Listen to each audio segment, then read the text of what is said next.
I call this meeting to order, Appropriations Committee. I'd like to welcome everyone for today's meeting. I hope everyone enjoyed last night's congressional baseball game. I particularly want to thank all of you that worked so hard on both sides of the aisle to make sure that our players got an opportunity to get there in time, and that those that wanted to go see it. Congratulations to the Republican team on a hard-fought victory. Congratulations to the Democrats on never quitting in the game. So it was a good night. We've got a very busy day ahead of us. The committee will be marking up the Defense, Financial Services, and General Government and Legislative Branch appropriations bills for fiscal year 2025, as the House will be continuing to debate amendments on the NDAA all day today, and as there's an expected vote series late this evening. It's my intention that we continue to push forward today as long as is necessary so we can complete our work on these three bills today. I will tell you, we actually did set aside time for tomorrow a little bit, but most of you are going to want to get out of here tomorrow. So if we can, I would much rather get through, if it's possible, tonight. But again, I respect the need that everybody has to offer their amendments and to make appropriate points. So we'll work through it, but we're going to try and get there. Members will certainly get an opportunity, again, to make their points, offer their amendments. That's their right. But again, if we can finish today, that's a good thing. With that, our first order of business today is consideration of the Defense Appropriations Bill for fiscal year 2025. I now recognize Chairman Calvert to present the bill.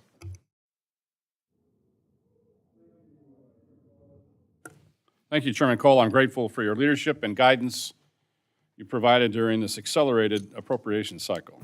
Before I discuss fiscal year 2025 Defense Appropriation Bill, I'd like to recognize two members of the Defense Subcommittee who will be retiring at the end of this Congress, Dutch and Derek. I want to thank both of you for your decades of service and for your support of our men and women in uniform.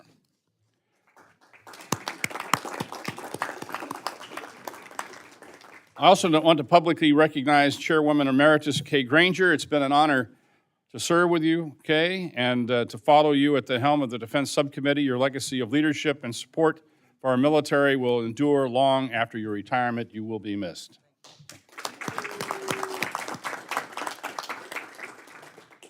And finally, I thank Defense Subcommittee Ranking Member Ms. McCollum, she's not retiring, for her friendship and her partnership under this accelerated arrangement that we're having today. The fiscal year 25 Defense Appropriation Bill provides $833 billion for the Department of Defense and an intelligence community consistent with Fiscal Responsibility Act. This is $8.5 billion, or 1% above the fiscal year 2024 enacted level.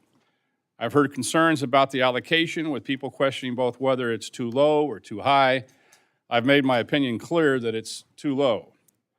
Of the overall allocation, $520 billion, about 62% goes toward must-pay bills, including troop and civilian pay, military benefits, medical care and family services, fuel, utilities, IT, basic supplies, routine maintenance, training and education, medical research, and environmental cleanup.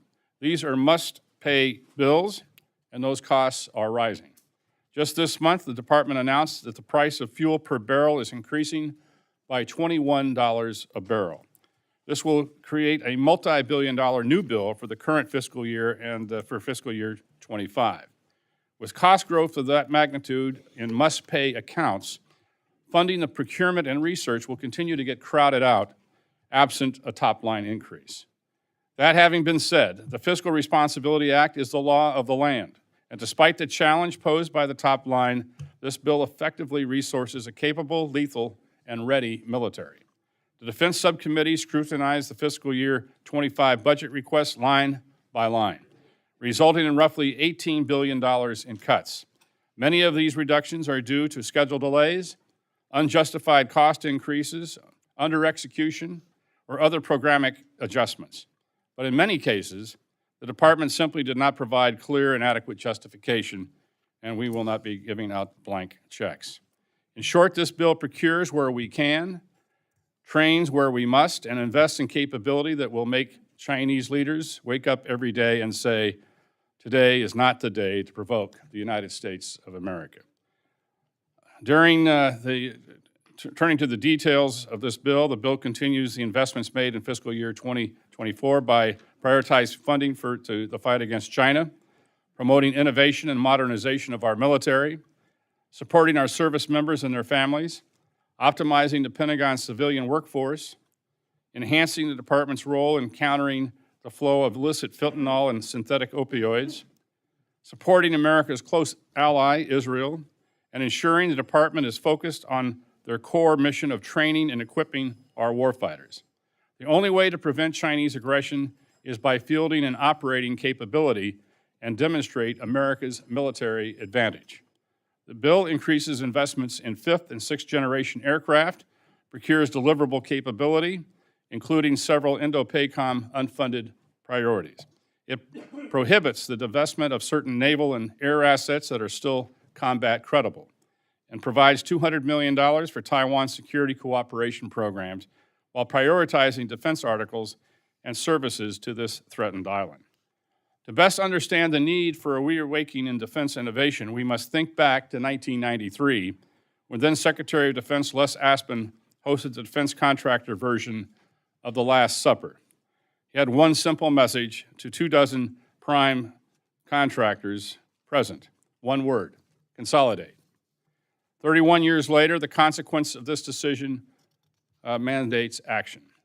As evidenced by the endless reporting, our defense industrial base is very fragile and competition is stifled. Almost every major defense acquisition program is plagued by constant issues: persistent inflation, aging workforce, costly infrastructure, weak supply chain, overly optimistic schedules, unrealistic budgets, and overpromised results. Procure modern capability on an accelerated timeline. This year's bill once again provides significant investment in innovation and modernization. The limitations of our defense industrial base cannot be rectified by continuing to rely on large dollar, capital-intensive, high-stakes programs. Just as we did to the lead-up in World War II, a whole-of-nation effort is required to once again raise America's arsenal of democracy. This bill reflects the requirement to leverage the innovation community and American entrepreneurs to rise to this occasion. The Defense Innovation Unit is well suited to lead this generational effort. DIU embodies the qualities required for agile, responsive, and effective development and procurement. Building on momentum established in fiscal year 24, over $1.3 billion is allocated for DIU and select innovation efforts to deliver capability from non-traditional small and medium-sized business. This includes $400 million for the highly successful AppFit program. The bill also maintains high levels of funding for the department's drug interdiction and counter-drug activities, adding $242 million above the President's request and increasing funding for the National Guard counter-drug program and the National Guard Youth Challenge program to empower states to take a more active role in defense of their communities. The bill also transfers Mexico from NORTHCOM to SOUTHCOM for improved coordination and prioritization. Just last year, the overdose death rate in the United States exceeded 112,000 for the first time. 112,000 people. 66% of those deaths were the result of fentanyl. More Americans have died of fentanyl than in Iraq, Afghanistan, and the Vietnam Wars combined. These tens of thousands of dead Americans are victims of our number one adversary, China, who supplies the base chemicals to the Mexican drug cartels, injecting this drug into our communities. And make no mistake about it, China could stop the delivery of these base chemicals tomorrow if they choose to. This is not a domestic issue. It is an asymmetric warfare by CCP and national security crisis. Finally, underpinning these priorities is the imperative to support our service members and their families. This bill includes a 4.5% pay raise for all military personnel. In addition, thanks to Congressman Garcia, the bill funds an additional 15% pay raise for junior enlisted and service members. Many of our military families are below the poverty line and are food insecure. It is obvious that many difficult decisions were made when drafting this bill. This subcommittee received over 10,000 requests from members. Many were for programs I strongly support but simply cannot afford to fund at this time. Accordingly, unexecutable requests are not funded. Decision, by the way, not to fund a second Virginia-class submarine reflects the hard choices made in this process. I want to clear up some confusion. The NDAA did not procure a second submarine. It authorized $700 million of incremental funding for a second submarine. Procuring a second submarine would cost about $4.3 billion. The reason the bill doesn't fund a second submarine is very simple. The contractors can't build it. There are significant problems with a submarine industrial base that cannot be resolved with symbolic money. I'm a staunch supporter of submarines. I know the critical asymmetric advantage they provide our military. If they could be built, I would absolutely fund them. Instead, the bill makes a smart investment that includes $4 billion for submarine industrial base. This is in addition to $3 billion included in the recently passed Indo-Pacific Security Supplemental and $1.2 billion provided in fiscal year 2024 appropriation bills. Before I yield, I'll say one final word of thanks to the subcommittee staff, who, by the way, have worked tirelessly with very little time to conduct diligent oversight and produce a bill I'm proud to say that we're bringing forward today. I want to acknowledge Johnny Kimberly, my clerk, Walter Hearn, Ariana Sarar, Jackie Remke, David Bortnick, Matt Bauer, Bill Atkins, Hayden Milberg, John Forbes, Kay McFarland, Max Morgan, Gina Pisacani Couples, Kaya, I always get this one bad, Batman Galigi, Alec Esteban, and Bryn Wilcott, and Matt Atwood. I would also like to thank the minority staff, Jennifer and Jason, who have done outstanding work to prepare for this bill. And I also want to thank the associate staff and fellows who are essential to catch each member in this process. We're all here today for one reason: the defense of our nation. Today's debate reflects the significance of this responsibility to each member of this committee. And with that, Mr. Chairman, I yield back. Thank you very much. I'd now like to recognize my good friend, Ms. McCollum, the ranking member of the Defense Subcommittee, for her remarks on the bill. Thank you, Chairman Cole, and to Ranking Member DeLauro, good morning. To my chairman, Chairman Calvert, thank you for always working. We work together to put America first, and I also appreciate the friendship we've developed over these many years. But I, too, want to begin by recognizing the work of the staff: Jennifer Chartrand, Jason Gray, Farouk Asafo, and on the minority side. And then from my personal office, Mr. Ben Peterson, and my fabulous defense fellow, Patrick Carr. Thank you so much for the work that you did working together as a team. And of course, we work well with the majority. Johnny Keberline on the majority staff, thank you for your hard work, and all the other team over there. I know it was a very short turnaround between finishing fiscal year 24 and starting 25. I do also want to recognize two members of a subcommittee on the minority side, whom this will be their last defense full committee markup: Mr. Ruthensberger and Mr. Kilmer. Thank you both for your years of service in Congress, for your contributions to the subcommittee, and your commitment to our national security. I want to pay tribute to Ms. Granger for her work leading this committee, particularly for her service as a former chairwoman and the first woman to lead the Defense Subcommittee. Thank you so much for your service, Kay. You all will be missed, but not yet today. Turning to the bill before us, the fiscal year 2025 Defense Appropriations Act totals $833 billion, and that's slightly over President Biden's budget request. And I appreciate that the bill does conform to the law, the Fiscal Responsibility Act. However, I do have deep concerns with this bill and how it will impact our military's readiness and unit cohesion. I was fortunate last week to attend the 80th anniversary of D-Day. Events like that gives one pause to consider the sacrifices of the many men and women who defended our freedom and democracy against fascism in World War II. The heroism of the Army Rangers, the men who took the beaches and the cliffs at D-Day, were all honored at memorial events last weekend. But beyond the D-Day anniversary, we must remember that Americans with diverse backgrounds from across the United States united to serve a greater good, and their stories deserve to be told too. The Go for Broke 422nd Regiment Combat Team, the Buffalo Soldiers of the 92nd Infantry, the 5th Army in North Africa, the Tuskegee Airmen, the Navajo and the Navajo and the Sioux Code Talkers and the Flying Tigers. We honor their service and their sacrifice, and we continue to be the beneficiaries of their democratic system that they fought to defend. To honor this sacrifice, we need to foster a climate in our military that appreciates and supports all Americans who take the oath to serve. Unfortunately, at this time, this bill does not reflect that sentiment. In a 1948 speech to the British House of Commons, Winston Churchill said, "Those who fail to learn from history are doomed to repeat it." The fiscal year 2025 Department of Defense Appropriations bill presented to us today repeats the same mistakes from FY24 House proposal. Once again, this bill includes partisan social policy riders that were just rejected in the FY24 conference agreement. The inclusion of those riders in the process last year led to continuing resolutions that spanned over 5 months into the fiscal year.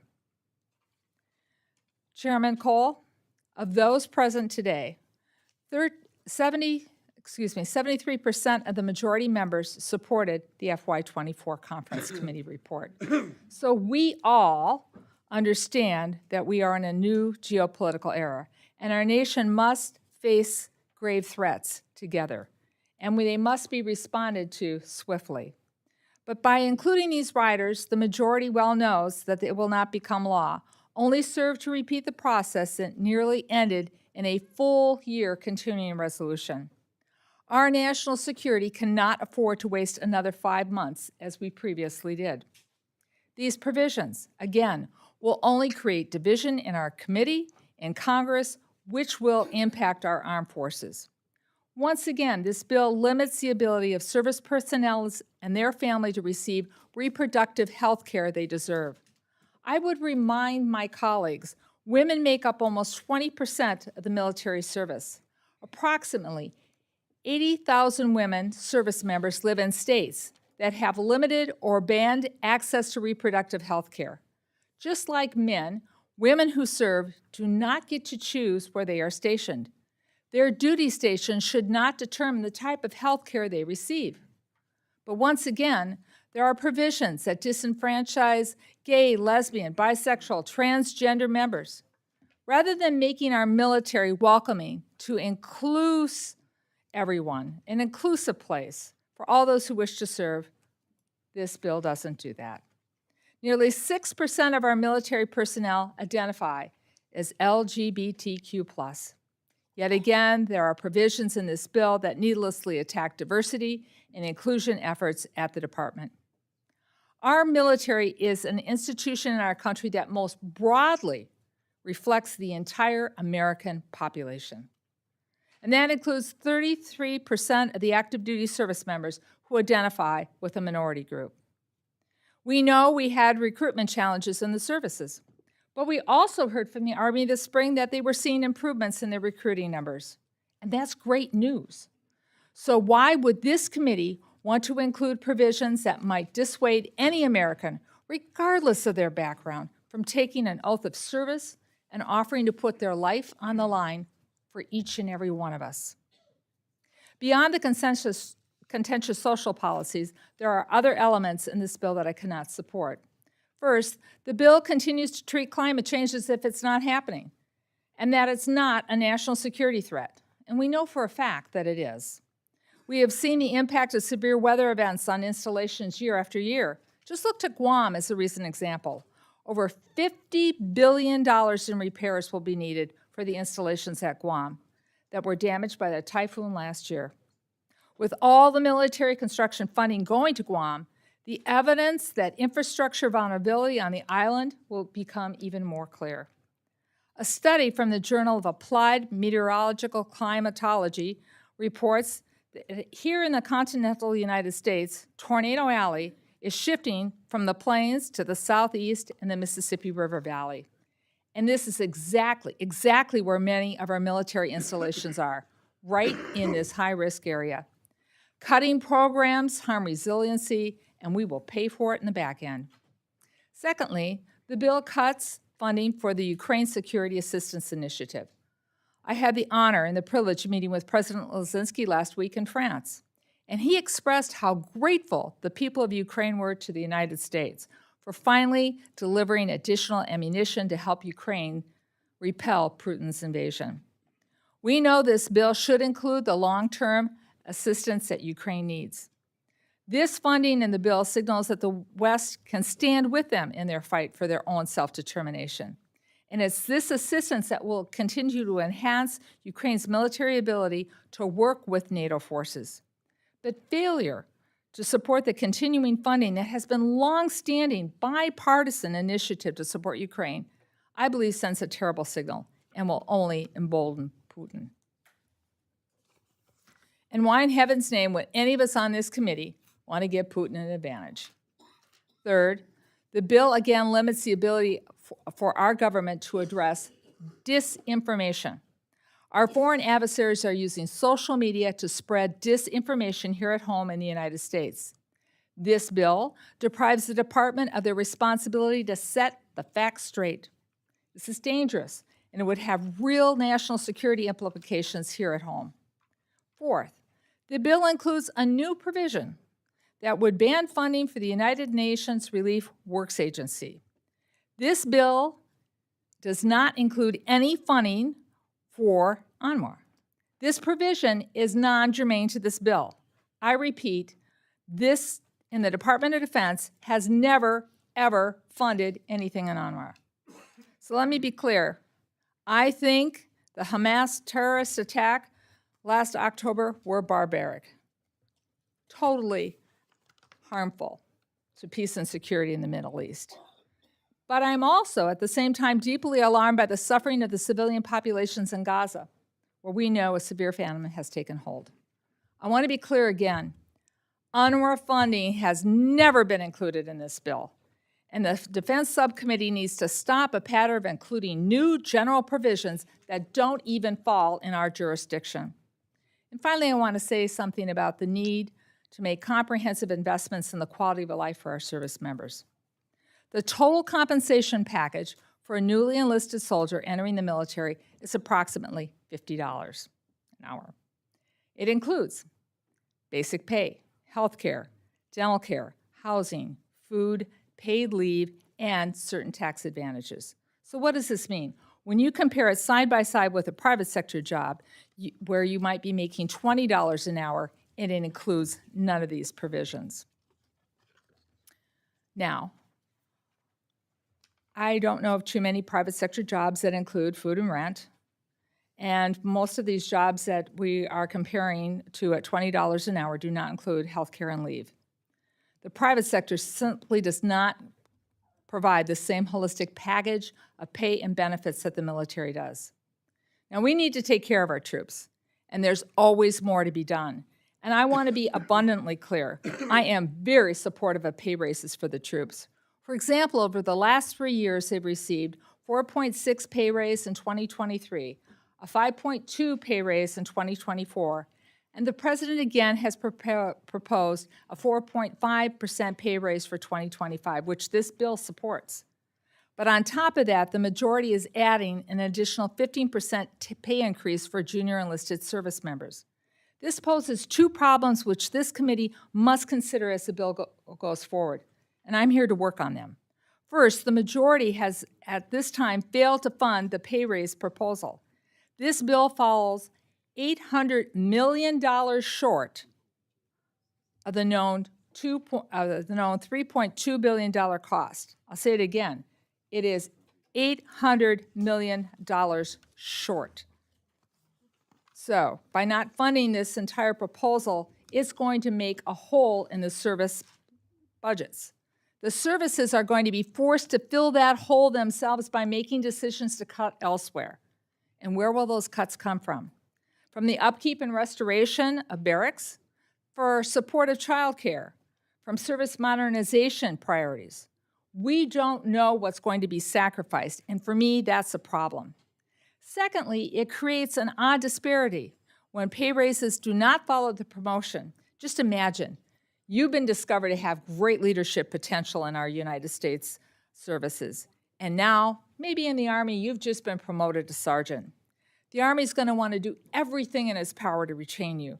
But under this proposal, that promotion will not come with the same associated pay bump as your previous rank. You may decide to take your talents elsewhere, creating a retention issue. This is an issue in which we need to work on, because I believe it's with the best of intentions we could be creating new problems for the services, and quite frankly, for ourselves in future fiscal years. And that is why I want to work to see what this committee can do after it reviews the administration's quadrennial review of military compensation, which is expected at the end of the year. Because we just don't have all the information yet. And we need a full report in order to make an informed and responsible decision. That report will help us hold the department accountable as we work to provide better holistic packages of pay and benefits for all of our troops. And that needs to include determining what cost of living adjustments are required to meet the needs of our personnel where they are stationed. I look forward to working with the majority to ensure we do this in a way that pay and benefits and other important programs in this bill will ensure our national security. Mr. Chairman, regrettably at this time I'll be unable to vote for the passage of this bill, and I cannot recommend it to my colleagues. But Chairman Calvert, know that I will work with you hand in hand to bring a bill to the floor that we will be able to pass to defend our country together. Each member in this room knows what needs to happen for this bill to become law. The partisan writers need to come out, and the bill will then get bipartisan support. It was deeply unfortunate to wait half fiscal year 2024 to learn that lesson. Let's take Sir Winston Churchill's advice, learn from history, and not repeat the mistakes of 2025. Mr. Chair, I yield back. I now recognize myself for remarks on the bill. The privilege of peace is delivered through vigilance, and our military has supported that mission generation after generation. Those in this room know our troops are the greatest force for freedom and liberty the world has ever seen. That priority is why we are here now. Congress has a constitutional responsibility to ensure our warfighters are equipped to defend and serve no matter what the challenge. As threats emerge from corners around the globe, it's more important than ever to ensure that we are adequately providing for the common defense. Around the world, authoritarians are flexing their military might and choosing aggression rather than peace. We see this in Eastern Europe, in the Middle East, and in the South China Sea. With threats emerging in these and other areas, it's critical that the United States is prepared to meet and defeat any threat to our national security. Facing these realities, we must give our troops every advantage possible. This means focusing resources where they make the most impact. As such, defense receives a 1% increase. I haven't been shy in stating my belief that greater investments in our defense efforts are warranted. But the Fiscal Responsibility Act is the law of the land, and our work here will reflect the parameters imposed by the statute. Today's bill ensures our armed forces have the weapons and tools they need to confront any foe anywhere in the world. It provides new funding for innovation and modernization, which allow us to develop the weapons and defense systems needed for the battlefield of the future. It increases pay for our service members, helping to hold them harmless against the inflationary crisis of recent years. It supports allies and partners around the globe, including Israel and Taiwan, as they face existential threats from nearby authoritarian powers. And it provides significant funding for counter-narcotics programs, helping to fight drug trafficking and the scourge of fentanyl. I will always work to ensure our service members are the best manned, equipped, and trained, and this legislation reflects those priorities. I want to thank Chairman Calvert and Ranking Member McCollum for their hard work on this bill, and I look forward to consideration of this measure during our markup today. Let me conclude, want to quickly associate myself with the remarks that the chairman, the ranking member, made about the members we're going to lose on this committee. I probably spent more time, matter of fact, I have spent more time on the Defense Subcommittee than any other subcommittee I've had the privilege of serving on, thanks to my good friend Hal Rogers, who put me there many, many years ago. And that means I had the opportunity, obviously, to serve with Dutch. He's my classmate, my friend, incredibly valuable member of that committee, given his own background and intel.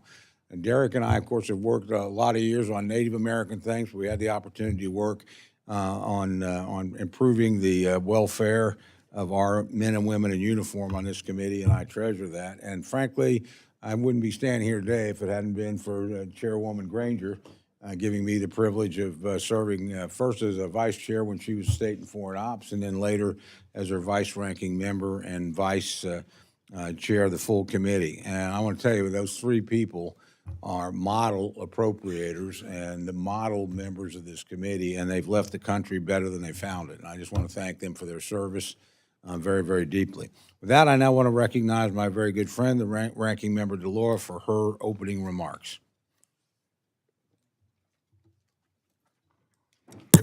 Thank you very much, Mr. Chairman. Indeed, we are friends, good friends. And I thank Chairman Calvert and Ranking Member McCollum for your work on this bill. And I would like to say a thank you to the majority staff for all of your good work and efforts in making sure that the bill comes to fruition. And to the minority staff, particularly Jennifer Chartrand and Jason Gray. With the defense appropriations bills, this committee shares the unique and the solemn responsibility of providing the funds necessary to defend and protect our nation. I come from Connecticut, a defense-dependent state. I understand the importance of the investments that we make in this bill, but the majority's bill does not advance our national defense capabilities. There is a path laid out for us to responsibly strengthen America's national security and to support our armed service members. But instead, under the majority's process, we are considering a bill that promotes chaos in Congress over prioritizing our national security, and which sows division instead of supporting our service members' morale and unity. This bill undermines democracy here and around the world, and it disarms our military in the face of a climate crisis. Especially in an election year, we should not consider legislation that would neutralize the Department of Defense ability to counter disinformation campaigns when we know foreign actors and our adversaries are seeking to meddle in our elections and democratic processes. And why? After this Congress has repeatedly demonstrated broad bipartisan support for Ukraine in its fight against Russian tyranny, are we considering a bill today that fails to fund the Ukraine Security Assistance Initiative, rewarding Russia for escalating their attacks on civilians and cities? In addition to fighting Russian aggression, USAI helps Ukraine integrate with NATO and Western forces, directly supporting our broader national security and defense objectives. Recklessly, this bill ignores the expertise and warnings of our military leaders. Under President Trump, our military acknowledged and warned about the dangers climate change poses to our national security, our military assets, and our service members around the world. Secretary Mattis said in testimony to the Senate Armed Services Committee, and I quote, "Climate change is impacting stability in areas of the world where our troops are operating. We ought to be prioritizing our military's readiness in the face of a changing climate change and worsening disasters, not denying the scientific and strategic reality of the threats that we face." Finally, it is shameful that this bill contains a laundry list of partisan proposals that divide Americans, including provisions that hurt women and LGBTQ+ service members, and obstruct efforts to welcome Americans of all backgrounds into our armed forces. The bill furthers Republicans' goal of making abortion illegal nationally by making it harder for women in our military to obtain reproductive care. No woman deserves to have her health care and family planning decisions made by politicians, but especially those who have put their lives on the line to protect all Americans' rights and freedoms. Every service member who wears our flag is a critical piece of our national defense. American service members come from all over the country and the world. The sum of their skills, their determination, their experiences, and their perspectives is the greatest asset that our military has.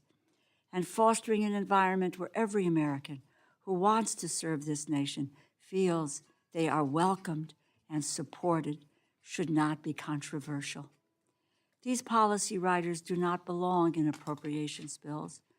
And like last year, we will defeat them. But it is disappointing that we are going through this charade again, just months after Republicans and Democrats voted for the 2024 appropriations bills. Looking across all 12 appropriations bills, the majority is failing to meet the agreement signed into law. Democrats will accept nothing less than 1% increase over 2024 in defense and non-defense funding. That is what the law provides for. And any increase for defense beyond 1% must be matched dollar for dollar in non-defense investments. I cannot support this bill. I urge my colleagues to focus on the end goal of funding our government, preserving America's military strength, rather than pushing messaging bills that have no future. Please join us at the table to protect our national security and our military readiness. It is time to govern. And if I may take a moment, as my colleagues have, is to first, once again, say a thank you to my colleague and for so long as we were 4 women who were involved in the process of appropriations. If you will, Kay, I'm happy to call you a co-conspirator in this effort. We know what it is like to be female and to be in this institution. A wonderful, wonderful colleague and a dear friend. To Dutch and to Derek, there isn't much to say except I've really relished the opportunity to learn from you, to understand from you, Dutch, the value and the means of intelligence and cybersecurity and your deep friendship. And I will continue to dye my hair purple in support of the Ravens. You've got that, we've got that covered. And to Derek, as I said in the subcommittee, amongst his many, many talents in this effort, I think he's one of the main individuals who has looked at this institution, trying to fish out where we can make it better, where we can make it stronger, where we can work to collaborate on so many areas. And he was, and that committee that he served with the modernization of the Congress were our guideposts in terms of reforming and putting together the community projects program. So I thank you all. And not for the moment, you're not missed because we're going to engage every single day. But long and the short, we will miss you in the future. Thank you. Yield back. I can't help but think, my good friend, the ranking member, pointed out these extraordinary 4 women appropriators actually got the job done last year, and I'm the only new addition. So if it's screwed up, we kind of know whose fault it is. So I asked every male here to work hard to defend the honor of your gender. With that, I want to recognize Mr. Garcia for opening remarks about the bill. Thank you, Mr. Chairman. I want to thank the committee. I want to thank Chairman Calvert for his leadership on this very solid bill in a budget-constrained environment. We are literally doing everything that we can to keep pace with China to take care of our troops. We've fully funded B-21 that's made in my district, protected U-2. We have protected and salvaged, frankly, some critical classified programs. And in my opinion, the most important thing is we are doing everything we can to take care of our troops. And this 15% pay raise for E1s through E4s is a massive improvement in quality of life. I don't know the substantiation for the assertion of the numbers used earlier, but An E1 in the military right now starts with $24,200 a year. And when you normalize that for a 40-hour work week, that's $12 an hour. It's not $50 an hour. If a service member elects to take a housing allowance, they actually get less than fair market value for what the rent and the mortgages would cost in their areas. So this is a driving, forcing function for record low recruitment and readiness. So I want to applaud the chairman, Chairman Calvert, for your leadership on this. We can have all the exotic high-end hypersonic missiles, submarines, stealth fighters in the world, but if we don't have the troops to operate them and can't keep them above the poverty line, literally a third of our troops right now qualify for food stamps. So I'm committed to keep fighting this fight until we get it right. It may be 3 putts before we get the numbers correct. This assertion that there's pay inversion at certain ranks is a silly one. The fact that the commander-in-chief is threatening to veto our bills because of these pay raises, to me, is frankly offensive to our enlisted troops. We should all get on board for the big win for this one, and I applaud the majority in this case for trying to figure out how to do it rather than trying to figure out why we can't do it and avoiding this issue. This is a major issue. So I support this bill overall. We need to do more. If we have more money, we can do a lot more things. We've got to go faster. We've got to keep pace with China. But the backbone of our military is our junior enlisted. So I'm proud of the fact that we've gotten this included again. And I urge support from not only the majority, but the minority as well as the president in this case, so that we can get this signed into law and change the trajectory of this recruitment problem. So I yield back. Thank you. Thank you very much. We now turn to my good friend, Ms. Capter of Ohio, for her opening remarks on the bill. Thank you, Mr. Chairman and members. To Ranking Member DeLauro and Ranking Member McCollum, thank you so very, very much for your hard work on our side of the aisle, too. I'm grateful for the bipartisan effort that you've helped lead on this important bill in past years, which has been a hallmark of our Defense Subcommittee for as long as I've served on it. But after reviewing this bill we were considered today, I am left with significant concerns. As written, the bill does more to divide us than to unite us. Importantly, it fails to provide adequate support to our armed forces and to meet liberty's test in our time and generation. Less than 2 months ago, this Congress rallied together, admittedly after a dangerously long delay, to pass necessary supplemental aid for Ukraine and other allies.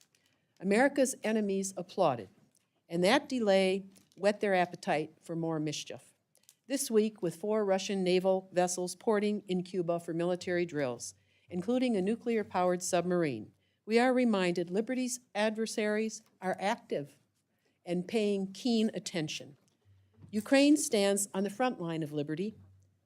Tyranny cannot be placated, and its aggression will not stop of its own accord. Only when faced with a strong, united, and unyielding allied front can aggression be contained. Over and over, history teaches us this lesson written in the blood of brave men and women. Just 1 week after free nations honored the 80th anniversary of D-Day, at Normandy, this bill appears to be willfully ignoring these costly lessons. It fails to include funding for the Ukraine Security Assistance Initiative. Ukrainians are not asking us to fight alongside them. They are simply asking for the material support so desperately needed for their valiant soldiers to retake their own territory from unprovoked, deadly Russian aggression that began in 2014 and then was ratcheted up in 2022. Ukraine is fighting fiercely against the 3rd largest military in the world and has already taken back 50% of the territory stolen by Russia, especially now as liberty's adversaries are drawing closer together in partnership. Iran, North Korea, China, Russia, it's pretty clear, mutually supporting one another in their attacks on freedom. Now is the time for America to lead. The free world has been acting on borrowed time with the lives of Ukrainian soldiers. This body cannot wait any longer to send a message to our adversaries from Europe to the Middle East to the Indo-Pacific. America is liberty's shield, and we must stand strong with our NATO allies.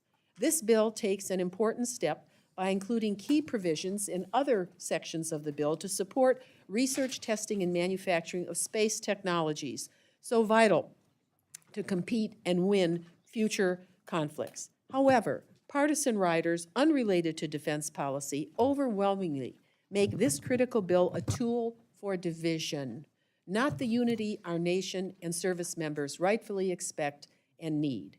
In one of the most challenging recruiting environments of recent time, this bill seeks to increase barriers to service. It denies reimbursement to service members and their families for travel expenses related to non-covered reproductive health care, which includes egg retrieval and IVF.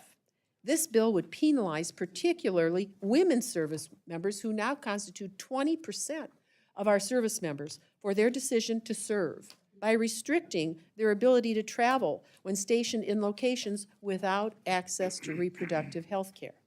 As written, this bill constructs barriers to service. It discriminates against the very Americans who defend our freedom. Moreover, it also targets our LGBTQ+ service members by banning diversity and inclusion programs and prevents the Department of Defense from combating the dangers of mis- and disinformation. Actually, it is cruel, and could create division among our service members rather than honoring our commitment to all those who selflessly answered the call to serve. Finally, this bill weakens America's ability to protect its interests at home and abroad by failing to invest in the security of our military installations, energy, and infrastructure resilience. This omission leaves our military men and women needlessly more vulnerable. In closing, I appreciate Chairman Cole and Ranking Member DeLauro for their leadership, and Chairman Calvert and Ranking Member McCollum for their diligent work for our nation's defense and allowing me to share my remarks with you today. Unfortunately, I'm unable to support this bill as written. It fails to meet our immense responsibility to liberty and to our armed forces in defense of the American people, and I yield back. Thank you. My friend, I recognize my friend, Mr. Bishop of Georgia, for his opening remarks about the bill. Thank you, Mr. Chairman. Let me join the chorus in thanking you, Mr. Chairman, Ranking Member DeLauro, Chair Calvert, Ranking Member McCullough, for your hard work on this bill. Let me do a special shout out to Ms. Granger, with whom I served on the Defense Subcommittee many years ago, having watched her move up on that subcommittee to chair it and also to chair the full committee. I want to thank her for her leadership and her service over the years and wish her the best. This is, of course, her last defense markup.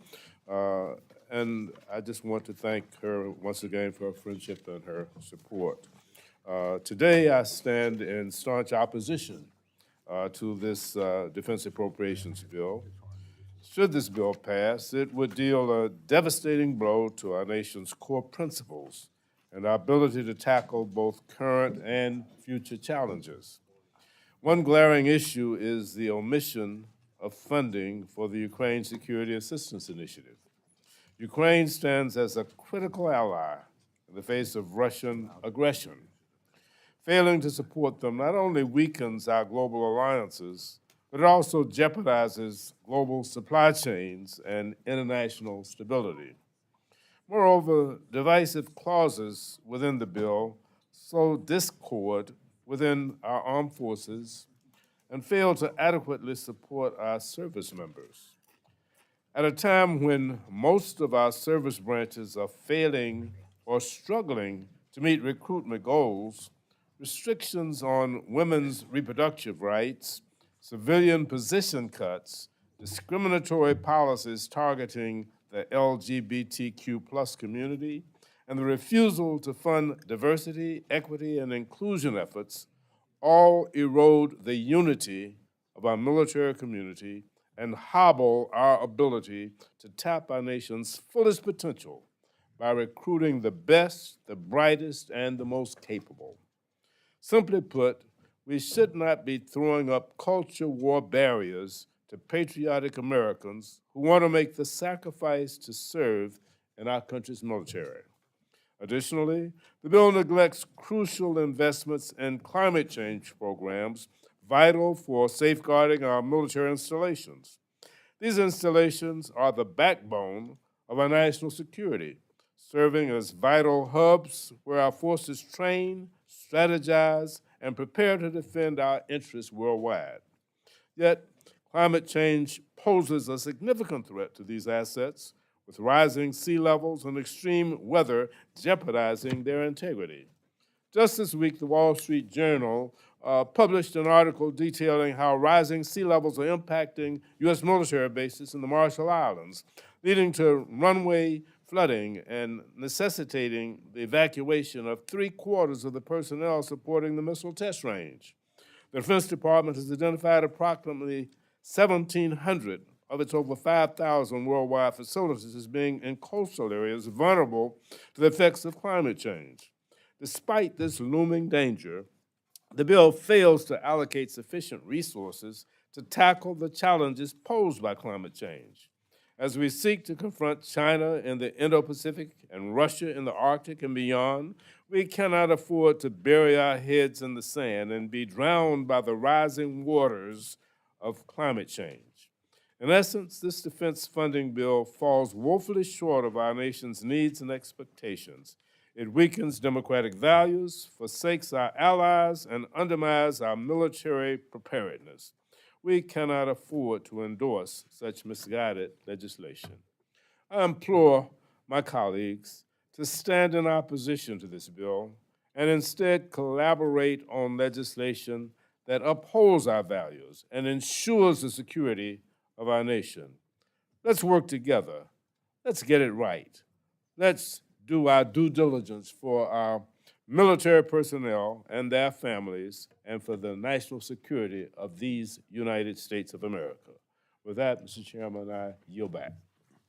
Thank you. Chair now recognizes my good friend from Texas, Mr. Cuellar, for opening comments on the bill.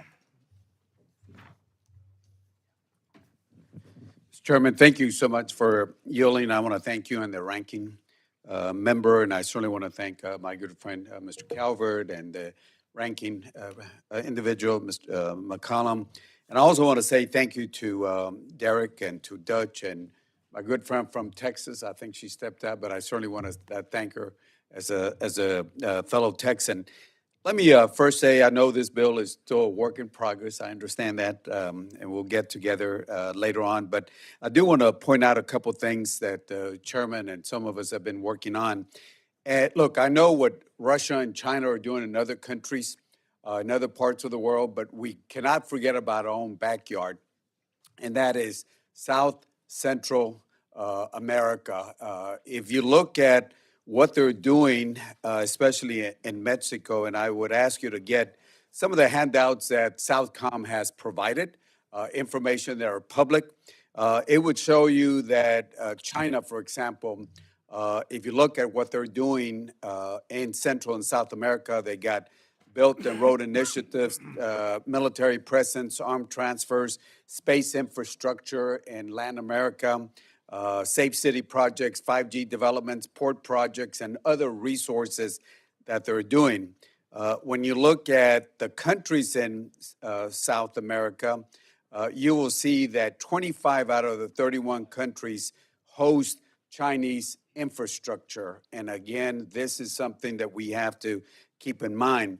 Finally, if you look at what the transnational criminal organizations, the TCOs, are doing, and the drugs that they're bringing into the United States, you will see that they're working with countries like China, especially when we're talking about, Mr. Chairman, the laundry of money that they're doing right now and the drugs that they're bringing in. And again, I would ask you to please take a look at this because, again, we don't want to be like what happened in the 1980s where we're focused on other things and all of a sudden we realized that in Nicaragua, the Sandinistas were involved there. And we have to make sure that we understand what's happening in that part of the world. Certainly, Mr.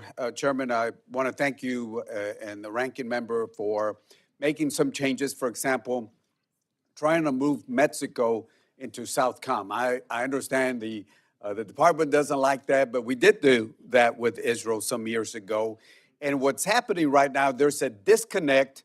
There's a disconnect right now between Central and South America and Mexico. Right now, there's just not the same type of work that we're doing in this area. And this is why it's important that we move Mexico as part of Southcom so we can have that connection. Again, it's important because of what China and Russia are doing in those countries, but especially because of the transnational organizations that are bringing drugs into the United States and working with those countries. Again, members, I would ask you to please talk to Southcom and look at what they're doing. And I think it's important because I don't want us to wake up one of these days and realize what's happening in South and Central America. So with that, I want to thank the chairman and the ranking member for the work that they're doing. I know this bill is still a work in progress, but we'll get together later on. With that, I yield back the balance of the time. Thank you, Mr. Chairman.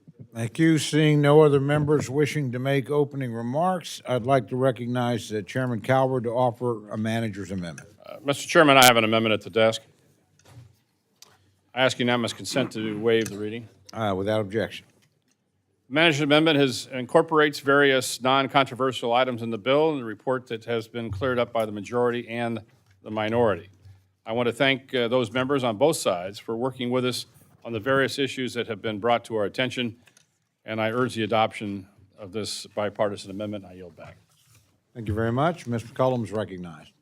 Thank you, Mr. Chair. In addition to several non-conforming technical changes, the manager's amendment makes changes to the bill and report to address a number of programmatic and language requests important to the members of this committee, and I urge adoption of the amendment. And I'd like to thank Mr. Garcia for pointing out that I made an error when I spoke. I wasn't being silly. I was being a human being. And I should have said the total compensation package for the newly enlisted soldier entering the military is approximately $50,000. Thanks for letting me clear it up. All the best. And I yield back. Thank you very much. Mr. Garcia is recognized for comments on the manager's amendment. Thank the gentlelady for that correction, and we have all made mistakes, as you've seen me do plenty of times here.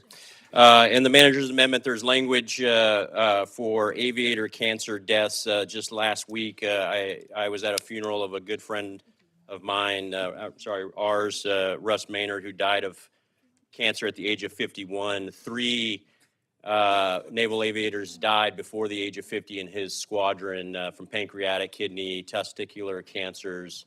And there's something going on. And we've got language in the manager's amendment that encourages the director of a defense health agency not just to continue the study on cancer diagnosis and early cancer diagnosis and mortality among aviators, but to focus on the fighter aircraft, the bomber aircraft, the carrier-based aircraft that are being exposed to either some chemical or some radio frequency, some RF radiation that is causing these cancers. This is beyond just a coincidence. It's something like 89% higher cancer rates among naval aviators and Air Force tactical aviators. So, and the fatality rates are something like 3 to 4 times higher than the average population. And the age at which these are happening are 45 to 55 years old, not 75 to 85 years old. So this manager's amendment encourages the DoD to accelerate these studies, to focus these studies on tactical aircraft that are in these environments. There's something really wrong, and we're losing American heroes at very premature ages. So a very critical piece of the manager's amendment. Just wanted to point that out. And to Captain Maynard, this was a promise I made to him that we would allow this to be, hopefully by the VA, treated as a presumptive case like the burn pits were under the PACT Act. We'll work on that in the VA bill, but I want to thank again the chairman for including this in the manager's amendment. Thank you. Do any other members seek recognition to speak on the amendment? Not. I recognize Chairman Calvert for 1 minute to close. It's a good amendment, and I yield back. That's a splendid example you set for the committee. Questions on the amendment? All those in favor say aye. Aye. All those opposed say no. Opinion of the chair, the ayes have it. The amendment's adopted. Ms. McCollum is recognized for an amendment. Mr. Chairman, I have an amendment at the desk, and I ask that the reading be dispensed with. Without objection. Thank you, Mr. Chairman. This year, like last year, the bill continues to include several provisions that serve to divide members of our military one from another, instead of uniting them as one team. My amendment would remove all of these provisions. In fiscal year 2024, the Defense Appropriations Bill was enacted with 174 days into the fiscal year. One of the primary reasons for this delay was the inclusion of unnecessary and, in many cases, offensive legislative provisions that we see again in the defense bill today. I've included 24 of these provisions in my amendment that ban funding on the following issues: reproductive health, LGBTQ+ rights, diversity, equity, and inclusion programs, climate resiliency programs, COVID prevention, freedom of speech, and the spread of mis, or malinformation. Each of these provisions, if enacted, would have a detrimental effect on how the Department of Defense and the services would operate to attract personnel or to execute their missions. Take, for example, the limitation on human reproductive rights for women. There are approximately 80,000 women in the armed forces that are based in installations that have limited or banned access to reproductive health care. States such as Texas and Florida are home to several military installations, and both states have enacted severe abortion restrictions. In many cases, these states are even impacting women who are experiencing the tragedy of miscarriage. Our service members should be focused on executing their missions safely, not worrying about receiving health care that they and their families deserve. This is why the department has a policy to ensure that every service member and their family has access to administrative absence and travel allowances for basic reproductive health. This policy is legal under federal law. Just like when we debated this last year, I believe if this provision is enacted, women service members will leave the military, and young women will refuse to serve in the first place. That would be a disaster for our services. This bill also contains provisions that are offensive to lesbian, gay, bisexual, and transgender Americans, and could make them less willing to serve in our armed forces. The ban on gender-reaffirming care without question will drive transgender service members out of the military. And I continue to wonder why a provision on the IRS tax treatment of individuals who hold a belief that marriage is a union between one man and one woman is in this legislation in the first place. As I pointed out before, things are going into this bill that are simply not germane. Who would want to join the military if your marriage is spurned and your spouse is not respected?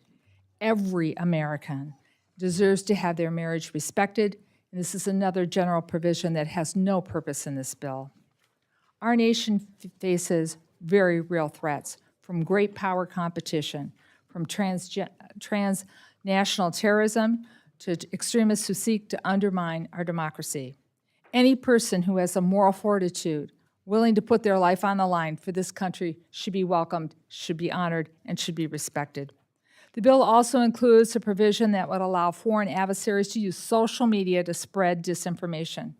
And the world of social media is vast, and our enemies are using it to their advantage. Just look at what Russia did when they invaded Ukraine. In the lead up to the full-scale invasion of Ukraine in February 2022, Russia's disinformation and propaganda campaign falsely accused the United States and Ukraine of planting provocations or false flag operations. These false flag ops that the Russians were spreading were the idea that the Ukrainians would use chemical weapons, which would provide a pretext for Putin's invasion. Since then, Russia has continuously spread false claims through social media about the Ukraine chemical weapons. Russia has accused Ukraine of using drones adapted for chemical weapons use and claimed that the United States supports Ukraine's use of chemical weapons. All of these claims are deliberate, and they're false, and they're deceptive. There are lies that spread through social media. Here's the real fact. The Russian Federation has an active chemical weapons program, and Russia is in violation of the international obligations under the Chemical Weapons Convention. That's the truth. But if the provision in this bill is enacted, the Russian government official or bot, whoever tweets these lies, and an American citizen retweets it, the department the department would be unable to respond to the lies. And that's just one example of many that I have. And that's why in this language in the bill cannot be included. For these reasons and many more to be championed by my colleagues, I urge all members to vote for my amendment and against these outrageous provisions. And with that, Mr. Chair, I yield back. Thank you. Chairman Calvert's recognized to address the amendment. Thank you, Mr. Chairman. I rise in opposition to this amendment. The gentlelady's amendment seeks to strike 24 provisions from the bill and the associated report language that ensures the department focuses on its mission to defend our country and the rights of our citizens. This includes 4 longstanding provisions that detain known and suspected terrorists at the Naval Station Guantanamo Bay. If passed, the amendment would remove critical provisions and ensure the remaining detainees at Guantanamo Bay are not able to threaten our citizens and repeat a 9/11 style attack. Moreover, this amendment would strike the prohibition on funding the Wuhan Institute of Virology and EcoHealth Alliance. Just last month, the Department of Health and Human Services commenced official disbarment proceedings and implemented a government-wide suspension of U.S. taxpayer funds to EcoHealth Alliance due to its inadequate oversight and violation of biosafety protocols related to research activities conducted in China. Not only will this amendment make American citizens less safe, but it will also undermine the First Amendment rights. Under the guise of combating disinformation, this amendment strikes a provision that would prohibit the government from engaging in efforts to censor Americans' freedom of speech. These thinly veiled attempts by some in government to stifle open debate is a great threat to our democracy as any foreign influence operation. This is apparent when these same government officials engage in the very disinformation they claim to oppose. Exhibit 1 are leaders in the defense and intelligence communities who engaged in election interference in 2020 by leveraging their former positions to make meritless public claims regarding the authenticity of the Hunter Biden laptop. I have great respect for my friend, the ranking member, and I hope over the course of the appropriation cycle, we will find common ground on some of these issues. On this amendment, however, I urge my colleagues to vote no, and I yield back the balance of my time. Excuse me. Ms. Delore of Connecticut is recognized to address the amendment. Thank you, Mr. Chairman. I rise in support of Representative McCollum's amendment. The United States military is the finest fighting force on earth, and we did not build that force by fighting amongst ourselves. Yet, that is exactly what this bill does. It pits us against each other by once again inserting partisan policy riders that have no chance of passing and exist only to stir up culture war animosities. There are the usual suspects, DEI trainings, drag queen story hours, and anything else that can be run with a misleading headline. And this bill doubles down on attacking women's reproductive rights, endangering over 1.5 million women ages 15 to 45 who are served by the military health system. Women in the military are trusted to protect our national security. Why can't we trust them to make their own health care decisions? In 2022, there were 80,000 women stationed or living in states with abortion bans or extreme restrictions. These women are serving our country. They're putting their lives on the line to defend our freedoms, including the long-standing precedent of the right to choose. And they are hostage to their geography. These women did not have a choice of where they would be stationed, but they are experiencing real health consequences and incurring significant costs to travel to seek care.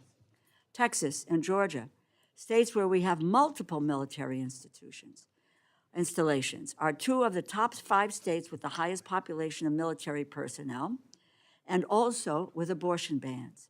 For more than a year now, clinics in nearby states have been flooded with women seeking reproductive care that has been outlawed in their own home state.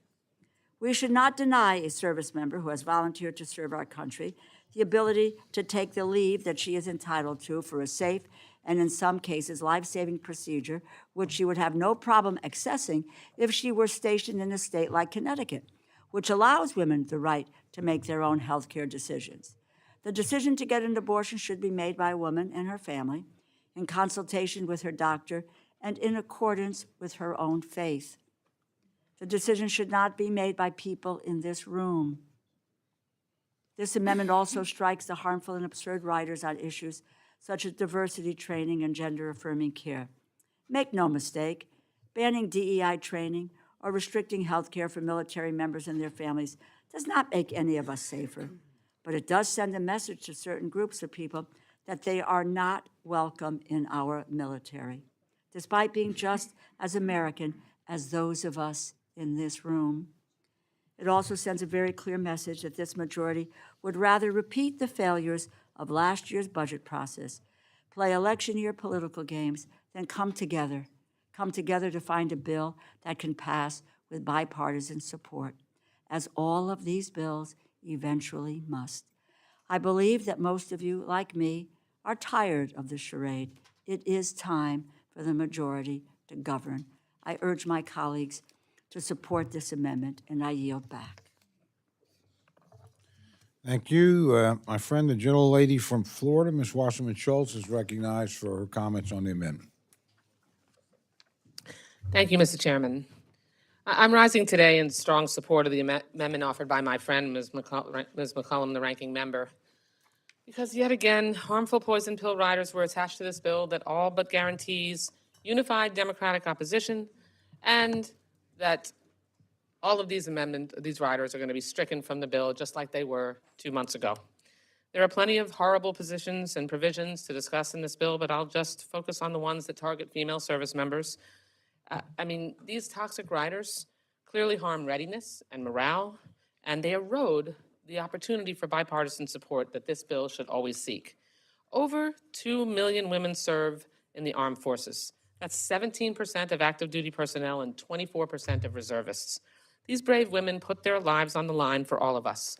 We trust them in leadership roles, on the battlefield, and in the most sensitive military jobs, yet this bill says that we can't trust them to make their own healthcare decisions.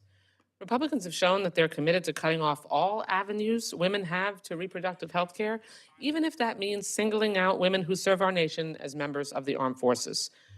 Republicans are obsessed with wanting to wedge themselves between these female service members and their doctors by limiting their freedom of movement if they are stationed in a state where their right to bodily autonomy is oppressed. Even if they are from another state, or if that means that they have less rights if they are stationed overseas than those who live overseas.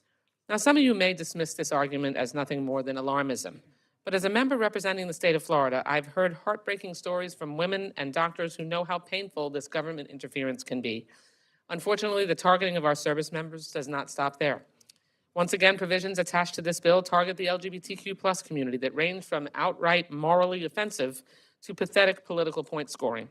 LGBTQ+ service members have devoted their lives to the protection of all of our freedoms, including the freedom to love and marry whoever you want.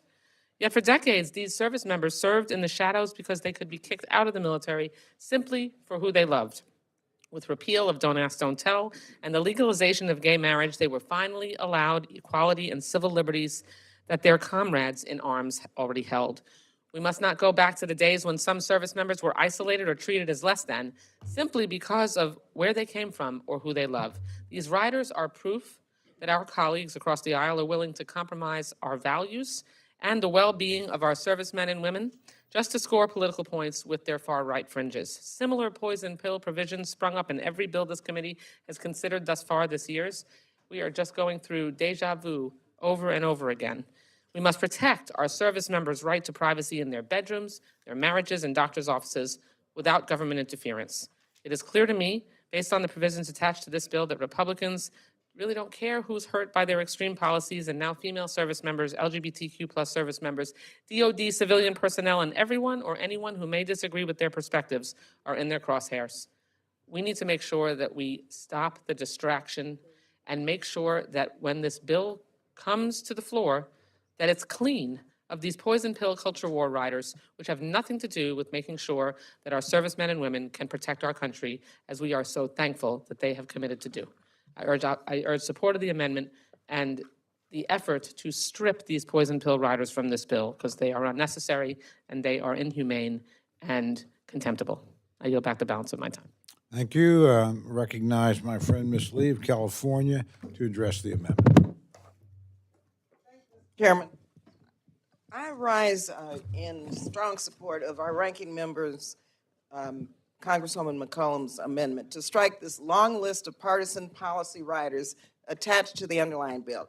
These riders really aren't about defending our country. In fact, they're about pushing partisan culture wars, such as keeping the infamous Guantanamo Bay prison camp open, blocking programs to promote fairness and inclusion for all people, and taking away women's rights to protect their own health.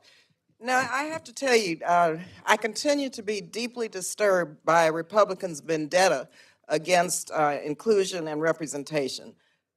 Democracy requires fairness, equality, and equity for everyone. At every turn in our nation's military and defense history, we have benefited from this diversity. There's not a single moment in American history where our military was racially homogeneous. Now, I was with many of you, including our ranking member in Normandy, for the very moving D-Day ceremonies. And I have to once again give y'all just a little bit of history, a little bit of Black history, which is American history. And I want to lift up my dad once more. My father, Lieutenant Colonel Garvin A. Tutt, was a Buffalo soldier in the 92nd Infantry in Italy during World War II. This was the only Black infantry in combat during World War II. He fought bravely in World War II and in Korea, even while his country was actively, mind you, actively discriminating against him. We talked with many of our brave veterans in Normandy, including African-American veterans. They are as patriotic as everyone. They are proud of their service. And they reminded us that when they came home, there was no love for them. And what you all are doing here is turning the clock back. It was because of equity and inclusion and diversity and the civil rights movement that these brave African American and minority servicemen and women were able to finally receive a bit of justice in this country. Still a lot of work to do. My dad came back, wanted to purchase a home in San Leandro, California. Here he was an Army officer by then. And guess what? They ran him out of town because he was Black in his uniform. And I have to say, I represent San Leandro, California today. But that was because of programs such as diversity, equity, and inclusion and the civil rights movement. It was about making sure that our country would move toward a more perfect union for everyone. Despite these attempts now in this bill to eradicate diversity, equity, inclusion, and accessibility, the truth is America is and will really continue to be one of the most diverse countries in the world. And that diversity is our strength. So I hope you all get with the program sooner or later and stop putting these riders in all of these bills, because especially in this bill, it's a slap in the face to our brave veterans and to our servicemen and women. This bill also yet attacks the bodily autonomy of our service members and their families, and attempts to implement an abortion ban. Those who are serving in our country should have full access to the exact services that would be offered in the civilian sector. And I ask my Republican colleagues, do you still think you know better than the service members you represent about what is best for their health, their families, and their lives? So as co-chair of the Congressional Pro-Choice Caucus, I hope that you start thinking about our servicemen and women and their health care and stop putting these riders in that are denying them access to what they believe is best for their own health care themselves, not yourselves. So, to our ranking member, I want to thank you for offering this amendment. And I hope that next year and in our next Congress, we don't have to go through this. You don't have to go through this anymore, especially as it relates to our military servicemen and women, and stop denying them the opportunities that every service member deserves, and stop putting these riders in that would actually turn the clock back to the days of Jim Crow. Thank you again, and I yield. Thank you. I now recognize my friend from Maine, Ms. Pingree, for her comments on the amendment. Thank you very much, Mr. Chair. I want to speak in strong support of the ranking member's amendment to strike these riders. And I specifically want to talk about striking section 8160. That's the one that prohibits funding climate executive orders. I'm very proud to have the Portsmouth Naval Shipyard in my district. The shipyard overhauls, repairs, and modernizes our nuclear-powered attack submarine fleet, including our Virginia-class subs. Portsmouth is crucial for our national security, as are all naval installations across the United States, in the Indo-Pacific, and elsewhere abroad. For Portsmouth, the extreme changes we're experiencing in the weather, including tidal flooding, eroding waterfronts, and more severe storms, directly threaten their ability to service our nuclear submarines. For those of you who don't have shipyards in your district, you might not know that dry docks are built into the water so that submarines can easily dock before the maintenance compartment is drained by dewatering pumps. However, with drastically rising sea levels, which is true and truly happening on the coast of Maine and in coastal communities around the country, these maintenance compartments are however, with drastically rising sea levels, just had to make my point there that sea level is really rising. And also the increased tidal flooding, nuclear submarine shipyards are more at risk of having their compartments flooded while the submarines are docked for maintenance or modernization. Thankfully, we have climate resilience programs to avoid that kind of disaster, and more needs to be done to combat climate change, not less. By kneecapping the administration's ability to address climate change in these executive orders, my colleagues on the other side of the aisle are directly working against our own national security interests. The Department of the Navy has been sounding the alarm on climate risks like this for years now. Yesterday in the SFOP's markup, we discussed how island nations are being swallowed by rising sea level. Our naval installations and readiness capabilities are being hindered by that exact same threat. On land, extreme heat impacts our ground forces operations across the globe and limits training at home when conditions make soldiers physically unable to handle the heat in full body armor. Not only is our naval readiness at risk with climate issues at sea, but our land components are also directly impacted by climate crisis. Finally, as everyone in this room knows, increasing global temperatures are making swaths of land uninhabitable and driving people from across the globe to migrate. Yesterday in the Homeland Markup, my colleagues made it clear that the border is one of their top priorities.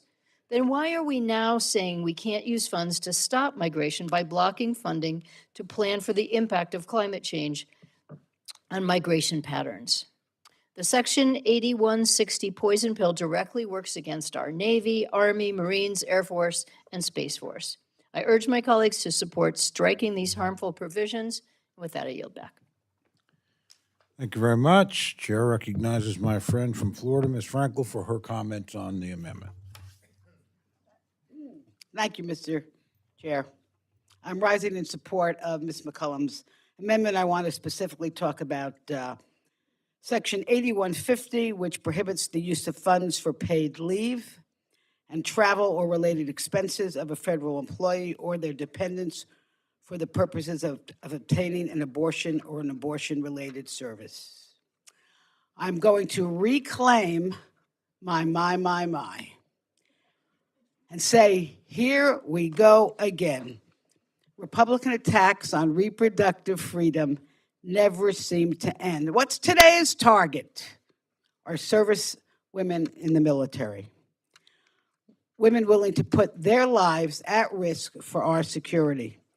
Many of them are living, thousands of them are living in the over 500 military bases in our country, many that are located in states that either severely restrict or ban abortion. And I know you all know that our servicewomen don't get to choose the bases they live in. And that's why the Department of Defense, under President Biden, established travel allowances for service members and dependents who need to go to another state to access the health care they need. It doesn't pay for the health care, just for an allowance with personal leave, and for travel. Now, I'm going to now say shame, shame, shame, because the Republicans are you want to block this effort. I don't understand why. Why do you want to do this? Tell me. Tell the public, who is overwhelmingly support the right of women to make their own personal health care decisions of when to grow a family. It's overwhelming in this country. And these women in the military, they are leaving their homes, their families, their friends. They train hard. They have dreams and goals. We trust them with Black Hawks. We trust them with special ops. We should trust them with their very personal decision on whether or when to start a family. They stand up for our freedom. We need to stand up for theirs. I support this very good amendment, and I yield back. Thank you very much. I recognize my friend, Mr. Case from Hawaii, to address the amendment.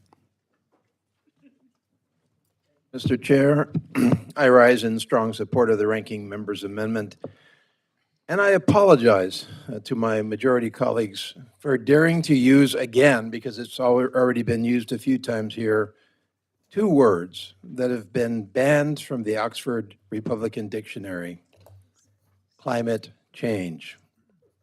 In fact, so total is this ban that not only does this bill scan and scrub the Department of Defense of an aggregate $621 million in climate change-related initiatives, it also omits any mention of the very term, lest any unfortunate discussion occur.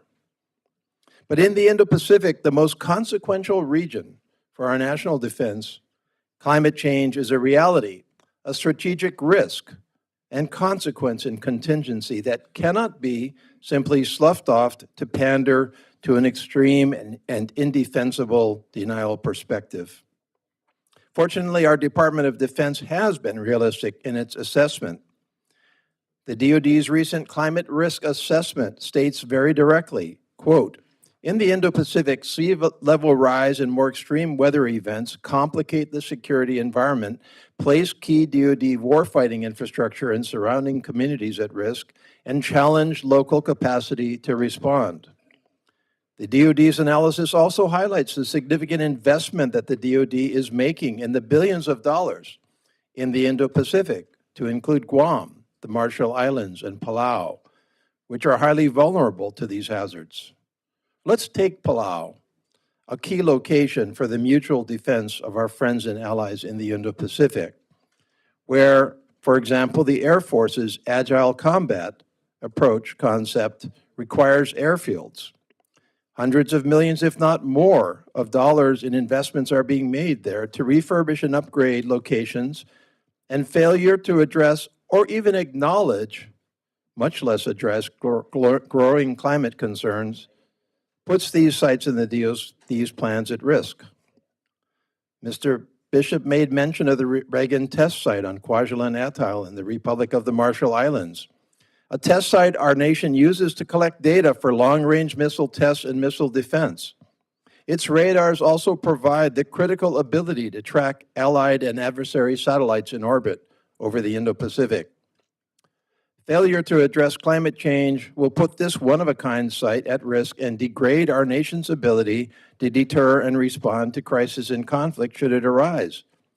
Yet this bill strikes $16.3 million from the President's budget's request for climate change initiatives at Kwajalein Atoll. There are many other examples from across our security spectrum. The Congressional Research Service quotes them. The DoD maintains more than 5,000 military installations. Of these, more than 1,700 are in coastal areas and have been or may be affected by sea level rise or extreme weather events. In 2018, Hurricane Michael caused an estimated $4.7 billion in damage to Florida's Tyndall Air Force Base, while Hurricane Florence caused around $3.6 billion in damages to North Carolina's Marine Corps Base Lejeune.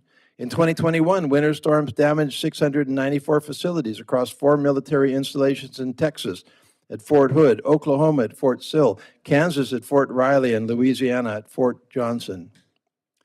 Climate change does not come at the expense of our national defense. It is a part of it, and we must recognize that the world is facing ongoing and accelerating climate change. We must adapt, prepare, adjust, and respond, and this is a major factor. And despite all of this, this bill before us deducts arbitrarily $621 million from the Defense Department's climate change-related initiatives. This is more than just misguided. It is negligent and should be reversed. I yield back. Thank you. I recognize my friend from Alabama, Mr. Adderholt, for comments on the amendment. Yeah, thanks so much, Chair. I'd like to speak in opposition to the amendment, and I think it's important that we realize the Defense Subcommittee, under the leadership of Chairman Calvert, has produced a very strong bill. It's a bill that focuses on the mission of the Department of Defense, and it one that promotes fairness, supports the department's of families, upholds values, common sense, and protects life. The amendment that we are seeing here by our colleague from Minnesota counters those efforts. And let me give you an example of something that hasn't been mentioned here. This amendment would allow for taxpayer dollars to go towards gender transition procedure for minors and surgical procedures and hormone therapies for the purposes of so-called gender-affirming care. There's many other things in this amendment as well that would be stripped out from the bill, and it's for these very reasons that I oppose the amendment in its entirety and urge my colleagues to join me in voting against it, and I yield back. Thank you very much. Chair recognizes my very good friend, Mr. Diaz-Balart, for any comments he might have. Thank you very much. Thank you, Mr. Chairman. You know what I don't see in this amendment? So it does want to spend millions upon millions upon millions on climate change. What I don't see in this amendment, or any amendment, when the left tries to put amendments for so-called climate change, is how much spending these hundreds of millions of dollars will actually cool the planet. And you know why you never see that in the amendments? Because we all know what the answer is. It will do nothing. It will do absolutely nothing to actually change the temperature. This is just kind of virtue signaling. But the problem with this virtue signaling that will, again, do nothing, and I challenge anybody right now to give us the information as to spending, what is it, $721 million in this bill for climate change. How many degrees will that actually, specifically, not in hearsay, change the temperature? The answer is nothing.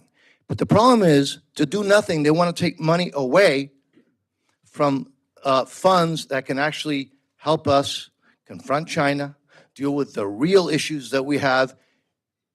So again, it's okay to, for political reasons, virtue signaling, but taking money away from our national defense that will do absolutely nothing to change the temperature is frankly grossly irresponsible. So therefore, very strongly, I oppose this amendment. I yield back.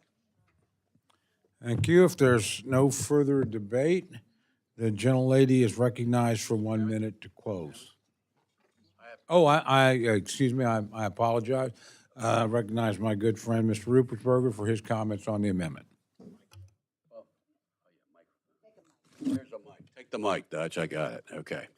First, thank you, Mr. Chairman, and also our ranking member for your kind words. I also want to thank the chair and ranking members for your kind words about those of us who are retiring. And their words that we and relationships we've developed throughout the years. Now, serving in this institution, sitting on this committee and working with my colleagues on both sides of the aisle, many of whom I've become lifelong friends, and a lot of you sitting up there, to support this country's national security has been one of the honors of my life. And so I rise in support of this amendment This is my last defense bill markup. And I'm really proud to say that historically, this bill has the reputation of being the most bipartisan legislation we work on.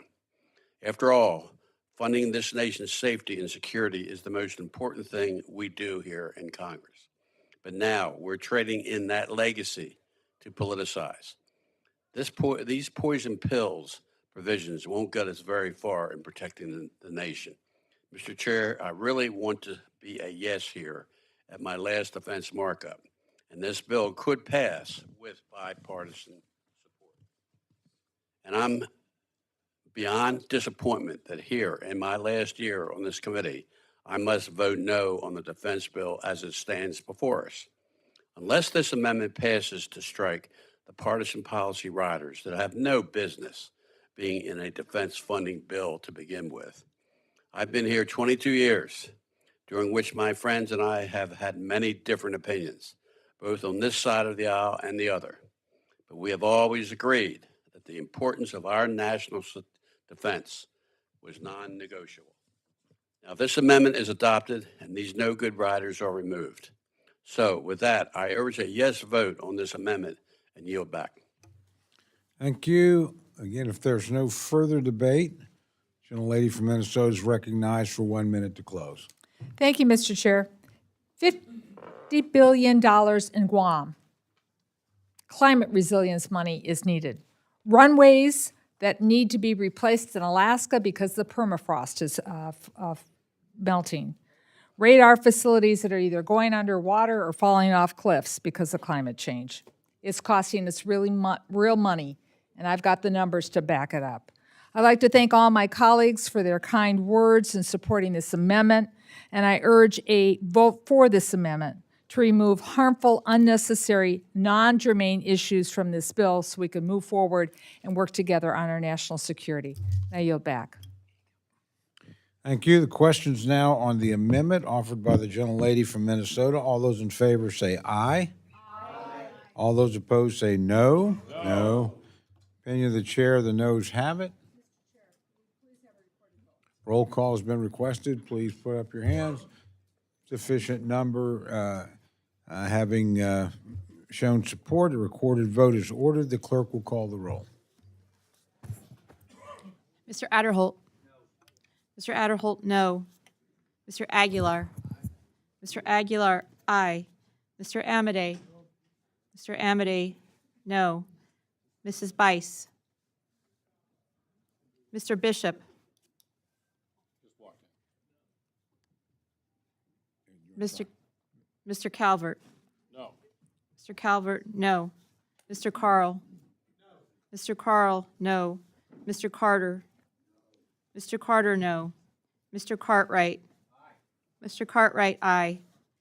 Mr. Case. Aye. Mr. Case, aye. Mr. Siscomani. No. Mr. Siscomani, no. Mr. Klein. No. Mr. Klein, no. Mr. Cloud. Mr. Cloud, no. Mr. Clyde. Mr. Cole. No. Mr. Cole, no. Mr. Cuellar. Ms. DeLauro. Aye. Ms. DeLauro, aye. Mr. Diaz-Balart. No. Mr. Diaz-Balart, no. Mr. Edwards. No. Mr. Edwards, no. Mr. Elzey. Mr. Espaillat. Aye. Mr. Espaillat, aye. Mr. Fleischman. No. Mr. Fleischman, no. Ms. Frankel. Aye. Ms. Frankel, aye. Mr. Franklin. No. Mr. Franklin, no. Mr. Garcia. No. Mr. Garcia, no. Mr. Gonzalez. No. Mr. Gonzalez, no. Ms. Granger. No. Ms. Granger, no.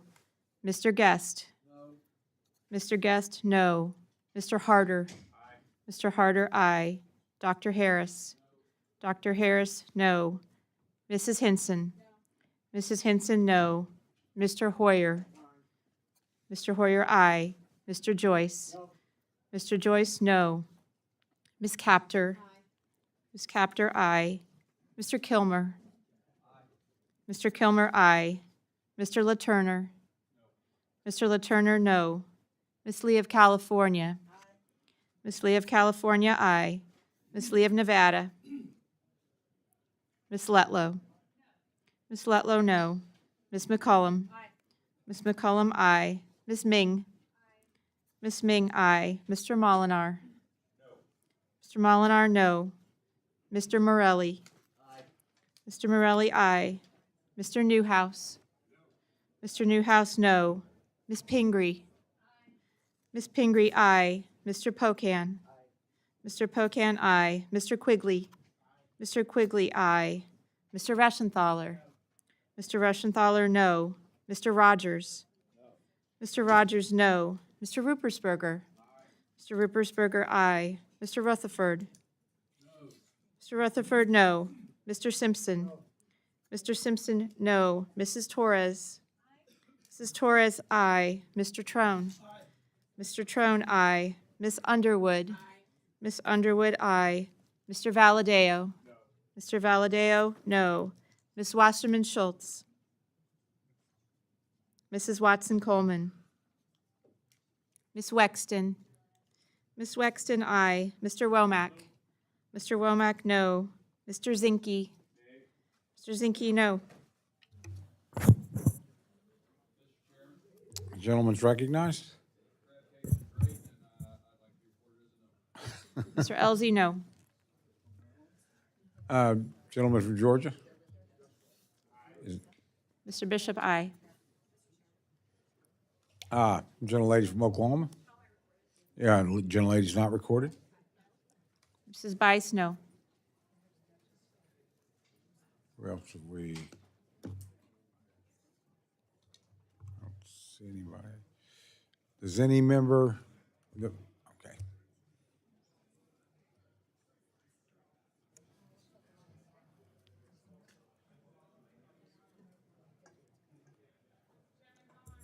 Gentlelady's not recorded.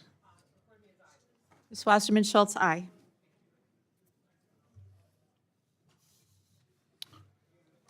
Okay. Clerk will tally.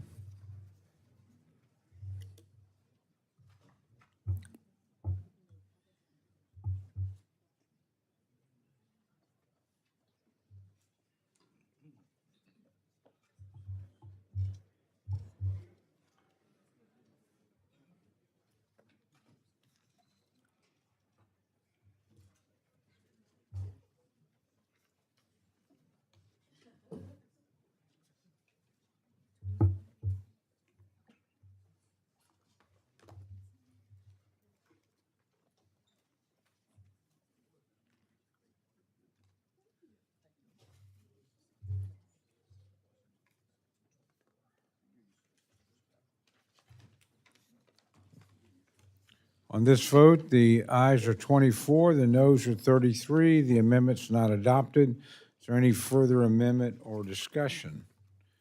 Mr. Cloud is recognized for the purpose of an amendment. Chairman, I have an amendment at the desk on behalf of Mr. Clyde.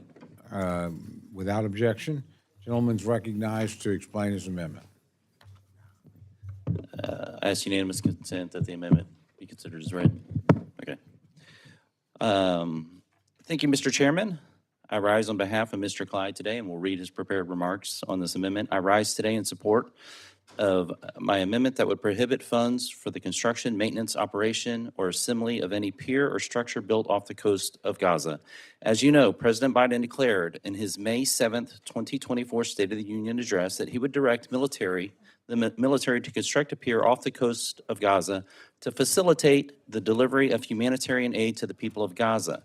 Construction began on April 26, 2024, with reportedly over 1,000 U.S. service members deployed, and construction of the pier was completed on May 16th of 2024. Since the construction, however, the pier has been plagued by prolonged delays, hijacked humanitarian aid, additional costs, and debilitating damages. On May 19th, 2024, aid deliveries from the pier were halted for 48 hours after 11 of 16 trucks operated by the United Nations World Food Program were ransacked. These trucks carrying aid intended for Palestinians were stripped of their vital supplies and are now undoubtedly in the hands of Hamas terrorists. If you recall, Pentagon officials just earlier last month confirmed that Hamas terrorists were able to seize a sizable shipment of humanitarian aid crossing the border of Jordan. I believe everything that goes into areas of Gaza under Hamas control goes to Hamas. Less than a week later, on May 25th, 2024, a large section of the causeway broke off due to unstable weather conditions, choppy waters, and high winds. During the poor weather, 4 U.S. Army vessels near the pier went aground, with 2 ending up in the Gaza shore. 3 days later, U.S. officials announced that aid deliveries would be suspended until the pier was fixed. The repairs completed this past weekend and lasting more than a week cost U.S. taxpayers an additional $22 to $28 million. This amount is on top of the nearly $250 million price tag that the Pentagon has estimated for the construction, operation, and maintenance of the pier. Furthermore, 3 service members have been injured in connection with the pier's operation, including one who's in critical condition. To recap, within a 10-day span operating the pier, 11 truckloads of humanitarian aid were hijacked. 3 U.S. service members faced non-combat injured. 2 U.S. Army vessels went aground off the coast of Gaza, and the pier was completely disabled due to a storm. One thing is clear. President Biden's Gaza pier has been a total failure. It has not provided anywhere near the expected amount of aid to Palestinians as originally promised by this administration. In fact, much of the aid delivered to the pier has undoubtedly ended up in the hands of Hamas terrorists responsible for the horrific October 7th, 2023 attacks on our ally Israel. Furthermore, the continued operation of this pier risks escalating tensions in the region by putting U.S. service members in harm's way and into the crosshairs of America's enemies. In January, 3 service members from my home state, Mr. Clyde's home state of Georgia, were tragically killed in a drone strike conducted by terrorist groups in the region. Our troops should never be placed in harm's way just so the administration can placate its descendants on the left.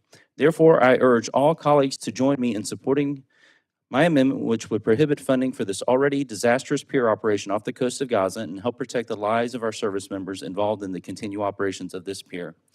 Thank you, Mr. Chairman. I yield back. Thank you very much. Mr. Calvert's recognized to address the amendment. I rise in support of this amendment, which would prohibit funds for President Biden's ill-conceived Gaza pier project. This project needlessly puts service members in harm's way. 3 has already been mentioned, have already suffered injury. 1 is in critical condition. We pray for his recovery. This unnecessary project has also cost hundreds of millions of dollars, which were not appropriated for this purpose and were diverted from other projects. Since its completion last month, the pier has spent more time drifting out to sea than operating. It's not functioned for more than a week due to weather and security functions. The pier has supplied more conspiracy theories about America's role in the war than it has food for Palestinians.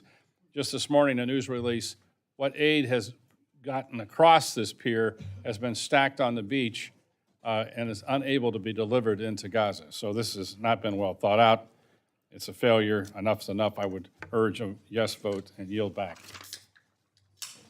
Gentlelady from Minnesota, Ms. McCollum, recognized to address the amendment. Thank you, Mr. Chair. I rise in strong opposition to this amendment. Has it been as successful as we hoped it would? Absolutely not. But do you ever stop trying to provide children food? I don't think in this country we do that. The humanitarian assistance funding program is what paid for this, and I want to make that clear. It didn't come from other areas. It came from humanitarian funding. In March, nearly half the population of Gaza, over 1 million people, had completely exhausted their food supplies. A month ago, the head of the United Nations World Food Program announced that northern Gaza has entered a full-blown famine.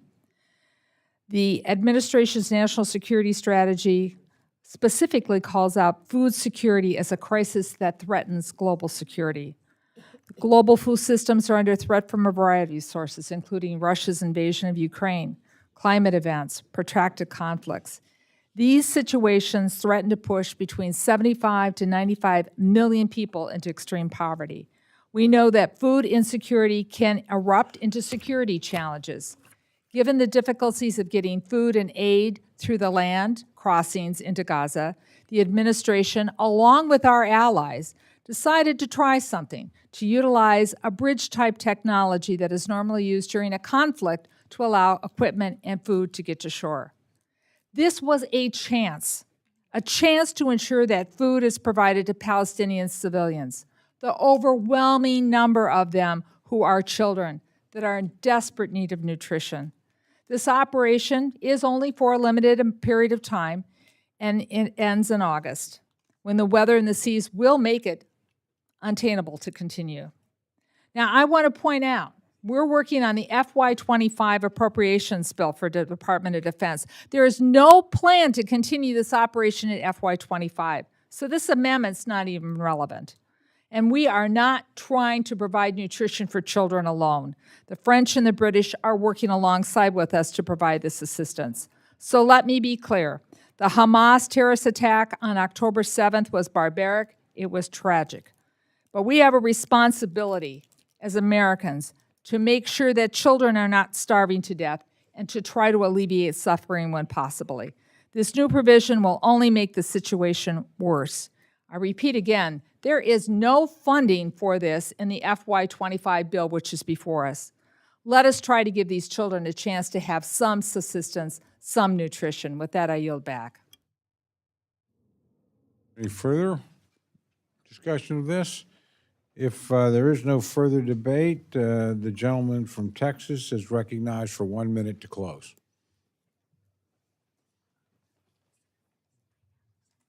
I urge adoption of this amendment, and I yield back to the chair.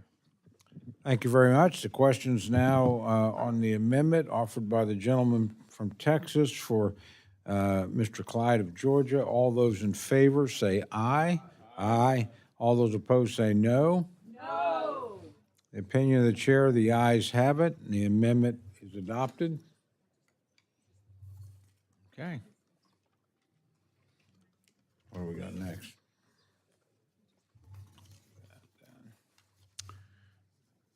Okay, Mr. Quigley of Illinois is recognized for the purpose of amendment. I have an amendment at the desk, and I respectfully ask that the Without reading be objection, waived. reading of the amendment dispensed with. The gentleman from Illinois is now recognized for remarks on his amendment. Mr. Chairman, I'm proud to offer this amendment to fund the Ukraine Security Assistance Initiative with my fellow co-chair of the Congressional Ukraine Caucus, Ms. Kaptur. And I am obviously aware there are people in this room who supported the supplemental on both sides of the aisle. I traveled with many of them to Ukraine 3 times since the war, and with an excellent group, as you know, to Germany to visit our troops training the Ukrainians on tanks, and obviously several other times to Poland, to the camp in which these supplies were running through. I don't know that I need to make the case for Ukraine today. I think most people in this room have made up their minds on that.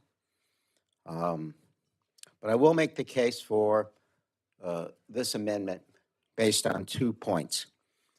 First of all, I've heard people say, we did a supplemental at $61 billion. Isn't $61 billion a lot already? Let's remember exactly what happened with that $61 billion. $13 billion was used to replenish U.S. military equipment that had been sent to Ukraine through USAI, and 10 otherwise. So over a third of that money was spent to replenish this funds to make sure that we are ready. $7 billion to strengthen our defense industrial base to increase weapons production and develop more advanced weapons system. $8 billion in economic support to Ukraine. $7 billion went to support and bolster U.S. forces elsewhere, Europe and the Middle East. And $2.5 billion was allocated for humanitarian aid. So where are they now with this aid? DOD has already committed $8.2 billion of the approximately $13.8 billion USAI funding through the Ukraine supplemental, and anticipates the remainder of the funds to be committed by the end of this year. That second point is just how different this funding is and why it matters, because it's gone at the end of this year. Unlike the Presidential Drawdown Authority, which DoD has continued to leverage to deliver equipment to Ukraine from DoD stocks, including the $1 billion package announced April 24th, USAI is an authority under which the U.S. procures capabilities from U.S. industry or partners. This means DoD can contract for purchases of materials to be sent to Ukraine rather than exclusively drawing from our own stocks. It has been used to integrate the Ukrainian military with Western militaries, increasing their capabilities and training their soldiers. It provides funding for training that Ukraine will need for new weapons, funding for the U.S. to buy arms on the global market, which it has done extensively in the past to acquire Soviet standard equipment that the Ukrainian forces are accustomed to using, and for funding Ukrainian purchases of weapons and equipment directly from U.S. manufacturers. USAI provides funds for three things: training that Ukraine needs for new weapons, funding for the U.S. to buy arms on the global market, and funds for Ukraine to purchase weapons and equipment directly from U.S. manufacturers. USAI is a program that has and continues to invest in Ukraine's future security needs. And the fact is, at the end of this year, it will be gone. The consequences of the U.S. signaling to the world that our commitment to a critical partner on the front line of aggression is not steadfast or far-reaching. That's the consequence if we don't support this measure. We would effectively signal to authoritarian leaders around the world with expansionist ambitions that the U.S. will allow them to act with impunity. For all the reasons we supported the supplemental, we should support this. We shouldn't send that message, oh, we sent $61 billion. We didn't. That money went to a lot of other spots. And I greatly respect those in the room who have supported and will continue to support Ukraine. But I think we know with the nuance of how this funding goes, why this is important. And I know I'm speaking to the choir of those who might support this, that you know that Putin is doubling down. He's going to spend 29.4% of their budget on the military. They are all in. For all the reasons we supported this and all the reasons we fought the Second World War and formed the United Nations and NATO and the EU, we should support this effort and this amendment. Thank you, and I yield back. Thank you very much. Chair recognizes Mr. Calvert to address the amendment. Thank you, Mr. Chairman, and I must rise in reluctant opposition to this amendment from my friend. Obviously, as you know, I support Ukraine's efforts to defend the sovereign territory from Russian aggression, have from the beginning. Ukraine's success on the battlefield sends a message to Putin, Xi, and other authoritarian dictators around the world that they invade their neighbors, they'll pay a heavy price. And Russia has paid a heavy price, probably up to 500,000 casualties since this war has begun. I don't celebrate that. Probably 200,000+ deaths from the Russian soldiers and 300,000 injuries, and these are severe injuries, and plus probably 250,000 Ukrainian deaths and injuries since this war began. 750,000 people have either died or been severely injured in this war since its beginning. This is why I voted for the Ukrainian Security Supplemental Appropriations Act, which provided funding that replenishes U.S. weapons stocks, as the gentleman mentioned, supports the industrial base. It also included, as he also mentioned, $13.8 billion for the Ukraine Security Assistance Initiative, significantly more than the $300 million that we put in annually that this amendment would provide. None of the $13.8 billion has been spent as of this date, and they have 3 years to spend it. I support Ukraine, but this $300 million is not needed at this time. Obviously, as the gentleman knows, we have funding needs within the bill, so at this point, I don't believe that's necessary, so I oppose this amendment, and with that, I yield back the balance of my time. Thank you very much. The chair recognizes the gentlelady from Ohio, Ms. Capter, for her remarks on the amendment. Thank you, Mr. Chairman, and I arise with my dear colleague from Chicago, urging support of our amendment to correct a serious oversight in the base bill. For over 100 years, Ukraine and many of its Central European neighbors had been subjugated, reconquered, persecuted, and murdered on a mass scale. Indeed, Ukraine and its fields and adjoining gulags in the former Soviet Union remain the largest killing fields in the history of the world. Just under Stalin, it's estimated he killed 14 million and starved 14 million on these territories. So today, Ukraine, the poorest nation in Europe, but the largest landmass, only seeks to live in liberty and peace. And it has hoped for that since it first gained its independence in 1991 with the collapse of the former Soviet Union. Then in 2014, with no provocation, Russia initially invaded Crimea. The West did not resist. And taking note of that inaction 8 years later, with no provocation, Russia fully unleashed her full force on Ukraine. It was astounding to see the Ukrainians stop her before she reached the capital city. Today is the 840th day of the expanded hot war. When Ukraine fought back, the regime that Putin unleashed had a calculated and deliberate campaign of terror against the people of Ukraine. Russia has bombed its cities, kidnapped her children by the thousands, committed countless additional egregious war crimes, and perpetrated ethnic and religious cleansing at a level we have not seen in modern history. These heinous crimes seek to rob Ukraine of its identity and its future. Furthermore, if we fail to stand with our allies in defense of liberty, history will judge us as fools, and surely we would be. Russia will not stop at Ukraine. Poland, the Baltics, and other surrounding NATO allies are next. Let us not relive the 20th century. History illustrates for us the folly of relying on the hope that tyranny will ever be appeased. It will never stop of its own accord, particularly with this enemy.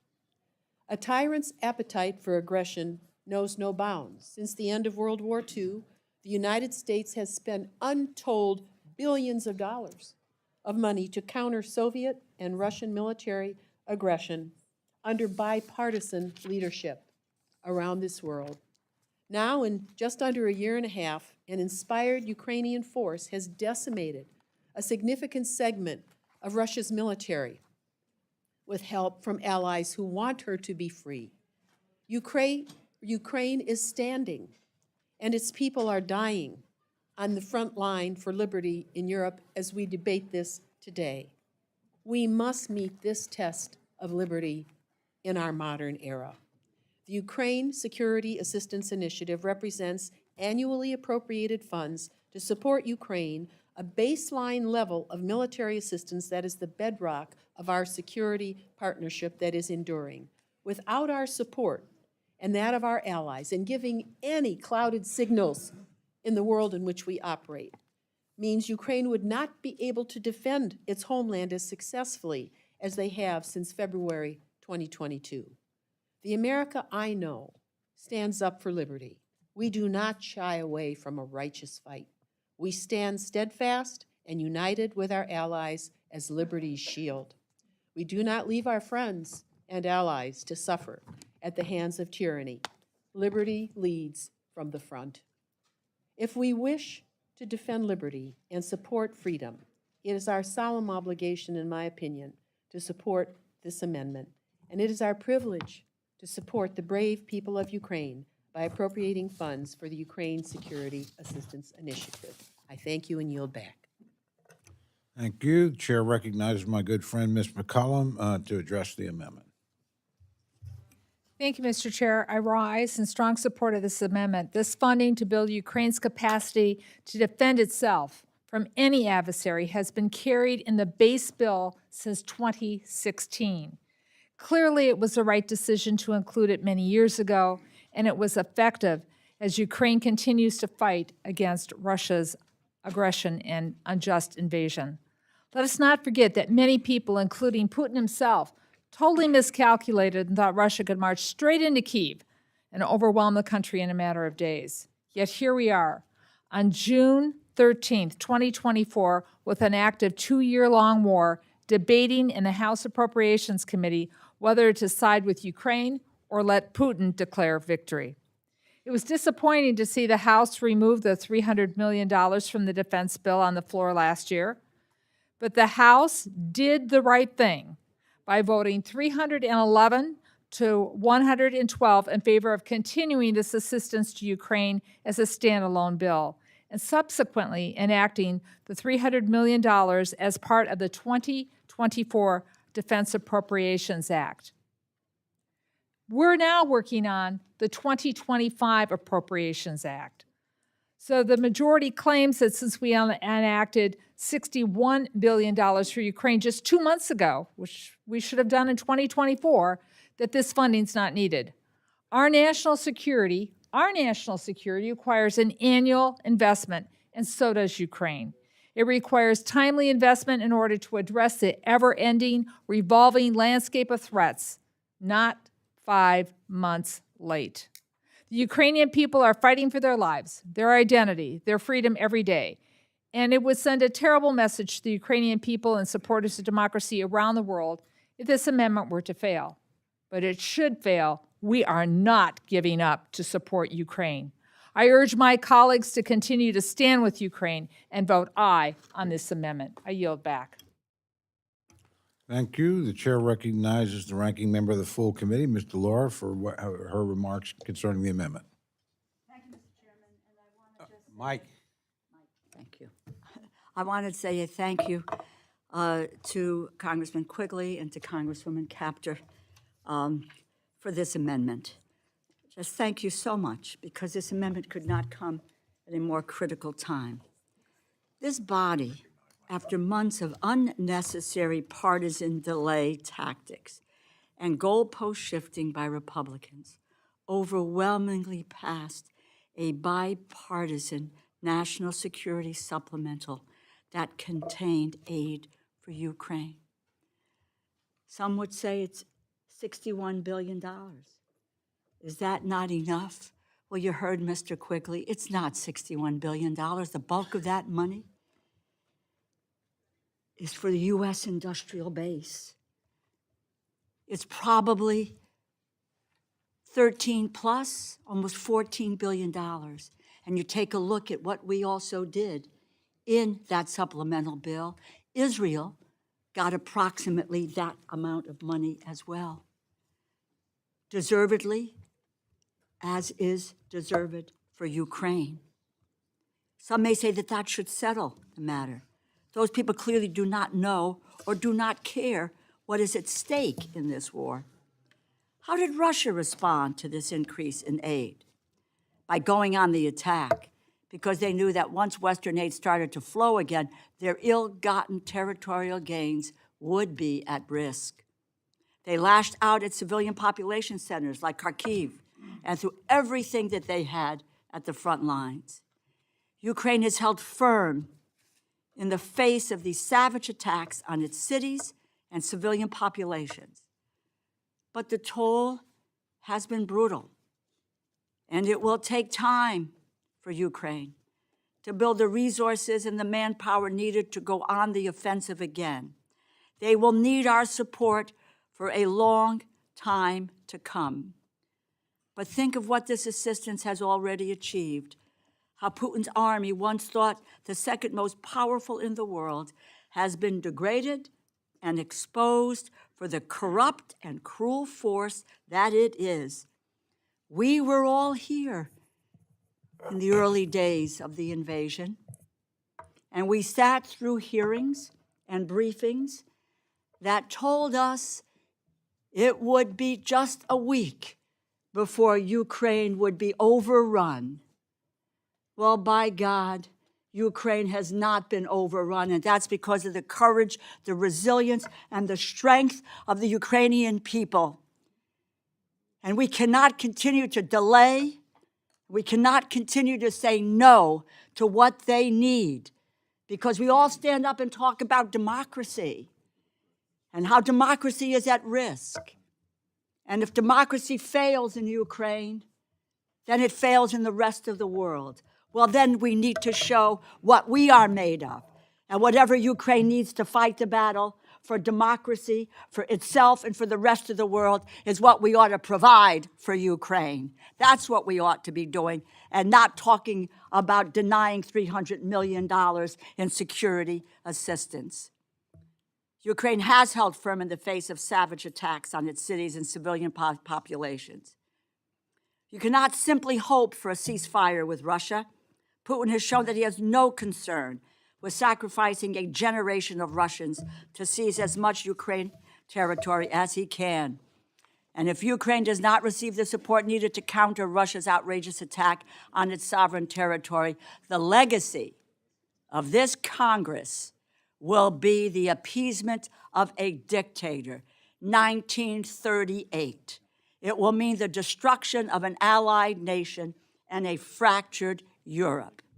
Gone will be the post-war order that has kept Europe free and prosperous. Gone will be our credibility in the eyes of our allies and of our adversaries.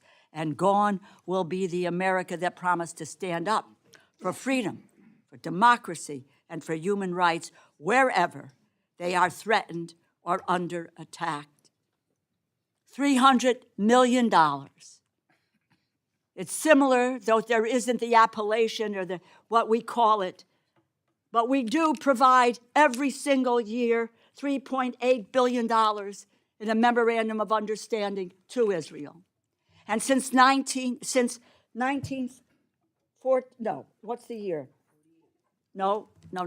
want to just talk about what we have. Since fiscal year 14, we have provided $300 million to Ukraine every single year. And why now, at this moment when they need this help the most, would we say no to them? You know, Ukraine is fighting the war that America always prepared for, but hoped we would never have to fight. Every step closer to victory that they take is another step closer to a defeated dictator and a fracturing of the authoritarian alliance around the world. We must continue the security assistance if we are to have any claim to remaining the leader of the free world. I urge my colleagues to support this amendment, and I yield back. Thank you very much. Chair recognizes himself to respond on this particular amendment. I have enormous respect for everybody who's spoken here, and certainly great passion about the Ukraine issue. I know my friend, Chairman Calvert, has been consistently supportive of funding for that initiative. I have been as well. That's not particularly popular in some elements in my party these days. In fact, I'm dealing with it at home right now. But having said that, very proud to join my friends and vote with the supplemental. I think it was much needed. I wish it could have come earlier, but it came when it came. In this case, we just literally passed a very substantial package for Ukraine. These funds will come out of funds set aside for operational maintenance of our own forces. And quite frankly, this budget, as both Chairman Calvert and I alluded in our opening remarks, is far too low, in our opinion, already. It's at the president's level, however. It would have helped a lot more if the president put the budget a little bit higher. We probably could have gone wherever he was going to go. That's what we've done the last 2 years.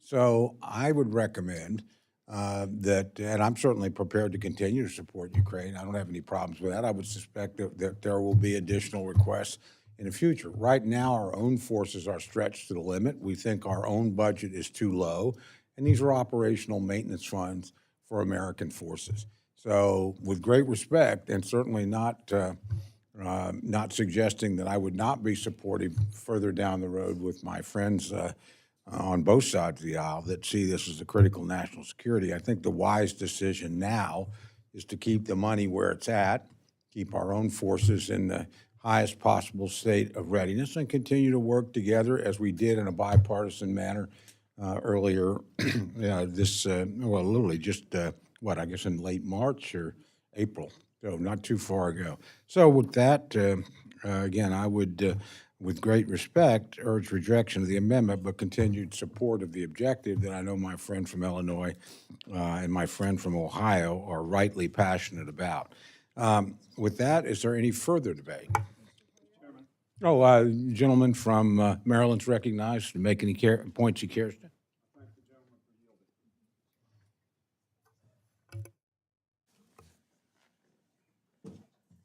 Many years ago,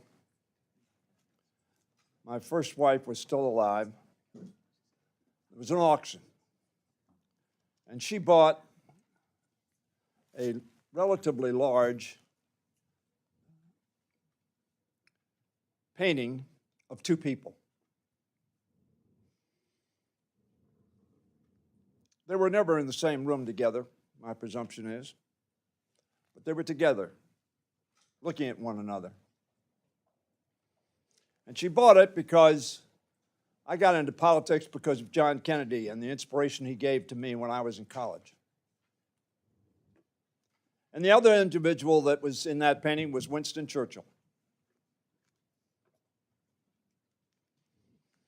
And Winston Churchill, at a time of great moral threats, called his country to attention, called his country to confront an enemy that looked so very strong.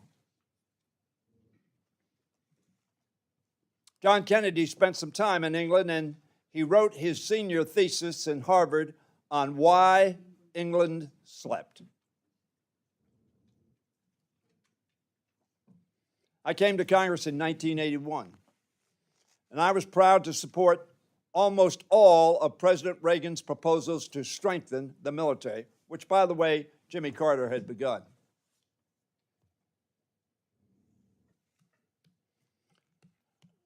Kennedy wrote that book, Why England Slept, for the same reason that Winston Churchill called his country to attention.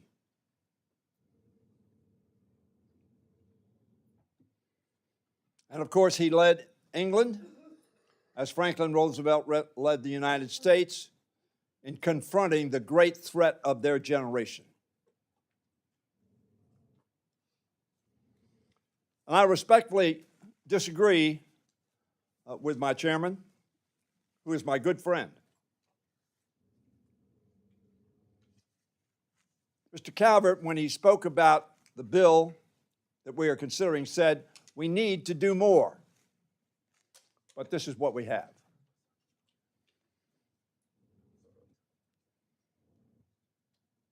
What we have done since 2014 is send a very muddled message to our enemies. Russia, Iran, North Korea, China. A muddled message of our willingness to confront despots. The mother of this war in which Ukraine and the United States are now engaged was, as the gentlelady said, the theft of Crimea. In 2014, when the West did little to respond to that violation of international law and Russia's agreement that if you give us the nuclear material, Ukraine, we will honor your borders. And there was no substantive, effective reply to that theft.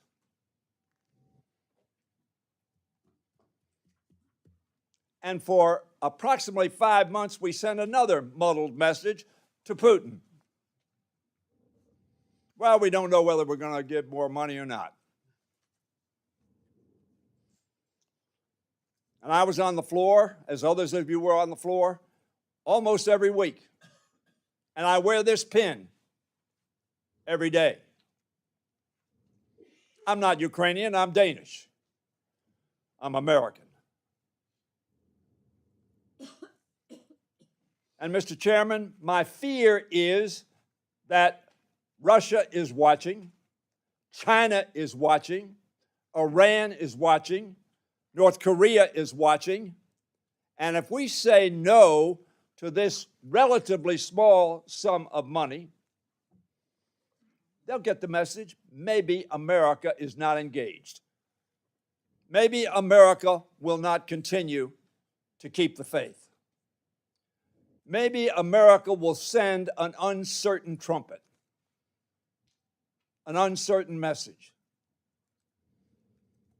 My colleagues, we're all Americans. We're all for defending our country.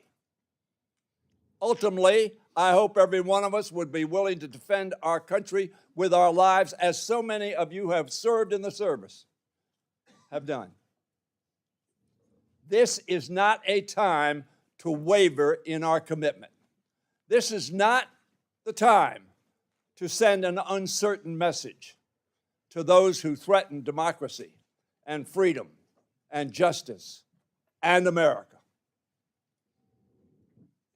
So I ask you, my colleagues, as Americans, not as Democrats, not as Republicans, as Americans, send a message. Send a message that we want Ukraine to win, not to have some sort of stalemate, not to have some weak message to the rest of the world. Well, if you attack them, they may fight a little bit, but ultimately they'll give up, they'll retreat, they'll run. I ask all of us, as Americans who support freedom, be willing to stand and vote for this amendment. I yield back.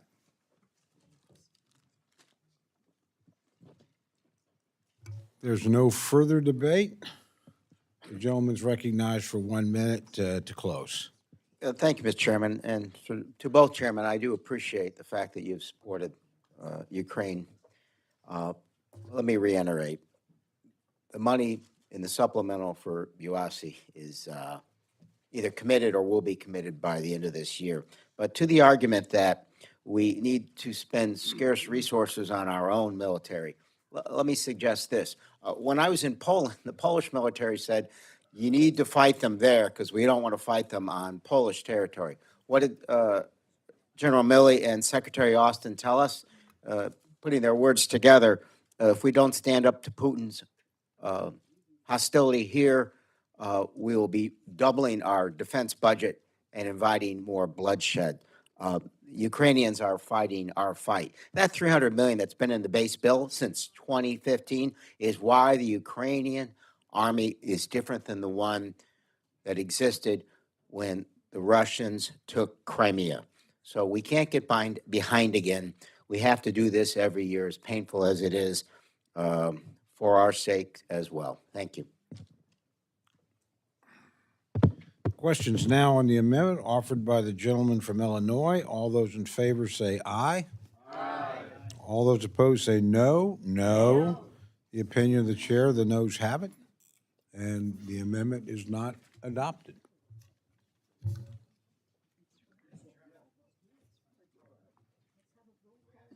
We vote. All right. Roll call has been requested. Sufficient number of hands having having risen, the clerk will call the roll. Mr. Adderholt. Mr. Adderholt, no. Mr. Aguilar. Mr. Aguilar, aye. Mr. Amadei. Mr. Amadei, no. Mrs. Bice. Mrs. Bice, no. Mr. Bishop. Yes. Mr. Bishop, aye. Mr. Calvert. No. Mr. Calvert, no. Mr. Carl. No. Mr. Carl, no. Mr. Carter. Bad signal. Mr. Carter, no. Mr. Cartwright. Mr. Case. Mr. Case, aye. Mr. Siscomani. Mr. Siscomani, no. Mr. Klein. Mr. Klein, no. Mr. Cloud. Oh, then I better go. Mr. Cloud, no. Mr. Clyde. Mr. Clyde, no. Mr. Cole. Mr. Cole, no. Mr. Cuellar. Mr. Cuellar, aye. Ms. DeLauro. Ms. DeLauro, aye. Mr. Diaz-Balart. Mr. Diaz-Balart, no. Mr. Edwards. Mr. Edwards, no. Mr. Elzey. Mr. Elzey, no. Mr. Espaillat. Mr. Espaillat, aye. Mr. Fleischman. Mr. Fleischman, no. Ms. Frankel? Mr. Franklin? Mr. Franklin, no. Mr. Garcia? Mr. Garcia, no. Mr. Gonzalez? Ms. Granger? Ms. Granger, no. Mr. Guest? Mr. Guest, no. Mr. Harder? Mr. Harder, aye. Dr. Harris? Dr. Harris, no. Mrs. Hinson? Mrs. Hinson, no. Mr. Hoyer? Mr. Hoyer, aye. Mr. Joyce? Mr. Joyce, no. Ms. Capter? Ms. Capter, aye. Mr. Kilmer? Mr. Kilmer, aye. Mr. LaTurner? Mr. LaTurner, no. Ms. Lee of California? Ms. Lee of California, aye. Ms. Lee of Nevada? Ms. Letlow? Ms. Letlow, no. Ms. McCollum? Ms. McCollum, aye. Ms. Ming?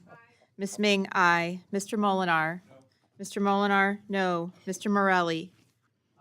Mr. Morelli, aye. Mr. Newhouse? Mr. Newhouse, no. Ms. Pingree? Ms. Pingree, aye. Mr. Pocan? Mr. Pocan, aye. Mr. Quigley? Mr. Quigley, aye. Mr. Reschenthaler? Mr. Rogers? Mr. Rogers, no. Mr. Ruppersberger? Mr. Ruppersberger, aye. Mr. Rutherford? Mr. Rutherford, no. Mr. Simpson? Mr. Simpson, no. Mrs. Torres? Mrs. Torres, aye. Mr. Trone? Mr. Trone, aye. Ms. Underwood? Ms. Underwood, aye. Mr. Valadeo? Mr. Valadeo, no. Ms. Wasserman Schultz? Ms. Wasserman Schultz, aye. Mrs. Watson Coleman? Mrs. Wexton? Mrs. Wexton, aye. Mr. Womack? Mr. Womack, no. Mr. Zinke? Mr. Zinke, no. Gentleman from Pennsylvania? The gentleman's not recorded. Mr. Cartwright, aye. And the gentlelady from Florida? Ms. Frankel, aye. We have any other members wishing to vote or change their vote? Not, the clerk will tally.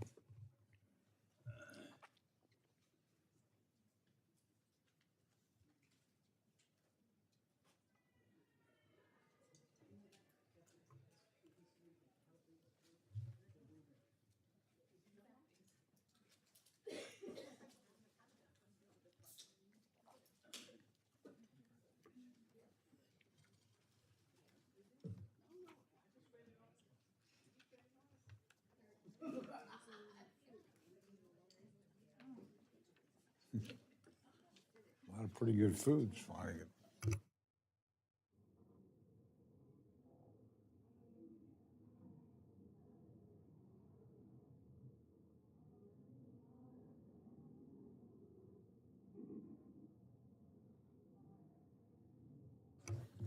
On this vote, the ayes are 25, the noes are 32. The amendment's not adopted.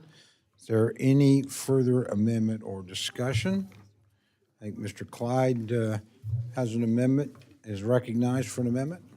Thank you, Mr. Chairman. I have an amendment number 3 at the desk. Clerk will read the amendment. I request unanimous consent that the Without amendment be objection. considered as read. The gentleman's recognized to explain his amendment. Thank you. I rise today in support of my amendment, which would prohibit funds from being used for certain divisive flag displays or for certain discriminatory hiring practices by the Department of Defense. First, this amendment would ensure that no taxpayer dollars are being used to fly flags in contravention of the accepted list of flags found in last year's National Defense Authorization Act. Because American tax dollars should not be used to promote, encourage, or advertise divisive political ideologies in our military. The current military recruiting and retention crisis is dire, and injecting the nation's divisive political discourse into our armed services will only exacerbate those woes and distract our military from its core mission of defending our country and our precious freedoms. In addition, my amendment simply states that none of the funds made available by this act or any other act may be used for hiring practices based on gender, religion, political affiliation, or race. If you recall, last year, the Supreme Court rightfully overturned the race-based affirmative action in college admission policies, which violated the Equal Protection Clause of the 14th Amendment.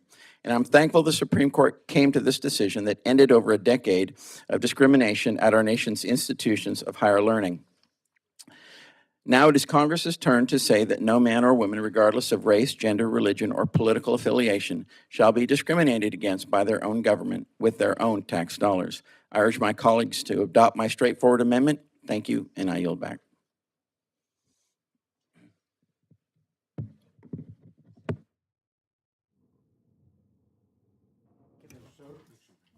Ms. McCollum of Minnesota is recognized to respond to the amendment. Thank you, Mr. Chairman. I'll be brief. I rise in strong opposition to this amendment. The Title VII of the Civil Rights Act of 1964 prohibits employment discrimination, including hiring and firing, based on race, color, religion, sex, or national origin. It is current law. Now, I'd like to quickly compare current law to the language that's being presented to us today. This amendment before us would also protect race and religion, as is currently the case under Title VII. No issues there. However, this amendment references gender rather than sex and adds political affiliation and omits national origin. If the gentleman wanted to offer language reaffirming Title VII for the Civil Rights Act, then perhaps there's something we can consider for the bill. But given these differences in the text, these differences again, this amendment references gender rather than sex, adds political affiliation, and omits national origin. Given these differences, I fear there would be differences in interpretation, in implementation in law that may not be fully understood at this time. Therefore, I oppose the amendment. I yield back. Okay, if are there others who wish to address the amendment? If there's no further debate, the gentleman from Georgia is recognized for 1 minute to close.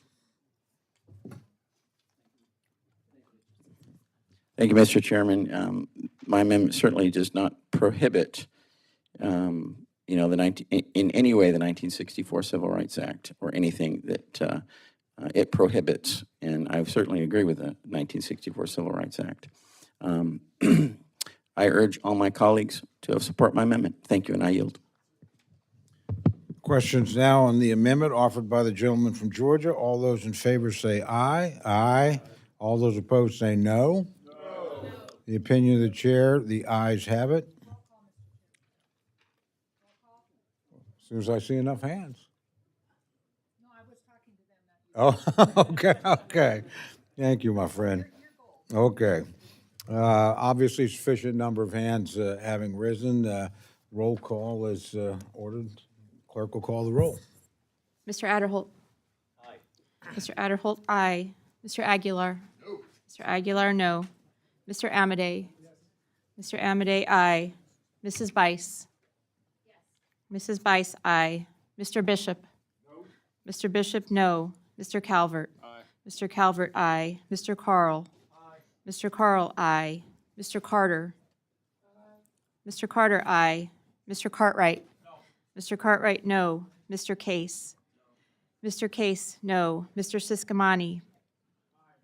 Mr. Siscomani, aye. Mr. Klein. Aye. Mr. Klein, aye. Mr. Cloud. Aye. Mr. Cloud, aye. Mr. Clyde. Aye. Mr. Clyde, aye. Mr. Cole. Aye. Mr. Cole, aye. Mr. Cuellar. No. Mr. Cuellar, no. Ms. DeLauro. No. Ms. DeLauro, no. Mr. Diaz-Balart. Yes. Mr. Diaz-Balart, aye. Mr. Edwards. Aye. Mr. Edwards, aye. Mr. Elzey. Aye. Mr. Elzey, aye. Mr. Espaillat. Mr. Fleischman. Aye. Mr. Fleischman, aye. Ms. Frankel.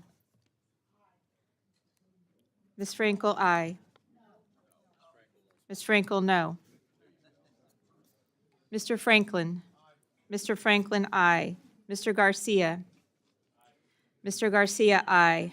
Mr. Gonzalez. Ms. Granger. Ms. Granger, aye. Mr. Guest? Mr. Guest, aye. Mr. Harder? Dr. Harris? Dr. Harris, aye. Mrs. Hinson? Mrs. Hinson, aye. Mr. Hoyer? Mr. Hoyer, no. Mr. Joyce? Mr. Joyce, aye. Ms. Capter? Ms. Capter, no. Mr. Kilmer? Mr. Kilmer, no. Mr. LaTurner?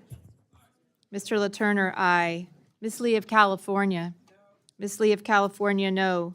Ms. Lee of Nevada? Ms. Letlow? Ms. Letlow, aye. Ms. McCullum? No, thank you. Ms. McCullum, no. Ms. Ming? Ms. Ming, no. Mr. Molinar? Mr. Molinar, aye. Mr. Morelli? Mr. Morelli, no. Mr. Newhouse? Mr. Newhouse, aye. Ms. Pingree? Ms. Pingree, no. Mr. Pocan? Mr. Pocan, no. Mr. Quigley? Mr. Quigley, no. Mr. Raschenthaler? Mr. Rogers? Mr. Rogers, aye. Mr. Ruppersberger? Mr. Ruppersberger, no. Mr. Rutherford? Mr. Rutherford, aye. Mr. Simpson? Mr. Simpson, aye. Mrs. Torres? Mrs. Torres, no. Mr. Trone? Mr. Trone, no. Ms. Underwood? Ms. Underwood, no. Mr. Valadeo? Mr. Valadeo, aye. Ms. Wasserman Schultz? Ms. Wasserman Schultz, no. Mrs. Watson Coleman? Ms. Wexton? Ms. Wexton, no. Mr. Womack? Mr. Womack, aye. Mr. Zinke? Mr. Zinke, aye. Gentleman from New York.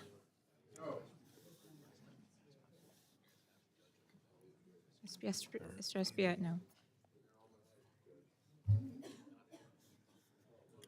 Are there any members wishing to record or change their vote? Clerk will tally.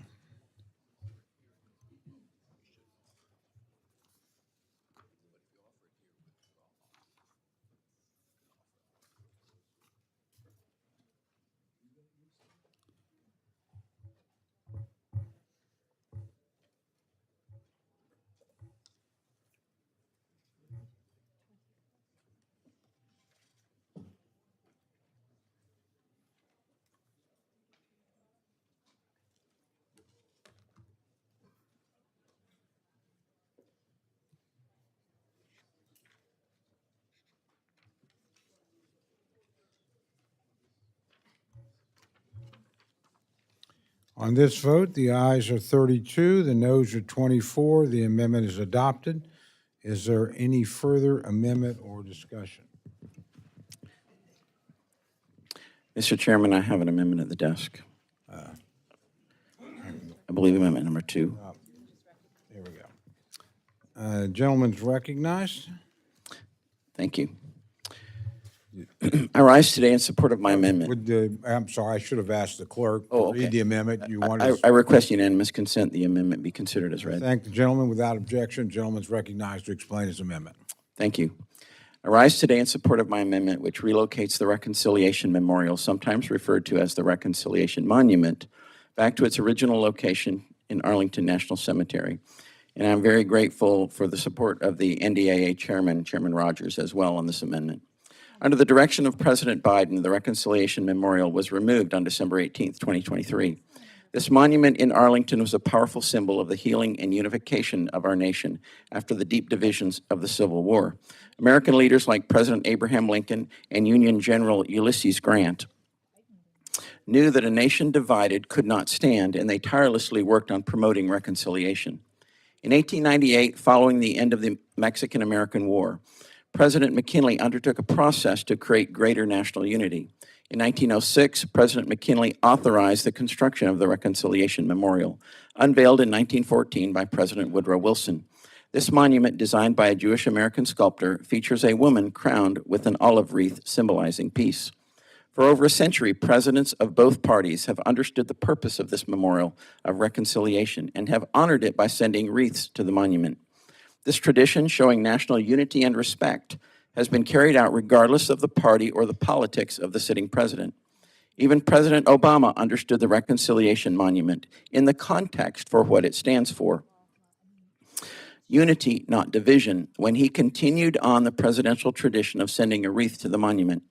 In doing so, presidents have continued to emphasize the message of this monument, reconciliation and unity, not division. Former Democrat Senator Jim Webb, a highly decorated Marine Corps officer and former Secretary of the Navy, has strongly supported the preservation of the Reconciliation Memorial because the monument is one of the most potent symbols of healing in our nation and across the globe.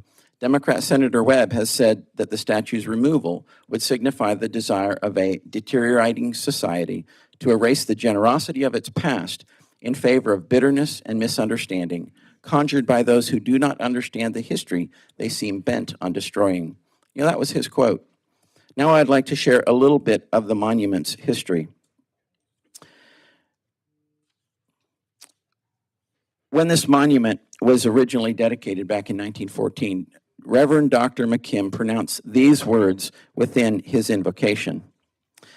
He said, "As the blue and the gray mingle their dust on this consecrated hill, may the men of the North and the men of the South join hands and hearts in the labors and sacrifices which must be undertaken in the years to come for the honor, the happiness, and the glory of our country. Grant also, O Lord, that this moment may stand as a perpetual memorial of the reconciliation between the people of the states once arrayed against each other in deadly conflict. Men who once met in wrath on the field of battle meet here today as friends and brothers in the great enterprise of peace.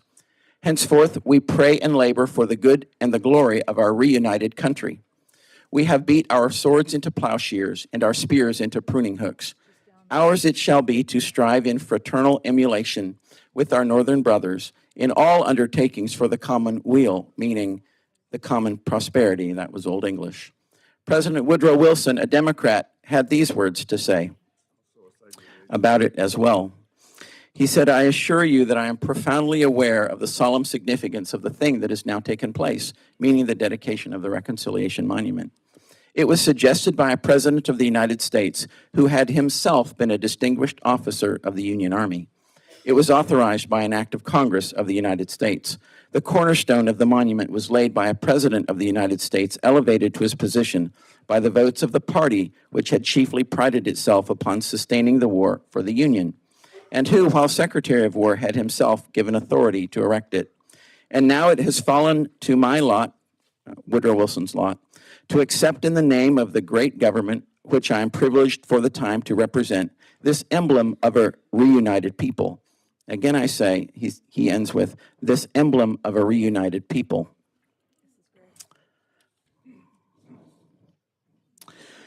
You know, the best way to destroy a nation is to divide it. So this reunification monument is not a symbol of division, but of unity. You know, if you're willing to listen to those who fought the war of division, you can see that. So therefore, I ask that all members support the adoption of my amendment to return the Reconciliation Memorial to the grounds of Arlington National Cemetery. In doing so, we can maintain a critical piece of our national unity and fill the empty spot that now exists in Arlington. Let us unite against the destruction of our history, and let us fight for the principles of healing and unity, which is exactly what this memorial was created to accomplish. Thank you, and I yield. Gentlelady from Minnesota, Ms. McCollum's recognized to address the amendment. Thank you. And I rise in strong opposition to this amendment to return the Confederate memorial statue back to Arlington Cemetery. I'm a history teacher by profession. So here's a little history. Arlington Cemetery consequently expanded sections 21, 22, and 24 in 1990. Congress authorized the design section for the Confederate soldiers at a time when the nation was trying to reconcile the Civil War. The Confederate section contains the grave of 482 veterans and their spouses. Now, here's what's interesting about that part of the cemetery. So the next time you walk through, take a second to notice something. The Confederate dead, when they are buried in a different pattern. They're not in the rows. They are in concentric circles rather than the straight rows elsewhere in Arlington. Why? This was done intentionally to emphasize the South's attempt to find its place in a new united country, to make the circle come complete. Now, Congress enacted in 2021 the NDAA, which established a bipartisan commission, including both civilians and military, to rename military installations that were associated with the Confederate States of America. This amendment attempts to reverse the implementation of that commission's recommendations. It was a commission's recommendations, not President Biden's decision, a commission. Currently, the memorial remains secure and safe and stored in a DoD facility while the Army engages in consultation with the entitled parties. And the parties that the Army is talking with are the Commonwealth of Virginia State Historical Society Preservation Office and the Federal Advisory Council on Historic Properties regarding its final disposition. So this issue is going to be resolved, and it's going to be resolved with the input from the Commonwealth of Virginia and the Federal Advisory Council on Historic Properties. So this memorial will be placed at an appropriate time at the appropriate venue. We need to move forward. We've had this amendment before us before in the past, and I encourage my colleagues to vote no on this amendment, and I yield back the remainder of my time. The gentlelady from California, Ms. Lee, is recognized for comments on the amendment. Thank you, Mr. Chair. Once again, I rise in opposition to this amendment to reinstall the Confederate Memorial at Arlington National Cemetery. As I stated in this committee a few weeks ago, the removal of this memorial is an important step in dismantling the systems that hold us back. As long as these hateful symbols stand, they are condoning racism, bigotry, and men who committed treason against the United States in an effort to uphold the institution of slavery and white supremacy. That's why I introduced also the Confederate Monument Removal Act, this Congress, to prohibit the Confederate statues in the National Statuary Hall in the United States Capitol. You know, I wish you could walk in my shoes and the shoes of those on this committee who are the descendants of enslaved Africans. And just over and over and over again, this side of the aisle, the majority continues to try to turn the clock back. And it just personally is very painful, but it's also very cynical. This amendment has already failed once in this committee, and it's ridiculous that we're wasting our time on this again. This memorial has no place in Arlington National Cemetery, and I strongly oppose this amendment. I encourage all of my colleagues to join us, and I thank the ranking member for speaking out against this and voting no. Once again, the consistent pattern that is taking place in this committee is very scary. And I hope that you all do some soul searching and find out exactly what message you're sending, especially to people who look like me. Thank you, and I yield the balance of my time. Gentlelady from Florida, Ms. Wasserman Schultz, is recognized for comments on the amendment. Thank you. Thank you, Mr. Chairman. First, I want to thank all the members because it was a truly bipartisan vote in opposition to this amendment when it was offered in the Milcon VA Appropriations Subcommittee full committee markup just 3 weeks ago. And I think we all made that decision because this is a settled question. And it was a decision by this committee to leave it a settled question because this monument, which is headed to the Newmarket Battlefield State Historical Park, is headed where it belongs, being placed in a more historical context at that location.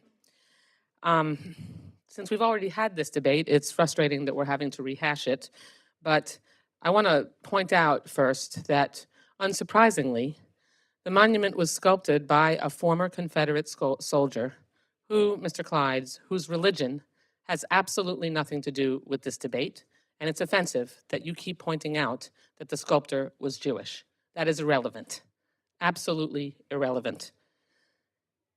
The gentleman from Georgia offered the same amendment during the markup of Milcon VA, And I reminded this committee then that Congress has already spoken on this issue, as has the ranking member of the Defense Subcommittee, the bill of which we are debating.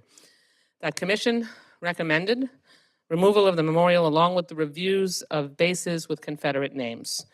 A decision was made again to relocate this monument to a more appropriate place where it could be placed in historical context, and that is being done at the Newmarket Battlefield State Historical Park. Arlington National Cemetery honors heroes who died to protect and defend our nation. It's not an appropriate venue for a Confederate memorial to traitors who sought to destroy the United States. That is part and parcel what the Confederacy was. The Bipartisan Naming Commission recognized this fact by recommending its removal. And if there were a way, which the commission was tasked with doing, to provide historically accurate context for the memorial at Arlington, while being respectful of the men and women buried there, the commission could have recommended to do so. Instead, the commission recommended its removal. And so we should not be relitigating that debate today, nor the debate we had just 3 weeks ago when this committee voted down this very same amendment. I urge my colleagues to join me in continuing to oppose this amendment, and I yield back.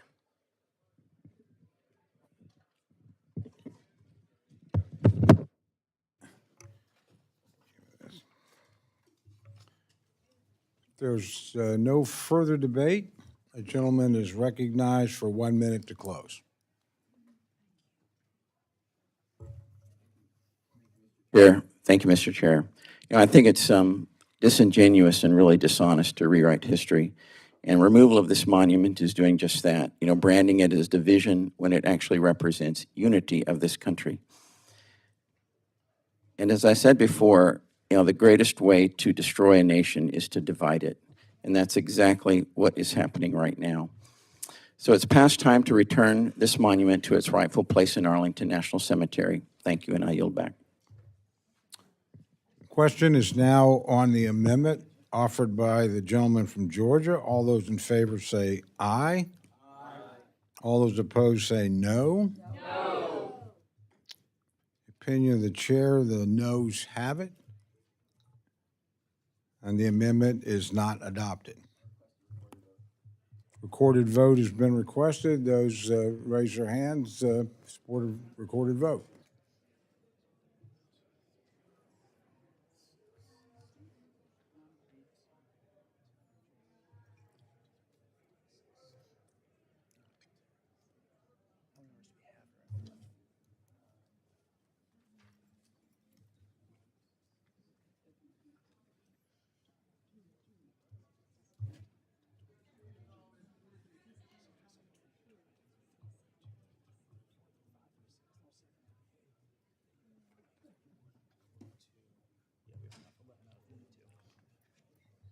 Sufficient number? Yes.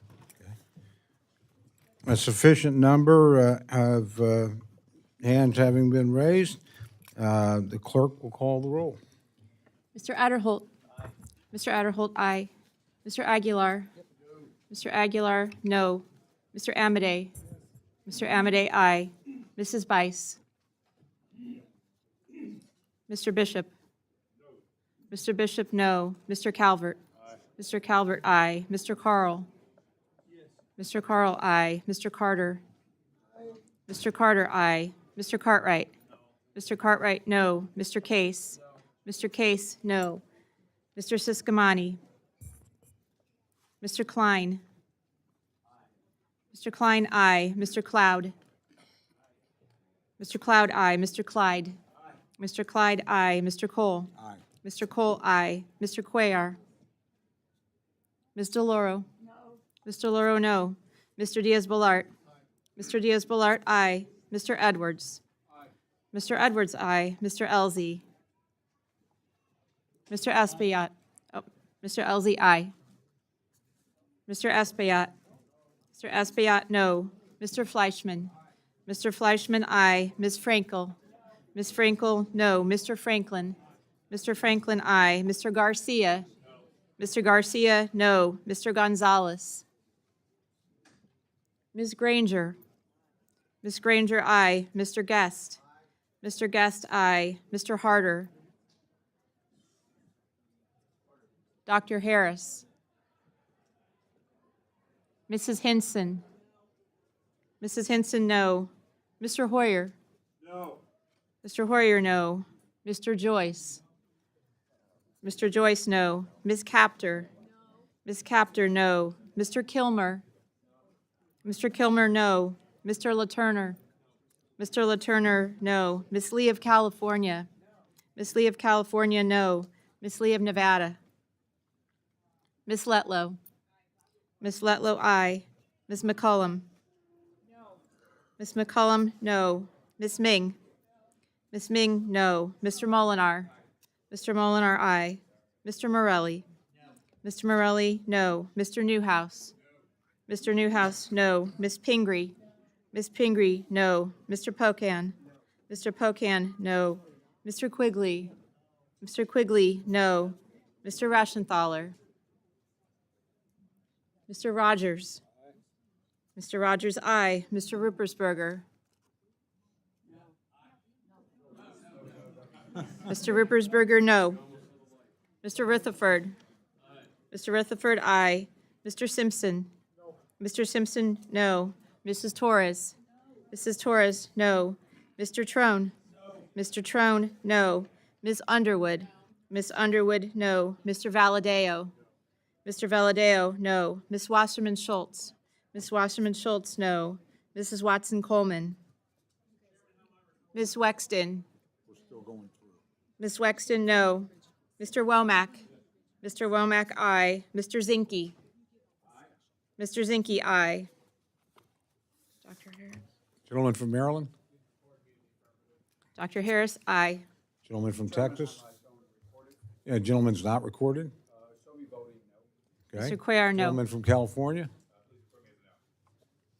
Mr. Harder, no. Gentleman from Arizona? Mr. Siscomani, no. Gentlelady from Oklahoma? Aye. Mrs. Bice, aye. Gentleman from Kansas? Afno and I, Mr. Turner. Lift Turner. Yeah, no, not. Let's see, I don't see.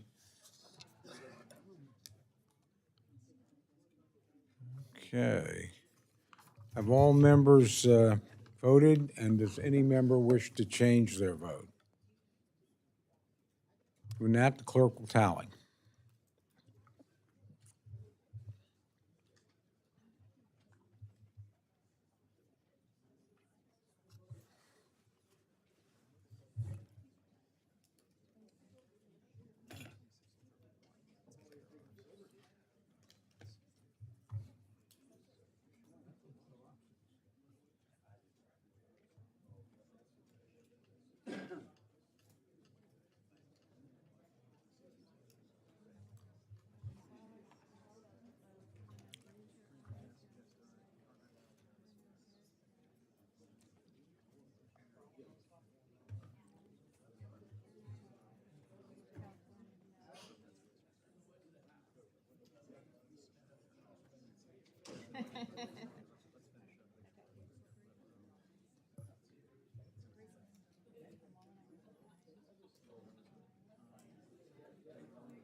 On this vote, the ayes are 25, the noes are 32. The amendment is not adopted. Is there any further amendment or discussion?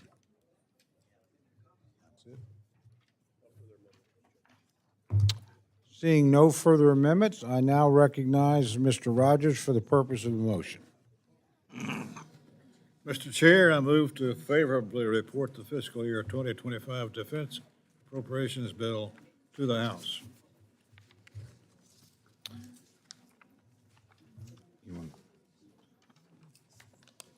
The question is now on the motion to favorably report fiscal year 2025 Defense Appropriations Bill to the House.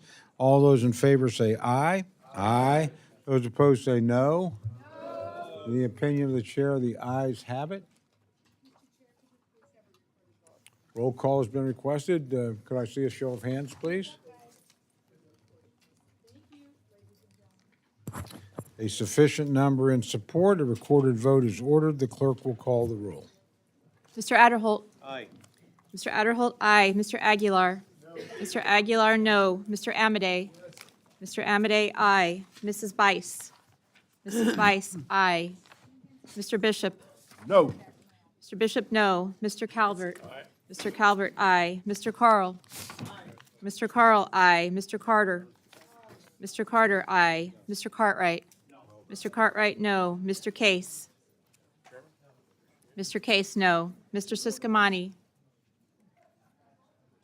Mr. Klein. Mr. Klein, aye. Mr. Cloud. Mr. Clyde. Mr. Clyde, aye. Mr. Cole. Aye. Mr. Cole, aye. Mr. Cuellar. Mr. Cuellar, no. Ms. DeLauro. No. Ms. DeLauro, no. Mr. Diaz-Balart. Mr. Diaz-Balart, aye. Mr. Edwards. Mr. Edwards, aye. Mr. Elzey. Mr. Elzey, aye. Mr. Espaillat. Mr. Espaillat, no. Mr. Fleischman. Mr. Fleischman, aye. Ms. Frankel. Ms. Frankel, no. Mr. Franklin. Mr. Franklin, aye. Mr. Garcia. Mr. Garcia, aye. Mr. Gonzalez. Mr. Gonzalez, aye. Ms. Granger. Ms. Granger, aye. Mr. Guest. Mr. Harder. No. Mr. Harder, no. Dr. Harris. Dr. Harris, aye. Mrs. Henson. Mrs. Henson, aye. Mr. Hoyer. No. Mr. Hoyer, no. Mr. Joyce. Mr. Joyce, aye. Ms. Capter. No. Ms. Capter, no. Mr. Kilmer. Mr. Kilmer, no. Mr. LaTurner. Ms. Lee of California. Ms. Lee of California, no. Ms. Lee of Nevada. Ms. Letlow. Ms. Letlow, aye. Ms. McCollum. Ms. McCollum, no. Ms. Ming. Ms. Ming, no. Mr. Molinar. Mr. Molinar, aye. Mr. Morelli. Mr. Morelli, no. Mr. Newhouse. Mr. Newhouse, aye. Ms. Pingree. Ms. Pingree, no. Mr. Pocan. Mr. Pocan, no. Mr. Quigley. Mr. Quigley, no. Mr. Reschenthaler. Mr. Reschenthaler, aye. Mr. Rogers. Mr. Rogers, aye. Mr. Ruppersberger. Mr. Ruppersberger, no. Mr. Rutherford. Mr. Rutherford, aye. Mr. Simpson. Mr. Simpson, aye. Mrs. Torres. Mrs. Torres, no. Mr. Trone. Mr. Trone, no. Miss Underwood. Miss Underwood, no. Mr. Valadeo. Mr. Valadeo, aye. Miss Wasserman Schultz. Miss Wasserman Schultz, no. Mrs. Watson Coleman. Miss Wexton. Miss Wexton, no. Mr. Womack. Mr. Womack, aye. Mr. Zinke. Mr. Zinke, aye. Gentleman from Arizona. The gentleman's not recorded. Mr. Siscomani, aye. Gentleman from Mississippi. Gentleman's not recorded. Mr. Guest, aye. Gentleman from Texas. No. You're not recorded. Mr. Cloud, aye. Gentleman from Kansas. Mr. LaTurner, aye.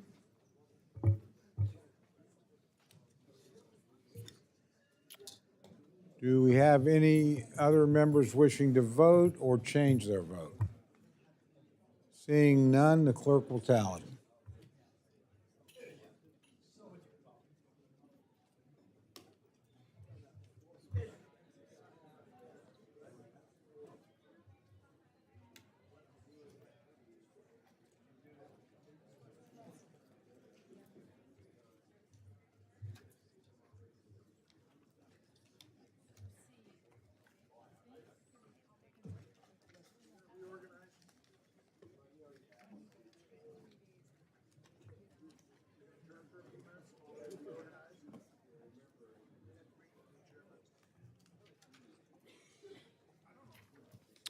On this vote, the ayes are 34, the noes are 25. The motion is agreed to. I ask unanimous consent that the staff be permitted to make technical and conforming changes to the bill and report just approved. Seeing no objection, so ordered. Chairman Cole, I ask for 3 days for the minority to file its views. Gentlelady has made her request and it's accepted.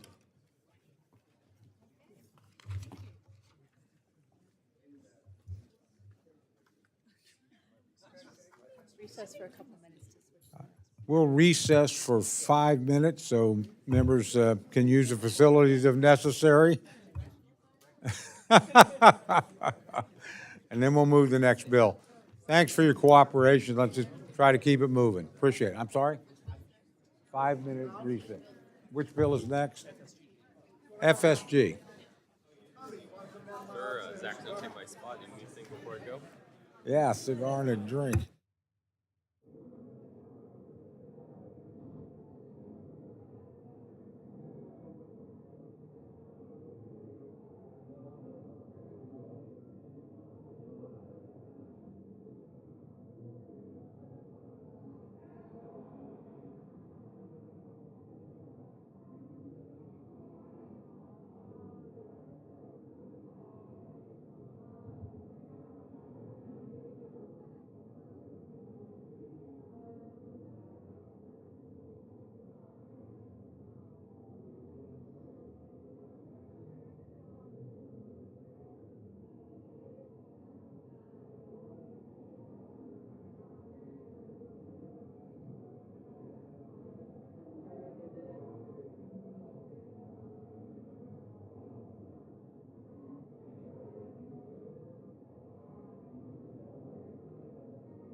If members could take their seats, we need to count and see whether or not we've got a quorum. Then we're going to move as quickly as we possibly can. Where's Mr. Joyce now? He's gone. He's right there. He's Ah. Hey, Joyce, could you come up here, please? I doubt.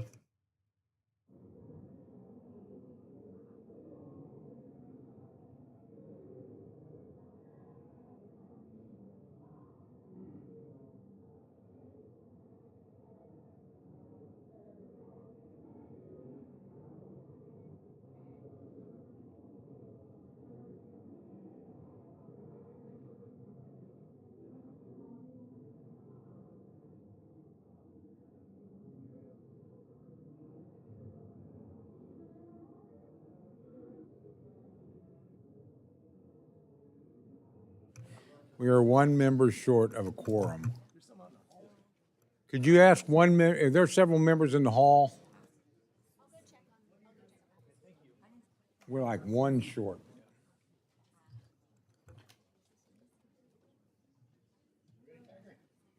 Ready to just breathe fire. Breathe fire.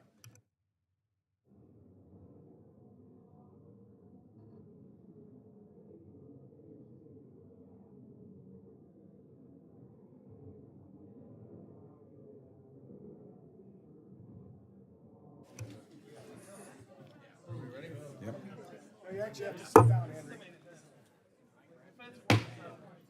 Financial Services and General Government. Our second order of business today is consideration of Financial Services and General Government Appropriations Bill for fiscal year 2025.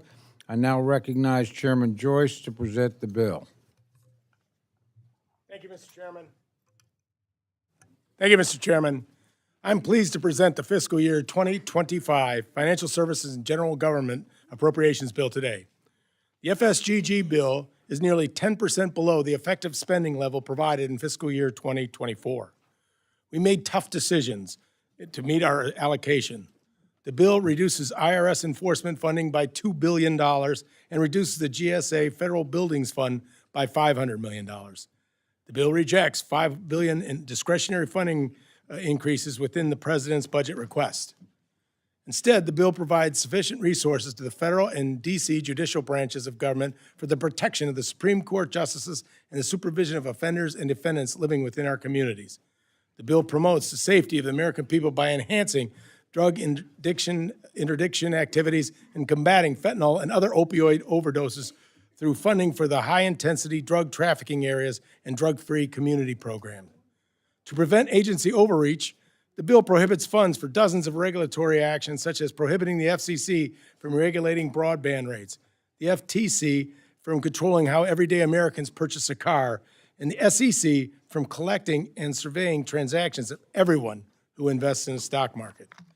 It rollbacks the administration's environment, social, and governance agenda by prohibiting funds for the SEC's climate disclosure rule and prevents agencies like the Treasury Department and Small Business Administration from funding climate initiatives. And the bill provides transparency and congressional oversight into the Consumer Financial Protection Bureau by bringing it under the annual appropriations process. I'd like to thank Ranking Member Hoyer, Chairman Cole, Ranking Member DeLauro for their hard work on this legislation. I look forward to the robust discussion that we'll have on this bill today in very brief statements. Thank you very much. I'd now like to recognize Mr. Hoyer for remarks on the bill.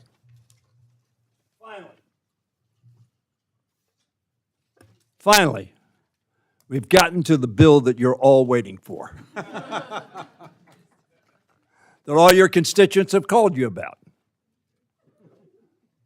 And that unfortunately is too often ignored.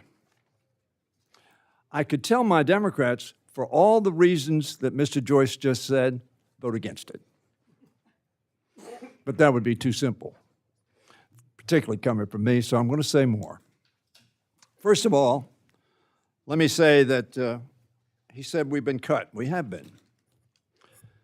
We've been cut in the fiscal year 24 bill that we did in March or late February by $800 million. We then, in fiscal year 25, And you recall, the deal was on the 23 funding levels. That's the deal we all made. We sat down. We've been cut $3.7 billion from the fiscal year 23 appropriation that was enacted. Now, the reason for that is I kidded about this is the bill that everybody's waiting for. You're not waiting for it. Nobody talks to you about this bill. And your vote one way or the other won't make any political difference probably. But I will tell you, my colleagues, this bill funds every other bill you're going to consider. Or it funds paying the almost $900 billion to the debt. This bill is responsible for raising all the money the other 11 committees spend. We don't raise enough, so we borrow. And we'll devote $870 billion to payment on that debt, more than the sum of our defense appropriation bill that we just passed. Said another way, your children and your grandchildren will be spending $1 trillion before they buy anything in their generation. The debt is a real problem. And you're not going to solve it by slicing away at 10% of it, which is the premise that I too often hear articulated. In 2010, the IRS, which is the largest part of our budget, received $12,146 million.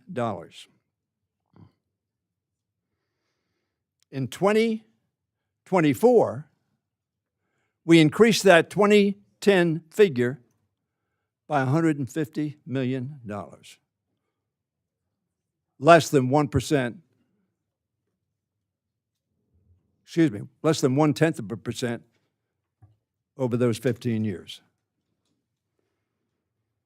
Because there's such great hostility towards the bill collector, the obligation collector. The thing that we get to do that makes America strong, the thing we get to do that makes American people have some backing and uplifting.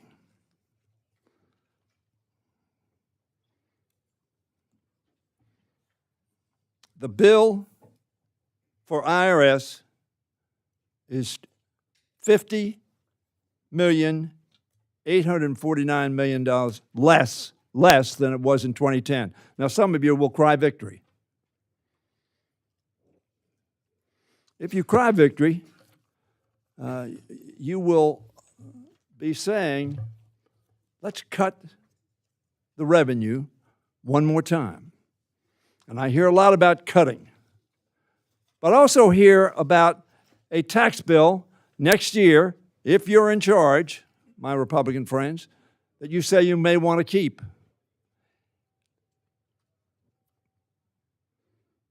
I have an article here which says that it's assessed at costing to re-up that bill that you voted for in 2017 if you were here.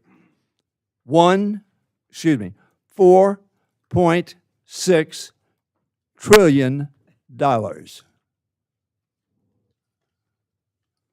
And you treat this bill as if it were somehow a grab bag that you were going to solve the deficit with. Well, I think you're not doing America's work. You're not doing this committee's work. In fiscal year 24, we received $26.5 billion. I've told you we've cut now.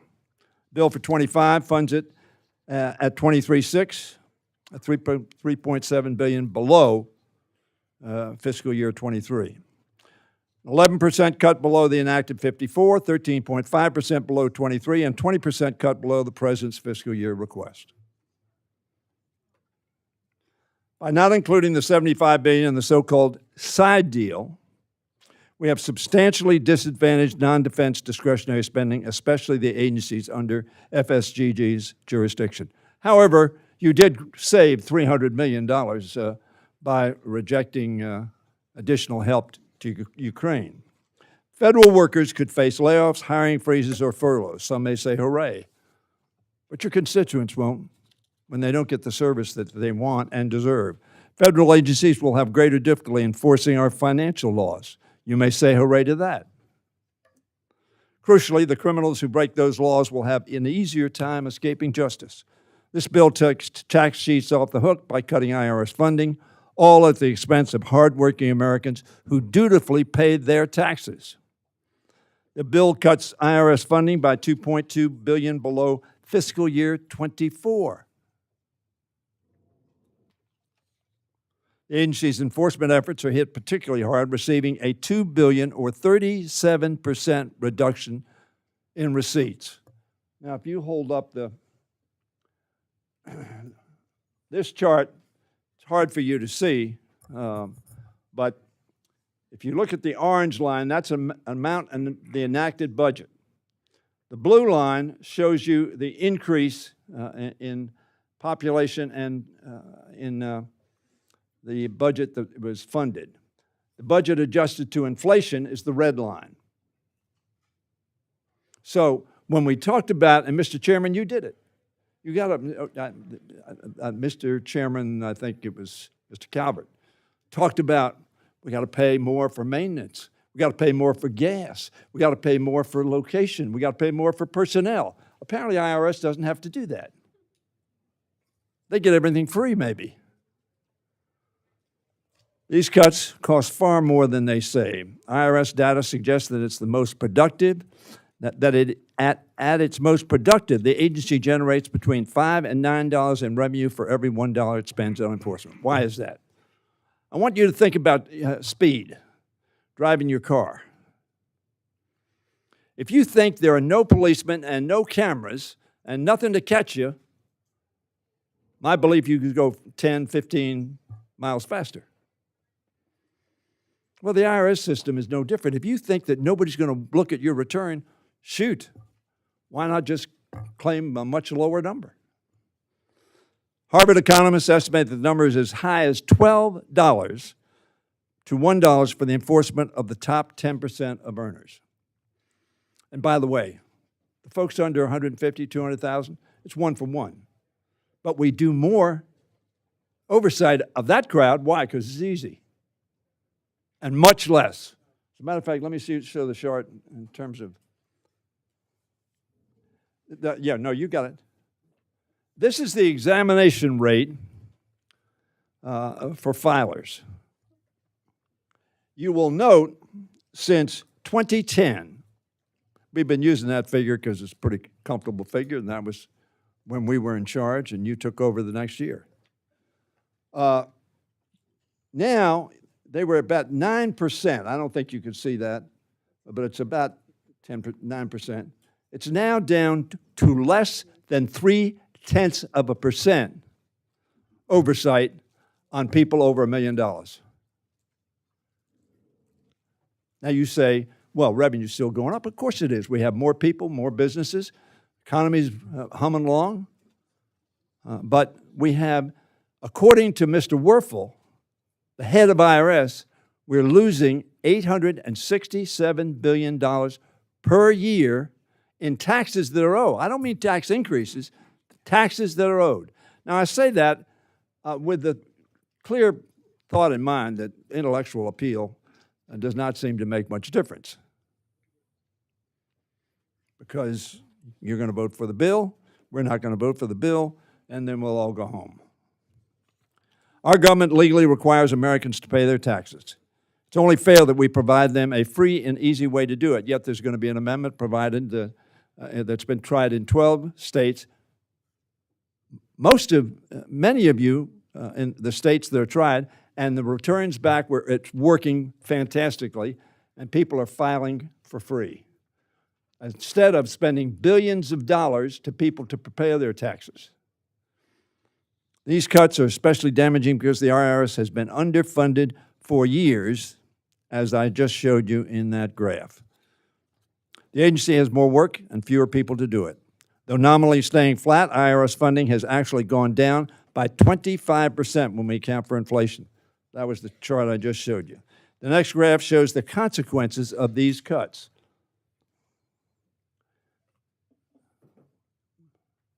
the examination rates, well, I showed you that, gone down substantially to less than 0.5% if you're a millionaire and above. So if you are, you tell your accountant, look, if it's questionable and we can contest it, don't put it on the form, because nobody's going to look at it. And the less funds you put in there, the less we will collect what is owed. Not only do we need to meet President Biden's request to fund the IRS at 2024 levels, $3.1 billion, more than what's in this bill, but we must also secure additional funding to offset last year's rescission and years of underfunding before it. In addition to tax cheats, this bill also aids and abets scammers, fraudsters, and those who have predatory business practices. They're the minority. The majority are doing what we expect them to do, acting honestly and faithfully to their duties as Americans. But this bill allows the guys and gals who aren't doing that off the hook. It undermines the agency's task with protecting Americans from the type of exploitation and promoting promoting competition. The chairman talked about them. Federal Trade Commission faces a $37 million or 9% cut beneath the enacted and a $146.3 million or 28% cut below the request. I know a lot of you sitting there saying, yeah, that's right, that's good, hey, way to go. That $4.6 trillion that we're going to incur in the tax cut next year, nothing to it. Now, you won't be in charge next year, so that really is not true. Whether going after a supermarket monopoly, inflating grocery costs, or oil and gas companies gouging prices at the pump, the FTC is working to lower Americans' costs. Instead of talking about rising costs, my Republican friends ought to seize the opportunity to help us lower them by increasing funding for the FTC and other agencies that protect consumers and promise competition. Don't leave them on their own. Because confronting super corporations, they don't have a chance. They're counting on us. You want me to wrap it up? All right. Let me wrap it up in saying that this bill is anti-competition, anti-average taxpayer, and anti-law enforcement. And I will end with this. Chairman mentioned internal revenue, 17%, 18% cut. Financial crimes, 10% cut. Office of Terrorism and Financial Intelligence, 4.75 cut. Securities and Exchange Commission did get an increase. Consumer Product Safety Commission, 5% cut. Federal Trade Commission, 8%. And the Office of National Drug Control Policy, cut. That is not being for making America safer. This is a bad bill. Let's vote against it. Thank you for the time, Mr. Chairman. You are most welcome, my friend. I now recognize myself for remarks on the bill. Financial Services and General Government Appropriations Act impacts every American and guides critical departments and agencies. From our economy and court systems to mail and government accountability, our constituents expect effective governance. Today's bill protects taxpayers while supporting critical functions. It's a reflection of accomplishing more with less by ensuring agencies are focused on their core mission. We also constrain bureaucratic overreach and provide critical oversight over the executive branch. It prevents President Biden from imposing a radical progressive agenda on the American people, defunding Green New Deal type and so-called diversity and inclusion initiatives. It brings the Consumer Financial Protection Bureau into the Appropriations and Oversight process and rejects the Biden administration's request for $3.5 billion to build a new FBI headquarters building. Further, the measure also provides critical oversight for the District of Columbia. It retains the conscience clause for D.C. contraceptive requirements, prohibits non-citizens from voting in D.C. elections, and stops D.C. from carrying out a deeply misguided anti-police policy.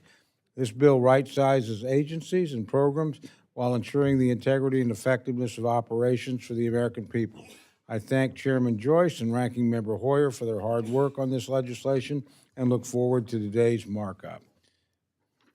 I now recognize the Ranking Member DeLauro for her opening remarks.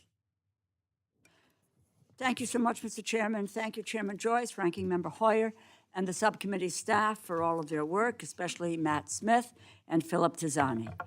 I'll get right to it. The funding level and policy riders in this financial services and general government bill put forth by the majority are unacceptable. House Republicans are again proposing cutting critical agencies that make the economy fairer and safer for the American people by a staggering $2.6 billion. Just yesterday, we received a letter from 97 organizations led by the Americans for Tax Fairness, representing a wide swath of American consumers and taxpayers, that spells out the shortfalls of the majority's bill. It reads, and I quote, "We write to share our deep concerns with and strong opposition to the House Fiscal Year 2025 Financial Services and General Government proposal that would reduce revenues, exacerbate the nearly $700 billion annual tax gap, undermine our ability to invest in families, and imperil improvements in taxpayer services. Specifically, we urge Congress to reject provisions in the House Fiscal Year 2025 Financial Services and General Government Appropriations Bill that would slash the IRS's regular annual funding, reducing it to levels not seen since the early 2000s, as well as a policy rider that would prevent the IRS from implementing its direct file program," end quote. From the Internal Revenue Service ensuring wealthy individuals and corporations pay the taxes they legally owe, the Federal Trade Commission protecting Americans from corporate price gouging and scammers, the Consumer Product Safety Commission protecting children from dangerous products, and the Securities and Exchange Commission ensuring the fairness of financial markets. The agencies funded in this bill are critical to lowering costs, leveling the playing field, and protecting hardworking and honest Americans. In cutting these agencies, House Republicans' legislation will raise the cost of living, let corporate price gouging run rampant, expose children to dangerous products, leave Americans vulnerable to scams and predatory junk fees, further rig the economy in favor of the rich and the powerful, and make our elections less secure and less transparent. The vast majority of Americans are honest, hardworking people who pay their taxes, who play by the rules, who just want an economy that is fair, with an even, level playing field. I think we can agree on that. But like the majority's FSGG bill from last year, this legislation benefits scammers, fraudsters, and cheaters, billionaires, big corporations, and the well-connected, at the expense of hardworking Americans who play by the rules and who, yes, pay their taxes. We have seen a tremendous return on our investments in the IRS. Just last week was a report of a 7-to-1 return, with $86 billion collected through tougher enforcement against tax cheats and corporations. With the resources we provided for additional enforcement, the IRS collected $520 million in back taxes from just 1,000 delinquent millionaires and billionaires alone. And we know that for every dollar we fund IRS, we receive much more in revenue legally owed to the U.S. Treasury, to the American people, from delinquent millionaires, billionaires, and corporations who have gotten away with paying little to no taxes.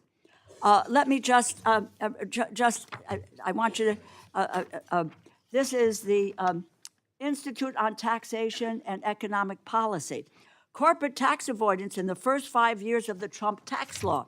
342 companies included in the study paid an average effective income tax rate of just 14%. They're supposed to pay at 21%. 55 paid effective rates of less than 5%. Particularly striking, given these companies were profitable for at least 5 years consecutively. 23 corporations paid zero in federal tax over a 5-year period, despite being profitable in every single year. And 109 corporations paid zero federal tax in at least one of the 5 years. Come on. We know there are dozens of corporations who have avoided paying any taxes at all on their record profits. Corporations, FedEx, Nike, Dish Network, Salesforce, dozens of others have gotten away with paying nothing at all on billions in profits. These corporations, price gouging honest, hardworking, taxpayer consumers, turn right around and avoid paying their taxes. It's despicable, and we should not be tolerating it. The majority's legislation also entrenches the private tax preparation industry, ensuring Americans remain beholden to corporations in order to pay their federal taxes, even after the IRS has proven that their free and simple direct file pilot program is ready to expand nationwide. We must respect taxpayer dollars, complete the business of all Americans. That means keeping the playing field level, making the economy fairer, keeping consumers safe from scams and dangerous products. The majority's bill only protects the tax dollars and priorities of the wealthiest. And of course, the majority's bill does not stop there. Also included are some 80 problematic, pointless, and harmful policy riders that prohibit abortion, meddle in Washington, D.C.'s traffic laws, and block implementation of the SEC's climate disclosure rule. As I said throughout last year, as we proved together this spring, final spending bills will be the product of negotiations between Democrats and Republicans in the House and Senate. The majority's top-line funding levels falls short of the American people's needs, short of what both parties just agreed to in March. 80% of the Appropriations Committee voted to pass the final 2024 Appropriations Act. Democrats will accept nothing less than a 1% increase over 2024 in non-defense and in defense funding. That is what the law provides for. Finally, I want to raise the point that there is a part of the government funded in this bill that, unlike other departments and agencies, has not been asked to come to this committee to explain and to defend their request under scrutiny. I'm talking about the United States Supreme Court. For fiscal year 2026, I look forward to inviting our neighbors on the court to cross First Street Northeast and allow us to conduct the oversight that we wield over the rest of the federal government. I cannot support this bill. I respectfully request that those on the other side of the aisle go back to the drawing board, come back with a new slate of workable subcommittee allocations across all 12 bills so that we can proceed with the important business of 2025 appropriations work. I yield back. Thank you. I now recognize gentlelady from Iowa, Ms. Henson, for general remarks on the bill.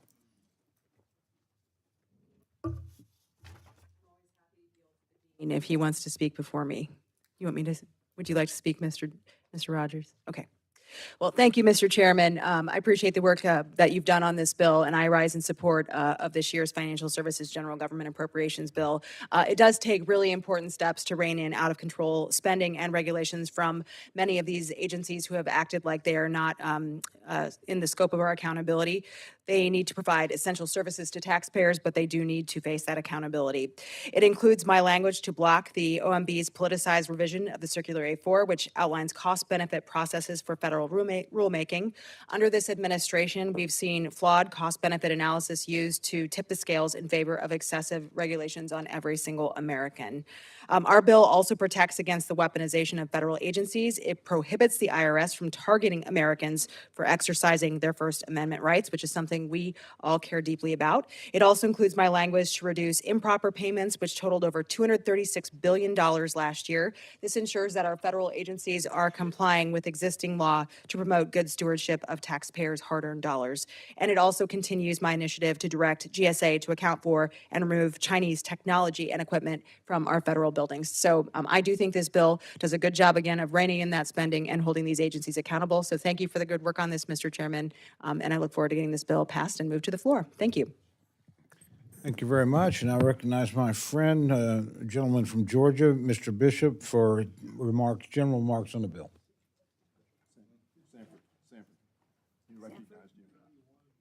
Gentleman from Georgia is recognized for general remarks on the bill. Thank you, Mr. Chairman. Thank you, Mr. Joyce, and thank you, Ranking Member Hoyer. I appreciate all of your hard work as well as the efforts of the staff who've worked so hard on the bill, but I'm disappointed that I have to rise in opposition to this misguided and frankly dangerous financial services and general government funding bill this year. Year after year, Republicans have hacked away at the IRS's already underfunded budget. All the while, our population grows, the number and complexity of our tax returns filed each year balloons with that population. This year, we're looking at a shocking 37% decrease in funding for tax enforcement. How do we expect to catch tax cheats and disgorge their ill-gotten gains if we are effectively giving them free rein for their activities? This bill not only undermines the IRS's ability to enforce the laws that have been fully and duly passed by Congress, but it also undermines the agency's ability to respond to inquiries, to process forms and responses, and to simply answer the phone when taxpayers call. Most of the American public does their part by timely filing and paying their taxes, and we owe it to them to give the IRS the resources it needs to provide better support and better services. I'm also concerned about the outdated and the insecure voting systems around the country that pose a very, very serious threat to our national security and to our democratic system. Rather than taking concrete efforts to ensure fair and free elections, this bill allocates absolutely no money toward the election security grants to upgrade equipment while reducing the Election Assistance Commission's budget that should support elections officials and employees across the nation. We continue to unnecessarily risk the very integrity of our elections and American democracy. It is irresponsible to ignore the wake-up call. Our nation's election systems are currently and constantly under attack by foreign actors that are threatening our democratic values. The harm in this bill doesn't end there. It would also harm hardworking middle-class families through funding cuts to the Community Development Financial Institutions, the Federal Trade Commission, Small Business Administration, Consumer Product Safety Commission, and Securities and Exchange Commission, among others. These are all vital to ensuring the economic and physical security of the United States and the U.S. public. It also infringes on the District of Columbia's home rule, with inclusion of numerous riders that micromanage the city's operations, undermining the right of the city's residents to determine their own community's laws and policies. The deep spending cuts, the harmful policy riders in this bill undermine the integrity of our elections, the work of our federal employees, efforts to combat climate change, undermines law-abiding businesses, and stymies innovation and competition. I regrettably must oppose this bill in its present form. We must do better. We should come together on a bipartisan basis, give the agencies what they need to serve the American people adequately. With that, I yield back. Thank you very much. I now recognize my very good friend, the Chairman Emeritus of the full committee, Mr. Rogers of Kentucky. Thank you, Mr. Chairman. I want to salute Chairman Joyce and Ranking Member Hoyer for your work on this bill. It's a good bill. And you provide lots of support for the counter-drug operation in the country. These issues relating to opioids, now fentanyl, and others, tearing families apart, killing our young, teenage, innocent victims of this disease. But you support that fight in this bill. these issues are hitting us hard. In fact, in 2003, the state newspaper in Kentucky called my region the painkiller capital of America. Out of the clear blue. I had no idea this was going on, and yet we were losing by overdoses many of our good people.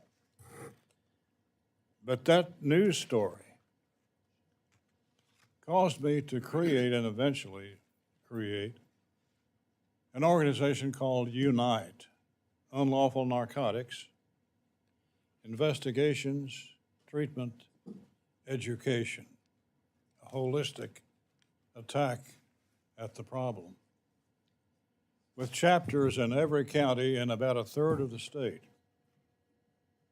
When in schools, in churches, civic activities and the like, involving our people in the solution to the problem.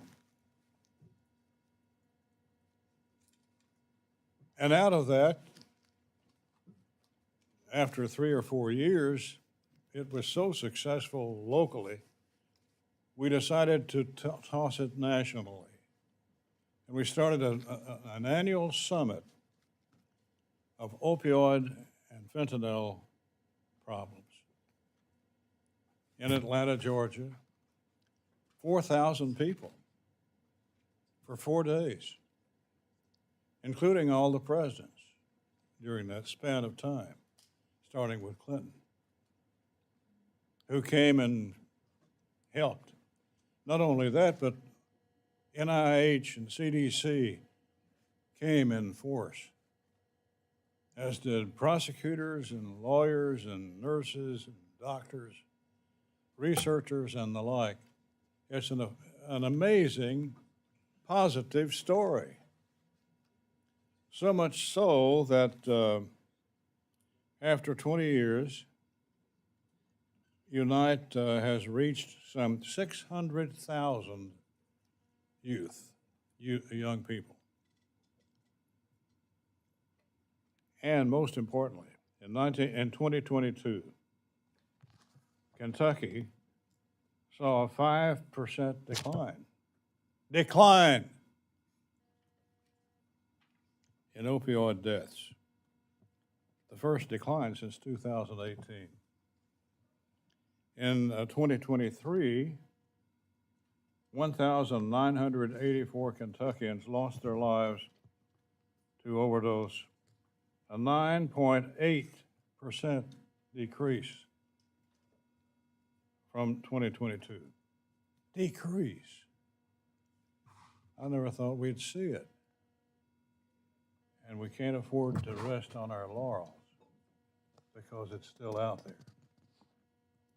And while these decreases have been encouraging, our fight has to continue as we face increasing threats, especially from illegally manufactured fentanyl. As many of you know, overdoses involving fentanyl are now the leading cause of death of individuals 18 to 45. The leading cause. Over 2/3 of reported drug overdose deaths in the country involve synthetic opioids as well. Much of the work is left to be done. Although we've seen this slight decrease in my state, I suspect in your state it's roughly the same. We still got a lot of work to do, but this bill includes monies for things like drug courts, which work, drug-free communities, high-intensity drug trafficking areas, and more in this bill. And we thank you, sirs, for your work. We need to bring mobile 5G services to unserved and underserved communities. These services are critical in the 21st century, and it's critical that we continue to invest in rural communities like mine to ensure that they can thrive today and into the future. So thank you for that work. And finally, let me recognize the strong efforts of the committee to support small businesses in the Central Appalachian region. So thank you for your support for the, especially for the counter-drug efforts that are going on in many of your communities and your states. And we salute your efforts, but we're not done yet. I yield back. Thank you very much. We now go to my very good friend, gentlelady from Ohio, Ms. Capter, for her general comments about the bill. Thank you, Chairman Cole, Ranking Member DeLauro, Chair Joyce, and Ranking Member Hoyer. There's an old saying, you don't know what you've got till it's gone. And this bill, sadly, and I hope we can improve it, but it attacks the beating heart that keeps our society functioning, literally, as a functional government on behalf of the American people at the highest levels.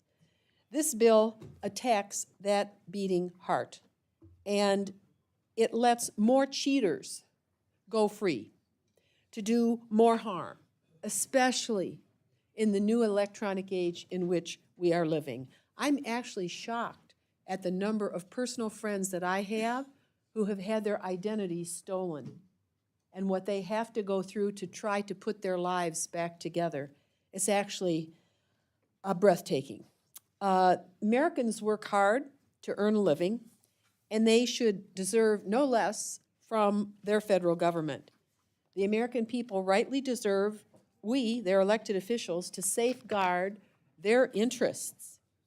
And that includes freedom from scammers at home and abroad, tax cheats who don't carry their load, greedy corporations that don't pay their fair taxes, and adversarial foreign nations.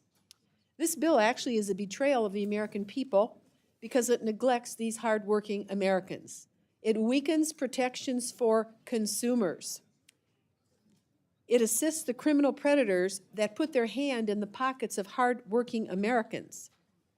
Think about the identity theft that I just mentioned. How about PayPal? How many of you gotten those little blips on your iPhone? And you didn't charge anything, but it's coming to you. Well, that's happening across America, and a whole lot of Americans don't have your power to try to investigate and resist. What about get-rich scammers and schemers? And what about auto title loans and everything that happens across this country in terms of people getting cheated and hooked into financial schemes they simply do not understand? It affects their, not just their money, but their identity, their health, their livelihood, and their future. And of course, it rings sharp right in their pocketbook. This bill clearly does not support standards on consumer products and recalls for products that threaten public safety. It'll get worse, not better. It increases threats to public safety as anything goes to the market that defrauds the public, and we really need protection for the American people. By cutting the Consumer Product Safety Commission, our colleagues across the aisle have made it crystal clear that they want to put the well-being of Americans aside in favor of, sad to say, corporate profits, even if some of those goods are coming from some of our trade and political adversaries abroad, like Russia and China. They would like nothing better, by the way, than to disrupt our elections, and they're doing everything possible to do that. And so what does this bill do to safeguard these looming threats? Nothing. It cuts election security grants when we need to safeguard our elections. Why should we be stripping the ability to protect the security of the votes of every single one of our citizens? Secure elections are actually the bedrock of our society, and we'll go through another one of those challenging moments this year. We have an obligation to adequately fund the nation's financial system to ensure economic security for all of our people, and one that serves not just the elite, but the many. Right now, while mega corporations play the system to multiply their billions in corporate profits. 25 million Americans are underbanked and unbanked. And we've tried so hard over the years to try to get some changes in our country to focus on the needs of the middle class and low-income Americans. Fair credit is so important, not payday lending, not loan sharks, and other exploiters who operate even in the cryptocurrency system, whatever that really is. My appropriations request did include provisions to expand basic non-banking financial services at post offices to help the most vulnerable and to stop the closure of small-town post offices. But this bill, in its current form, misses the mark. This bill is far from supporting election security and protecting Americans. It rewards cheaters and benefits scammers attempting to harm our citizens, especially our seniors. And so for the sake of the American people and for America itself, this legislation should not become law. Thank you, and I yield back. Thank you very much. We now go to my good friend from Minnesota, Ms. McCollum, for any general remarks she has about the bill. Mr. Chair, I do have several concerns with this bill, but I'm going to just take a moment to focus on one that I believe falls short, and it's in meeting the needs of tribal nations. The citizens of tribal nations pay federal taxes, and the least the federal government can do is to respect our treaty obligations and adequately fund programs used to revitalize these communities. I'm disappointed to see that this bill doesn't include any funding for the Office of Tribal and Native Affairs. In 2022, the Department of Treasury established this office to advise the Department on tribal policies and program implementation, to coordinate tribal consultation, and to manage a seven-member tribe committee. The Office of Tribal and Native Affairs was created to ensure that tribal nations were not left out of programs administered by the department. For example, prior to the creation of this office, there was a lack of new market tax credits allocated to Indian country. These tax credits can be used to benefit an entire community with the creation of new healthcare facilities, small development of businesses, and installation of new infrastructure. We must, in my opinion, fund the Office of Tribal and Native Affairs to ensure that the Treasury Department fulfills its obligation to treaty and trust of Native Americans by investing in tribal communities. And additionally, the bill only provides $35 million for Native community development financial institutions. Native American nations and communities face unique challenges to economic growth, such as lack of capital and credit. And the fact that the Native CDFI is funded is essential, and it needs to happen. Why? Because this program infuses capital into low-income communities of tribal nations, other Native communities through technical, financial assist grants, and bond guarantee and new tax mark credits. With the growing demand for these grants, limited funding for the Native CDFI funded in 2025 is going to leave many applications unfunded. In closing, the Department of Treasury distributes these funds and administers these programs, and it can seriously affect the welfare and sovereignty of tribal nations. So I know that both chairs have worked on Native American issues, and I look forward to working with you both to try to see what we can do to increase support for these important tribal economic engines that are part of the United States government. That makes it part of our trust and treaty responsibility. With that, I yield back. Thank you very much. The gentlelady from Florida, my friend Ms. Wasserman Schultz, recognized for general comments about the bill. Thank you, Mr. Chairman. I want to recognize and thank Chairman Joyce and Ranking Member Hoyer for working with my office throughout the process to address vital issues from my own congressional district and much of the nation. Of great importance to me and to children across our country is our bipartisan support for drowning prevention through the Virginia Graham Baker Pool and Spa Safety Act, or VGB, which has been law since 2007. And I really want to encourage each and every one of you to commit to doing an event on drowning prevention and making sure that young people and their families know how to keep kids safe around our swimming pools, especially as we are in swimming pool season. In my home state, it's swimming pool season all the time, but and in many of your states as well. But it is really critical that we address the #1 killer of children under 5 years old through accidental death, which is drowning in residential pools. And I want to thank former Chairman Womack for his leadership and many of my colleagues on the other side of the aisle for supporting this effort over many years. But it is really critical because drowning can happen in an instant. It does happen in an instant. It is a silent killer. People think there's thrashing and a lot of moving around and noise. There's not. We have to put obstacles in the path of children when supervision lapses. And no matter how good a parent you are, and I'm a mom of twins and a younger child, all three young adults now, but trust me, they get out from under you.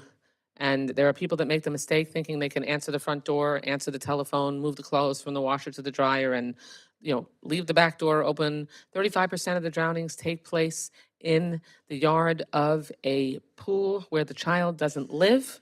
So please, I have a toolkit that I can provide you with on how to do one of these events. You can do them with your Ys, you're a Red Cross, every child a swimmer. It's really critical. So that I want to thank the chairman for.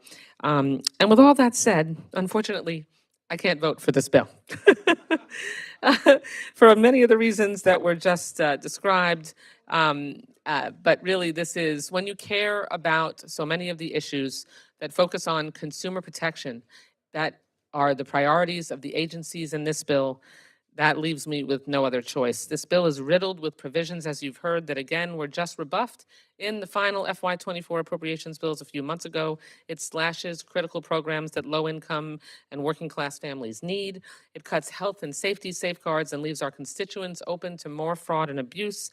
It hurts our public servants and first responders. It makes our communities less safe. It threatens our national security. But don't just take my word for it. Look at the text of the bill. To start, the theme of this bill is to massively underfund vital programs through the federal government, like the Federal Trade and Security and Exchange Commissions, as well as the Internal Revenue Service. And again, the bill cuts, once again this year, the Consumer Product Safety Commission. This is a small agency. They have one grant program, the Virginia Graham-Baker Grant Program.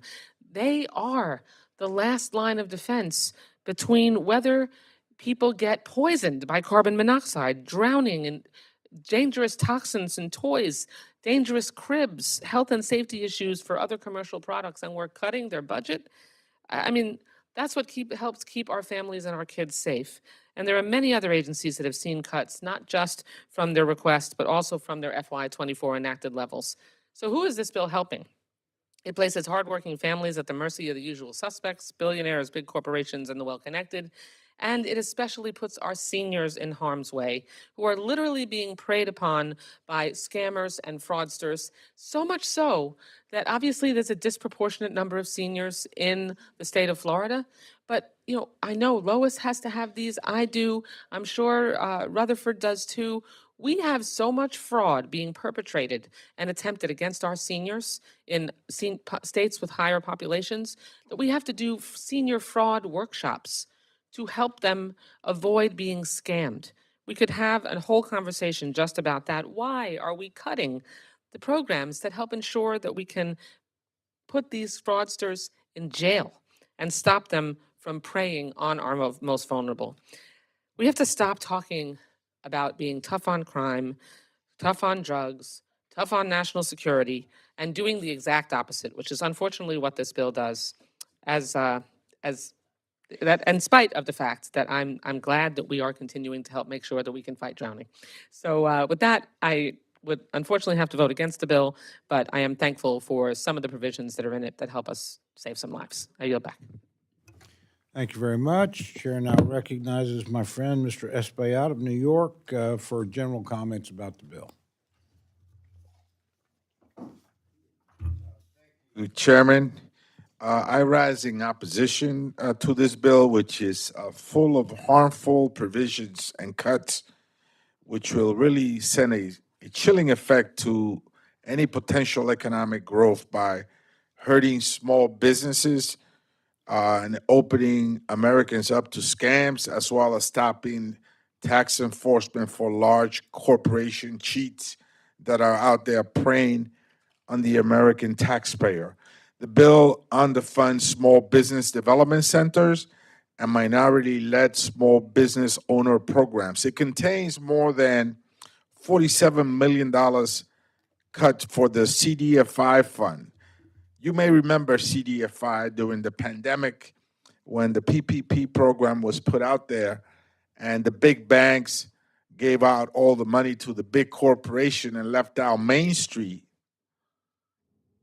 They left them out to dry.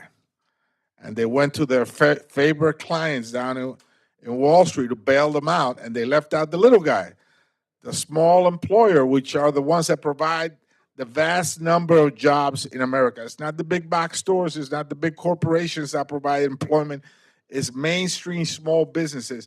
And the big banks left them out, the ones that were too big to fail. And it was the CDFIs that had to come in and rescue the mom and pop stores across main streets across America. So this is an important program and is being severely cut by this initiative. With nearly 8,000 small businesses within my district, I am concerned that the inadequate allocation of resources will help them and their ability to help grow the economy and create more jobs. By dismantling and underfunding agencies like FTC and the Security and Exchange Commission, this legislation benefits those that seek to scam hardworking Americans that are having a hard time making ends meet. By reducing IRS funding by more than $10 million, it underfunds enforcement efforts to ensure the wealthiest are paying their taxes. Fairness in taxes. So we go after the little guys, and yet we want to give tax cheats, big tax cheats that often are the beneficiary of corporate welfare. We give them a break, and we want them to not pay their fair share of taxes. The only way you can do that is if they pay it, and if they don't, the IRS should look into them and make them pay so that there is fairness in America. And this bill sides with the fat cats. For these reasons, I oppose this legislation and urge my colleagues to do the same. Thank you, Mr. Chairman. Thank you very much. We now recognize the gentleman from Pennsylvania, my friend Mr. Cartwright, for general remarks on the bill. Thank you, Chair Cole. And thank you also to Chair Joyce and Ranking Member Hoyer. Appreciated your collegiality through this process, both of you. I want to pick up on a comment that our Ranking Member, Ms. DeLauro, made. She and a number of my other colleagues talked about the SEC. We all know what the Securities and Exchange Commission is. It was founded in 1934 as a direct response to the Wall Street crash of 1929, when ordinary Americans lost their entire life savings in financial schemes and overblown markets. It was designed to add the twin ideals, really, of transparency and accountability to the whole financial system. But in 1934 and in 1929, and really for millennia before, the well-heeled and the well-connected have strived mightily to avoid both of those things, defeating accountability by rigging the system, defeating transparency by covering their tracks. I have two problems with this bill that I want to talk about, among many other that I don't have time to talk about. Number one, this bill slashes funding for the SEC. SEC is there to protect ordinary investors against scams in the market. This bill slashes funding. Instead of a $445 million increase, it is a cut of $144 million. At a time when Americans need more protection than ever, this is not the right move. And number two, that's the bill. This is the report in my hands, and this report contains language on pages 76 and 77 that explicitly criticizes the SEC staff report from last year on the use of mandatory arbitration clauses in investment advisor contracts. That report was dated June 27, 2023, and it noted that at least 61% of SEC-registered advisors inserted mandatory arbitration clauses in their client contracts. These clauses did all sorts of malicious things, mandated the place of the arbitrations, They were non-FINRA arbitrations, so they cost more. These clauses did not consider the client's location or residence in selecting the place of the arbitration. The clauses selected arbitration rules that were favorable to advisors and not clients. These clauses included claim limitations like arbitrary filing deadlines. These clauses required elevated forms of misconduct, such as gross negligence or willful wrongdoing, which are not part of the law.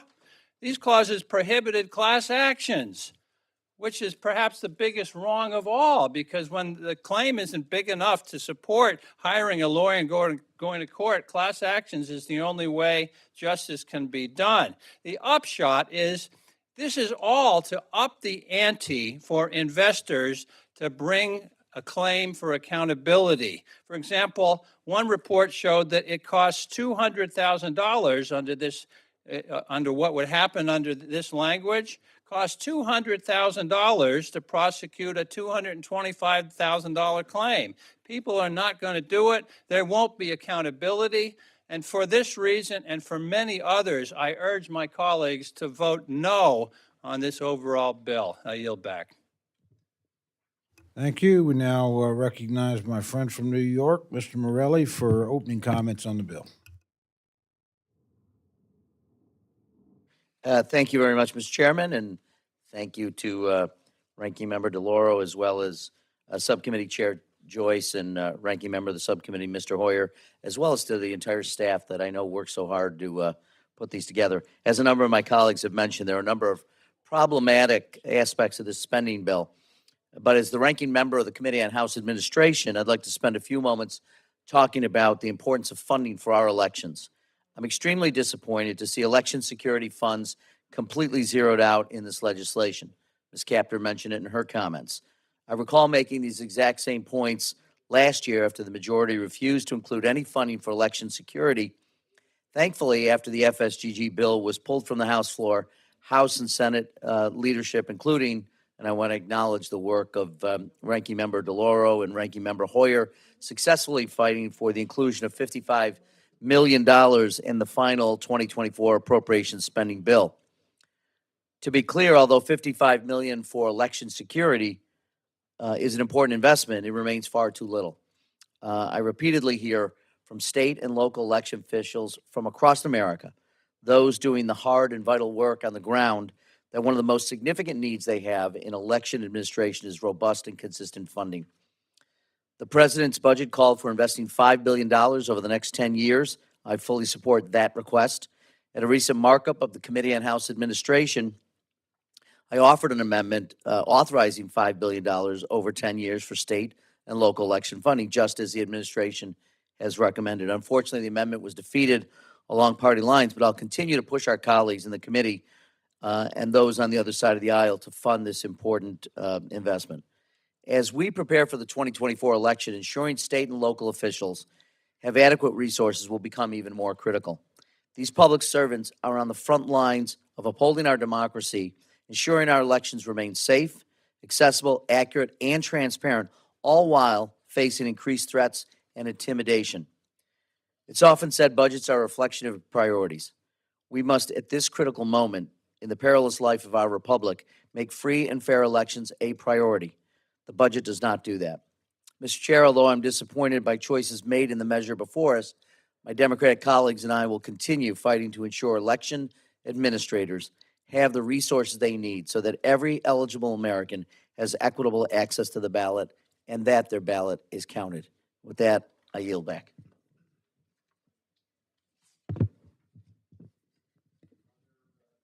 Excuse me. Are there any other members wishing to make general comments about the bill? Seeing no other members wishing to make opening remarks, I'd like to recognize Chairman Joyce to offer a manager's amendment. Mr. Chairman, I have an amendment marked number 1 at the desk. I ask unanimous consent that the clerk dispense with the reading of the amendment. Without objection. This is the bipartisan manager's amendment, which includes non-controversial bill and report language additions from members on both sides of the aisle. I thank Ranking Member Hoyer for working with us on this amendment and ask for your support. Thank you. Gentleman from Maryland, Mr. Hoyer is recognized. Trying to bring down my average time. I support it.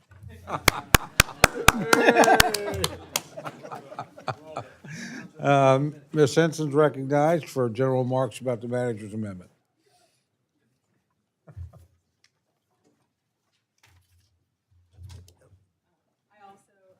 In support of the manager's amendment, which includes our language to ensure that the Office of Terrorism and Financial Intelligence is fully funded at the fiscal year 25 budget request. I know that's a bipartisan priority, so I'm excited to see that in the bill as well. Of course, it plays an essential role in implementing and enforcing sanctions on Iran and terrorist proxies like Hamas and Hezbollah. So while they wage terror tactics against our critical ally Israel and further destabilize the region, we need to ensure we're doing our part by enforcing sanctions on the books to the highest extent possible. So I support the manager's amendment. Thank you for including this language, Mr. Chairman. Thank you. Do any other members seek recognition, speak on the amendment? Seeing none, I recognize Chairman Joyce for 1 minute to close. I urge support of the amendment. The questions on the amendment, all those in favor say aye. Aye. Those opposed say no. The opinion of the chair, the ayes have it, and the amendment's adopted.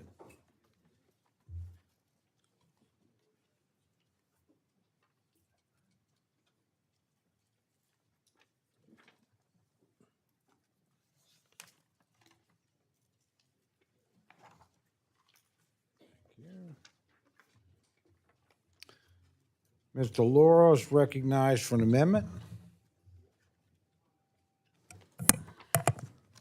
Thank you, Mr. Chairman. I rise to propose an amendment that should have become law years ago. Clerk will read the amendment. I ask unanimous consent to Without objection, the dispense. gentlelady is recognized to explain her amendment.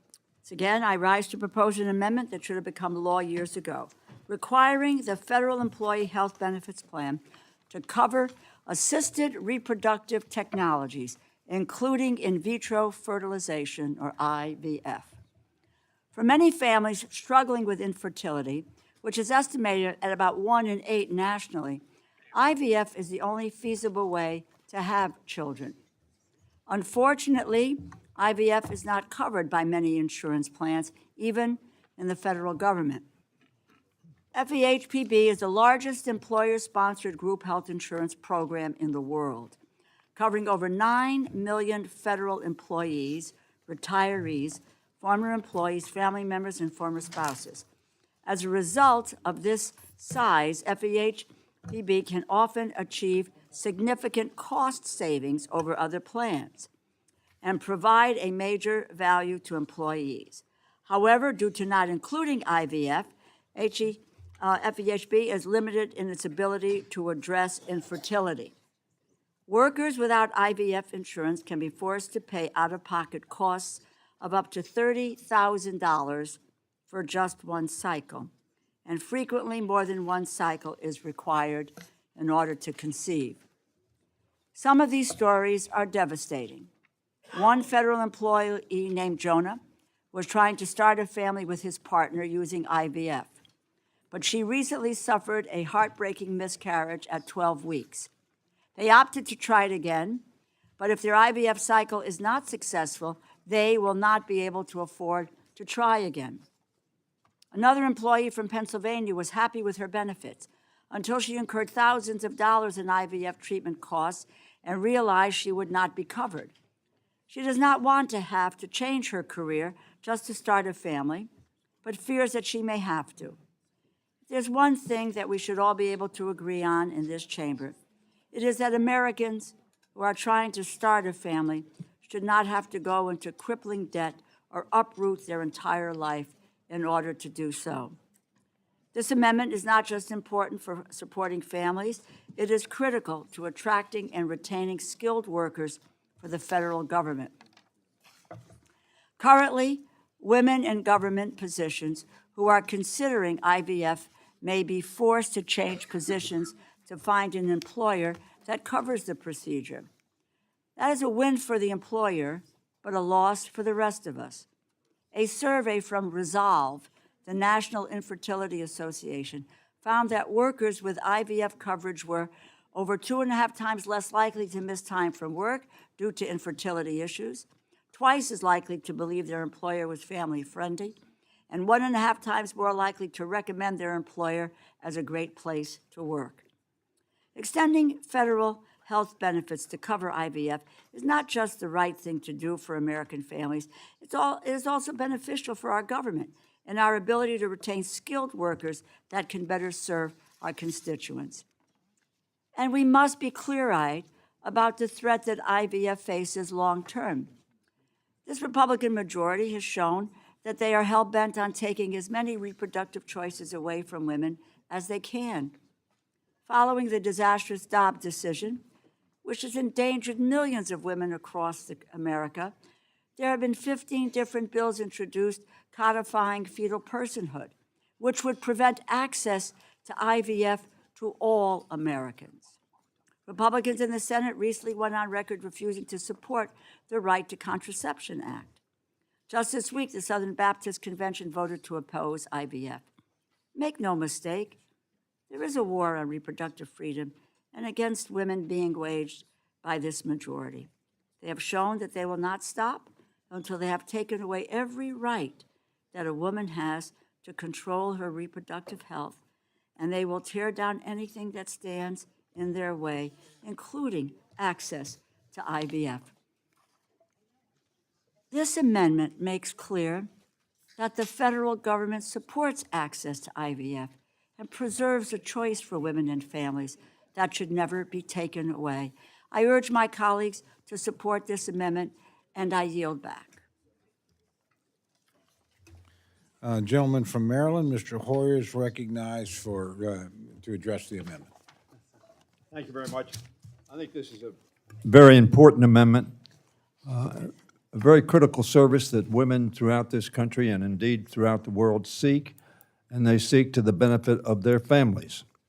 And I think the gentlelady, the ranking member, has explained well why we ought to adopt this amendment, and I urge its passage. Do any other members seek recognition to speak on the amendment? Gentlelady, okay. Gentlelady from Iowa, Ms. Henson. Mr. Chair, I have a second-degree amendment at the desk, and I ask the reading be dispensed with. Okay, without objection, the gentlelady is recognized to explain her amendment. Thank you, Mr. Chair. I rise to offer an amendment to the amendment offered by Ms. DeLauro of Connecticut. This amendment would strike the language offered by Ms. DeLauro and instead insert language requiring the Office of Personnel Management to provide a report to the committee regarding the health plan coverage options currently available to federal employees that include assisted reproductive technology services and procedures. We know IVF has helped countless women across the United States grow their families, and we should continue to ensure that women who want to become moms are able to do so, and politics should never get in the way of that. As someone who is strongly pro-life, I will continue to support IVF, and I firmly believe women should be able to access fertility treatments.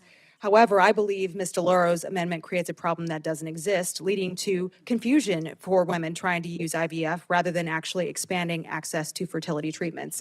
So we checked today with OPM, and all carriers for 2024 FEHBPs will cover certain IVF drugs for 3 cycles annually, in addition to 24 health plan options for even broader coverage of IVF-related services. 6 of these plans also offer members access to discounted or negotiated rates for non-covered assisted reproductive technology procedures. So my amendment to this amendment would ensure women have more information about healthcare plans and the federal ones and how they can pick one that will meet their needs and the needs of their family.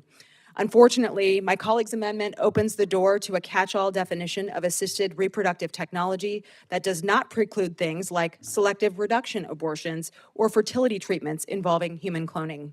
It also raises conscience concerns with requiring all plans to cover assisted reproductive technology if employees have moral, ethical, or religious objections toward the technology and would prefer a plan that doesn't include it. Ms. DeLauro's amendment, as we heard in her opening statement, isn't about expanding access to IVF, it's fear-mongering, and it's gaslighting American women into believing access to IVF is under threat. So to be clear, Republicans support IVF. It is legal in all 50 states, and it is covered by many health plans, and there is not a single bill in Congress to ban IVF. So let me be abundantly clear about that.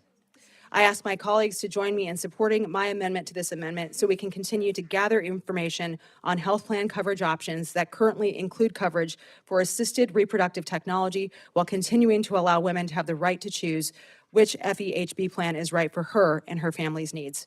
Let's stop the fear-mongering. Let's solve the problem. Thank you, Mr. Chair.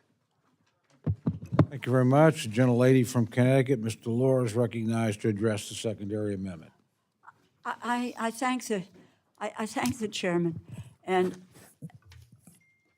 let's just not believe this is not about fear-mongering at all.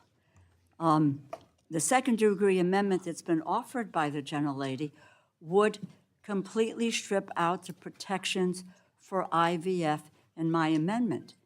This amendment would not only gut the policies that I have offered, but would ask questions that we already know the answers to.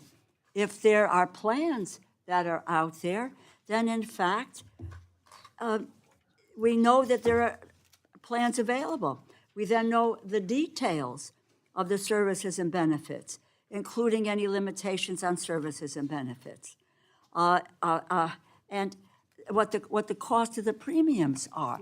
So the answers to the questions are already there, and there's no need to have a study.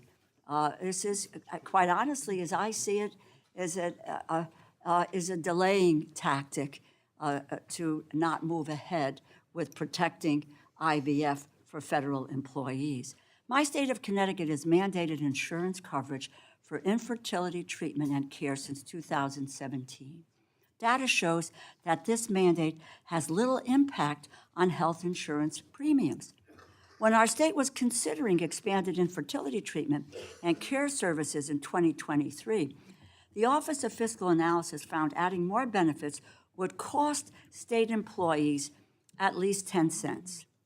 When California lawmakers proposed a bill to add infertility treatment and care to private health plans, the estimated cost was $5 per month or $60 per year. When the state of New York passed a bill, their Department of Financial Services estimated premiums would increase 0.5% to 1.1%. As a reminder, federal employees today are facing upwards of $30,000 in out-of-pocket costs for infertility services. This is on top of their premiums. In total, 21 other states have similar requirements, and insurance premiums have increased by less than 1%. Vote no on this second-degree amendment.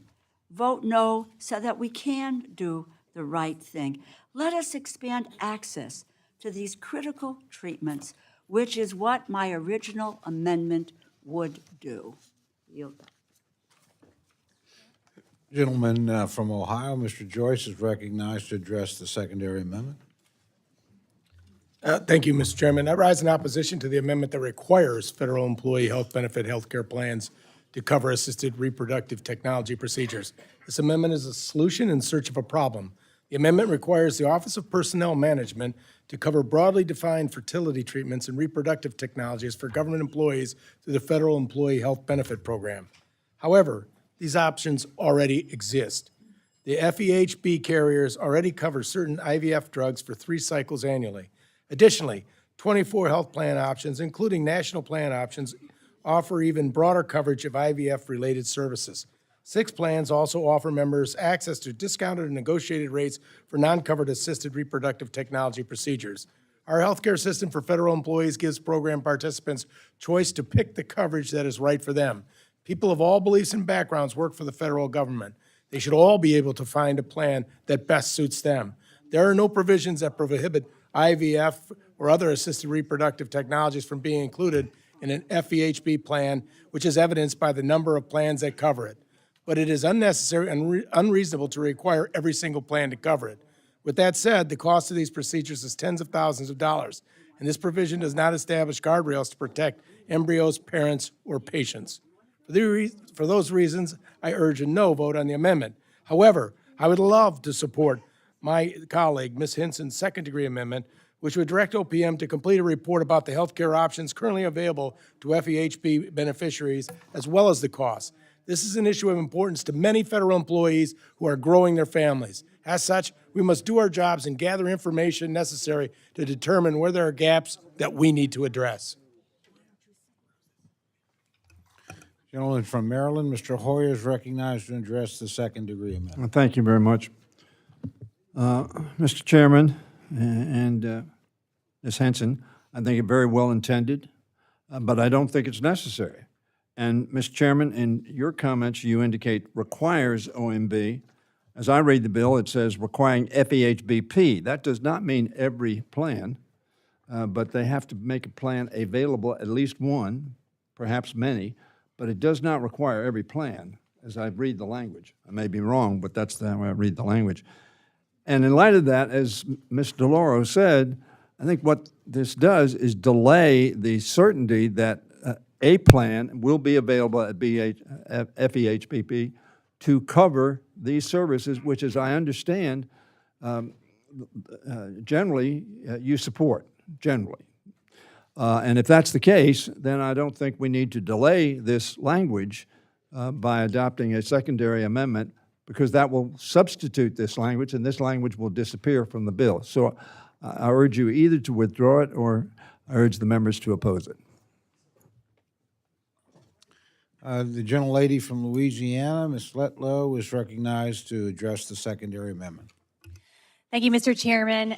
I rise today in support of Congresswoman Henson's second-degree amendment, and this is incredibly personal to me. I'm a proud mom to Jeremiah and Jacqueline, thanks to the miracle of IVF.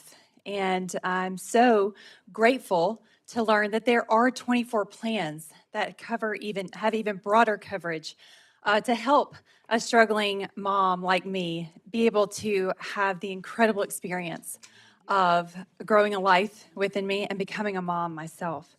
And saying all of that, I think it's important for us to take a pause and take a deep breath before making broad changes to the FEHB program. It's important that we make informed decisions with all the information that we need to move forward in a very responsible manner. Representative Henson's amendment will provide a report to clarify the number of FEHB plans that do support IVF and the exact details and services that are provided in these plans, as well as potential costs associated. Let me be clear, certain plans already in the FEHB cover IVF services and their associated drugs. And as someone who had to cover those costs up front, I find that incredibly encouraging for all plans before the committee receives this incredibly important report. I am a proud supporter of IVF, and as someone who has benefited from it, I will continue to always fight in favor of IVF, and I will always continue to fight against banning these miracle services. And I encourage my colleagues, let's take a pause, let's take a breath, support Representative Henson's second-degree amendment. Thank you for offering it. Thank you. The gentlelady from Minnesota, Ms. McCullum, is recognized to address the secondary amendment. Thank you, and congratulations on a healthy pregnancy and a happy delivery. I want to talk about item number 4 on the second-degree amendment, where it talks about doing the study on the cost of plans for premiums, including coverage of such services and that. I just want to give you a Minnesota example, and I think some of you folks, if you want to, you can go on and you can Google your state insurance plans, and you can find out what the cost is. So Minnesota did a cost analysis of what would happen. So the monthly coverage cost with IVF, and the requirement would be $1.30 per member a year. The increase would, over a period of time in 10 years, be projected to be $2.20 per member. Blue Cross Blue Shield on a standard option plan added a $25,000 IVF benefit in 2021, and the premium increase for that plan was 7.7. It was actually lower than the increase from 2023. So the finance is out here. If that's your major objection, we don't need to have the study set up the way that you did, I don't think it works that way. And I'm just speaking to the study, the cost increase, and I just see that's totally unnecessary to add that to Mrs. DeLauro's amendment, as well as destroying the root of her amendment. With that, I yield back. Gentlelady from Florida, Ms. Wasserman Schultz, recognized to address the second-degree amendment. Thank you, Mr. Chairman. I too received miracle scientific assistance to be able to conceive my now 25-year-old twins. And then my other miracle, my youngest daughter, Shelby, was conceived naturally, even though we were told the only way we could conceive was through IVF. I'm a pretty grizzled, seasoned legislator. I've been in a legislative body for 32 years. And you know what I have learned in those 32 years of legislative experience? That when someone doesn't want to vote on something in a straightforward way because they really oppose it, they propose a study. They want to study it to death, particularly something that needs no further study. The underlying amendment is demonstrative of whether or not we support everyone being able to have access to start and build their families through IVF, or whether we oppose it. This is a straightforward vote. So if you support making sure that IVF is accessible, and you don't want to study it into oblivion, particularly because it isn't something that needs further study, then you will vote against Ms. Hinson's amendment, and you will vote for Ms. DeLauro's amendment. This is very straightforward. If you are for coverage for IVF, if you are a supporter of in vitro fertilization and access to it, and not sending women and their families to the poorhouse, or resigning them to not being able to have children because this is really a haves and haves not situation, then you will support Ms. DeLauro's amendment, and you will defeat the underlying secondary amendment because it is designed to ensure that opponents of IVF don't have to show that they're opposed to IVF, and designed to study this into oblivion so that we can't get true access to IVF for everyone and not just people who can afford it. I urge opposition to the secondary amendment, support for the underlying amendment, and support for in vitro fertilization so everyone can become a mom by Ms. Letlow and I, like Ms. Letlow and I had an opportunity to do. Thank you. I yield back. Thank you very much. Gentlelady from Oklahoma, Ms. Weitz, is recognized to address the secondary amendment. Thank you, Mr. Chairman. I want to first of all point out that this is not a study. It is very clear that the language says OPM is directed to provide a report to the committee regarding the health plan coverage options currently available. Let me also remind my colleagues that this amendment was dropped in the dead of night without any discussion and little information. We have no idea what the cost of this could be. And as has been reported or discussed here at the table, my colleagues and I, we are supportive of IVF. We think that this is a great thing for families to be able to grow and expand. But it's unwise for us to make decisions without having all the facts. And currently, we do not have all of the facts. So I would ask my colleagues, at the minimum, having given a couple of hours for us to actually make a decision on this, don't we want the facts first? So I encourage my colleagues here today to support the secondary amendment that Ms. Hinson's provided. So when we do get to a point where we are making a decision about coverage, we know the full cost of it and can make a wise, informed choice. With that, Mr. Chairman, I yield. You, the gentlelady from Ohio, Ms. Caput, is recognized to address the second-degree amendment.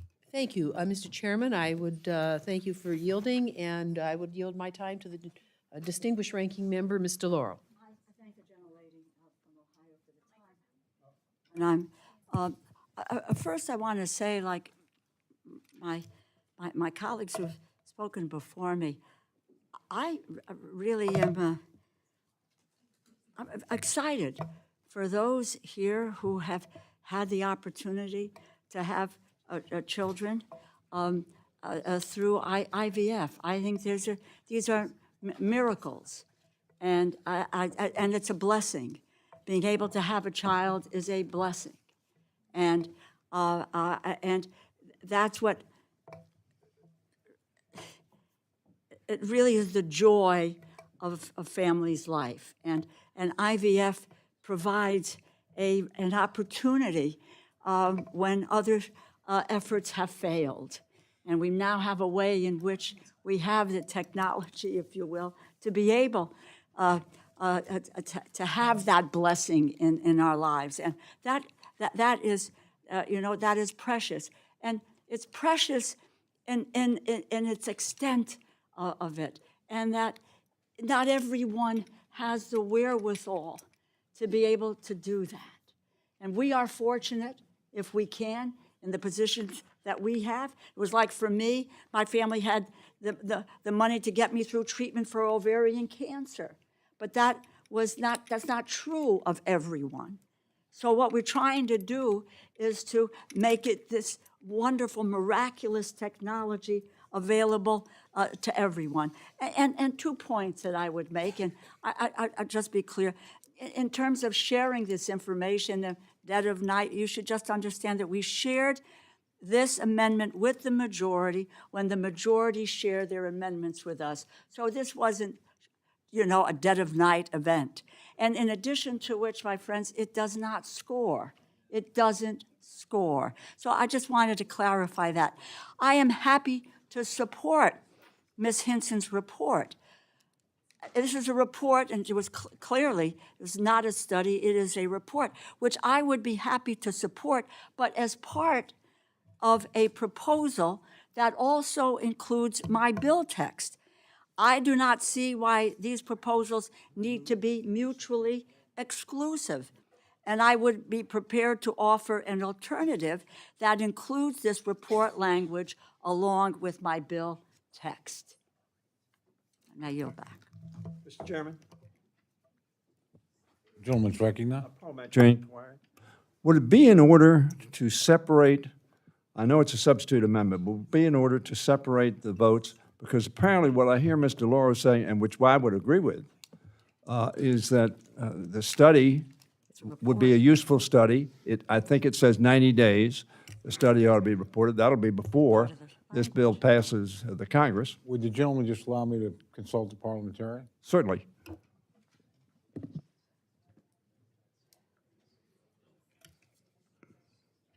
I'm advised that with the secondary amendment replaces effectively the primary amendment, and so that would not be in order to have two separate votes. Is that correct? The pending business right now is the second-degree amendment. What I have proposed is that what we can do is to prepare an alternative which would support Ms. Hinson's report, but as a part of my proposal. That also includes my bill text. Is that? Mr. Chairman, I believe what could happen is Ms. Henson, if Ms. Henson would do so, withdraw her proposal as a secondary amendment, then offer it as a report language, which we would support. I'm advised she's not prepared to withdraw her amendment. I would just say, back, look, I think what is clear here, and it's I'm hard pressed to say this, or people may not believe that. Try to understand that a report is potentially doable. We could make it a part of this bill text if we were genuinely concerned about moving forward and allowing all women, federal employees, to be able to have access to this assisted technology that would allow them to have in vitro fertilization, to be able to conceive and to have a child, and have the blessing of a child like those members here who may have the means to do that very thing. But it would appear to me that this is about delaying this and not trying to move forward with allowing for in vitro fertilization, which in and of itself speaks for itself about not wanting to move forward on in vitro fertilization. And that speaks loudly and clearly about where this majority wants to go, with the opportunity for women to be able to conceive, to have a child, and to enjoy the blessings of having children in our society. It is really pretty disingenuous not to want to come to some sort of an agreement that accommodates a report as well as including the text of the bill and the amendment that I have offered. And with that, Mr. Chair, I yield back. The gentleman from Maryland, Dr. Harris, is recognized to address the second-degree amendment. Thank you very much, Mr. Chairman. And, you know, when I was back in the labor and delivery suites doing anesthesiology, I delivered anesthesia for dozens of women who had in vitro fertilization. It is a miracle. But this is the Appropriations Committee. We have the underlying amendment, not the secondary, that has no CBO score to it. Well, excuse me, I will reclaim my time. Of course it scores. You can't add a health benefit without scoring it, without it having a cost. I'm sorry, that's the world we live in. Will my friend yield? No. No, Mr. Ranking Member, oh, by the way, I do want to make a correction in what you said. This language clearly applies to every plan in FEHBP. Read the third line, section AQ, which says a contract may not be made unless it has it in it. It will apply to all the hundreds of plans. Now, every woman, and I can define woman if you want to, because that's under controversy now, but every woman has the chance under FEHBP, because there are national plans that provide coverage. Every federal employee who's a woman has an opportunity to buy a plan that has coverage. This would expand it to the hundreds of plans. And the most worrisome thing, in talking about the dead of night, the First Amendment copy I got is totally different. And it's a significant difference, because it allows the director of OPM to define all the things that may be covered. The First Amendment didn't. It actually defined what was going to be covered. The second one leaves it to the director of OPM. So to the gentlelady from Iowa, she says, I'm not even sure you can do the study, because you'd have to go to a future director of OPM and say, oh my gosh, what are you going to include? Are you going to include, for instance, Section B of the coverage says storage of embryos. Is that forever? Because they're stored in a freezer. And they can be kept forever. Does that mean the director of OPM says, you know what, every plan has to cover storage of all the embryos forever? You want to talk about cost? A forever cost of storing an embryo? The gentlelady from Iowa brings up the correct thing. The director of OPM can say, you know what, we're going to cover selective abortions, because that's part of IVF. Selective abortions, lady, just in case you don't know what it is, they frequently implant more than one egg, more than one embryo. They'll implant 2 or 3, hoping one takes. I'll use the term takes. One would result in a child, but sometimes it's 2 or 3. And the mother says, well, I don't really want 2. I only wanted 1. So you have to do a selective abortion for one of them. Is that going to be covered? Wow, that's a pretty big policy decision, because somewhere else we might say, well, wait a minute, you can't cover abortion in FEHBP, but now we're saying you actually can, depending on not what Congress says, what a director of OPM says. This is, I'm not even sure how you can determine the cost. The director could include a wide variety of things. Now, the gentlelady says, well, we know exactly the cost because in some state we do it. But she also said in that state they have a $25,000 limit. The director of OPM could say there is $1 million limit. And ladies and gentlemen, you know what healthcare costs are under the Biden inflation administration. They're going up double digits a year. It's not hard to rack up, ask any woman who's going through this process, it is not hard to rack up $25,000. That's a pretty low estimate. We have no idea what this cost is. So the bottom line is, this is a committee supposed to worry about what a cost is. And we have a proposal in front of us without that secondary amendment. We have no idea what this cost is. And I'm not even sure how you're going to determine it because of the language of the original amendment. Every woman employed in the federal government has the option for a plan that covers in vitro. That's a fact. Google it. I wasn't certain, so I did. It's not hard to do. Everyone has an option. This is a financial decision about exactly what it's going to cost the U.S. taxpayer if we expand it to a known or unknown amount to the hundreds of plans in FEHBP. This is a perfectly reasonable secondary amendment. I fully support it. I yield back. Thank you very much. The gentlelady from Florida, Ms. Frankel, is recognized to address the secondary amendment, second-degree amendment. Okay, thank you. This is a very confusing debate to me, and I'll tell you why. I don't really think it's about cost and about a report. You know, IVF has been around 43 years, since 1981. All of a sudden, you want a report? I don't think so. 130 Republicans in this Congress are sponsors of H.R. 431, Life at Conception Act, which defines life as the beginning, the moment of fertilization. Now, why is that relevant to this discussion? Because as we know, a court in Alabama took that same language and ruled that IVF is illegal. So it's hard for me to really believe that my friends on the other side are really care about the cost when you're supporting a bill that would actually prohibit IVF. So here's my suggestion. If you are really sincere, and I hope you are sincere with your comments today, my friends on the other side, withdraw this bill from consideration.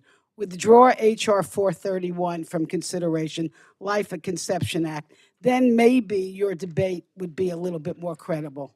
And with that, I yield back. Do any other members seek recognition to speak on the second-degree amendment? Where? Oh, gentleman, from Alabama, Mr. Carl. Yeah, Mr. Chairman, anybody that says they're not interested in the cost might be on the wrong committee. 'Cause that's our job here, is we worry about the cost. That's our job. That's what our job is to understand what the costs are to the taxpayers. Second of all, the state of Alabama did not outlaw this. Been misinterpreted and blown up in the press. Now we've got, in the Senate, we've got both of our senators up there fighting a bill that are being blocked by the Democrats to support this program for these ladies. So this is all pure politics here that we're playing. Let's get on with it. We don't know what the cost is. Let's move on. Let's move on to the 13, 14 other things we need to be voting on. Thank you, sir. Any other members seek recognition to speak on the second-degree amendment? Seeing none, Ms. Henson's recognized for 1 minute to close. Mr. Chairman. Again, I'd just encourage everybody to read the text of this amendment. It is really, really simple. We need to know the number of plans. We need to know the details on the services and the benefits provided. We need a comparison of those plans so federal women employees know what their offerings are, and we need to know what the costs are. There are serious implications well beyond what we know here in this room right now that we need to be aware of as a committee. So that's all this amendment does, and I would encourage my colleagues on both sides of the aisle to support the amendment that gets us the information we need. And if we need to come back and revisit this, I'm happy to do that in the future, but we need to do it in an informed way so we can continue to support IVF. Thank you, Mr. Chairman. Questions now on the second-degree amendment offered by Ms. Henson. All in favor say aye. Aye. All those opposed say no. No. In the opinion of the chair, the ayes have it. Roll call has been requested. Sufficient number of hands have been raised, so all those in favor, and we've done that, so clerk will call the roll. Mr. Adderholt. Mr. Adderholt, aye. Mr. Aguilar. Mr. Aguilar, no. Mr. Amade. Mr. Amade, aye. Mrs. Bice. Mrs. Bice, aye. Mr. Bishop. Mr. Bishop, no. Mr. Calvert. Mr. Calvert, aye. Mr. Carl. Mr. Carl, aye. Mr. Carter. Mr. Carter, aye. Mr. Cartwright. Mr. Cartwright, no. Mr. Case. Mr. Case, no. Mr. Siscomani. Mr. Siscomani, aye. Mr. Klein. Mr. Klein, aye. Mr. Cloud. Mr. Cloud, aye. Mr. Clyde. Mr. Clyde, aye. Mr. Cole. Aye. Mr. Cole, aye. Mr. Cuellar. Mr. Cuellar, no. Ms. DeLauro. Ms. DeLauro, no. Mr. Diaz-Balart. Mr. Diaz-Balart, aye. Mr. Edwards. Mr. Edwards, aye. Mr. Elzey. Mr. Elzey, aye. Mr. Espiat. Mr. Espiat, no. Mr. Fleischman. Mr. Fleischman, aye. Ms. Frankel. Ms. Frankel, no. Mr. Franklin. Mr. Franklin, aye. Mr. Garcia. Mr. Garcia, aye. Mr. Gonzalez. Mr. Gonzalez, aye. Ms. Granger. Ms. Granger, aye. Mr. Guest. Mr. Guest, aye. Mr. Harder. Mr. Harder, no. Dr. Harris.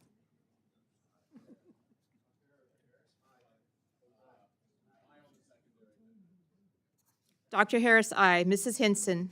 Mrs. Hinson, aye. Mr. Hoyer. No. Mr. Hoyer, no. Mr. Joyce. Aye. Mr. Joyce, aye. Ms. Captor. Ms. Captor, no. Mr. Kilmer. Mr. Kilmer, no. Mr. LaTurner. Mr. LaTurner, aye. Ms. Lee of California. Ms. Lee of California, no. Ms. Lee of Nevada. Ms. Letlow.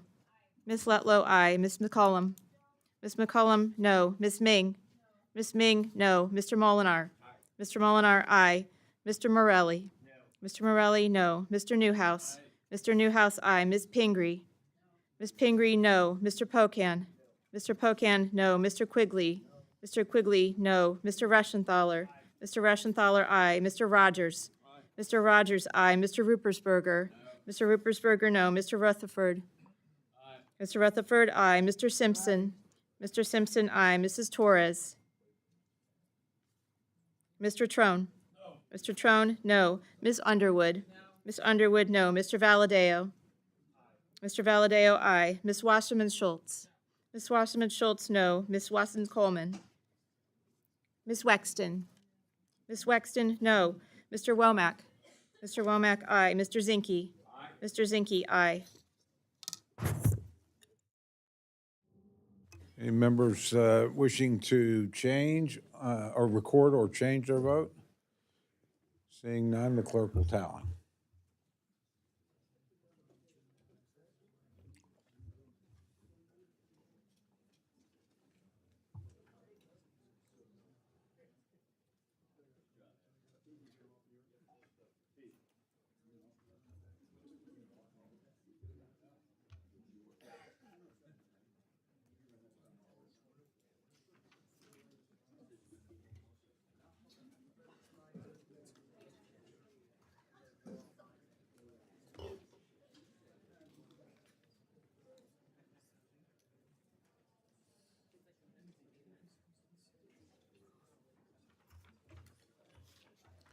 On this vote, the ayes are 34, the noes are 24. The amendment in second degree is adopted. I will now return to the amendment offered by Ms. DeLauro as amended. Do any members seek recognition to speak on the amendment as amended? Ms. DeLauro is recognized for 1 minute to close.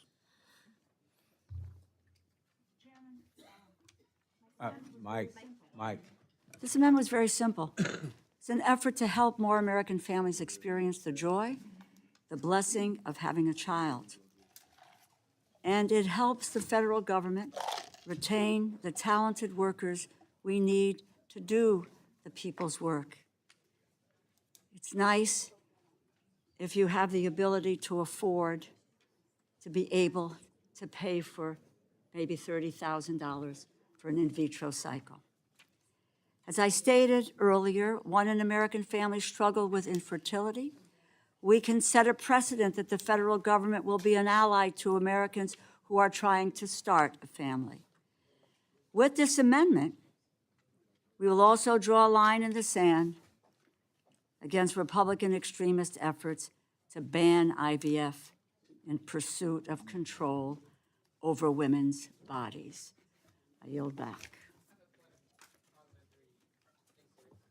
Gentlelady's recognized for a point of parliamentary inquiry. I'm sorry. Thank you, Mr. Chairman. I'm interested to know whether the sponsor of the amendment now has an opportunity to withdraw the amendment if she chooses. She certainly would have the opportunity to do that. Just wanted to clarify that that was available to her.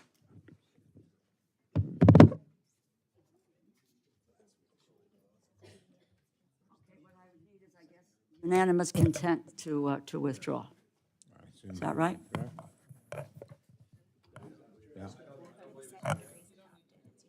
You don't need. No. Apparently, after the second degree is adopted, you need to have unanimous consent. Those are the. Without objection, the amendment can be withdrawn. Let me consult with the object? parliamentarian They just a moment, object. if I may. What? Talk to me. It can, I'm advised it can be withdrawn without objection, but if there is an objection, we would then vote on the amendment. Then we're going to vote on the. That's correct. On the amendment, okay. So there appears to be an objection. There's a okay. So we're voting on the amendment, the original amendment as amended. That's right. So it'd be effectively the secondary amendment that Henson did. Okay, so. All right. I don't know. I think it's a parliamentary inquiry, just so that we can clarify what we're voting on. Ms. Henson's secondary amendment was adopted, meaning it fully replaces Ms. Correct. DeLauro's original amendment. So the only thing that we're doing now is an unnecessary study. Well, Just wanted to clarify that that's an opinion. That's not a parliamentary. So we will vote on a necessary study twice. So, okay. The question's now on the amendment offered by Ms. DeLauro as amended. As amended. All those in favor say aye. Aye. Those opposed say no. The opinion of the chair, the ayes have it. And the amendment's adopted.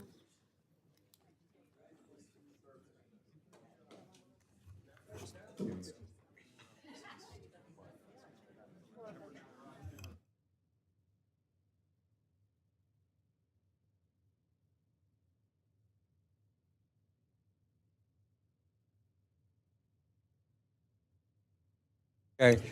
The chair will advise the group. Obviously, we've begun voting. The next amendment is the Republican en bloc, which is usually pretty quickly done.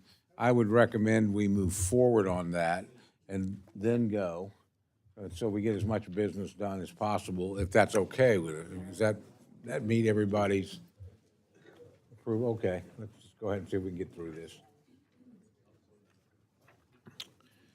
Okay, I now recognize Chairman Joyce to offer a Republican en bloc amendment. Mr. Chairman, I have an amendment at the desk. It is amendment number 2 before you is the Republican manager's amendment, which modifies the underlying bill which was reported out of subcommittee.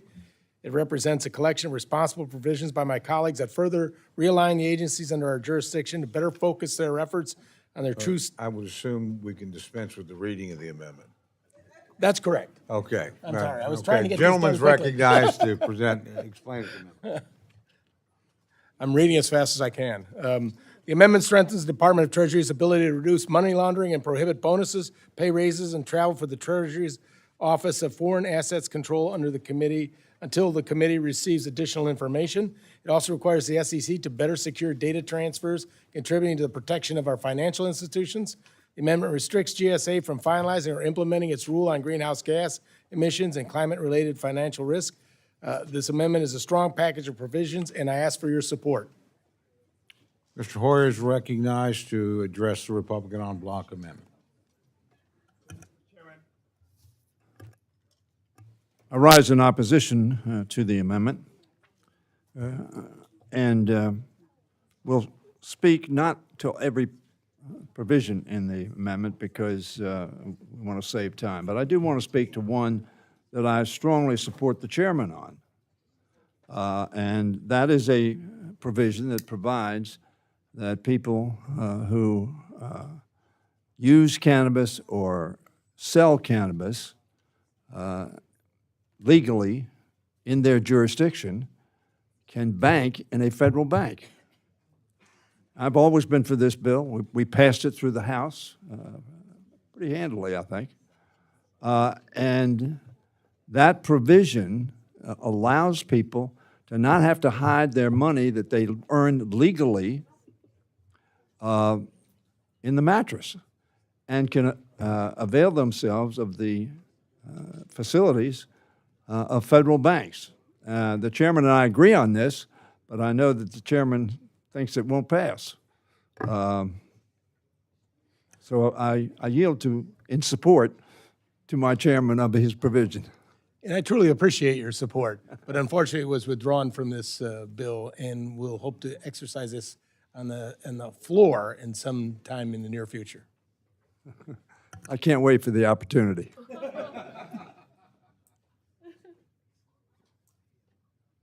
Mr. Diaz-Balart is recognized. No, he doesn't. Restrain your hand movements over there. Do any other members seek recognition to speak on the en bloc amendment? Seeing none, I recognize Chairman Joyce for 1 minute to close. Chairman Diaz-Balart, were you swimming? That's what the action on his watch tells him with the arm movements, that he's swimming. I urge your support for this bill, and thank you. Questions on the amendment? All those in favor say aye. Aye. All those opposed, no. The opinion of the chair, the ayes have it. Okay, a gentleman has requested a vote. Let's see a show of hands. Sufficient number of hands being raised. The clerk will call the roll. Or, yeah. I'm actually not sure there was sufficient number. Please, one more time on the numbers in terms of raising the hands, please. Yeah, come on. Yeah, again, thank you very much for your cooperation. Sufficient number of hands being raised. We'll have a recorded vote on the Republican en bloc amendment. Clerk will call the roll. Mr. Adderholt. Aye. Mr. Adderholt, aye. Mr. Aguilar. No. Mr. Aguilar, no. Mr. Amedee. Mr. Amedee, aye. Mrs. Bice. Mrs. Bice, aye. Mr. Bishop. Mr. Bishop, no. Mr. Calvert. Mr. Calvert, aye. Mr. Carl.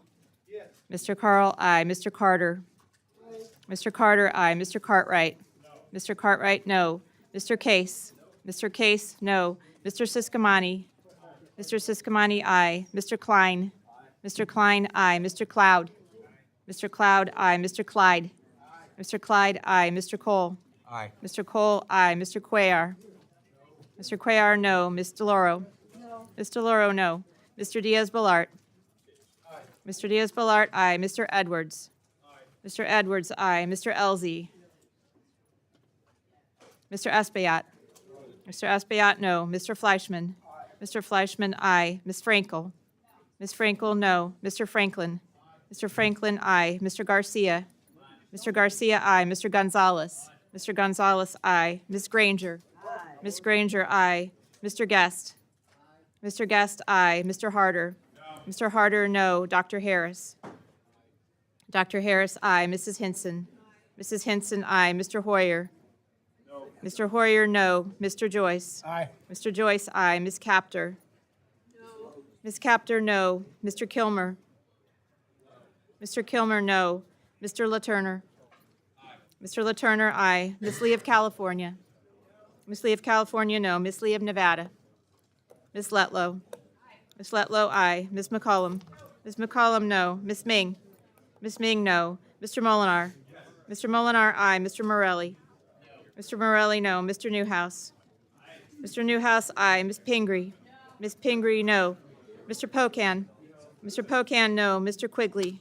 Mr. Quigley, no. Mr. Reschenthaler. Mr. Reschenthaler, aye. Mr. Rogers. Mr. Rogers, aye. Mr. Ruppersberger. Mr. Ruppersberger, no. Mr. Rutherford. Mr. Simpson. Did he heard? He's right there. Mr. Simpson, aye. Mrs. Torres. Mr. Trone. Mr. Trone, no. Ms. Underwood. No. Ms. Underwood, no. Mr. Valadeo. Mr. Valadeo, aye. Ms. Wasserman Schultz. Ms. Wasserman Schultz, no. Mrs. Watson Coleman. Ms. Wexton. Ms. Wexton, no. Mr. Womack. Mr. Womack, aye. Mr. Zinke. Mr. Zinke, aye. How's the gentleman from Florida, Mr. Rutherford, recorded? He's not recorded. Gentleman's not recorded. Mr. Rutherford, aye. Are there any other members seeking to record their vote or change their vote? Seeing none, the clerk will tally. Before you leave, just so you know, as soon as the last vote, please come back because we're going to keep going at it. So thank you very much.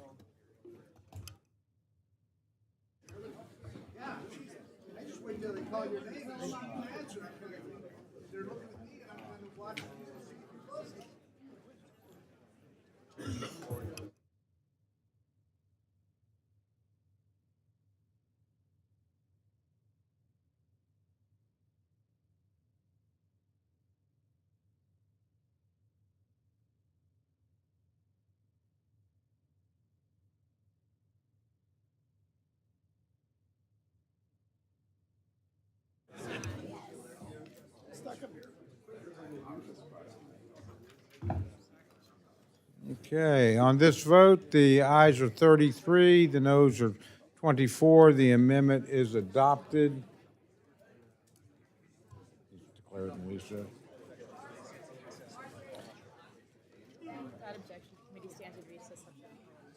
Without objection, the committee stands in recess subject to the call of the chair. I can tell you the call of the chair will be immediately after the last vote, so please come back.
Committee is called to order. Mr. Hoyer of Maryland is recognized for an amendment.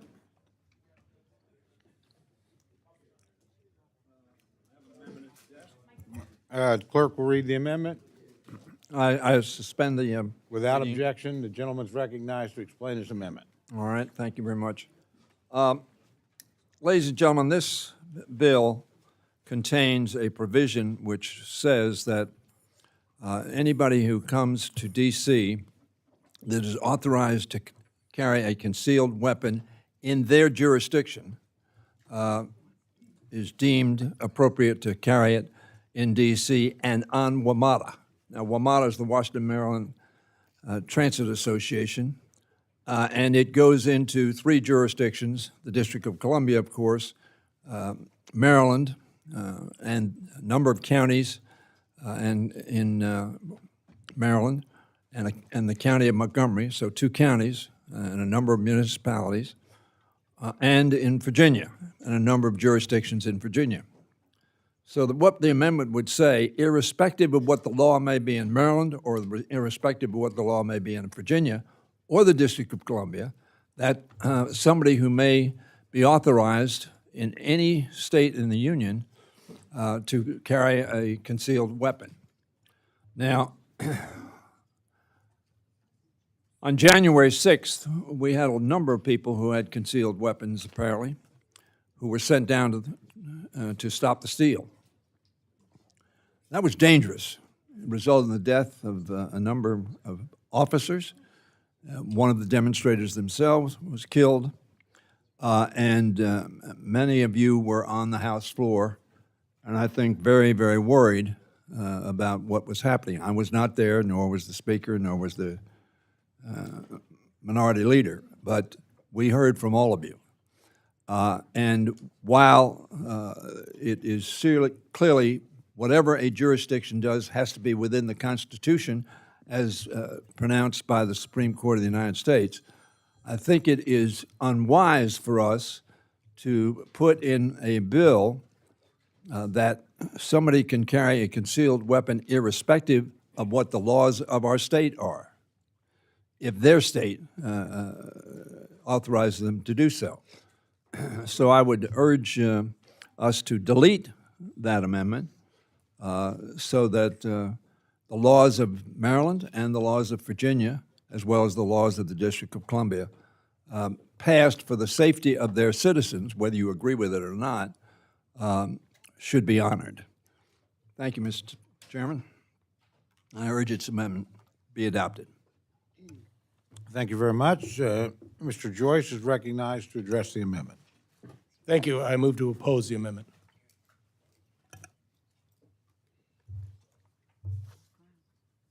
Do any other members seek recognition?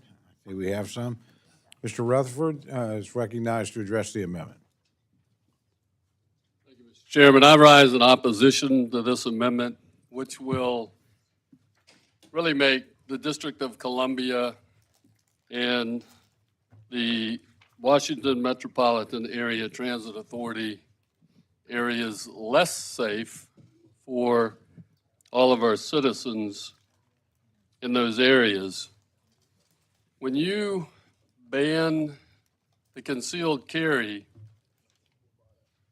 what you literally do is you create a killing zone unless you have law enforcement or other armed services in that area. Because one thing that we know is the bad guys don't care if it's a area where they're not supposed to carry guns. They're breaking the law. They don't care. And here's the reason I think this bill is really not the way to go, because everybody has a constitutional right to self-defense. Now, I can tell you, haven't been a police officer for 41 years. You know what the priority response time, a priority 1 response time is for most agencies across the country? 7 minutes. 7 minutes that you are going to have to defend yourself from whatever attack you may be experiencing. 7 minutes. That's a long time.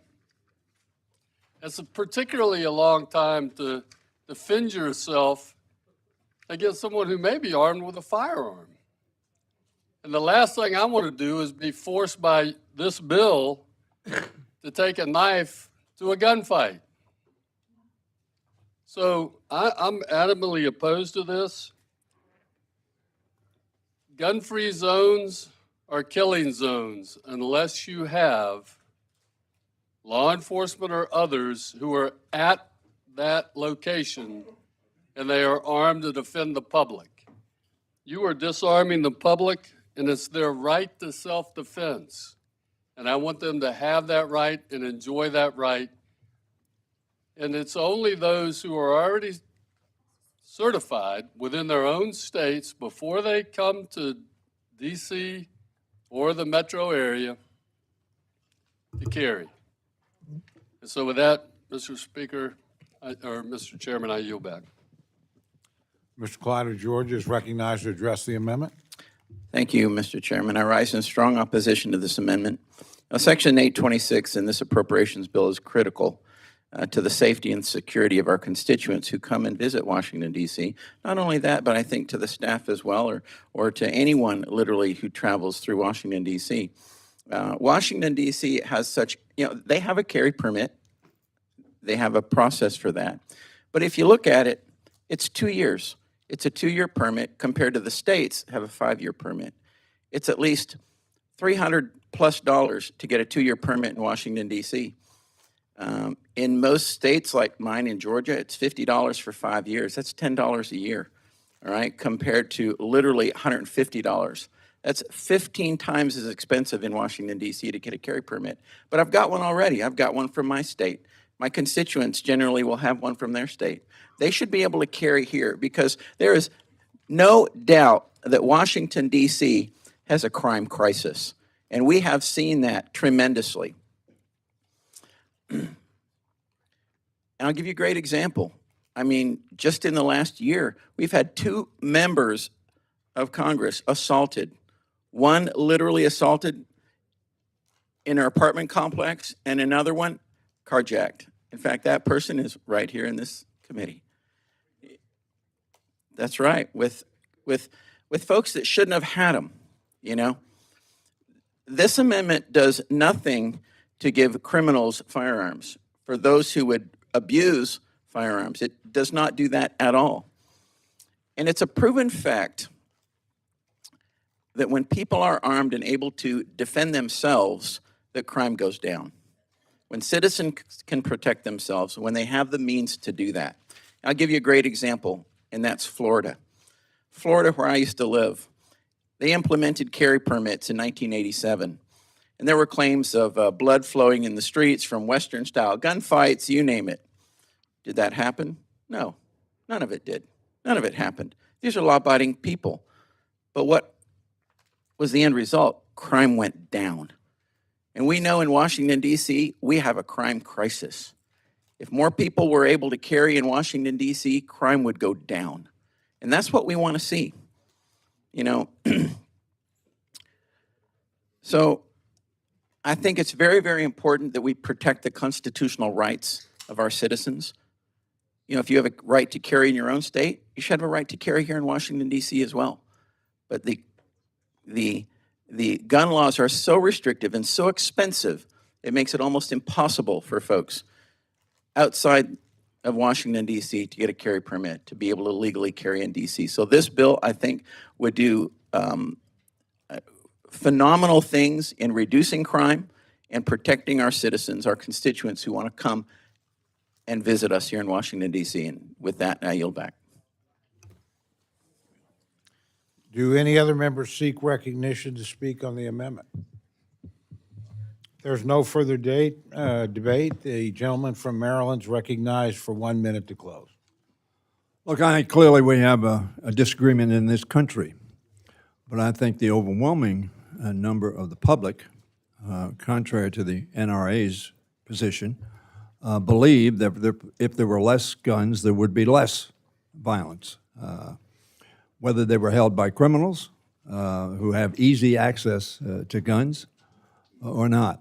But we have a philosophical difference, and we'll leave it at that. Questions now on the amendment offered by the gentleman from Maryland. All those in favor say aye. Aye. All those opposed say no. No. Opinion of the chair, the noes have it. Roll call has been requested. Will I have a show of hands, please? Sufficient number having been raised, we'll have a recorded vote. The clerk will call the roll. Mr. Adderholt? Mr. Adderholt, no. Mr. Aguilar? Mr. Aguilar, aye. Mr. Amadei? Mr. Amadei, no. Mrs. Bice? Mr. Bishop? No. Mr. Bishop, no. Mr. Calvert? Mr. Calvert, no. Mr. Carl? Mr. Carl, no. Mr. Carter? Mr. Carter, no. Mr. Cartwright? Mr. Cartwright, aye. Mr. Case? Mr. Case, aye. Mr. Siscomani?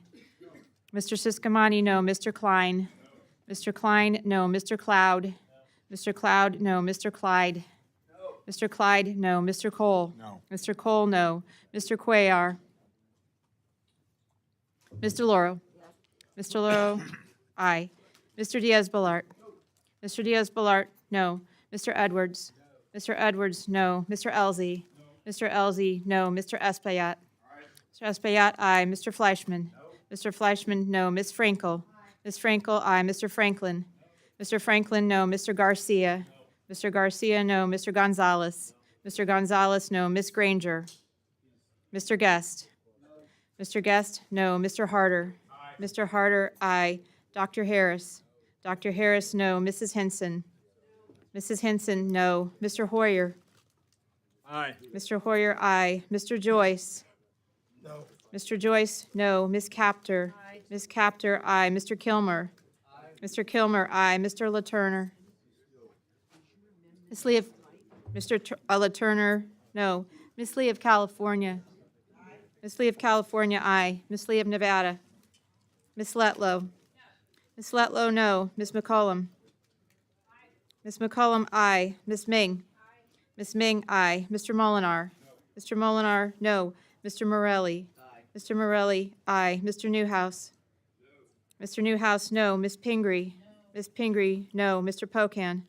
Mr. Pocan, no. Mr. Quigley? Mr. Quigley, aye. Mr. Rushenthaler? Mr. Rogers? Mr. Rippersberger? Mr. Rippersberger, aye. Mr. Rutherford? Mr. Rutherford, no. Mr. Simpson? Mr. Simpson, no. Mrs. Torres? Mrs. Torres, aye. Mr. Trone? Ms. Underwood? Mr. Valadeo? Mr. Valadeo, no. Ms. Wasserman Schultz? Ms. Wasserman Schultz, aye. Mrs. Watson Coleman? Ms. Wexton? Ms. Wexton, aye. Mr. Womack? Mr. Womack, no. Mr. Zinke? Mr. Zinke, no. Are there any members wishing to record their votes? Gentlemen? Gentlemen, As it's a not no. recorded? He's recorded as a no. Recorded as a no, I'm sorry. Off no and aye for Mr. Pocan.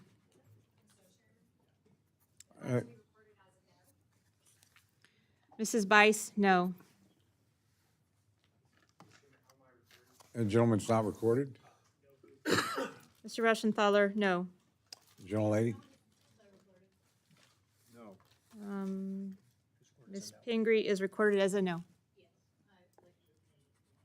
Off no on aye, Ms. Pingree. Anybody else? Marna? Okay, I guess we're okay. Again, just any members wish to change their vote or record their vote? Seeing none, the clerk will tally.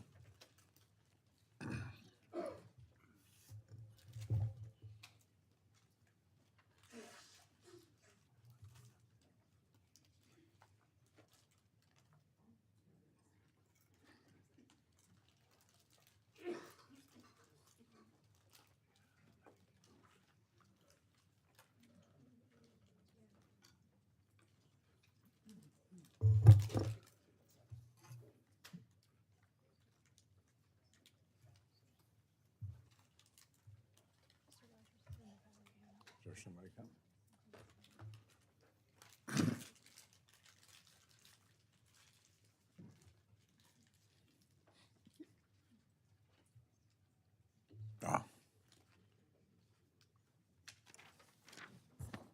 The gentleman recorded or seek to cast a vote? Okay. Votes no. Mr. Rogers, no.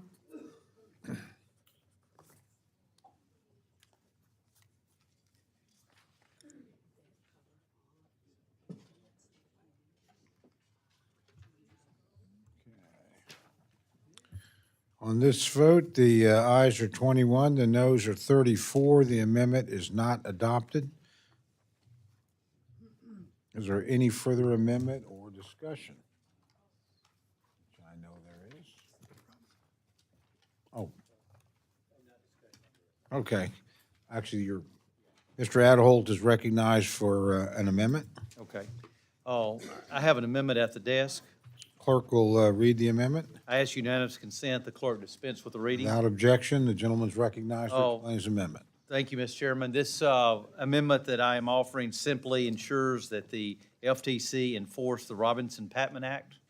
It is a law that prohibits price discrimination when purchasers buy products in the same quantities as other companies. And despite being the law of the land for many, many years, actually since 1936, over 80 years, the FTC has failed to meaningfully enforce it for more than 40 years. This amendment that I'm proposing does not allocate any new resources to the FTC's budget. It simply requires that the FTC spend a portion of its budget to enforce the Robinson-Patman Act, which is already on the books. If you represent a rural district, the enforcement failure has had a profound impact, most notably on the grocery industry. Independent grocers, who were once the cornerstone of rural communities across the United States, have been abandoned to fend for themselves against the consolidation of big chains and dollar stores. And let me say, I'm not against big chains and dollar stores, but what we're seeing, this is just, we want a level playing field. Today's food deserts dot the map where communities have lost their only grocery stores. Alabama grocers tell me that this problem has nothing to do with efficiency. Instead, some large chains simply use their muscle to box out competitors and claim superior terms from suppliers, even when the independent grocers band together and when wholesalers claim volume discounts. As with all supply chain issues, the problem got worse during COVID-19. And the largest retailers cut to the front of the line, to the supply lines, leaving communities who relied on independent grocery stores unable to access basic necessities like toilet tissue, cleaning supplies, shelf goods, and even cleaning supplies. The problem is not confined to just groceries. Many other industries are impacted across the, as well as the retail, food, pharmacies, you name it. This is an amendment for businesses all across Main Street, whether it be restaurants, package stores, community pharmacies, beer distributors, convenience stores, booksellers, and even farmers and ranchers. I want to make sure that we address this in an appropriate way, and I would want to make sure that all of my colleagues can support this. I think this is a very common sense amendment, and because of that, I'm withdrawing it, but I would ask that we would work with the chairman to try to find some resolve to this as we move forward. Thank you. So the gentleman has withdrawn, but does any other member wish to speak to it? Mr. Chairman? Gentleman from Maryland is recognized. I think the gentleman's amendment is pro-consumer and pro-competition. He withdrew it, but I want to congratulate him for the offer. Okay, do others want to address the amendment? Gentleman from Montana. Well, thank you, Mr. Chairman, and I agree the underlying amendment. I think in Montana, well, you know, small grocery stores are out there, and predatory practices. I think we need to enforce predatory practices and make sure the small guys out there, you know, don't get overrun. So I support the amendment and certainly look forward to working with you, sir. And Mr. Chairman, I yield back. Thank you very much. Mr. Bishop of Georgia is recognized. Thank you, Mr. Chairman. I support the gentleman's amendment, and I thank my friend from Alabama for his leadership on this matter. My district in Georgia is confronted by very similar circumstances to what's going on in Alabama and in rural communities all across the country.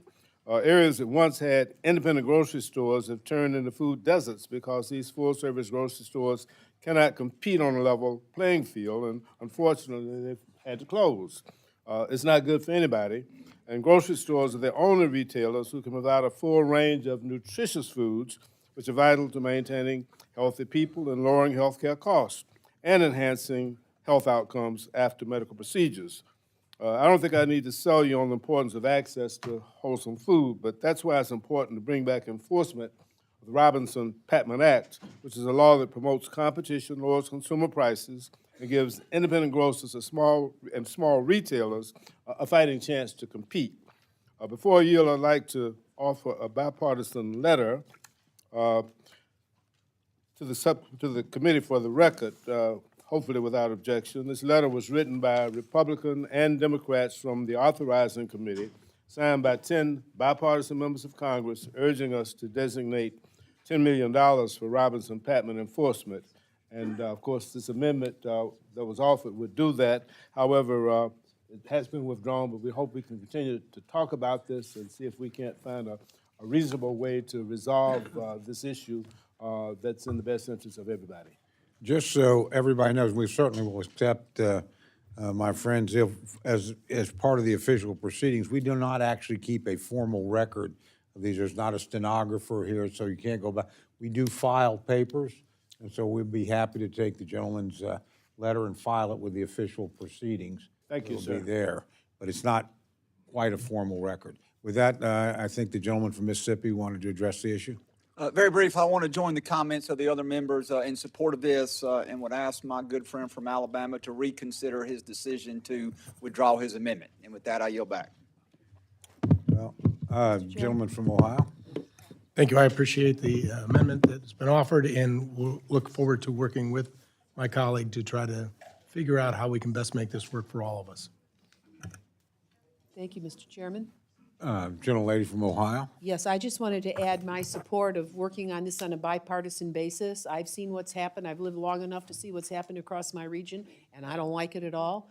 And I know who's setting the price, and that it's harder for small people to compete. We got to turn that upside down, or we're going to lose entrepreneurship across this country. People ought to be able to make it in their own stores when they put that much effort forward, and bring back local production and not depend so much on imports.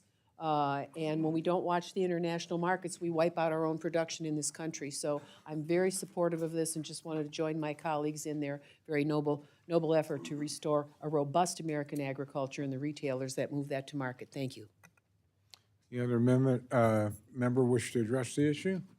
I'm going to allow the gentleman, just if you want to make any final comments, having withdrawn the amendment. Yeah, well, thank you, Mr. Chairman. As I say, we're just asking for a level playing field. This is not special treatment.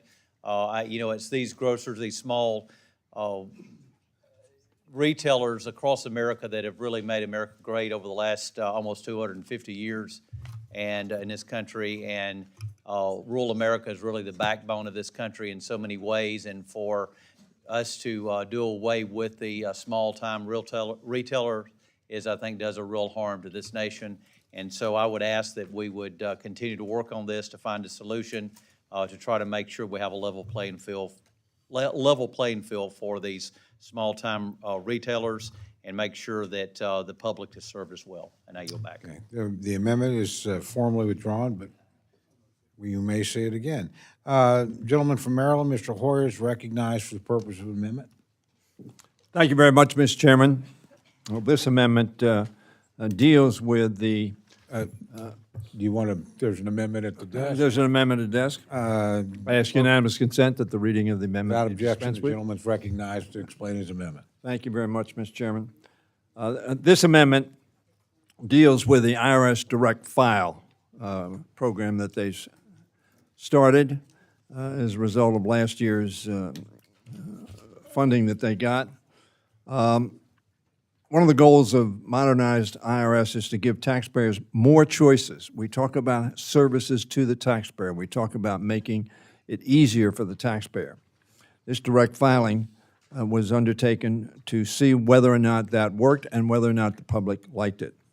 It includes providing many options in how they file returns. IRS has a long history of giving taxpayers easier ways to file, including the telefile system and just recently, the direct file. The direct file option built by IRS makes tax return services more accessible to all taxpayers. Filing taxes, as we know, can be costly to get it done and time-consuming for taxpayers. On average, individual taxpayers spend approximately 9 hours and $150 preparing their taxes each year.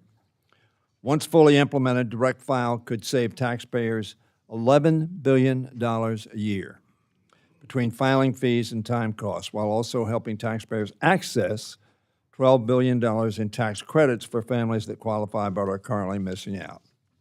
What we're really talking about, ladies and gentlemen, is an option that is easy, free, accurate, and secure. One that taxpayers want and that provide them with a great user experience. A recent study by IRS was that mandated by Congress showed most taxpayers, 72%, support having this option. Filing taxes, obviously, is an obligation, a necessary and integral part of our system. The IRS is able to proceed with these advanced taxpayer services because of IRA money, in addition to a very successful filing season and strong enforcement efforts. I would close by simply saying many of your states were covered by the trial. There were 140,000 people that participated, and it got overwhelming positive reaction. I think this is good for the taxpayers. It's good for us, and having services to the taxpayers that they appreciate, even though they don't necessarily appreciate paying their taxes, is a good thing. And I would urge that we strike from this bill the provision which precludes them from going forward with this program. Thank you. Gentleman from Ohio, Mr. Joyce, is recognized to address the amendment. Thank you, Mr. Chairman. I rise in opposition to the gentleman's amendment. Striking the bill's provision allows IRS to continue using taxpayer dollars to create an e-file system that already has cost the American taxpayers $30 million. Currently, select taxpayers can use Free File, a free existing tax filing system, so I'm not sure why the IRS needed to reinvent the wheel with Direct File. Less than 1% of eligible taxpayers use Direct File, costing the American taxpayers the equivalent of $814 per return, compared to almost 27 million taxpayers who filed their returns for free during the tax filing season using the private sector assistance or Free File. Congress never gave the IRS approval to move forward with the costly and unnecessary Direct File. I'm uncomfortable, and my colleagues should be too, with giving the IRS the sweeping control and authority to be both the tax filer and the preparer. Additionally, I'm concerned that Direct File refund was $2,000 less than the national average refund. I continue to wonder why the IRS is quickly expanding Direct File when they have not even demonstrated that it saves taxpayers time, simplifies the tax filing process, or correctly files the return. For these reasons, I urge a no vote on the amendment. Gentlelady from Connecticut, Ms. Delores, recognized to address the amendment. Thank you, Mr. Chairman. Last year, the Direct File pilot program provided Americans in 12 states the option to file their taxes directly with the IRS instead of a for-profit corporation. Over 140,000 taxpayers chose this option, and they collectively saved almost $6 million in tax preparation fees and claimed more than $90 million in refunds.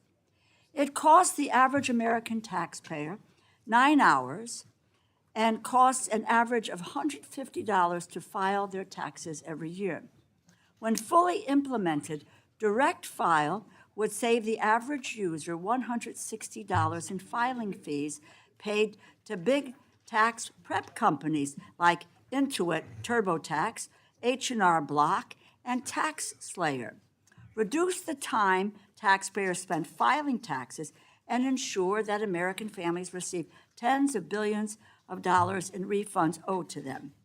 This is what it means to serve the American people. This is what it means to make government work for more people. This is proof we can make government more efficient and improve customer service when we make sound investments and we put resources behind it, as opposed to the majority strategy of defunding the agencies that serve the American people and then claiming those agencies are dysfunctional. Surveys show that 90% of taxpayers that use direct file rated their experience, quote, excellent or, quote, above average. Let me reiterate that. 90% of people who used direct file positively rated their experience with the IRS. Those are puppies and cheeseburger level approval ratings for the IRS. That really is astounding. The direct file program would save taxpayers time and money in every one of our districts. If implemented, it would help Connecticut families save $209 million per year in reduced filing fees and increased refunds. And what we have done is to chart the savings per state. And Oklahomans would save $232 million. Arizonans would save $424 million. Ohioans would save $677 million. Texans, Floridians, New Yorkers would save well over $1 billion annually. Californians would save over $2 billion. There is no logical reason why private industry must be the middleman between Americans and their government. Americans of all income levels should be able to confidently file their taxes directly with the IRS without corporations skimming profits off the top. It is quite frankly preposterous and obscene to fight against bringing these savings to the American people. And in a document provided by Better IRS, says each year 87 million taxpayers who should qualify for free filing lose as much as $13 billion of their refunds to tax prep companies for something that ought to be free. The tax preparation industry has a long and well-documented history of taking advantage of American taxpayers. Intuit, the parent company of TurboTax, agreed to pay $141 million to 4.4 million low-income Americans they purposefully steered away from free tax filing services. Nearly 100 organizations, led by Americans for Tax Fairness, wrote to the committee yesterday, opposing the Republican FSGG bill's restrictions on IRS direct file. These groups represent nationwide interests, including communities in 34 states, Arizona, California, Colorado, Connecticut, Florida, Georgia, Idaho, Illinois, Indiana, Maryland, Michigan, Minnesota, Nebraska, New York, Oregon, Washington, Texas, West Virginia, Vermont, and Puerto Rico. The letter states, and I quote, at full capacity in a few years, direct file could save taxpayers $11 billion a year between filing fees and time costs, while also helping taxpayers access $12 billion in tax credits for families that qualify but are currently missing out, end quote. It continues, and I quote, Congress should also oppose any policy rider that blocks a successful and popular direct file program.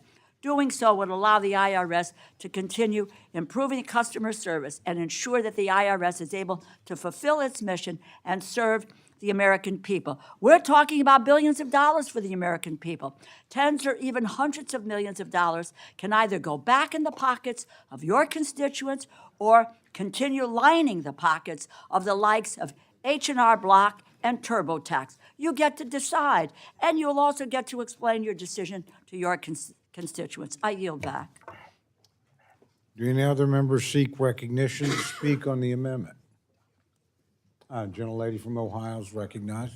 I thank the chairman for yielding. I won't take long except to say I've been in office quite a while. I'm really getting tired of our district staff having to bail out individuals who have used these companies that fly flags and everything and claim to be liberty lovers and everything in front. And then about 8 months later, inside our office, we get all these cases of constituents that don't realize when they signed on the bottom line, now they got to return 8% or 12% or whatever they get back to that company. And I think any program that Ohio was not one of the test states, but if it's got the ability to return to us, am I reading this right? $677 million? Am I reading that right? Boy, do I want that for my constituents. I invite the IRS to come to Northwest Ohio. We'd like them tomorrow. And maybe what we could do is put some of those dollars back in the pockets of hardworking men and women who end up being in all these situations where they're actually bilked by the very people that they're paying, they think, to get their return, to get their refunds back. So I rise in support of the amendment, and again, invite the IRS to Northwest Ohio. In fact, with all good humor, I'd say to my dear, dear, dear friend from Northeast Ohio, and then we'll compete on how much money we bring home to our people. Thank you very much, and I yield back. Any other members seek recognition to speak on the amendment? If there's no further debate, the gentleman from Maryland is recognized for 1 minute to close. Gentleman's recognized for 1 minute to close.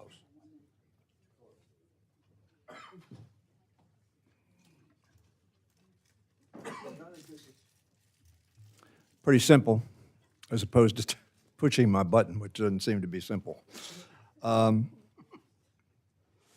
If you owe $1,000 in taxes, this means you're going to pay $1,150. That $150 extra that you're paying to somebody to prepare your taxes.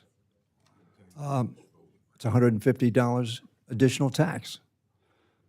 Because most people are confused and tough time preparing their taxes. Now I think all of us in here probably can deal with it. But the fact of the matter is, most Americans are afraid that if they make a mistake, something's going to happen to them. I get that. This is a way to help taxpayers do what they're responsible for doing. And so I would urge its adoption.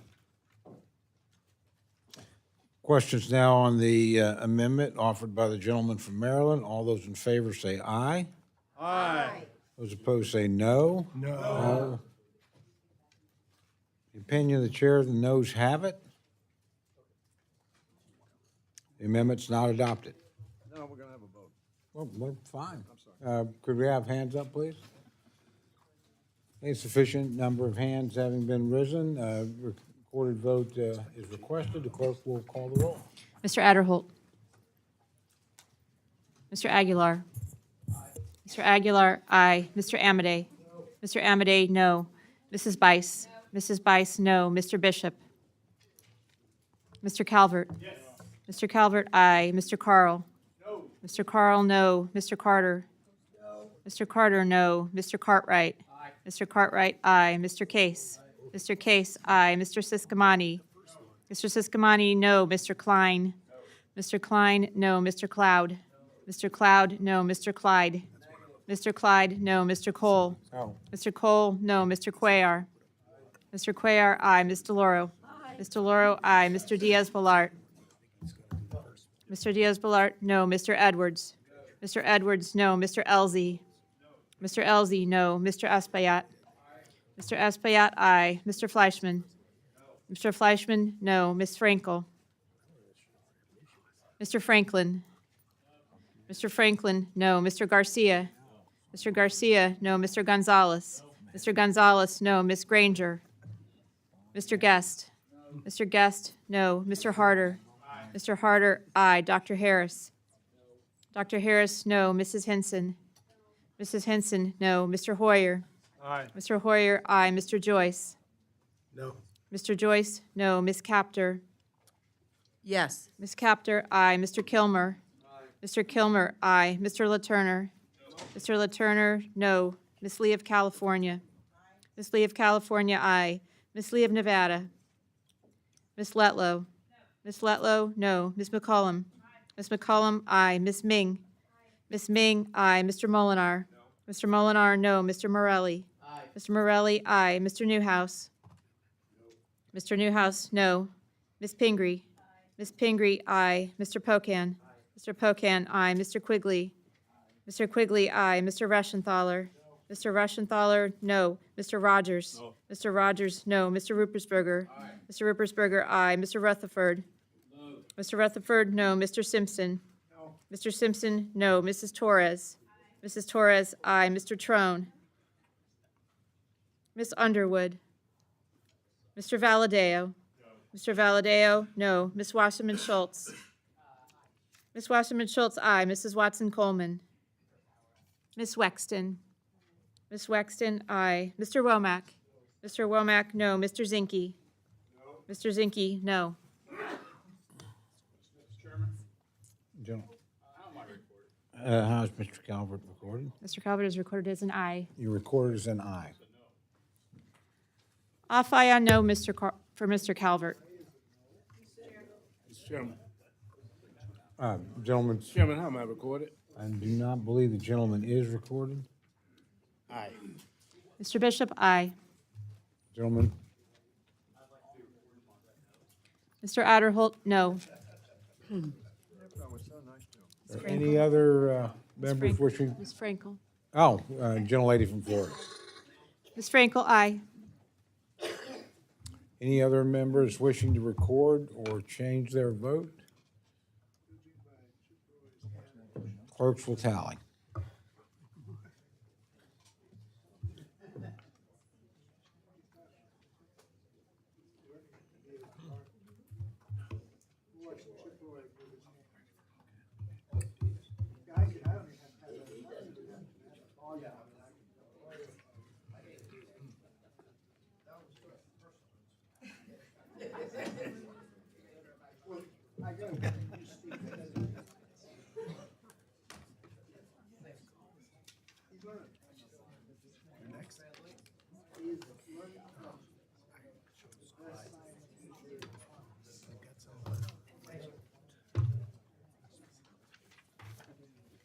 On this vote, the ayes are 23, the noes are 33. The amendment's not agreed to.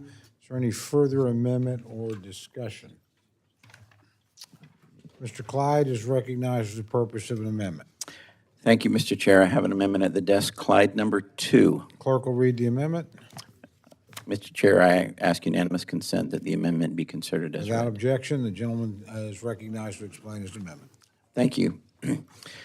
Mr. Chairman, I rise to urge my colleagues to support my amendment, which would ensure that the unobligated funds for the new FBI headquarters can only be used for the upkeep and maintenance of the FBI's current J. Edgar Hoover headquarters building.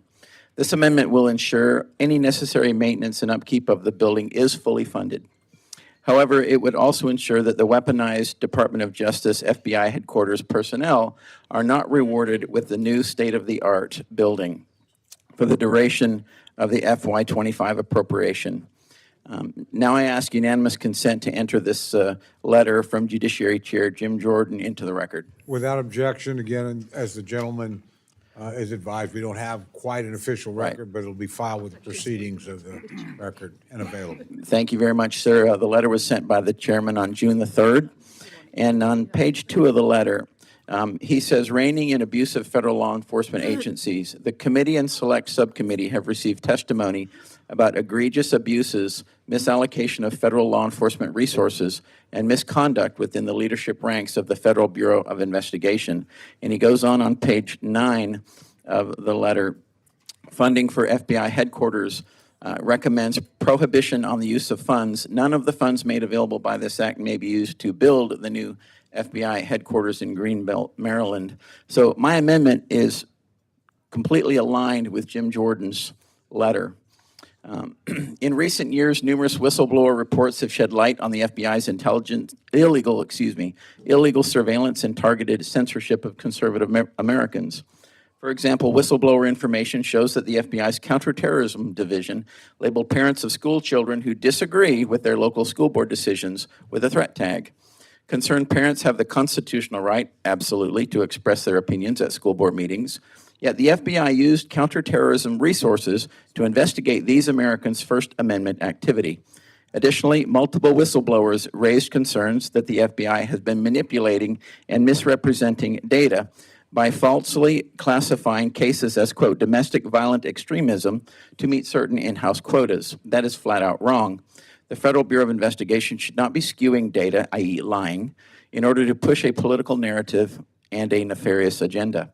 The House Judiciary Committee and Select Subcommittee on the Weaponization of the Federal Government released a report detailing the extent of corruption and abuse of power demonstrated by FBI leadership.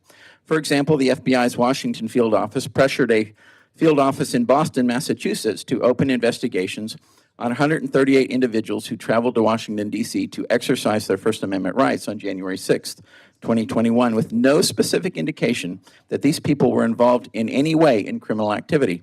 The only basis for investigating these people was that they shared buses to Washington with two individuals who entered restricted areas of the Capitol that day.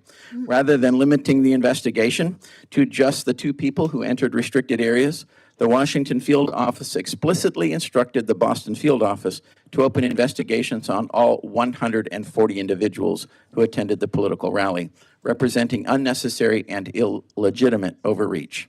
In December, a select subcommittee on the weaponization of the federal government released an interim report titled "The FBI's Breach of Religious Freedom: The Weaponization of Law Enforcement Against Catholic Americans." The interim report found that while the FBI claims it, quote, does not categorize investigations as domestic terrorism based on the religious beliefs, to include Catholicism, of the subject involved, an FBI-wide memorandum originating from the FBI's Richmond field office did just that. Under the guise of tackling the threat of domestic terrorism, the memorandum painted so-called certain radical traditional Catholics, RTCs as they call them, as violent extremists and proposed opportunities for the FBI to infiltrate Catholic churches as a form of threat mitigation. Actions taken by the FBI against everyday Americans like the ones I just described are deeply disturbing. However, the weaponization of the FBI is far more sinister and widespread. These reckless actions have also been taken against whistleblowers within the FBI who chose to stand up to the agency's dangerous politicization and weaponization. In fact, whistleblower testimony has made it clear that the FBI rid itself of employees who dared to speak out against FBI leadership or to raise good faith concerns about FBI operations. For example, Stephen Friend was suspended without pay for questioning the FBI's handling of domestic violence extremism cases and expressing concern about January 6 tactics. Garrett O'Boyle was subject to FBI retaliation for making protected disclosures to Congress after expressing his concerns up his chain of command with no action being taken. Marcus Allen, a decorated Marine and former FBI staff operations specialist in the Charlotte field office, was suspended for forwarding open source articles to his colleagues. Moreover, in recent months, we have seen the unfair weaponization against former President and Republican presidential candidate Donald Trump, particularly in the wake of the FBI raid on Mar-a-Lago and the subsequent prosecution. In addition to ongoing concerns regarding the agency's two-tiered system of justice, perfectly exemplified between the treatment of President Trump versus President Biden, I am thankful that this bill contains no new funding, but this is simply not enough. Actions have consequences, and therefore, we must force all previously allocated funds for the FBI headquarters.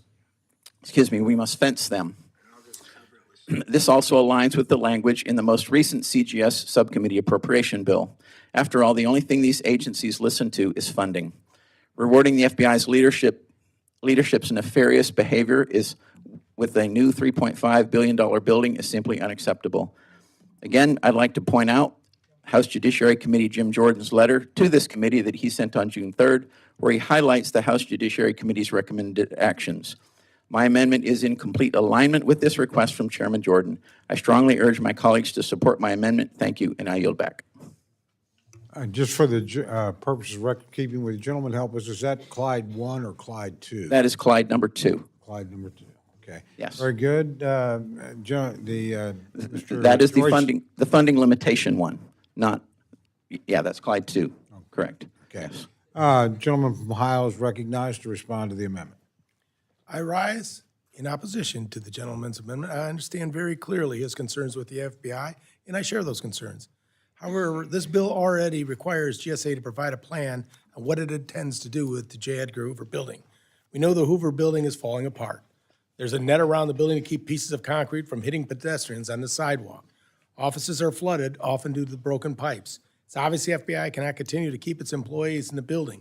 So my concern with the amendment is that it only allows for sustainment of the Hoover building, not a significant renovation or alteration.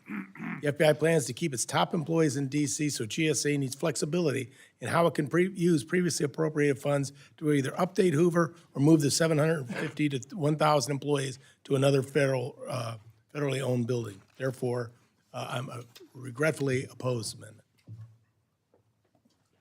Gentleman from Maryland, Mr. Hoyer, is recognized to address the amendment. Thank you very much. This project has been ongoing since 2009. It is now 2024, 15 years later.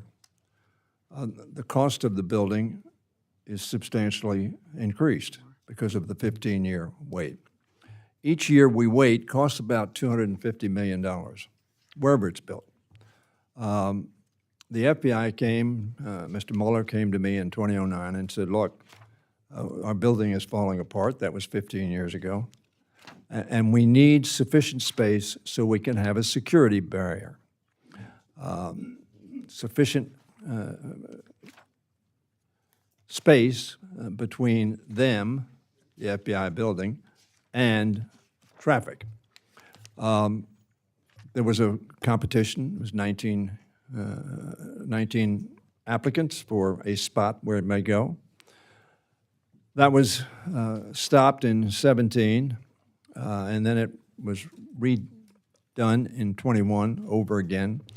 They came to the same conclusion, and a site, as Mr. Clyde has said, has been chosen. Now, I realize there are a number of people, including Mr. Jordan, obviously, has a very substantial problem with FBI and its operations.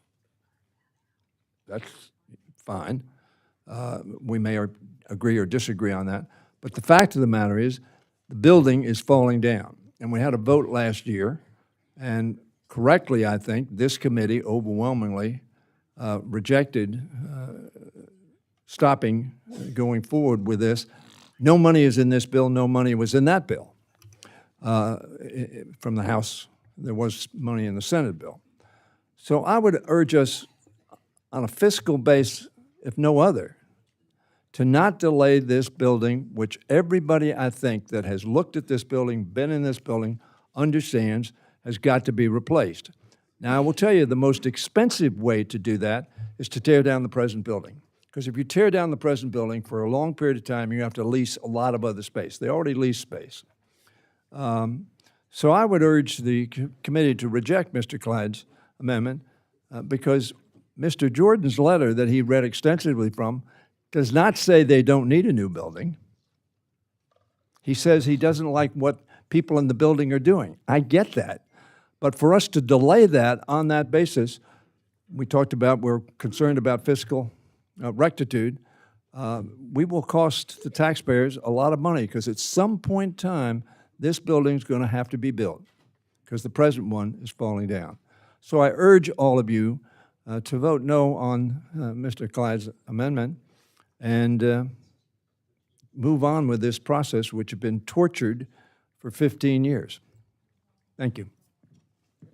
Gentleman from Arkansas, Mr. Womack, is recognized to address the amendment.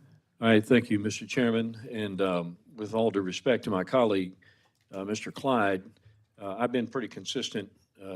When I chaired this subcommittee a year ago, I was pretty consistent in how I felt about actions that are punitive in nature to interfere with what I believe is part of our core function, and that is to be good stewards of our taxpayers' dollars. We're the appropriators.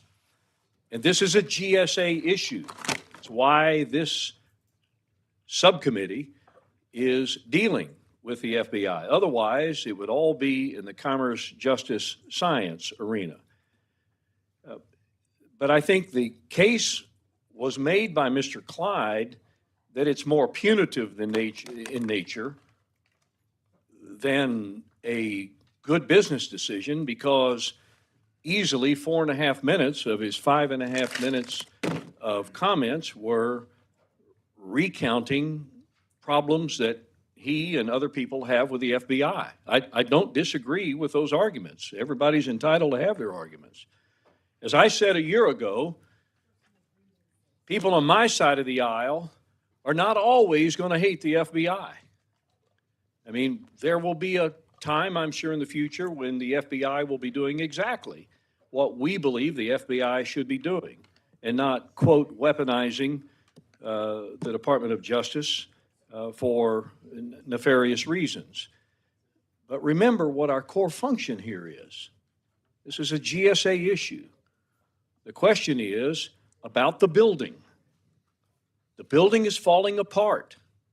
For those of you that haven't been in the building, I challenge you to go do a tour of the building. Begin in the parking lot underneath and wear your hard hat. This is on us. We're going to have to do something. What something is, I think, can be debated. And then, as I said last year, I think it would be unwise for us to rescind funding. We didn't put any new funding in here, but to rescind funding, because eventually we're going to have to do something. And if we rescind that funding, we're going to have to reappropriate it at some point down the road, because something is going to have to be done to that building. It is unacceptable for us to believe that the building as it currently exists is going to be suitable for the FBI going forward. As a matter of fact, a case can be made right now, and I think has been made, that it wasn't even built to accommodate today's Federal Bureau of Investigation. It doesn't have the security space in it with which to be able to appropriately effect and prosecute its duty. So I would caution the committee against using our appropriation funds in a GSA discussion to punish an agency because it is doing things that we may not agree with. And so in this particular case, though it's only for a year, it's for the length of the appropriation cycle, which would be a fiscal year, and it would be to basically sustain the building as it currently is. That's not the end of the world. That's not in perpetuity. It's just for this next year. But even in light of that, I think it would be unwise for us to fence this money in such a way that we stop the process by which we are going to either decide one way or the other where the FBI is going to be in the next several years. And with that said, I'll add one more point to it, and that is, in a perfect world, if we had the money to appropriate to build an FBI headquarters in another location at today's prices, it's going to take a lot more appropriations to do it. And if we started now, it will be easily the better part of a decade or more before the agency would ever be able to occupy its new digs. So with that, I reluctantly will oppose the gentleman's amendment. Yield back the balance of my time. Thank you. Do any other members seek recognition to speak on the amendment? Gentleman from Montana is recognized to address the amendment. You know, I look in the terms of not getting down to the weeds about FBI, whether you like him or not, just on pragmatic on what's in Washington, D.C. The occupancy rate of D.C. is about 12%. Department of Interior, for instance, is about 21. Agriculture is in the 20s. We heard from the EPA they might be an outliner. I asked the director or administrator, and he said he was 83. I'm not sure that's the case. But it seems like we have an enormous amount of space in Washington, D.C. I think we can agree that the FBI building itself is needing repair. We're going to have to make a decision. And I agree that tearing it down and rebuilding it is one of the more expensive, if not the most expensive alternate. But there are alternatives, and just thinking, you know, from a Secretary of Interior's point of view, that's 8 stories, beautiful building. Restored, by the way. President Obama put the money, Congress approved it. New doors, by the way, were not mine. They were there from the previous administration. But you look at that, and that's an enormous building, beautiful. So just thinking, well, what would be wrong with the FBI moving into the Interior building, Interior bunking with Egg? Well, Egg's got about a 25% of occupancy rate too. They're 8 stories and 3 blocks long, just like Interior. So, I think, and these are magnificent buildings, they're redone. And yes, they have secure spaces. But, looking at it, before we suggest spending hundreds of millions of dollars, I think we should task, look, I think the GSA should do an analysis of what we have. Things have changed since remote. A lot of people are out, they're not in their desks, and I think we should, before we spend taxpayer dollars, look at other alternatives and perhaps move things around in Washington, D.C. or Washington, D.C. area. And with that, I yield back. Do any other members seek recognition to speak on the amendment? If there's no further debate, the gentleman from Georgia is recognized for 1 minute to close. Thank you, Mr. Chair. I would say again that this does not rescind any money for this particular building. It simply fences it for the year. Same thing as what we have done in the CJS appropriation in 24, the committee product in 24. So I would ask that, that members recognize that rewarding FBI leadership, which I have discussed ad nauseum, needs correction with a brand new building, a headquarters building, not a field office building, but a headquarters building. And I would ask support for my amendment. Now yield back. Questions now on the amendment offered by the gentleman from Georgia. All those in favor say aye. Aye. All those opposed say no. No. The opinion of the chair, the noes have it. Recorded vote has been requested. We'll need a show of hands.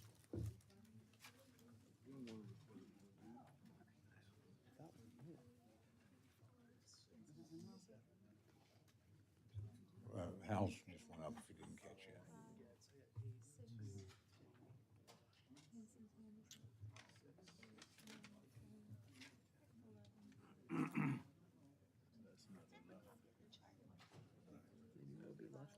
Well, is that enough? Sufficient number having voted to have a recorded vote. The clerk will call the roll. Mr. Adderholt. Mr. Aguilar. No. Mr. Aguilar, no. Mr. Amadei. No. Mr. Amadei, no. Mrs. Bice. Mrs. Bice, no. Mr. Bishop.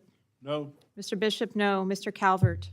Mr. Calvert, no. Mr. Carl. No. Mr. Carl, no. Mr. Carter.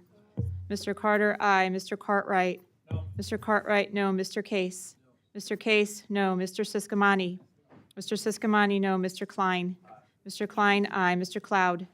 Mr. Cloud, aye. Mr. Clyde. Aye. Mr. Clyde, aye. Mr. Cole. No. Mr. Cole, no. Mr. Cuellar. Mr. Cuellar, no. Mr. Loro. No. Mr. Loro, no. Mr. Diaz-Balart. Mr. Diaz-Balart, no. Mr. Edwards. No. Mr. Edwards, no. Mr. Elzey. Mr. Elzey, no. Mr. Espaillat. Mr. Espaillat, no. Mr. Fleischman. Mr. Fleischman, aye. Ms. Frankel. No. Ms. Frankel, no. Mr. Franklin. Mr. Franklin, no. Mr. Garcia. Mr. Garcia, aye. Mr. Gonzalez. No. Mr. Gonzalez, no. Ms. Granger.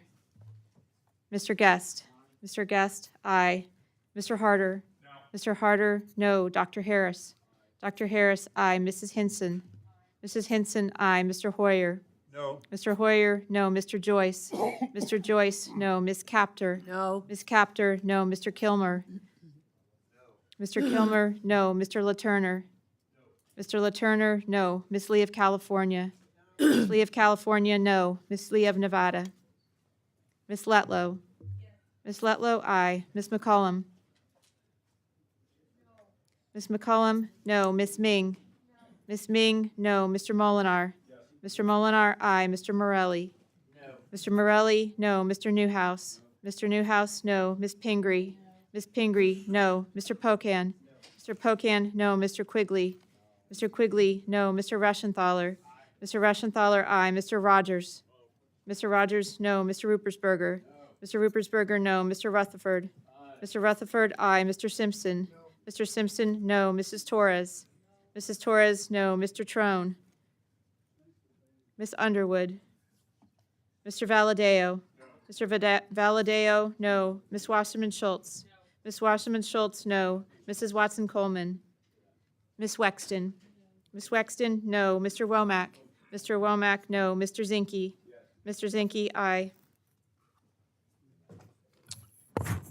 Gentleman from Alabama, Mr. Adderholt, aye. gentleman from Florida. The gentleman's not recorded. Mr. Diaz-Balart is recorded as a no. Oh, I'm sorry, gentleman's recorded as a no. Off no and aye for Mr. Diaz-Balart. Are there any other members wishing to record their vote or change their vote? If not, the clerk will tally.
On this vote, the ayes are 16, the noes are 40. The amendment's not adopted.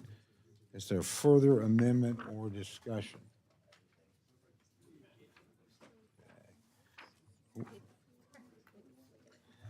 Ms. Lee is recognized for an amendment. Thank you, Mr. Chairman. I have an amendment at the desk. There's an amendment to the desk. The Ask clerk for will read the unanimous amendment. consent to dispense of the reading. Without objection, and gentlelady is recognized to explain her amendment. Thank you very much, Mr. Chair. My amendment would remove the anti-diversity, equity, inclusion, and accessibility and anti-LGBTQI plus language that the majority inserted into this bill. The GOP's never-ending assault against basic fairness and human dignity is quite disturbing. Even worse is this effort to exploit the budget process to prohibit funding from being used to make the federal workforce more equitable, undercutting our own public servants and policy priorities. What's here is evident in what's happening right now. To get enough votes for this subpar funding bill, Republicans included a wish list of, quite frankly, very bigoted policy writers that do nothing but further divide the nation. As the nation's largest employer and as a trendsetter for the country as a whole, the federal government must be a model for diversity, equity, inclusion, and accessibility, where all employees are treated with dignity and respect, regardless of race, class, gender, ethnicity, sexuality, ability, or religion. The continued GOP assaults and attacks on equity, they just keep coming. By encouraging a hostile work environment for LGBTQI plus and people of color and other minority federal employees, our Republican colleagues are intentionally ignoring the needs of their constituents. Our federal workforce must represent the full diversity of our nation, and the federal government must strengthen its ability to recruit, hire, develop, and promote, and also retain our nation's talent by removing barriers to equal opportunity. Our federal employees come to work each and every single day to serve the people of the United States, and your districts and every employee deserves to be respected in their workplace. I urge my colleagues to strike this language from the bill, and I yield back. The gentleman from Ohio, Mr. Joyce, is recognized to address the amendment. I oppose this amendment. Are there other members wishing to address the amendment? Seeing none, oh, excuse me, gentleman from Texas is recognized to address the amendment. I rise in opposition to the amendment offered by the gentlewoman from California. Our society has continued to see the negative consequences that a polarizing and woke CRT and DEI initiatives have had in schools, workplaces, and our culture.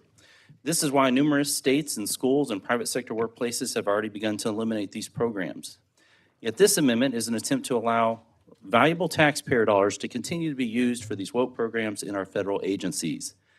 Diversity, equity, and inclusion programs are presented as simply promoting fairness in the workplace, but that's clearly not the case in practice. Derived from radical ideologies like critical race theory, they promote division and racial bias, encouraging people to judge each other based on the color of their skin rather than merit or the content of their character. These DEI programs resemble Marxist struggle sessions, not just friendly reminders to treat your coworkers with respect. For example, the Social Security Administration created mandatory agency-wide training on so-called unconscious bias, this idea that people can be guilty of racism and discrimination without even knowing it and may need to be re-educated.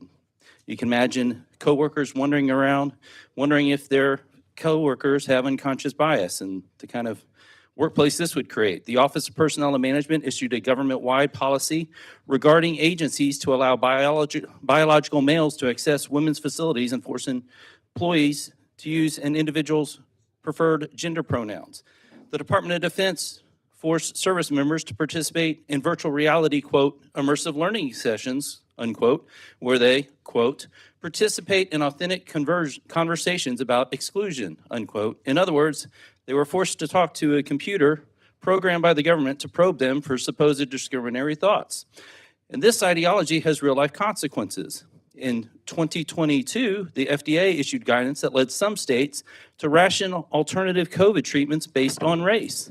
This policy put American lives at risk for the sake of DEI. It's also concerning to me that regardless of the views of your issue on marriage in this committee, we can agree that a significant portion of the Americans who hold long-standing views that marriage is between a man and a woman should not be penalized for this view. It's difficult to see, and one could wonder if the motivation of this is for removing protections from those individuals is anything more than an effort to drive these people of faith out of the federal government. The message is clear: unless you get on board with our views, you're not welcome here. And certainly this was the case when the FBI targeted members of our Catholic community. As our friends across the aisle have reminded us in recent days, flags can be powerful tools for communicating ideas and political beliefs. That's why it's not appropriate for the federal government flagpoles to be used to communicate divisive, politicized message. The American flag is the symbol of our nation and its federal government, and it's a symbol that can unify all of us despite our differences. I support the language in the underlying bill that would ensure only the American flag and the prisoner of war and missing in action flags are flown above our federal buildings. Ultimately, this is about e pluribus unum, out of many, us becoming one. The effort to remove this does the opposite. Thank you, and I yield back. Are there other members wishing to address the amendment? A gentleman from Maryland is recognized. I rise in support of the amendment that the gentlelady's offered. We've been through this before. I think on our side, essentially, we feel that we've had some bad history.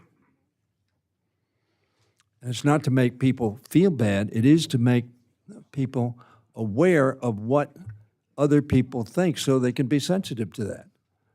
And I think that's what Barbara Lee, our colleague, said on a number of occasions today.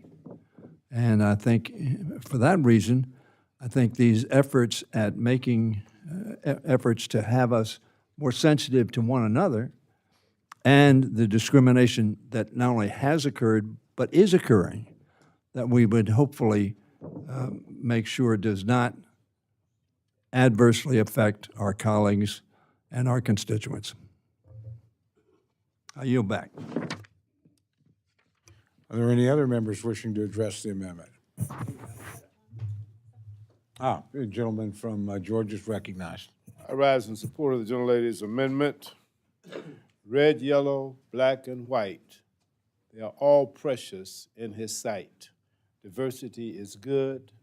God made the earth diverse, and I think that we should support that, and we should help everyone understand that it was made that way by God. I yield back. Any other members wishing to address the amendment? If not, then the gentlelady is recognized for 1 minute to close. Thank you, Mr. Chairman. I'd like to thank Mr. Hoyer and Mr. Bishop for their support and their comments. And just say a couple of things with regard to one. I remember last year we asked to define critical race theory, and I don't think anyone could actually define it. I don't know what the gentleman is talking about in terms of critical race theory. This amendment has nothing to do with critical race theory nor unconscious bias. I mean, and my background is psychiatric social work. I'm a clinical social worker by profession. I know what unconscious bias is, and I know it is important not to conflate unconscious bias with trying to make sure that there's equal opportunity for everyone in the workplace. I am really disturbed by this vendetta against inclusion and representation, and that's what this is about. It's time for Congress to get serious about promoting fairness, equality, and equity in our workforce, in our federal workforce. So I urge my colleagues to consider supporting this amendment and ensure that equality, equity, diversity, inclusion, accessibility remains a priority within the federal government. I ask for an aye vote. Questions now on the amendment offered by the gentlelady from California. All those in favor say aye. Aye. All those opposed say no. No. The opinion of the chair, the noes have it. Roll call has been requested. Sufficient number of hands have been raised. So again, the clerk will call the roll. Mr. Adderholt. Mr. Adderholt, no. Mr. Aguilar.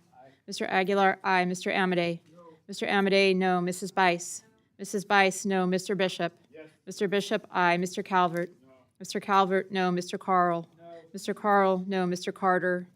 Mr. Carter, no. Mr. Cartwright. Mr. Cartwright, aye. Mr. Case. Mr. Case, aye. Mr. Siscomani. Mr. Siscomani, no. Mr. Klein. Mr. Klein, no. Mr. Cloud. Mr. Cloud, no. Mr. Clyde. Mr. Clyde, no. Mr. Cole. No. Mr. Cole, no. Mr. Cuellar. Mr. Cuellar, aye. Ms. DeLauro. Ms. DeLauro, aye. Mr. Diaz-Balart. Mr. Diaz-Balart, no. Mr. Edwards. Mr. Edwards, no. Mr. Elzey. Mr. Elzey, no. Mr. Espaillat. Mr. Espaillat, aye. Mr. Fleischman. Mr. Fleischman, no. Ms. Frankel. Ms. Frankel, aye. Mr. Franklin. Mr. Franklin, no. Mr. Garcia. Mr. Garcia, no. Mr. Gonzalez. Mr. Gonzalez, no. Ms. Granger. Mr. Guest. Mr. Guest, no. Mr. Harder. Mr. Harder, aye. Dr. Harris. Dr. Harris, no. Ms. Hinson. Mrs. Hinson, no. Mr. Hoyer. Mr. Hoyer. Mr. Hoyer, aye. Mr. Joyce. No. Mr. Joyce, no. Ms. Capter. Aye. Ms. Capter, aye. Mr. Kilmer. Mr. Kilmer, aye. Mr. LaTurner. Mr. LaTurner, no. Ms. Lee of California. Ms. Lee of California, aye. Ms. Lee of Nevada. Ms. Letlow. Ms. Letlow, no. Ms. McCollum. Ms. McCollum, aye. Ms. Ming. Ms. Ming, aye. Mr. Molinar. Mr. Molinar, no. Mr. Morelli. Mr. Morelli, aye. Mr. Newhouse. Mr. Newhouse, no. Ms. Pingree. Ms. Pingree, aye. Mr. Pocan. Mr. Pocan, aye. Mr. Quigley. Mr. Quigley, aye. Mr. Reschenthaler. Mr. Reschenthaler, no. Mr. Rogers. Mr. Rogers, no. Mr. Rippersberger. Mr. Rippersberger, aye. Mr. Rutherford. Mr. Rutherford, no. Mr. Simpson. Mr. Simpson, no. Mrs. Torres. Mrs. Torres, aye. Mr. Trone. Ms. Underwood. Ms. Underwood, aye. Mr. Valadeo. Mr. Valadeo, no. Ms. Wasserman Schultz. Ms. Wasserman Schultz, aye. Mrs. Watson Coleman. Ms. Wexton. Ms. Wexton, aye. Mr. Womack. Mr. Womack, no. Mr. Zinke. Mr. Zinke, no. Do any other members seek to vote or change their vote? That the clerk will tally.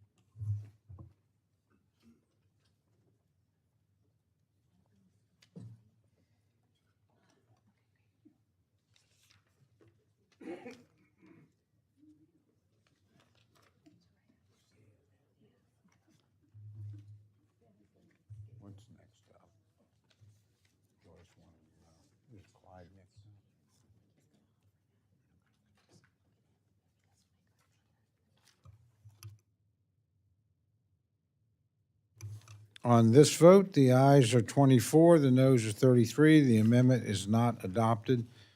Is there any further amendment or discussion? Ms. Wasserman Schultz is recognized for the purpose of an amendment.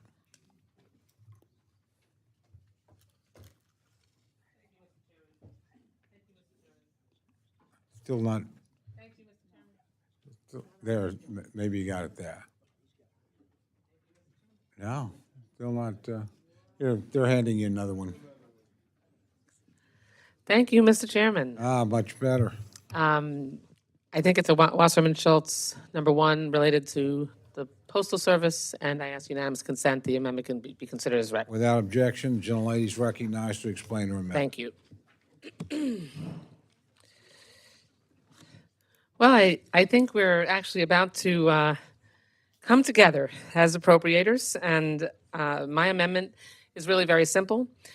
So I'll keep my remarks brief. I want to thank Mr. Cuellar, Ms. Hinson, Mr. Amadei, Mr. Joyce, and others for their work with me on this. As members of Congress, we all know that our first and primary responsibility is to conserve our constituents.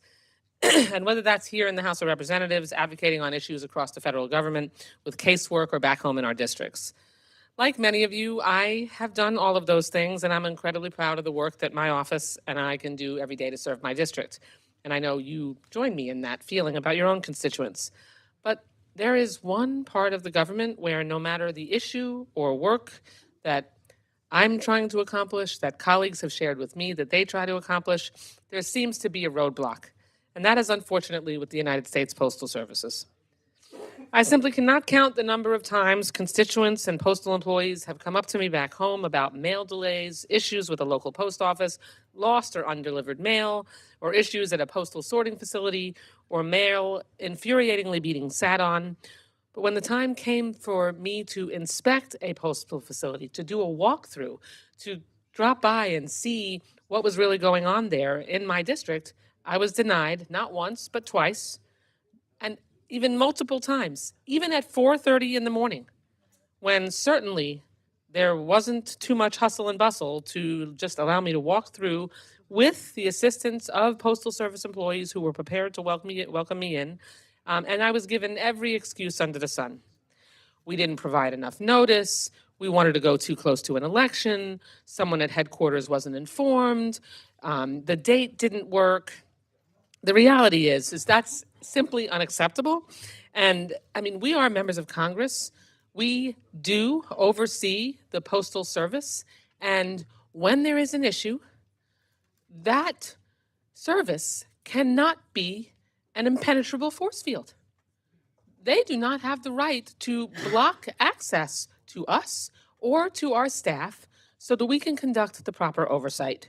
We have to be able to conduct lawful and appropriate oversight of federal facilities, and that includes the United States Postal Service. They don't get an asterisk next to their, every other agency, we have an opportunity to do that. In fact, we've actually required with ORR, with in the Department of Health and Human Services, when members were blocked from getting access to those facilities, when they were holding migrant children, and on a bipartisan basis, we agreed to not require access with notification. And we still do that to this day, and we did that in the Homeland Bill just the other day.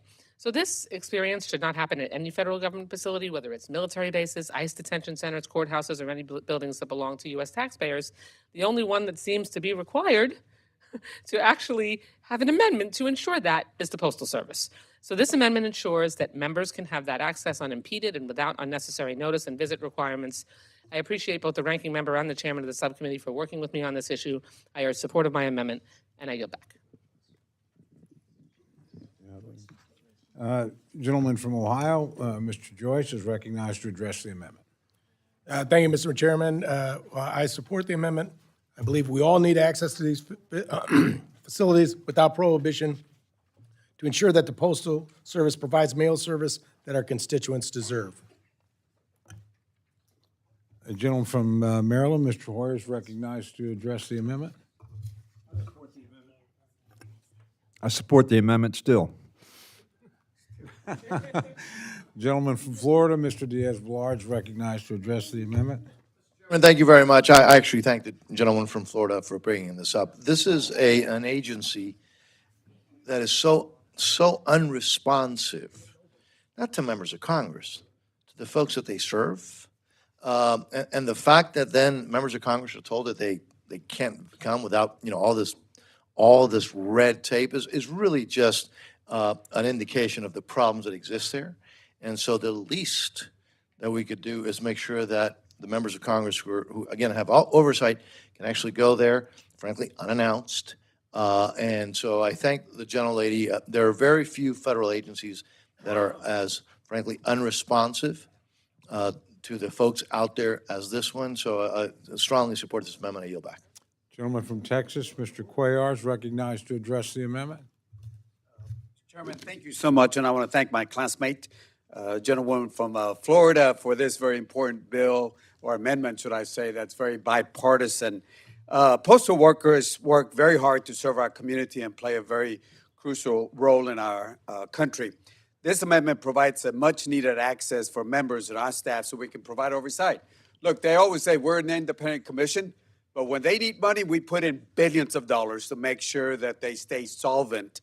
And I think they need to make sure they allow members of Congress to provide oversight. Being able to enter these facilities and see the issues that postal workers and constituents are having firsthand will help us better understand and do our job. I'll give you one example in my area, in the San Antonio-Laredo area. As you know, my area does get a little hot. Laredo is probably the hottest city, one of the hottest cities in the country, where it hits 106, 107-degree weather. So imagine the vehicles that they have to drive in San Antonio or in Laredo with their windows open, and it just makes it very hard. So I've been working with our president there, Mr. Homer Hernandez, president of the Alamo branch 421 of the National Association of Letter Carriers, to address this. And again, we need to address this issue, and this is why this amendment that my colleague and both Democrats and Republicans are doing, working together, is very important.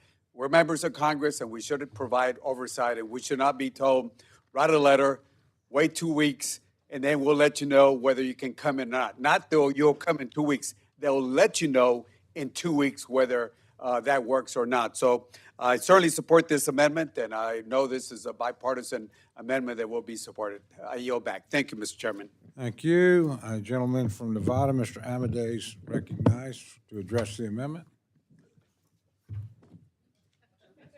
Thank you, Mr. Chairman. I rise in support of the amendment. I want to associate myself with the remarks of my colleague from Florida.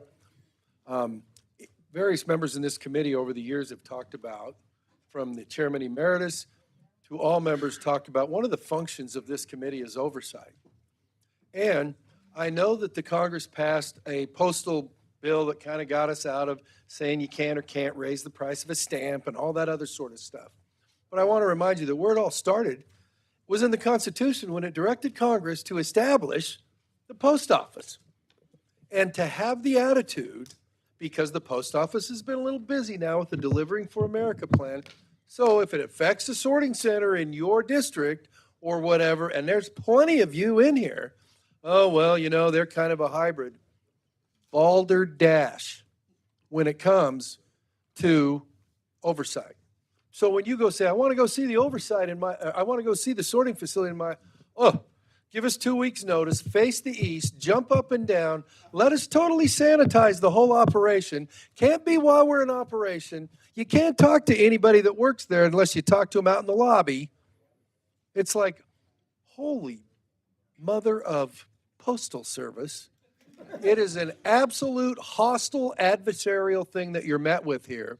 And so I'm sorry to take the committee's time with this sort of stuff at this hour, but it's like, this is an organization that is in absolute dire critical need of knowing how the hell they got created. And if we want to come look at what their operation is, that it is our duty to be able to do that without basically begging. And so with that, thank you. Good evening. God bless America, and I yield back. I'm not sure that reminding the American public that we've been responsible for the post office from the very creation of the country is helpful to any of us here. But with that, I recognize my good friend from Ohio, Ms. Capter. Well, I think we found something we can agree upon. And I don't quite know how we address the overall Postal Service challenge, but I want to thank Congresswoman Wasserman Schultz for introducing it. I used to deliver mail, and I passed the truck driving test. And it was hard work.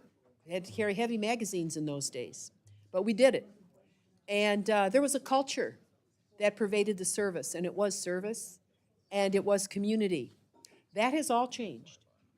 And the morale has gone down in the service itself. I really do think because, as Mr. Amade said, it is a constitutionally mandated service. Despite some of the mistakes maybe Congress made in the past, we have to fix it, because to have someone come up to your door every day and deliver your personal letters to you, or your medicine, or your benefits, is a very important job.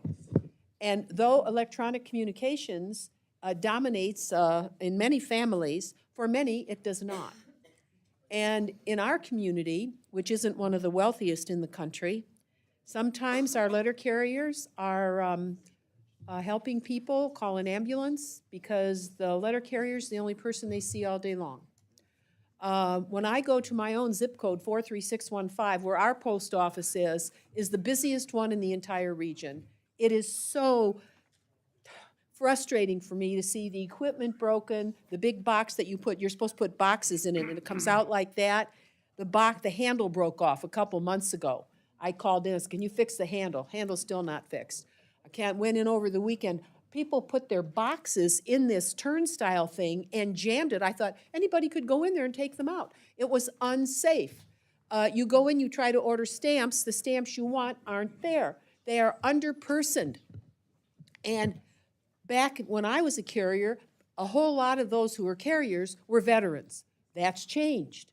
And so there's something about what's happened with the business model that does not serve the public. And in our region, what they've done, I think Cleveland, Toledo, Detroit, that corridor was ranked as one of the worst in the country. And that's because of the way they hacked it up.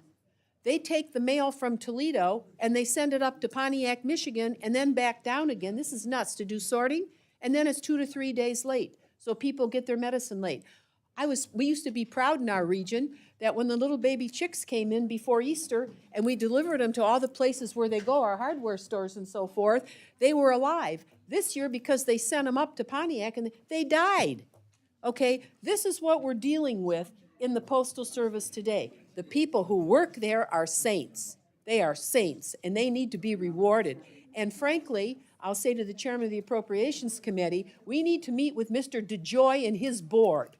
And there's other committees, but we have responsibility here. This is a disgrace across the United States, and we have to find a better answer. The American people deserve it, and the people who work there deserve it, and they are not respected. And there's something that's happened that has taken away the service aspect of the management of the Postal Service, because Congresswoman Wasserman Schultz, they don't just not serve you, they don't serve any of us, and we get so many complaints of rural post offices being shut down, of dispirited citizens who aren't getting their medicine and so forth, and why should we become the complaint service for the Postal Service? That isn't our job. So I would hope that this discussion would allow us to move forward with an initiative. I would be happy to participate in that. And I thank the gentlelady, and I could not support your amendment more strongly. Thank you for doing this. Gentleman from Alabama, Mr. Adderholtz, recognized to address the amendment. Yeah, I'll be very brief. I want to thank the gentlelady for her amendment and associate myself with it and say I hope that we can address this issue head on, and thank you again for bringing it up. Gentleman from Montana, Mr. Zinke, recognized to address this. All right. Gentleman withdraws his request to speak. Are there any other members wishing to address this amendment? If not, the gentlelady from Florida is recognized for 1 minute to close. Thank you, Mr. Chairman. Just very briefly, thank you so much for the bipartisan support. Also for helping make sure that we can take care of not only our constituents who are postal customers, but the hardworking Postal Service employees who I can tell you when I have tried to go in spite of the restrictions, I've had these incredible postal employees just with despair in their eyes and frustration over me not being able to go in and go through a simple walkthrough just to see what's going on and be able to bird's eye what it is they've been sharing with us and their frustration over not being able to serve their postal customers. So many of these people have worked for the Postal Service for decades, and they just want to do a good job. And I'll tell you that even the time that I went into the postal sorting facility and tried to go in at 4:30 in the morning, they were so determined not to have me do that and directed the management of the facility not to allow me in that they put the postal police in my way to block my access, and they have guns. And later on, I had one of those police officers come to me when I saw her on the street and with tears in her eyes, because she was so frustrated. She said, you know, Congresswoman, they made me do that. I know you should have been allowed in. And I told her I completely understood. So this is just an outrage, and we have to be able to make sure that we can help both these employees and their customers. And I thank the members for their support, and I yield back.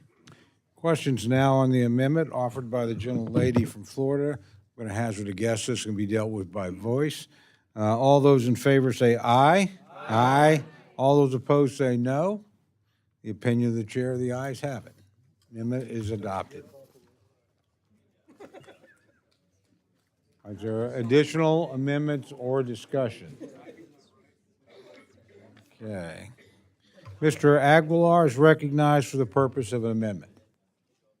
Thank you, Mr. Chair. I have an amendment at the desk and ask that the language be dispensed with. Without objection, the gentleman is recognized to explain his amendment. Thank you, Mr. Chairman. And I want to build on the bipartisanship that we just saw by the gentleman from Florida and see if we could keep the momentum going. Mr. Chairman, today I'm offering an amendment that would allow recipients of the Deferred Action for Childhood Arrivals Program to be eligible for employment within the federal government. This is language that this committee has seen a number of times over the years. I will be honest and say that this is similar to an amendment that I've offered in the legislative branch. And I want to describe the difference here. Dealing with FSGG and this committee's purview, this bill would allow individuals with DACA status to work for the federal government. They deserve the same opportunities as other young people, including the chance to serve their country by working for the federal government, no matter the agency, whether they want to be a park ranger or whether they want to help in any other department within this government. They deserve that opportunity, and right now they are excluded.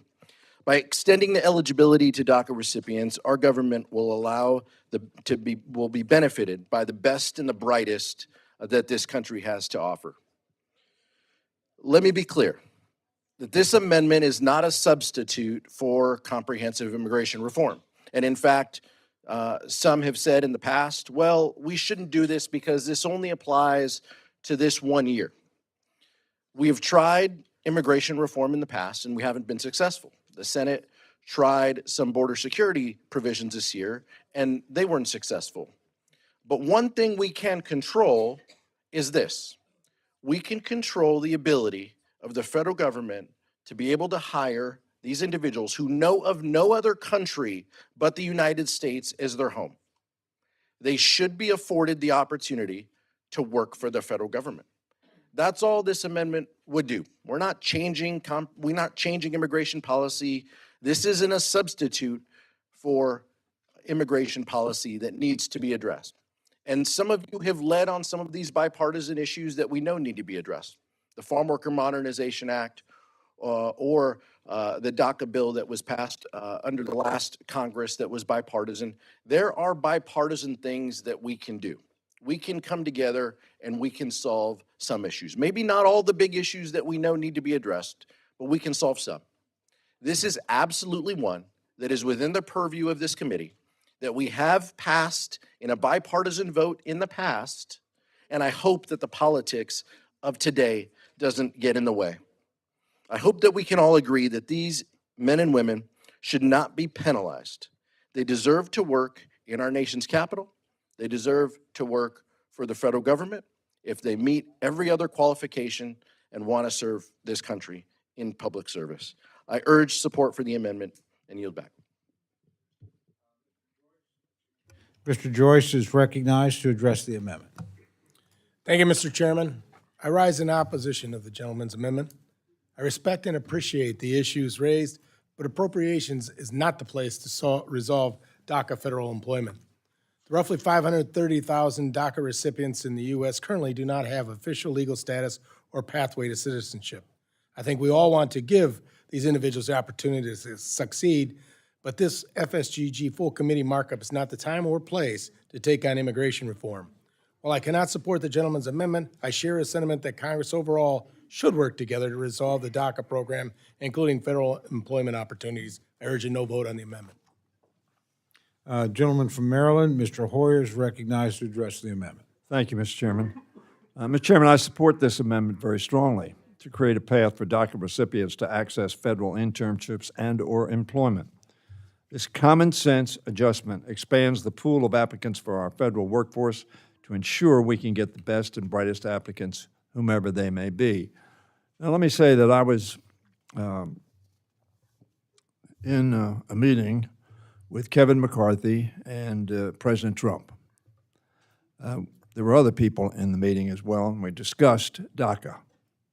At the end of the meeting, President Trump talked to McCarthy and myself and said, if you send me a DACA bill, I will sign it. We then came back, and as everybody knows, we didn't get to an agreement, so we never did send him a bill. But 85% of Americans that are polled say that they believe DACA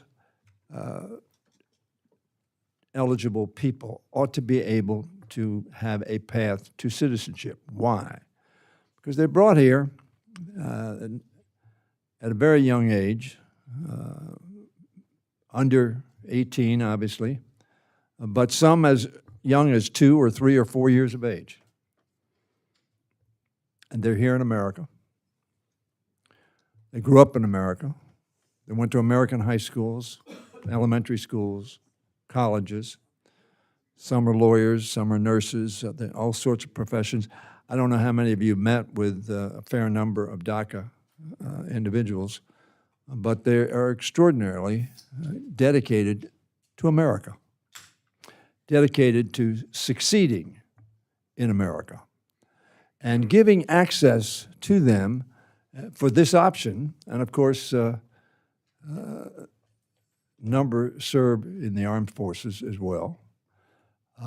It seems to me that this is a step that, Mr. Chairman, we can take, and I'll speak to Mr. Joyce, we could take to give them this opportunity, because I am hopeful, and I think we'll all be hopeful, that at some point in time we will come to an agreement, and that these young people who have lived almost all their lives in this country and perceive it as this country, and they pledge allegiance to one nation under God, indivisible, would be made eligible for this opportunity. It'll be good for them. It'll be good for our government. It will be good for our country. I support this amendment and urge its adoption.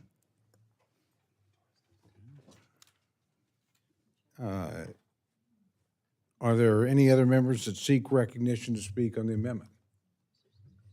Gentleman from Arizona is recognized. Thank you, Mr. Chair. I supported this amendment last time that this came up, and I'm going to be supporting it again this time. And I just want to share a few words on why that is. And when you look at what's been said, and even by maybe some that will not be voting in favor of this, I know that the heart of all my colleagues here is for DACA students to make sure that they have a real opportunity at the American dream in this country. I also respect the perspective of the place of where this needs to be dealt with. The reason that I'm supporting this is because I will take any win that we can have for our DACA students, whether it's in this committee or any other committee, or if it's a full scope opportunity at that American Dream, or just a place where they can actually work and live an American life like the way they need to and they're supposed to, I'll take that. And I grew up with a lot of DACA students and dreamers. I've shared my story here before. I came to this country when I was 11 years old, became a U.S. citizen in 2006, and a member of Congress in 2022. No other country in the world will give you that opportunity. I love this country, and I know many of these students also love this country, and they want to be a full part of it, like I am today. So I can't not support any opportunity, as small as it may be, for their future in this country. They're here at no fault of their own, and I think one of the worst parts about what we're seeing at the border right now is many of the conversation is pairing them into the new group that has come in the last 2.5 years, 3 years, and it's totally different. I'm able to differentiate that because I grew up with many of them, that all they want is an opportunity to work here, serve this nation in the military, and so many opportunities that I believe that they deserve. They're my friends, they're my neighbors, I go to church with many of them. So now I'm here in this seat and this opportunity to do something to move at least one step closer to finding a real solution for our DACA students. So I'm gonna take it. At the same time, I want to say that I know that many of my colleagues in this side of the room also feel this way. And I want to commend them for their efforts that we're going to be working on this together. Regardless of the result of today's vote, my commitment remains the same, and I know that my colleagues as well. So thank you. With that, I yield back. Are there any other members that seek recognition to speak on the amendment? Gentlelady from Ohio is recognized. Yes, I will not speak long, except to say, what a good idea. I was thinking about the military and the fact how many individuals who served abroad, let's say, and helped our country, ultimately become citizens of the United States. They earn their citizenship, and the idea of working for the government of the United States with all of the requisite applications one has to put in and so forth, and gaining experience there. We certainly know we have large numbers of openings in every agency, including the Postal Service, which we just discussed a little bit. And we know that's going to be true in the Department of Interior, and we know the Army Corps of Engineers and all kinds of places. We're looking for people across the country. So I want to thank the gentleman. I rise in support of his amendment, and to use the government as an instrument of citizenship and of nation building. So congratulations. I'll vote for it, and I hope it passes. I yield back. Are there any other members wishing to address this amendment? If not, if there's, oh, excuse me, is there? Okay, let me just make absolutely sure, okay. All right, there's no further debate. The gentleman from California is recognized for 1 minute to close. Thank you, Mr. Chairman. I apologize. I just wanted to capitalize on the positivity that was moving throughout the room here. Mr. Chairman, I appreciate your leadership, and to Chairman Joyce, I appreciate your comments as well. And I don't want to have a conversation about the Postal Service anymore, but I want to thank my colleague from Ohio as well. But I think the gentleman from Arizona said it right. The amendment I would make to his statement is, they said they're his friends and his neighbors.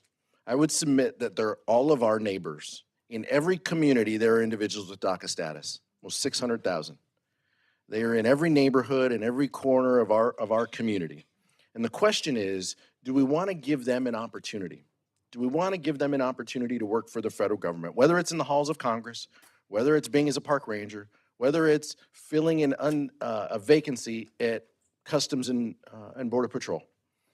Should they have an opportunity when they do not have just this status? And many of them, as my colleague from Arizona also knows, many of them didn't even know that they were not U.S.-born citizens until they became teenagers, until they had applications for other employment, until they were asked, what's your Social Security number? They have this DACA status. We should allow them to participate fully in the potential to work for our federal government if they meet every qualification. I would hope that we could have a lot of aye votes in a bipartisan manner. Thank you, Mr. Chairman. Thank the gentleman, and the question's now on the amendment offered by the gentleman from California. All those in favor say aye. Aye. All those opposed say no. No. Close, but in the opinion of the chair, the noes have it. The amendment's not adopted. Gentlemen, like to request a roll call? Sufficient number of hands having risen, roll call is ordered. Clerk will call the roll. Mr. Adderholt. Mr. Adderholt, no. Mr. Aguilar. Mr. Aguilar, aye. Mr. Amade. Mr. Amade, no. Mrs. Bice. Mrs. Bice, no. Mr. Bishop. Mr. Bishop, aye. Mr. Calvert. Mr. Calvert, no. Mr. Carl. Mr. Carl, no. Mr. Carter. Mr. Carter, no. Mr. Cartwright. Mr. Cartwright, aye. Mr. Case. Mr. Case, aye. Mr. Siscomani. Mr. Siscomani, aye. Mr. Klein. Mr. Klein, no. Mr. Cloud. Mr. Cloud, no. Mr. Clyde. Mr. Clyde, no. Mr. Cole. No. Mr. Cole, no. Mr. Cuellar. Mr. Cuellar, aye. Mr. Loro. Mr. Loro, aye. Mr. Diaz-Balart. Mr. Edwards. Mr. Edwards, no. Mr. Elzey. Mr. Elzey, no. Mr. Espaillat. Mr. Espaillat, aye. Mr. Fleischman. Mr. Fleischman, no. Ms. Frankel. Ms. Frankel, aye. Mr. Franklin. Mr. Franklin, no. Mr. Garcia. Mr. Garcia, no. Mr. Gonzalez. Mr. Gonzalez, no. Ms. Granger. Mr. Guest. Mr. Guest, no. Mr. Harder. Mr. Harder, aye. Dr. Harris. Dr. Harris, no. Mrs. Hinson. Mrs. Hinson, no. Mr. Hoyer. Mr. Hoyer, aye. Mr. Joyce. Mr. Joyce, no. Ms. Captor. Ms. Captor, aye. Mr. Kilmer. Mr. Kilmer, aye. Mr. LaTurner. Mr. LaTurner, no. Ms. Lee of California. Ms. Lee of California, aye. Ms. Lee of Nevada. Ms. Letlow. Ms. Letlow, no. Ms. McCollum. Ms. McCollum, aye. Ms. Ming. Ms. Ming, aye. Mr. Molinar. Mr. Molinar, no. Mr. Morelli. Mr. Morelli, aye. Mr. Newhouse. Mr. Newhouse, aye. Ms. Pingree. Ms. Pingree, aye. Mr. Pocan. Mr. Pocan, aye. Mr. Quigley. Mr. Quigley, aye. Mr. Rushenthaler. Mr. Rushenthaler, no. Mr. Rogers. Mr. Rogers, no. Mr. Ruppersberger. Mr. Ruppersberger, aye. Mr. Rutherford. Mr. Rutherford, no. Mr. Simpson. Mr. Simpson, no. Mrs. Torres. Mrs. Torres, aye. Mr. Trone. Miss Underwood. Miss Underwood, aye. Mr. Valadeo. Mr. Valadeo, aye. Miss Wasserman Schultz. Miss Wasserman Schultz, aye. Mrs. Watson Coleman. Miss Wexton. Miss Wexton, aye. Mr. Womack. Mr. Womack, no. Mr. Zinke. Mr. Zinke, no.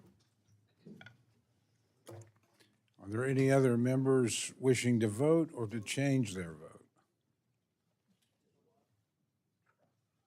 If not, the clerks will tally.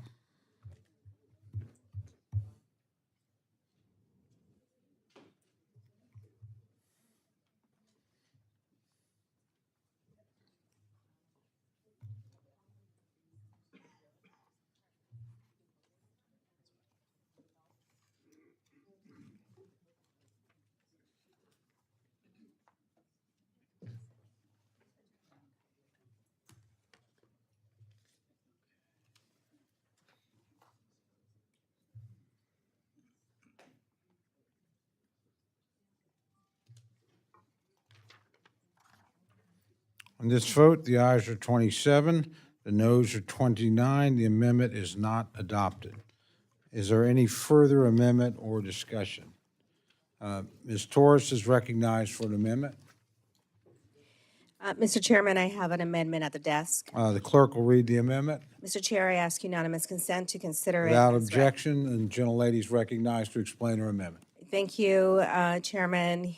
Yet again, we find ourselves debating a bill that pushes an extreme anti-abortion agenda so a bunch of men and political activists can empower themselves to decide what a woman can and cannot do with her own body or her future. Over and over again, our colleagues across the aisle can't seem to keep themselves from trying to dictate every aspect of a woman's life. Instead of trying to solve the real problems that our constituents truly care about. Affordable housing, food insecurity, childcare, inflation. That's a start. This is what people are expecting us to be debating. Instead, this year's FSGG bill is full of poison pills, partisan antics. One provision seeks to prevent DC's local government from using its own money to provide comprehensive health care, including abortion services, to its own residents. Another provision eliminates coverage for all federal employees across the country from obtaining abortion services. What happened to state rights that you fight for? These provisions aren't just anti-women or anti-reproductive freedom or anti-democratic. They are a total waste of our time, a waste of time for the American people, and flat out wrong.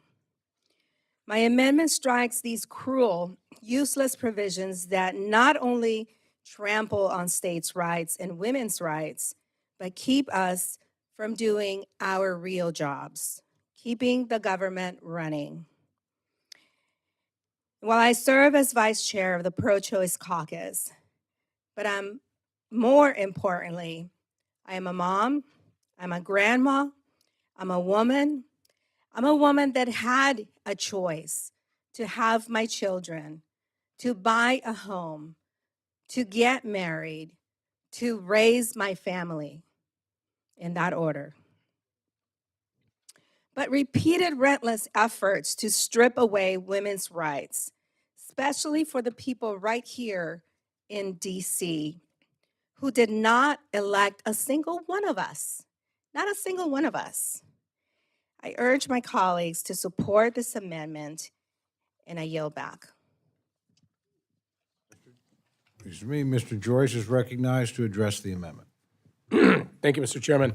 I rise in strong opposition of the gentlelady's amendment to strike these provisions, including longstanding provisions of this bill that uphold the sanctity of human life and protect taxpayer dollars from being used for elective abortion in tandem with decades-old law and precedent. These are not new provisions. The Smith Amendment has been in place nearly every year since fiscal year 1984. Prohibitions on funding for abortion in D.C. date back to fiscal year 1980. While the gentlewoman from California and many colleagues on her side of the aisle would love the opportunity to paint me and my colleagues as extremists on issues surrounding when life begins, I would only point out that this is the most extreme and pro-abortion administration our nation has ever experienced. And these policies are merely safeguarding the status quo and exercising necessary oversight to ensure federal tax dollars are not used to pay for elective abortions. For these reasons, I urge my colleagues to vote no on the amendment and strike these provisions, Gentleman from Maryland, Mr. Hoyer, is recognized to address the amendment. Thank you very much, Mr. Chairman. I rise in strong support of the gentlelady's amendment. I don't know whether it'll pass, but I've been in this argument for a very long period of time. I represent 82,000 federal employees. I hear a lot of talk about it's their money. It's their money. I've heard that down through the years. And I agree, it's their money. And the federal employee health benefit package is part of their pay, as is their retirement program that's vested. And in that light, telling them how they can spend their money is something that many of my colleagues say we shouldn't do. And I agree with that. It's their money. Part of that compensation package is in the form of benefits. But it's their pay package, not ours, theirs. And they ought to have the choice, as I believe they ought to have the choice of their health care, of using that money as they so choose. That's what this amendment stands for. I hope it passes, and I urge its passage. I yield back. Gentleman from Alabama, Mr. Adderholt is recognized to address the amendment. Yeah, thank you, Mr. Chairman, and I also want to rise in strong opposition to the gentlelady's amendment, as it does strike the provision of this bill which upholds the sanctity of human life. And as the chairman of the subcommittee pointed out, there have been prohibitions of funding on abortion in D.C. dating back to the 1980s, actually 1980 itself. The bill blocks funding for the Reproductive Health Non-Discrimination Act. It's a D.C. law that hinders pro-life and religious organizations from making employment decisions that are consistent with their beliefs and the sanctity of human life. Another provision this amendment seeks to strike simply requires a report on existing federal law to ensure that D.C. is in compliance after the remains of 5 unborn children were discovered at a late-term abortion clinic here in the city. These policy provisions are merely safeguarding the status quo and exercising necessary oversight to ensure federal tax dollars are not being used to pay for elective abortions. It's for these reasons that I urge my colleagues to vote no on this amendment that would strike these provisions, and I yield back. Gentlelady from California, Ms. Lee, is recognized to address the amendment. Thank you, Mr. Chairman. And I want to thank the gentlelady from California for offering this amendment. I tell you, this amendment, once again, has nothing to do with the sanctity of life. This amendment has to do with a woman's own personal decision about her own health care. It's really unconscionable that the majority continues to focus on targeting America's public servants, on taking away the options, healthcare options for women. Of course, here in the district, we have a large number of women who are African American, women of color, disproportionately impacting them. They have the right to make their own medical decisions. No one here in Washington, as an elected official, should be making decisions over their health care needs and what they decide in terms of their own bodies. And so, you know, our workers should be able to access reproductive health care without obstacles, without shame, and without interference. And it is just unconscionable that the majority continues to wage this war on women's health care and on women's rights and on their decisions to control their own bodies. And I tell you, this has got to stop because it's a slippery slope. This is a democracy, and these are reproductive. This is about reproductive freedom. It's about the democracy, and it's about allowing every single person the right to make their own health care decisions with their own money. And it's a shame and disgrace what you continue to do to women, especially here in the District of Columbia. So thank you, to Ms. Torres for this amendment, and I urge an aye vote. Gentlelady from Florida, Ms. Frankel, is recognized to address the amendment. Here we go again. Ms. Torres, I too will rise as a mother and a grandmother. I'm going to match you on that one. But here we go again. Women, not politicians, should be in charge of whether or when to start a family. Obstruction of access to legal abortion interferes with a woman's right to make her own personal health decisions. In other words, this bill is an obstruction to the life and the welfare of the American women in this country. And it's just another page in Republicans' dark goal of a nationwide abortion ban. And the bill directly contradicts Republicans' claims of preserving states' rights. Ms. Torres, I support your amendment. You're trying to get rid of Section 613, which says no funds appropriated by this act shall be available to pay for an abortion or administrative expense in connection with any health plan under the Federal Employees Health Benefits Program, which provides any benefits for coverage for abortions. Are you kidding me? Are you kidding me? Look, I want everybody to look. I see some women employees in this room. I'm not looking directly at any of you. There are thousands of young women like this all over the country who work for the federal government. How do you like that? The politicians in this room are deciding what health services they can pay for with their own money. And you know what I have to say about that? I cannot wait till the women are running this place. Okay, you get that.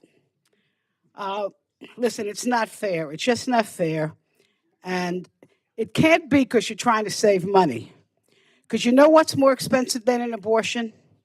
Sepsis, when someone can't access miscarriage care. Hypertension, when a woman is not healthy enough to carry a pregnancy. Childbirth is more expensive. Neonatal care is more expensive. And make no mistake, there's very little difference between banning abortion and taking away someone's money to pay for one. Money that they have earned. And that's what this bill does.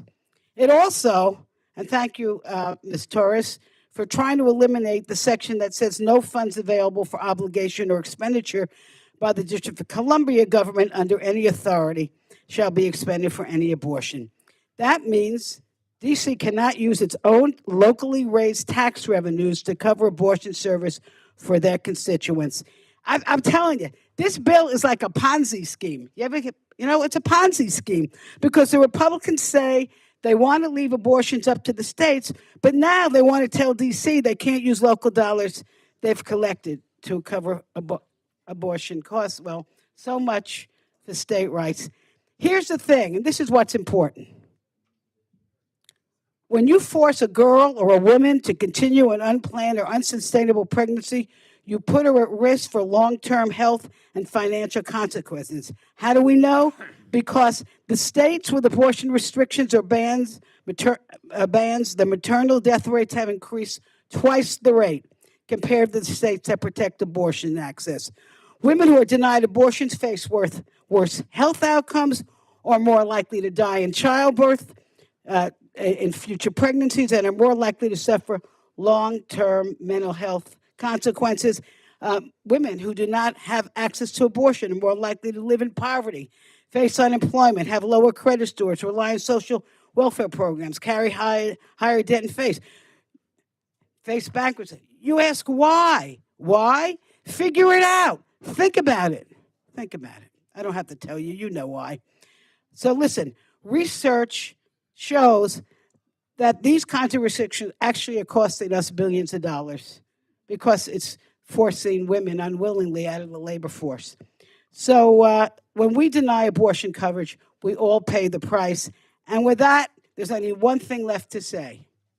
My. I yield back. Do other members seek recognition to speak on the amendment? Seeing none, the Gentlelady from California is recognized for 1 minute to close. Thank you, Mr. Chair. The provisions I am seeking to strike and the rationale that I have heard today to preserve them is troubling to me. If it's religion, well, let me tell you that when a woman goes to a place where she will meet her maker, she will stand there by herself, not with a posse of older men answering on her behalf. The woman will stand there before God on her own, again, not with a posse of older men. Therefore, women alone should have the freedom to make their own private, personal decisions, period. Not you, the politician, not you, the stranger, not you, the raper, not you, the person who stole her virginity, not you, who took her hand in marriage. No one. Women have fought tooth and nail, and many others have died for our rights and our seat at the table, including many, if not all, in this room. We are 911 dispatchers. We are teachers, lawyers, doctors, soldiers, CEOs, and members of Congress. Women are independent, hardworking people. Trust them to make their own decision. And I yield back. Questions now on the amendment offered by the gentlelady from California. All those in favor say aye. All those opposed say no. No. The opinion of the chair, the noes have it. A roll call has been requested, sufficient number of hands having been raised. The clerk will call the roll. Mr. Adderholt. Mr. Adderholt, no. Mr. Aguilar. Mr. Aguilar. Aye. Mr. Amadei.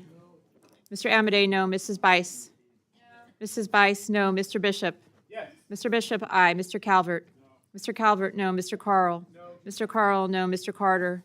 Mr. Carter, no. Mr. Cartwright. Aye. Mr. Cartwright, aye. Mr. Case. Mr. Case, aye. Mr. Siscomani. Mr. Siscomani, no. Mr. Klein. Mr. Klein, no. Mr. Cloud. Mr. Cloud, no. Mr. Clyde. Mr. Clyde, no. Mr. Cole. No. Mr. Cole, no. Mr. Cuellar. Mr. Loro. Yes. Mr. Loro, aye. Mr. Diaz-Balart. No. Mr. Diaz-Balart, no. Mr. Edwards. Mr. Edwards, no. Mr. Elzey. No. Mr. Elzey, no. Mr. Espaillat. Mr. Espaillat, aye. Mr. Fleischman. No. Mr. Fleischman, no. Ms. Frankel. Ms. Frankel, aye. Mr. Franklin. Mr. Franklin, no. Mr. Garcia. Mr. Garcia, no. Mr. Gonzalez. Mr. Gonzalez, no. Ms. Granger. Mr. Guest. Mr. Guest, no. Mr. Harder. Aye. Mr. Harder, aye. Dr. Harris. Dr. Harris, no. Mrs. Henson. Mrs. Henson, no. Mr. Hoyer. Yes. Mr. Hoyer, aye. Mr. Joyce. No. Mr. Joyce, no. Ms. Capter. Yes. Ms. Capter, aye. Mr. Kilmer. Aye. Mr. Kilmer, aye. Mr. LaTurner. No. Mr. LaTurner, no. Ms. Lee of California. Ms. Lee of California, aye. Ms. Lee of Nevada. Ms. Letlow. Ms. Letlow, no. Ms. McCollum. Ms. McCollum, aye. Ms. Ming. Ms. Ming, aye. Mr. Molinar. Mr. Molinar, no. Mr. Morelli. Mr. Morelli, aye. Mr. Newhouse. Mr. Newhouse, no. Ms. Pingree. Ms. Pingree, aye. Mr. Pocan. Mr. Pocan, aye. Mr. Quigley. Mr. Quigley, aye. Mr. Reschenthaler. Mr. Reschenthaler, no. Mr. Rogers. Mr. Rogers, no. Mr. Ruppersberger. Mr. Ruppersberger, aye. Mr. Rutherford. Mr. Simpson. Mr. Simpson, no. Mrs. Torres. Mrs. Torres, aye. Mr. Trone. Ms. Underwood. Ms. Underwood, aye. Mr. Valadeo. Mr. Valadeo, no. Ms. Wasserman Schultz. Ms. Wasserman Schultz, aye. Mrs. Watson Coleman. Ms. Wexton. Ms. Wexton, aye. Mr. Womack. Mr. Womack, no. Mr. Zinke? Mr. Zinke? Mr. Zinke? Mr. Zinke. Mr. Zinke, no. Gentleman from Florida? I believe the gentleman is not recorded. Mr. Rutherford, no. Are there any other members who wish to vote or change their vote? Not, the clerk will tally.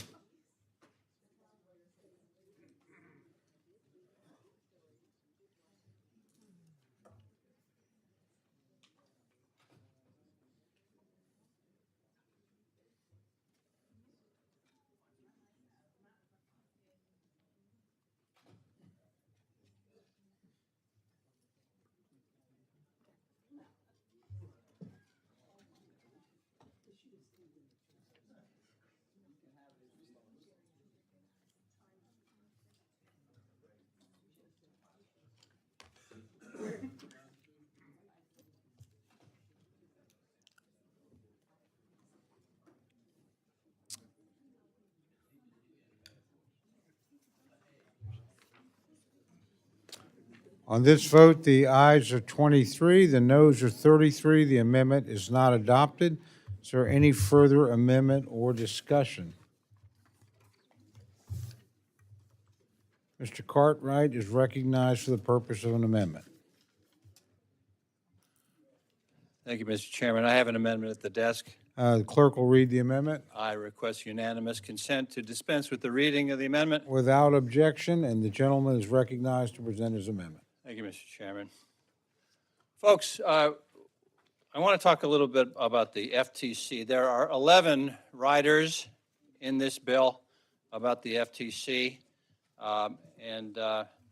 this is what I want to talk about. People are hurting right now. They are suffering the effects of a lingering inflation, post-COVID, post-response to COVID, and it hurts. And they know. Where I live, they know. Unfair competition and price gouging by greedy corporations are one of the major culprits of the problem. And so the question is, how do we protect consumers from price gouging? And the answer is antitrust laws. In 1890, we passed the Sherman Antitrust Act, and that became a huge focus for two great American progressive legislators. The first one was Robert La Follette, and his portrait is on the wall here. We have all of these great portraits of prior chairs of appropriations. La Follette did serve in the House for 3 years, ending in 1891. He never was a chair, but he has his portrait on the wall here in the Appropriations room. And to orient all of you as to where that is, let me invite your attention over to this corner here. First, we see a very becoming likeness of Chairman Hal Rogers. Then there's a doorway, and then over there to the next is former Chair Dave Obey from Wisconsin, and over his right shoulder, you see the looming figure of Senator Robert La Follette, the great progressive leader. He made the Antitrust Act one of the highlights of his legislative career. He voted for it in 1890 before he left the House. He went on to be the governor of Wisconsin and then a distinguished senator from Wisconsin. So he was one of them that focused on antitrust law. And the other great American progressive was Teddy Roosevelt, who talked incessantly about the importance of antitrust laws.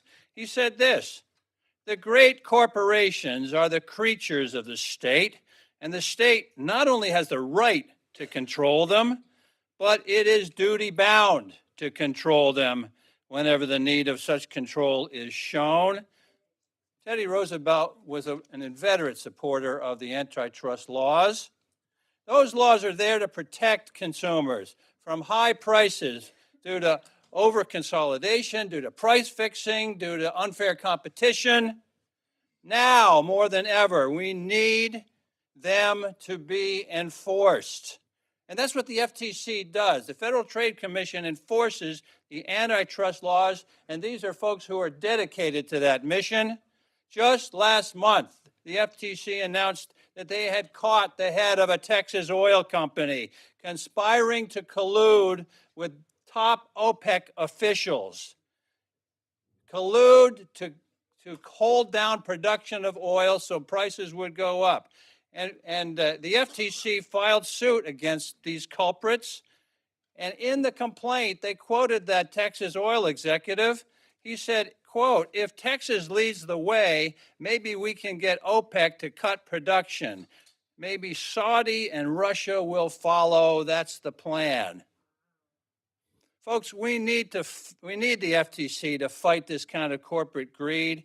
We need to help the FTC do this American mission. And yet this bill does just the opposite. It cuts $37 million from FTC funding. That's not a help. And it adds no fewer than 11 poison pill riders to hobble the FTC from protecting consumers. They appear at pages 97 to 99 of the bill text. My amendment disallows these riders if they increase what consumers pay for groceries, gas, or health care. The amendment disallows the riders if they decrease the number of new businesses started. And they disallow the riders if they decrease workers' earnings. I urge a yes vote on this amendment, and I yield back, Mr. Chairman. Mr. Joyce is recognized to address the amendment. Thank you, Mr. Chairman. I rise in opposition to the gentleman from Pennsylvania's amendment, which would gut all the restrictions the bill places on the overreaching actions of the Federal Trade Commission. The FTC has taken action after action without regard for its statutory authority or the burden it is placing on the American businesses and consumers. In response, we, the legislators, need to pull those actions back without giving the FTC chair blanket authority to ignore us. Congress, not the FTC, has a constitutional authority and its responsibility to enact laws. For these reasons, I urge a no vote on the amendment. Gentleman from Maryland, Mr. Hoyer, is recognized to address the amendment. I rise in support of this amendment. I've discussed it with Mr. Cartwright, and I know that there are some people who believe this is more expansive than this amendment puts forward. I've asked my staff, and I say that because the last year when we discussed one of the provisions that dealt with automobile dealers, I raised a question because I talked to a lot of those dealers who had said the rule that was under consideration was going to cause them great difficulty in terms of administrative requirements. I haven't really come to a conclusion as to whether that is accurate or not, but I am convinced that this amendment does not deal with that issue that is in the bill presently. It deals with grocery stores, gasoline, healthcare. It decreases the number of new businesses started, and it declares workers, it decreases workers' earnings, other waiver responsibilities. But I do not see that broader than this, and I wanted to put that on the record. But I think what the gentleman has offered is, in fact, focused towards reducing inflation cost to our constituents. And we have talked about that ad nauseum, correctly so, because that is really hurting our people in the grocery store and particularly at the gasoline station, where they see their prices 2, 3, 4 times what they once knew them to be. And it's causing them stress. And we need to be very concerned about that. And I think this amendment will, as the antitrust amendment that we had unanimous, I think it was a unanimous vote on before, I would hope we would have that as well for this amendment. I yield back. Are there any other members seeking to address, gentlelady from Connecticut's recognized to address the amendment? I just want to be very brief about this. Mike. Support of this amendment by our colleague here today. You know, there's always a discussion about people go to the grocery store and the prices are up, and the cost of inflation. Think about that. Does anyone in this room believe that we have a shortage of food in the United States of America? Is there a shortage of food? Hell no, there isn't. That means that there's no shortage, there is no reason for the prices to go up, except for the greed of corporations and an industry that is so consolidated, they can pretty much do whatever it is that they want to do. And you know, Target, not just 2 weeks ago, lowered the prices on 5,000 items.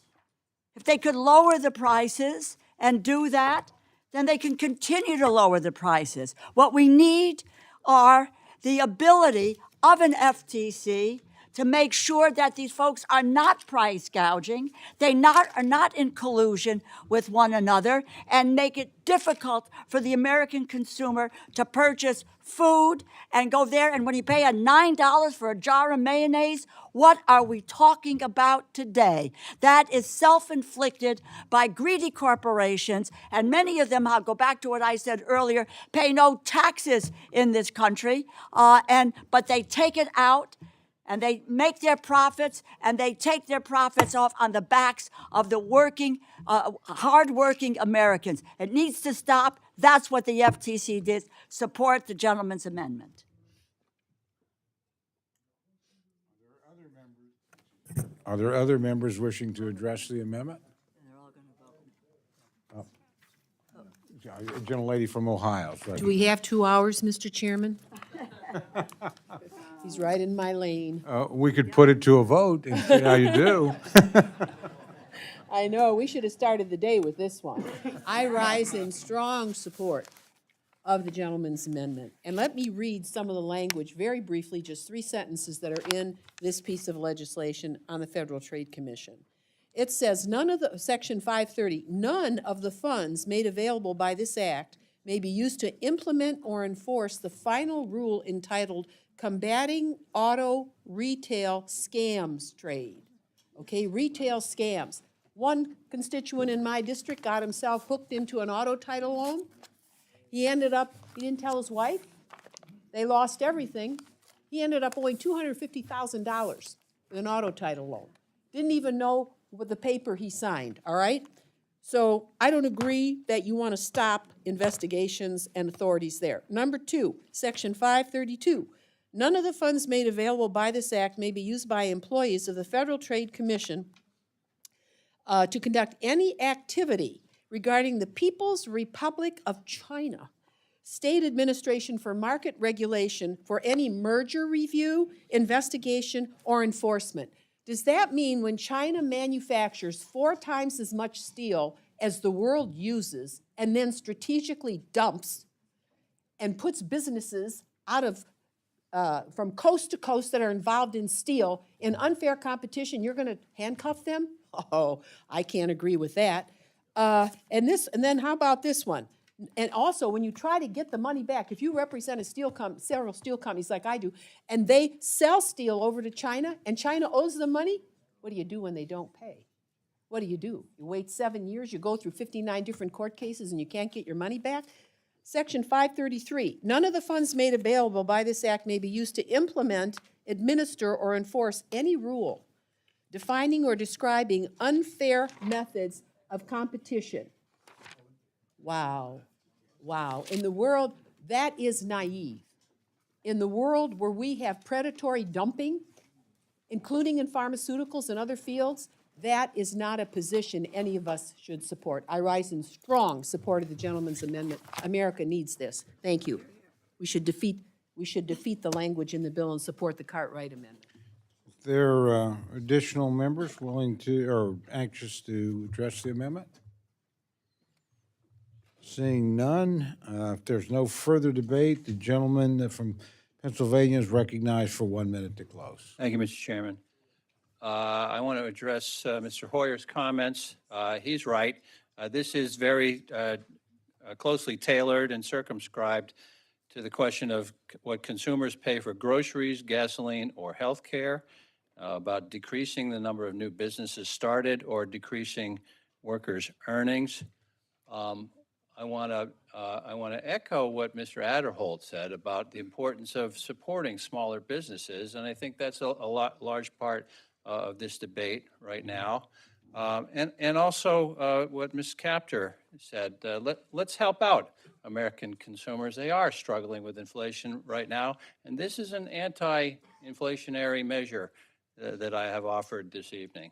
I yield back, Mr. Chairman. Questions now on the amendment offered by the gentleman from Pennsylvania. All those in favor say aye. Aye. All those opposed say no. No. Opinion of the chair, the noes have it.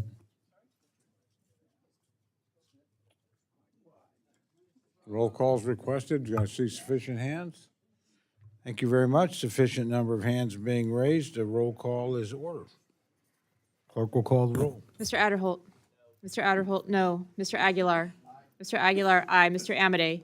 Mr. Amade, no. Mrs. Bice. Mrs. Bice, no. Mr. Bishop. Mr. Bishop, aye. Mr. Calvert. Mr. Calvert, no. Mr. Carl. Mr. Carl, no. Mr. Carter. Mr. Carter, no. Mr. Cartwright. Mr. Cartwright, aye. Mr. Case. Mr. Case, aye. Mr. Siscomani. Mr. Siscomani, no. Mr. Klein. Mr. Klein, no. Mr. Cloud. Mr. Cloud, no. Mr. Clyde. Mr. Clyde, no. Mr. Cole. No. Mr. Cole, no. Mr. Cuellar. Mr. Cuellar, aye. Mr. Loro. Mr. Loro, aye. Mr. Diaz-Balart.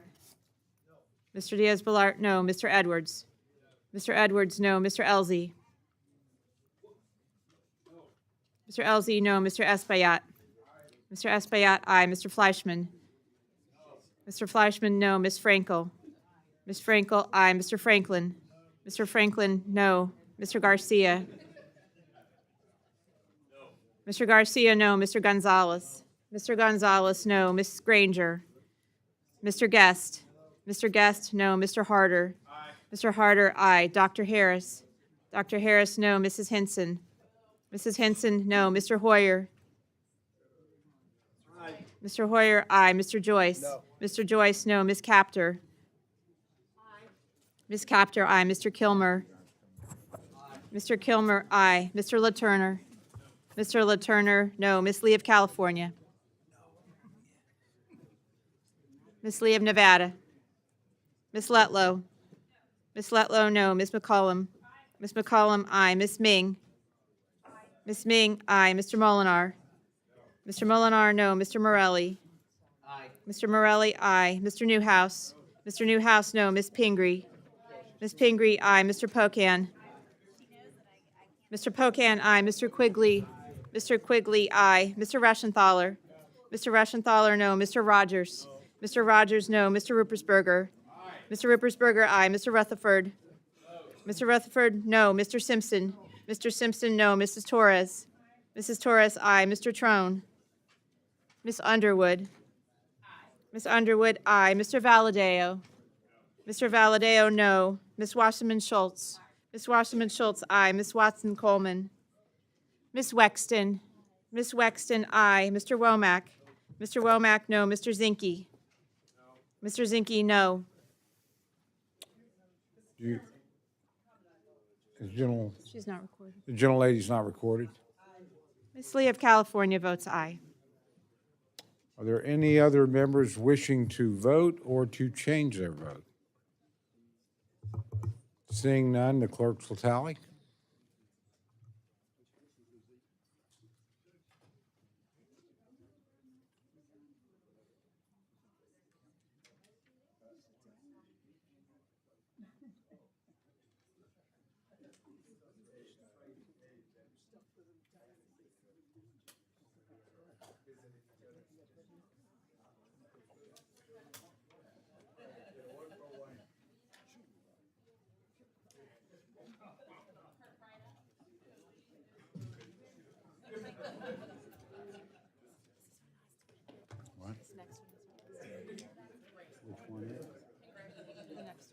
Yeah. Whose is it? Of course. On this vote, the ayes are 24, the noes are 33. The amendment's not agreed to. Is there further amendment or discussion? Ms. Wasserman Schultz is recognized for an amendment. Thank you, Mr. Chairman. I'm just going to try to bring us home here.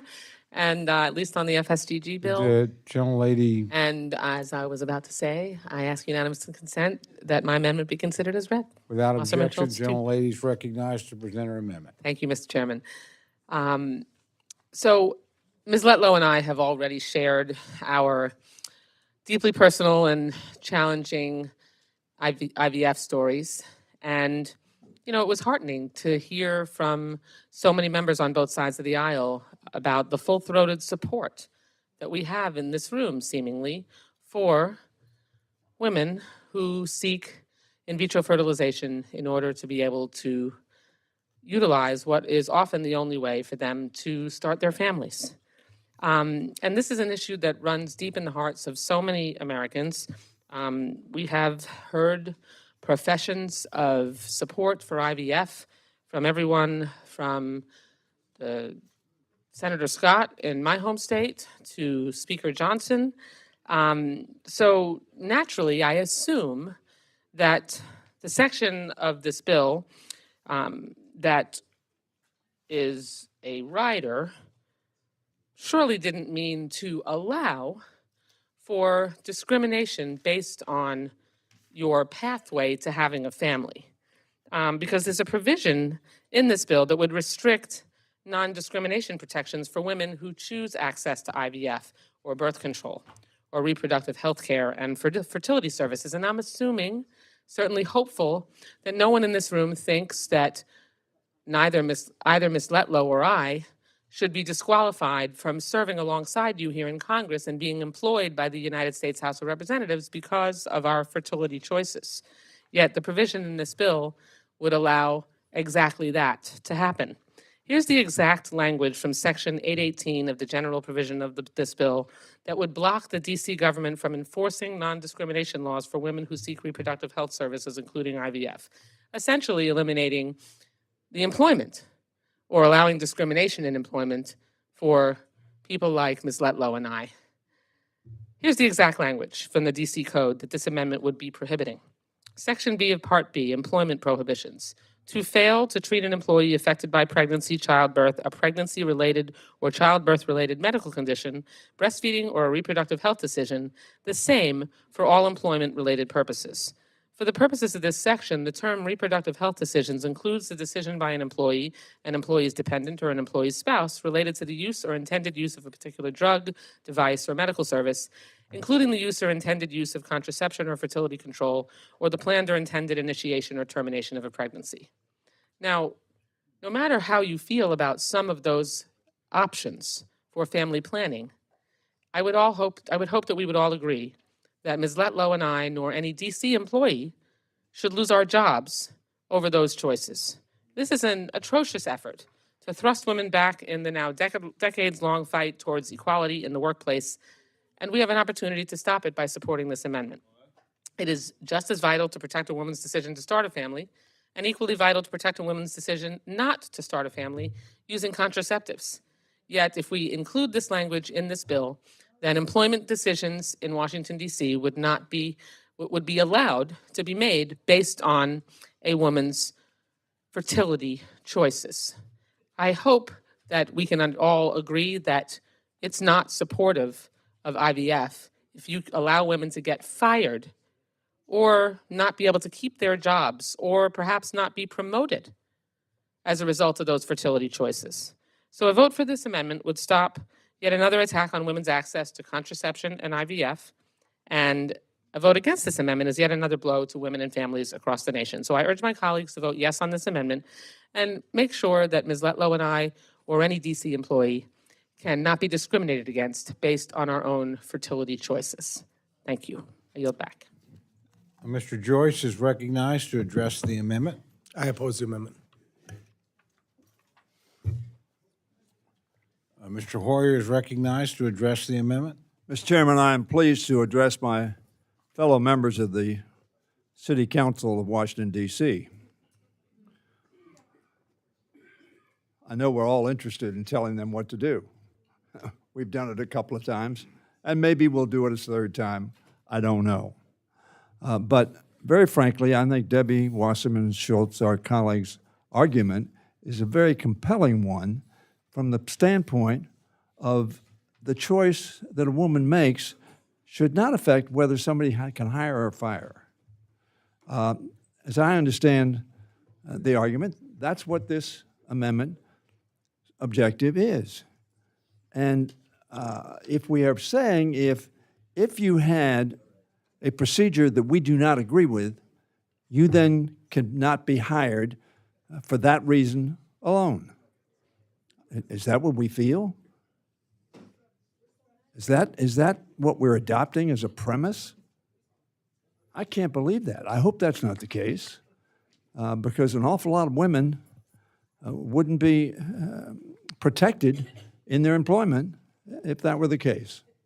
So in that context, I would hope that you would reject this, accept the amendment and reject the premise that the District of Columbia can't say, look, you can't discriminate on that basis. Seems to me pretty straightforward. I was in the state Senate in 1970. The most conservative, Andy, you may know of him, his conservative senator was a guy named Fred Markup.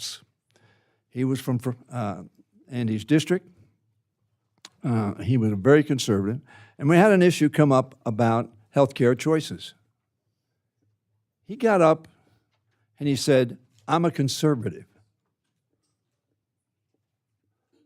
And I believe as a conservative that I should not make decisions for other people that should be their private decision. Fred Markup, 1970. Most conservative senator in the Maryland State Senate, of which there are 47. Vote for this amendment. I yield back. Gentleman from Mississippi, Mr. Guest, is recognized to address the amendment. Thank you, Mr. Chairman. I'll be brief. I rise in opposition to the amendment.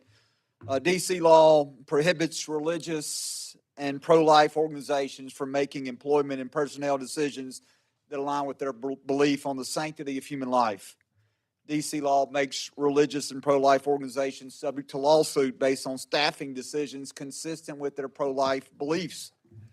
This includes organizations whose sole mission is to decrease the access to abortion and who are in D.C. for the purpose of advocating on behalf of pro-life issues. Section 818 blocks the funding for the implementation of this law, which runs afoul of our freedom of speech and our right to exercise our religious beliefs. Congress has the responsibility to step in, and for this reason, I hope and urge my colleagues to vote no against the amendment. I yield back. Do any other members seek recognition to speak on the amendment? If there's no further debate, the gentlelady is recognized for 1 minute to close. Thank you, Mr. Chairman. Your fertility choices are not your boss's business. And employment decisions, whether you continue to be employed, whether you get hired, whether you're promoted, are not related to your fertility. Your fertility choices are not related to any of your employment status and are not your boss's business. A vote for this amendment is a vote to stop yet another attack on women's access to contraception and IVF, and people who support women's contraception decisions and IVF decisions should support this amendment. I urge a yes vote because this has been a law in D.C. for a decade. And by the way, just 2 months ago, this same rider was dropped, and it'll be dropped again, because a woman's fertility decisions are not her boss's business, and we need to make sure that we don't make it their business. I yield back the balance of my time and urge support for the amendment. The question's now on the amendment offered by the gentlelady from Florida. All those in favor say aye. Aye. All those opposed say no. No.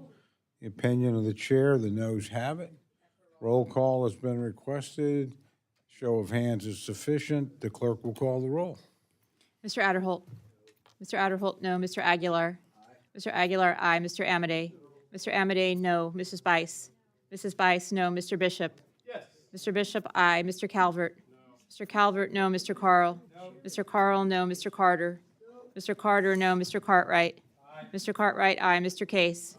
Mr. Case, aye. Mr. Siscomanni? Mr. Klein? Mr. Klein, no. Mr. Cloud? Mr. Cloud, no. Mr. Clyde? Mr. Clyde, no. Mr. Cole? No. Mr. Cole, no. Mr. Cuellar? Mr. Cuellar, aye. Ms. DeLauro? Ms. DeLauro, aye. Mr. Diaz-Balart? Mr. Diaz-Balart, no. Mr. Edwards? Mr. Edwards, no. Mr. Elzey? Mr. Elzey, no. Mr. Espaillat? Mr. Espaillat, aye. Mr. Fleischman? Mr. Fleischman, no. Ms. Frankel?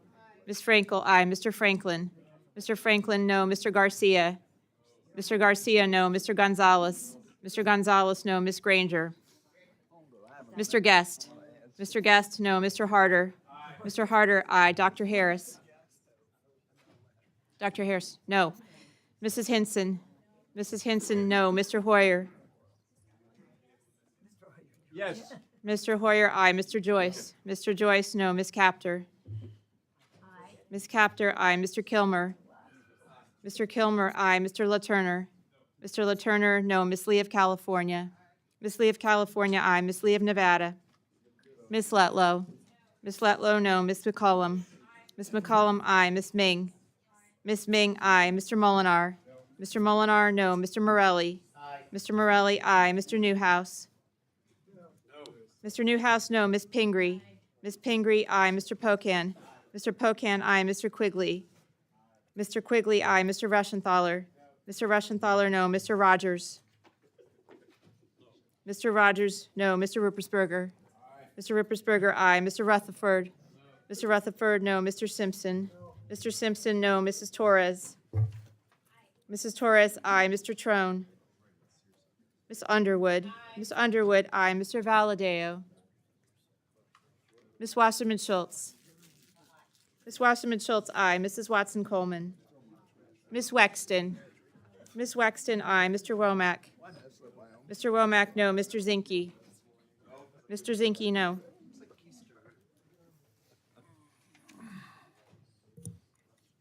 Are there any members wishing to vote or change their vote?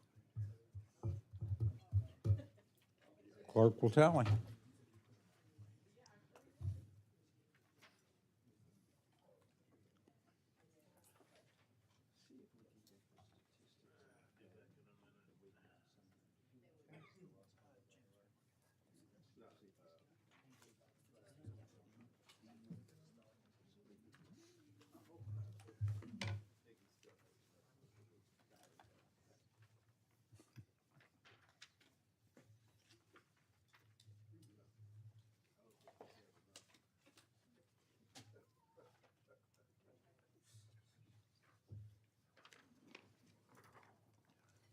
On this vote, the ayes are 24, the noes are 31. The amendment's not adopted.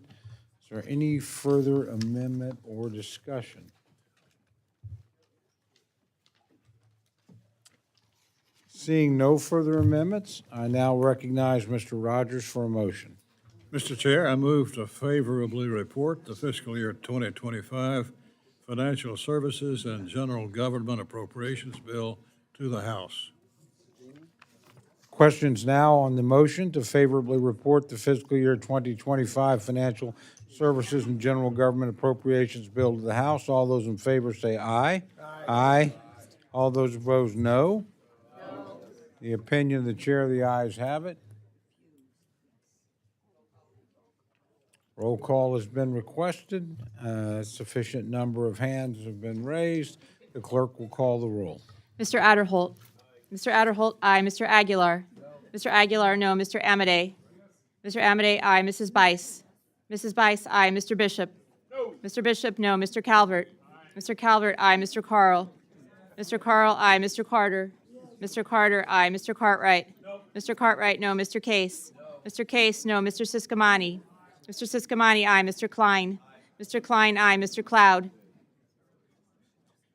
Mr. Clyde?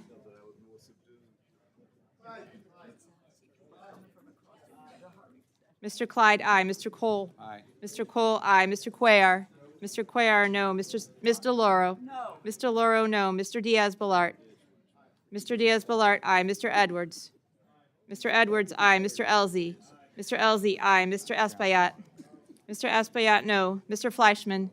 Mr. Fleischman, aye. Ms. Frankel. Ms. Frankel, no. Mr. Franklin.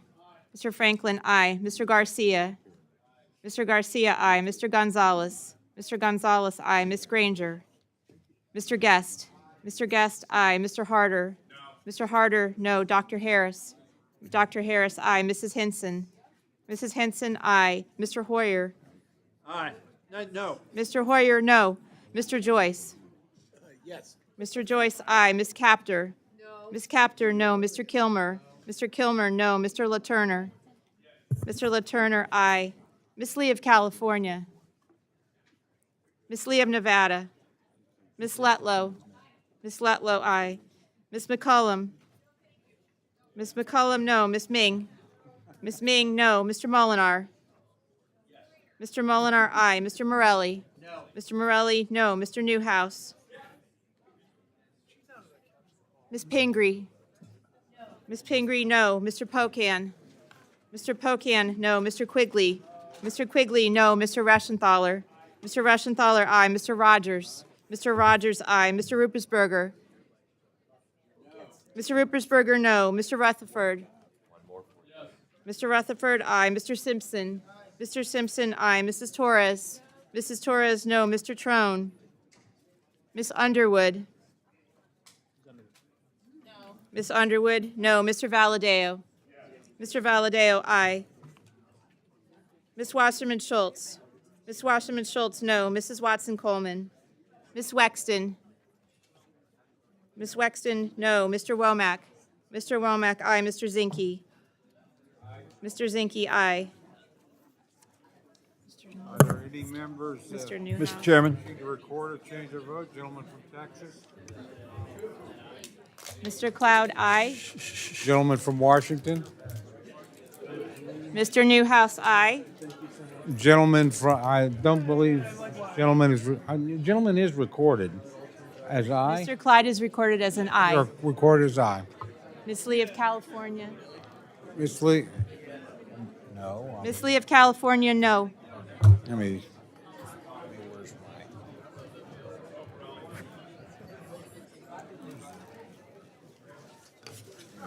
I'm sorry.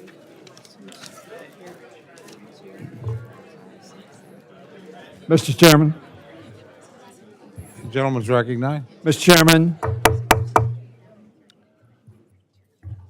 while we, on our side, voted no on this bill, I want to say how pleased I've been to have the opportunity to work with Mr. Joyce, who's the chair of our committee.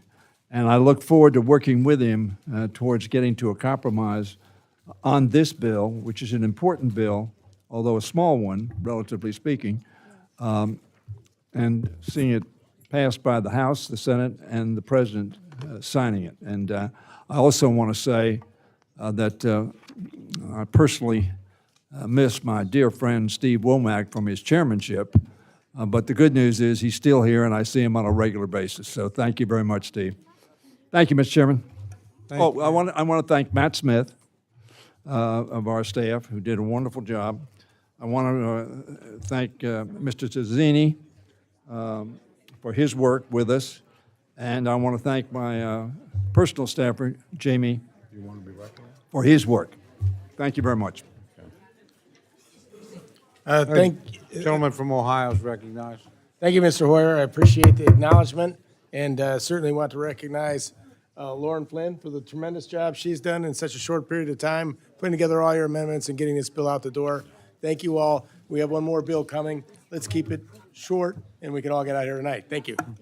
On this vote, the ayes are 33, the noes are 24, so the motion's agreed to. I ask unanimous consent that staff be permitted to make technical and conforming changes to the bill and report just approved. Seeing no objection, so ordered. Gentlelady's requested 3 days. Granted. Judging from the performance on that last roll call, it's getting a little late. Some of you are losing your attention span. We got one more to go. We will give you a 5-minute break, but we will start promptly in 5 minutes. So we really want to get this done. Thank you, Mr. Chairman. Thank you, really well done.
Our third and final order of business today is consideration of the Legislative Branch Appropriations Bill for fiscal year 2025.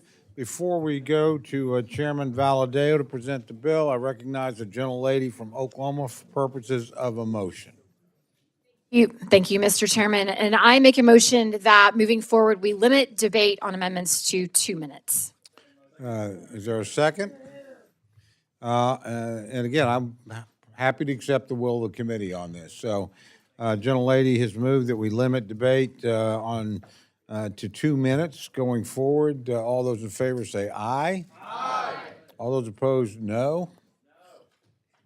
Next to Ms. Wasserman Schultz's bill. This is the greatest show of unity of this committee this evening. So I want to congratulate you all for that. Only the post office has brought us together in righteous outrage even more. I will now recognize Chairman Valadeo to present the bill. Well, good evening, everyone. It's my pleasure to present the fiscal year 25 legislative branch bill and report before you today. The bill and report were developed in a bipartisan fashion. I appreciate the coordination with Ranking Member Espaillat, Ranking Member DeLauro, and the minority staff.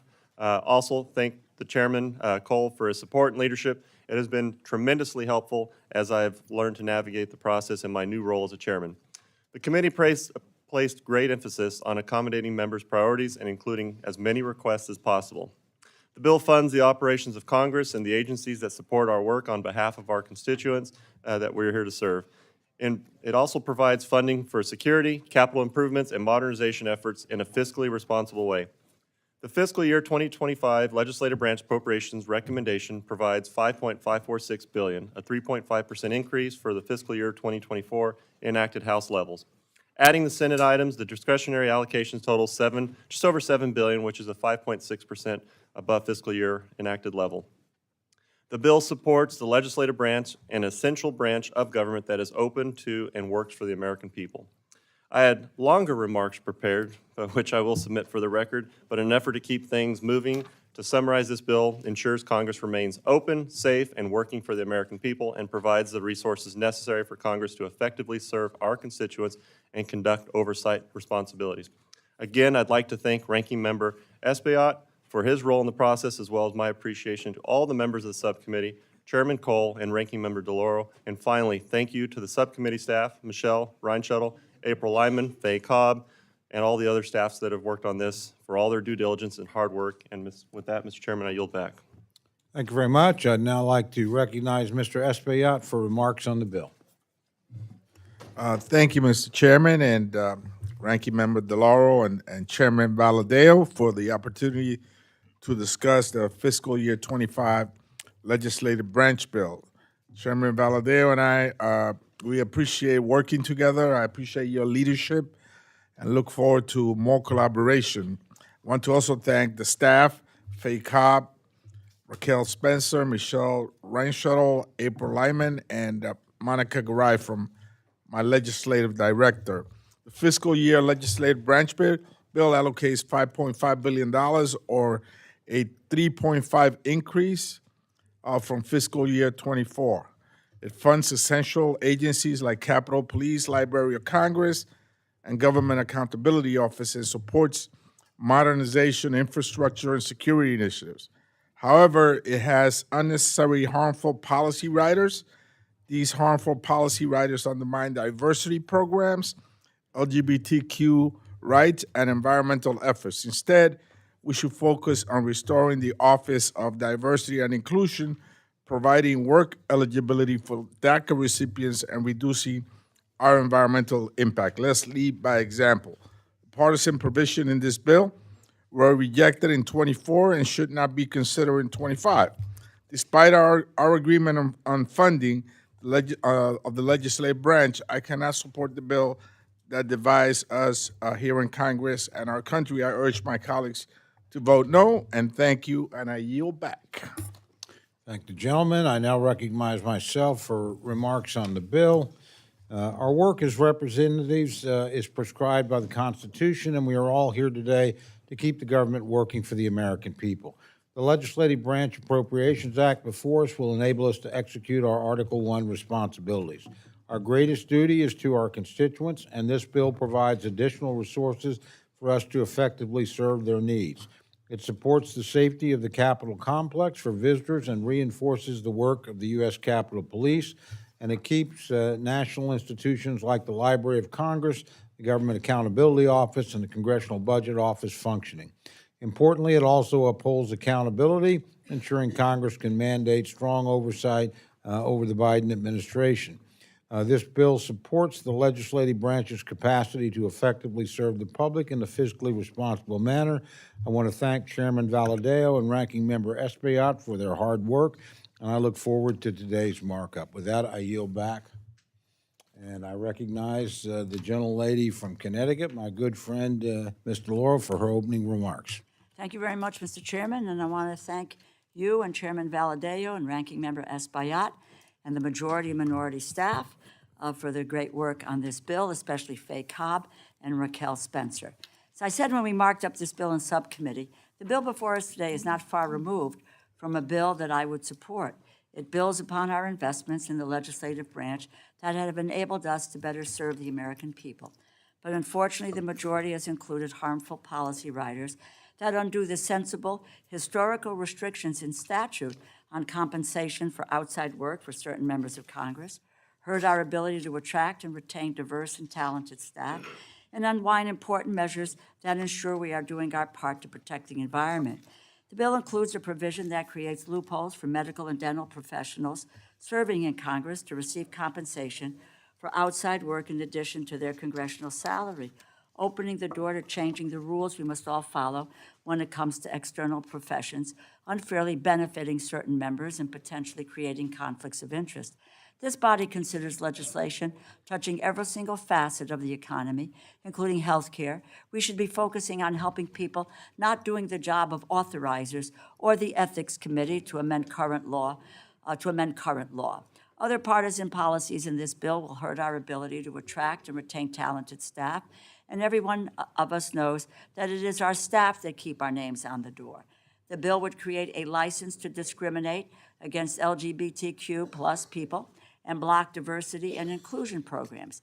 And I remain frustrated that we continue to bar DACA recipients from employment in the legislative branch. These policies all make it harder for us to build a congressional workforce as diverse and talented as the country they serve. A strong and well-functioning legislative branch is essential to ensuring the House of Representatives can do the work Americans sent us here to do. If we cannot create an environment where all staff feel safe and welcome, we'll not be able to serve people in ways that they expect and deserve. The bill's reasonable funding levels are proof that the majority is capable of writing bills that can get bipartisan support, have a path to becoming law. If they could simply abandon their obsession with these partisan riders, which they know will be removed from the final agreement. I hope my colleagues make these simple, necessary changes so that we can pass this bill with strong support from both Democrats and Republicans. At this time, I cannot support the bill, but I hope my colleagues will, on the other side of the aisle, will reconsider their strategy, join us at the table, support our staff, our constituents, and workers and families around the country. Above all, it is time to govern. Thank you, and I yield back. Are there any other members wishing to make general comments about the bill? Gentlelady from Florida is recognized. Thank you, Mr. Chairman. First, I want to congratulate Mr. Valadao on his maiden voyage, and Mr. Espaillat, of course, for working hard on this bill. I have a tendency to refer to this bill in a way that everyone understands. It's not the sexiest bill of the 12.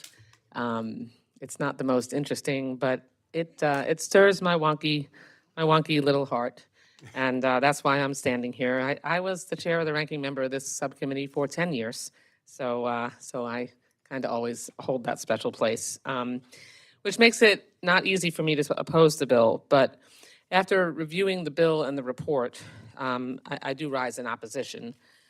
So this bill does a lot of good and a lot of needed things, like supporting the work that Mr. Kilmer spent so many years on, modernizing the House, making it more open and accessible, and That was incredibly important work, but there's a toxic rider to appease some members of the majority's right flank on it, which is what baffles me. If conservatives were truly concerned about the growing power of the executive branch, then you would provide the legislative branch with more resources. If we want Congress to take back the policymaking reins from the executive branch, we need far greater expertise and capability, and that starts with investments in this bill. Like, we need to make sure that we're marshaling resources to be able to exercise our role as a co-equal branch of government. And this bill, again, underfunds the U.S. Capitol Police, the architect of the Capitol, and other House support services, which keeps us, our staff, and visitors healthy and safe in these halls. And I also want to highlight some of these bill's most outrageous proposals. First, this year's bill includes a new provision. I really can't believe this, allowing some members of Congress, namely doctors and dentists, to make uncapped amounts of money in addition to their congressional salary with virtually no oversight. Why are we doing that? That is a dangerous, slippery slope.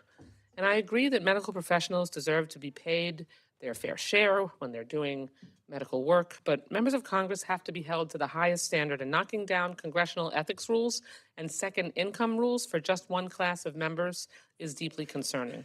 Currently, the Ethics Committee lists the cap for second incomes at $31,815, but this bill creates a giant loophole. Unregulated second incomes for members create opportunities for quid pro quo and can incentivize members to put side jobs ahead of their elected roles.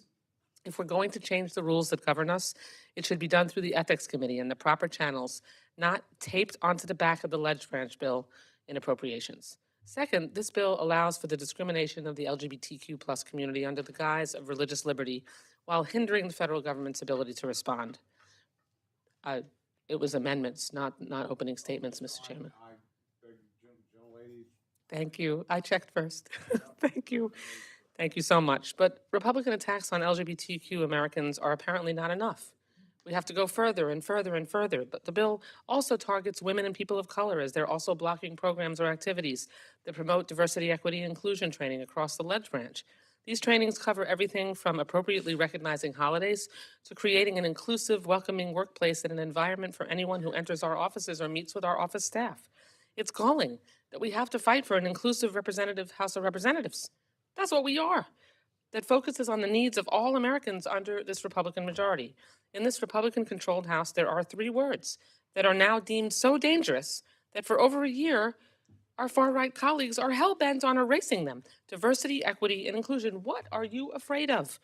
That the halls of Congress actually look like America? Here's the reality. In the House, 18% of all top House staff are people of color, yet they make up over 40% of the U.S. population. Here's another. As of October 22, the last time a study was done in the House, of the 308 personal offices of white members, only 23 or 7.4% had a chief of staff who was a person of color. And overall, 42% of jobs in the House of Representatives have disproportionately fewer female staffers than the U.S. population. This House's effectiveness and respect are rooted in its being the body closest to the people. These stats show that the People's House has much more work to do to ensure that those who serve in it reflect our constituencies. And finally, this bill again excludes hundreds of thousands of young people from service in the House of Representatives by blocking dreamers from serving in these halls, which is why we should pass Mr. Aguilar's amendment when it comes up next. I oppose this bill. It makes me sad because we can do better. I yield back the balance of my time.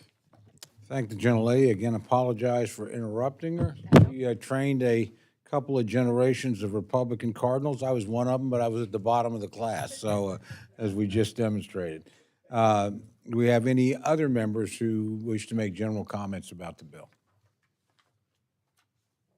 Seeing none, I would like to recognize Chairman Valadeo to offer a manager's amendment. I want to call up Valadeo Manager's Amendment. And I ask that unanimous consent to dispense with the reading. Manager's Amendment, just a simple bill, or a simple amendment. It contains technical edits and language that has been agreed to by both sides. I urge a yes vote on the amendment. Mr. Espaillat's recognized. Yes, Mr. Chairman, I did not object to the chairman's amendment. It includes gratuity payment in honor of our dear friend Donald Payne Jr., further supports security efforts for our Capitol campus. Lastly, it provides resources for recommendations made possible by our colleagues on the Modernization Subcommittee. Thank you, and I yield back. Do any other members seek recognition to speak on the amendment? Gentleman from Georgia is recognized. Thank you, Mr. Chairman. I rise today to speak in opposition to the manager's amendment. I think we can all agree that everything that this body does must be measured against the Constitution, as it is the supreme law of the land. And all of us raised our hands and swore an oath to support and defend the Constitution. This manager's amendment has constitutional problems. In 1989, Congress passed the Ethics Reform Act, which granted Congress an annual cost of living adjustment known as a COLA, meant to adjust for inflation so that the value of congressional compensation would remain the same. This COLA was to be capped at the annual percentage of every other federal employee would receive. In exchange for the annual COLA, all members of Congress were prohibited or severely limited from earning additional outside income like speaking fees or other fees that could easily be translated into pay-for-play arrangements, resulting in potentially tens of thousands, if not hundreds of thousands of dollars in additional income, especially for more popular or more powerful members. I certainly agree with the prohibition of this type of outside income for members of Congress. Yet I disagree with the manner in which the manager's amendment addresses the COLA. If Congress wants to eliminate the annual COLA, Congress can certainly do so. But this cannot be done through the appropriations process and remain in compliance with the Constitution. It must be done through a rule bill on the House floor that goes into effect after the next election. And I firmly believe that the appropriations process is the wrong vehicle for this effort, because appropriation bills are annual only by fiscal year, and there will never be an intervening election necessary to comply with the 27th Amendment of the Constitution. The amendment says, and I quote, "No law varying the compensation for the services of senators or representatives shall take effect until an election of representatives shall have intervened." This means that the 27th Amendment prohibits any law from taking effect that varies congressional compensation without an intervening election of the members of the House. It is an amendment that was originally drafted by Thomas Jefferson in 1789 to ensure members stay accountable to the people. Yet an appropriation process only lasts for 1 year, the fiscal year of the appropriation. If this amendment is added to the FY25, then per the 27th Amendment, it would have to wait until after the November 2024 election before it can take effect. Yet it takes effect October 1, 2024, without an intervening election. So to add the COLA prohibition amendment through this manager's amendment and then to execute on the COLA amendment in the FY25 appropriations bill would be unconstitutional. My opposition to this amendment is simply on a constitutional basis, and I would support the rest of the Ledge Branch Manager's amendment if this were not in it. Thank you, and I yield back. Do any other members seek recognition to speak on the amendment? Gentleman from Maryland Mr. Chairman, is recognized. this is the 13th of June, and Mr. Clyde and I are going to agree. Mr. Gentleman, would you put on your mic, please, Mr. Chair? Thank you very much. Let me repeat. This is the 13th of June. And Mr. Clyde, you and I might not agree on anything else.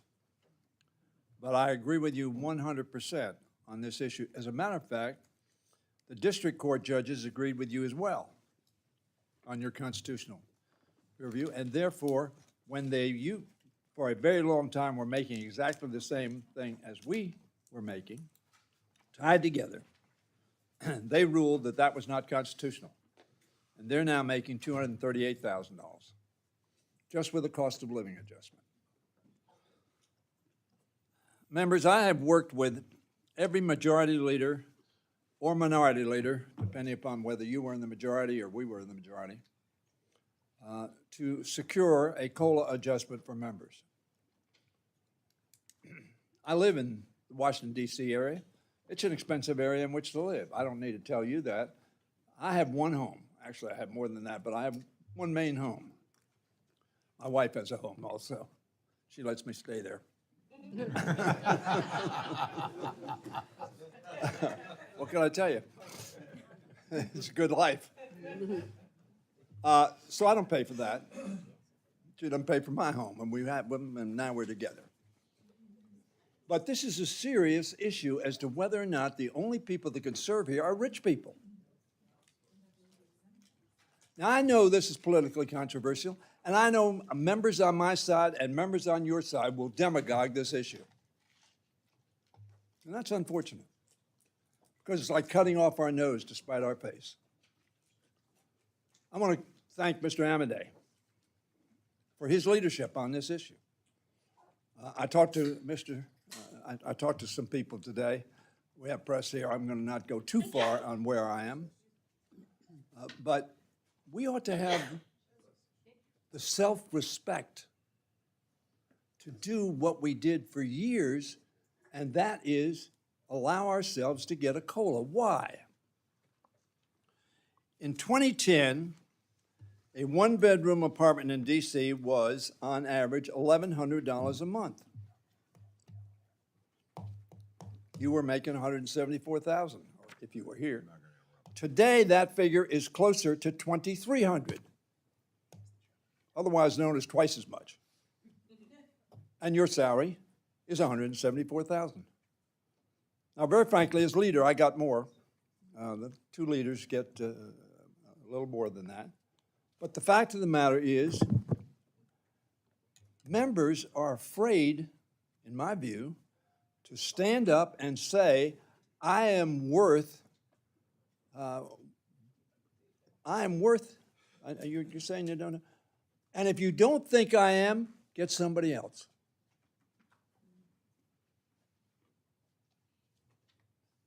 There was a story in just the other day in the papers where it showed what professionals were getting, doctors, lawyers, other engineers, others.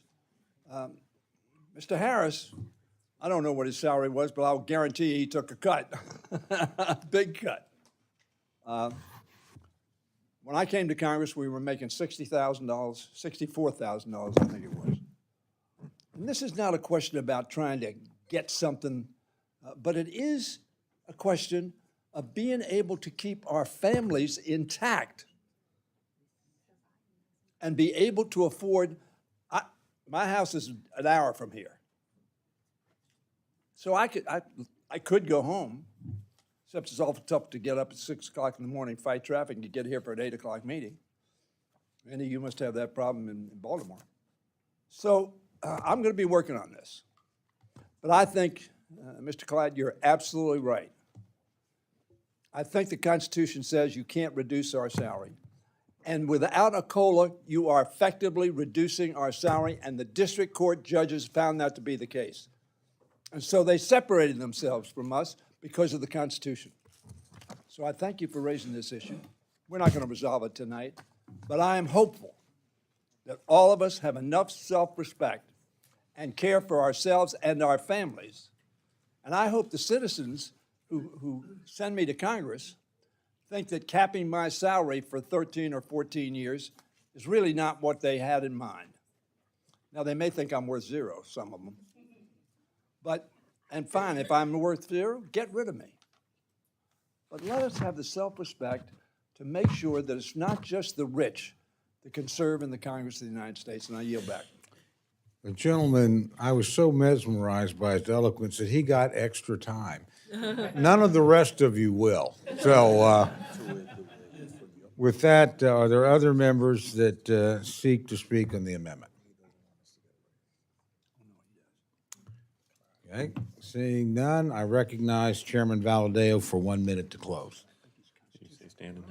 Mr. Chair, appreciate all the kind words about this this amendment, and I ask for a unanimous support, or I ask for support of the amendment. Thank you.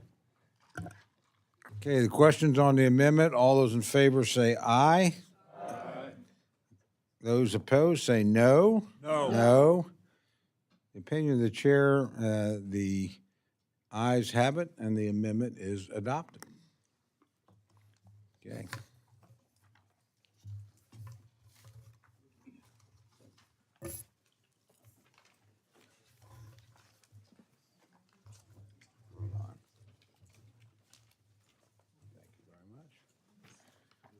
Okay, I now recognize Ranking Member Espaillat to offer a Democratic en bloc amendment. Thank you, Mr. Chairman. I have an amendment at the desk, and I ask for the reading to be dispensed. Without objection, and the gentleman's recognized to explain his amendment. This amendment will restore the Office of Diversity and Inclusion. Many have spoken about this already. Diversity that we need in our ranks, women, for government to look like the people that we represent. And obviously, that is not the case right now. To fight climate change and remove harmful policy riders from this legislative branch bill.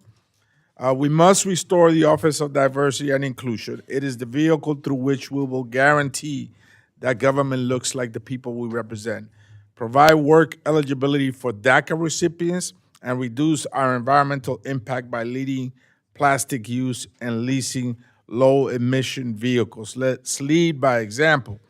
Prohibiting diversity training, discriminating against LGBTQ individuals, and changing ethics rules have no place in this bill. Removing these riders will show women, the disabled, LGBTQ, and historically unrepresented communities that they are welcome here in Congress. Promoting diversity helps Congress hire and retain a workforce that reflects America. We have many women here today. We need more. Our staff make it a direct impact on millions of lives, and they should reflect the nation's diversity. We must uphold provisions that limit climate change amid the climate crisis. Plastic generates heat-trapping gases throughout its life cycle, and we must reduce emissions for future generations. I urge you to vote yes on this amendment, Mr. Chairman, and I yield back. Thank you very much. Chairman Valadez recognized to address the amendment. Mr. Chairman, thank you, and I rise in opposition to the amendment. Mr. Chairman, the bill is in line with administrative restructuring that has taken place in the House of Representatives to streamline human resources activities, increase oversight to those activities, all while saving taxpayer dollars. This amendment would also strike the administrative provision added to the bill that returns the House of Representatives' leased vehicles policies to be in line with the remainder of the legislative branch. And the administrative provision as written will save thousands of taxpayer dollars, as current law requires members to lease vehicles that are often twice the cost of the alternative. And to be wise stewards of hard-earned taxpayer dollars funds, I think it's important to oppose this amendment. So thank you, and I yield back. Do any other members seek recognition to speak on the en bloc amendment? Where? Oh, gentlelady from California, Ms. Lee, is recognized. Thank you, Mr. Chairman. I rise in support of Mr. Espaillat's amendment to restore the. Gentlelady's mic is not quite working. Is this one working? Okay. Yeah. I rise in support of Mr. Espaillat's amendment to restore the Office of Diversity Inclusion here in the House. You know, I'm sitting here wondering if the majority is sensitive to how people must feel behind all of these amendments that you're offering, which really imply that many of us are the other. It's really quite a shame and disgrace here in 2024 that that the majority would try to defund efforts for equality and for equity. Now, I'm a former House staffer myself and an intern. And we know here how much we depend on staff and how much influence staff has over what information gets to us and how we contextualize all of it. Having diverse opinions matter. When we are not challenged with new information and new perspectives, it makes for bad policy, and we're not serving our constituents and the entire country. It means that we're falling short on our constitutional duty to represent all people in America, not just those with power and with access. And diversity and inclusion does not happen by accident. We have evidence. The Joint Center for Political and Economic Studies does a very helpful review of Capitol Hill staffing. The most recent study, finds that while people of color make up 40% of the population in America, only 18% of senior House staff are people of color. The institution here absolutely must work harder to bring in diverse people with diverse perspectives, and this must be intentional. Eliminating the Office of Diversity and Inclusion, it sends a message to many Americans that we don't want them or their priorities in Congress. This, my colleagues, is not so much unconscious bias. I wish it were. It's really a deliberate effort constantly in all of these bills to exclude people who you all consider the other. I hope we support our ranking member's amendment. I hope that you understand why we don't understand why you would want to dismantle and defund such a valuable tool for telling people that we value them and their priorities. I urge and I vote. Thank you again. Do any other members seek recognition to speak on the en bloc amendment? Gentleman from Nevada is recognized. Thank you, Mr. Chairman. I feel an obligation to provide a little historical perspective respectfully, since the Office of Diversity and Inclusion was first omitted in the last fiscal year's deal that we finished in March. And it was not eliminated. It was moved with its mission over to CAO. So if anybody in this room thinks that it's just like, oh, they just got rid of that, I would respectfully disagree and ask you to look in the CAO budget to see where that was transferred. But it would be a fair question to say, why did you do that? Because under the previous speakership, the office was autonomous and on its own and given, I don't know what the number was, but it was millions of dollars. You're out of order. It was given millions of dollars and we're like, hey, what'd you do with it? What did you do with it? And it's like, guess what? It was not and I'm being nice here out of respect for my former ranking member. It was not a textbook example of responsible use of taxpayer dollars. You're out of order twice. Where's the chairman of this committee when you need him?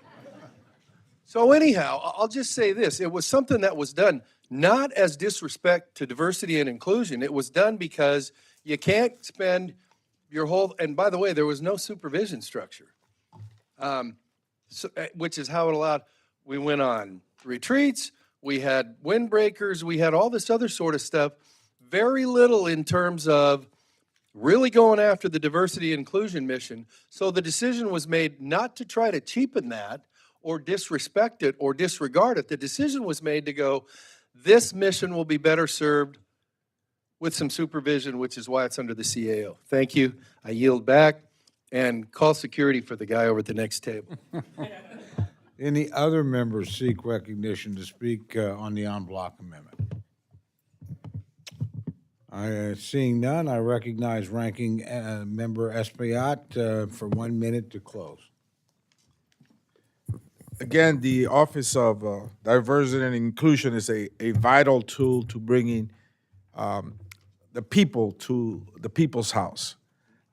And a cut or a merge is exactly what it is, a merge, and it's not keeping the integrity of the mission of that office.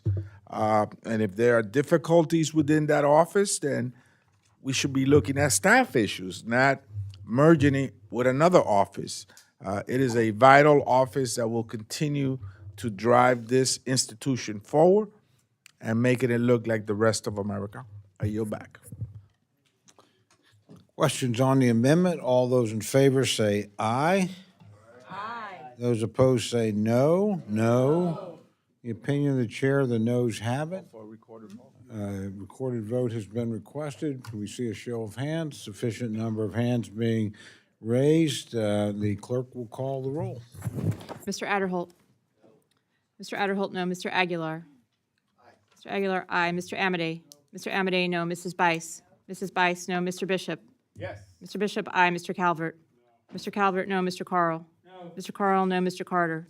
Mr. Carter, no. Mr. Cartwright. Aye. Mr. Cartwright, aye. Mr. Case. Mr. Case, aye. Mr. Siscomani. Mr. Siscomani, no. Mr. Klein. Mr. Klein, no. Mr. Cloud. Mr. Clyde. Mr. Clyde, no. Mr. Cole. No. Mr. Cole, no. Mr. Cuellar. Mr. Cuellar, aye. Mr. Lauro. Yes. Mr. Lauro, aye. Mr. Diaz-Balart. Mr. Edwards. Mr. Edwards, no. Mr. Elzey. Mr. Elzey, no. Mr. Espaillat. Aye. Mr. Espaillat, aye. Mr. Fleischman. Mr. Fleischman, no. Mrs. Frankel. Ms. Frankel, aye. Mr. Franklin.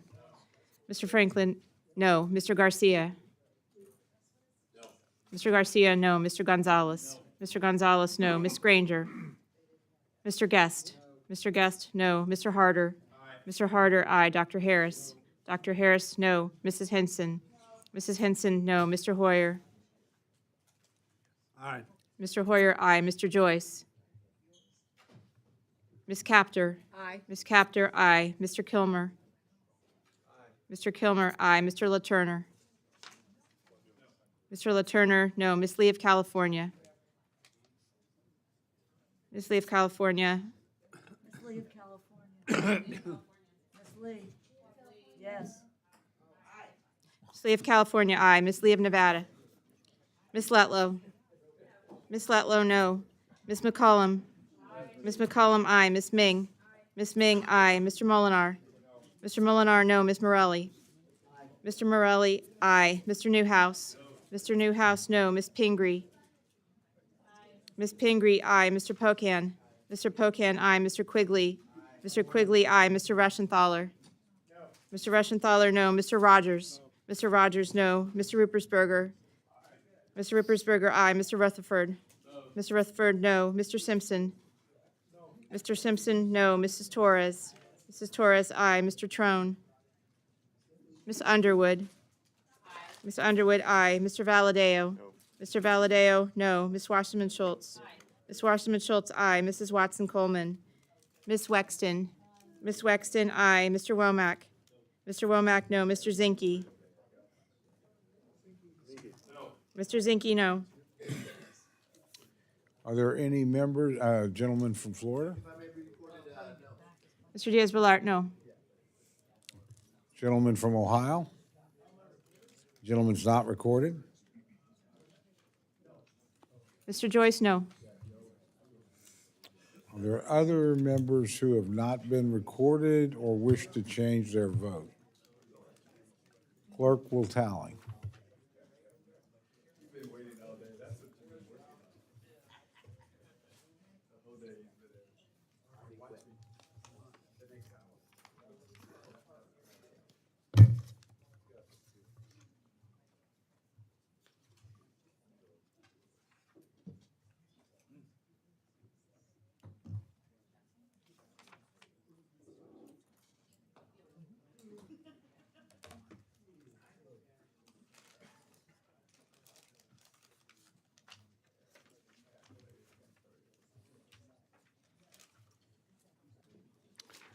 On this vote, the ayes are 24, the noes are 32. The amendment is not adopted.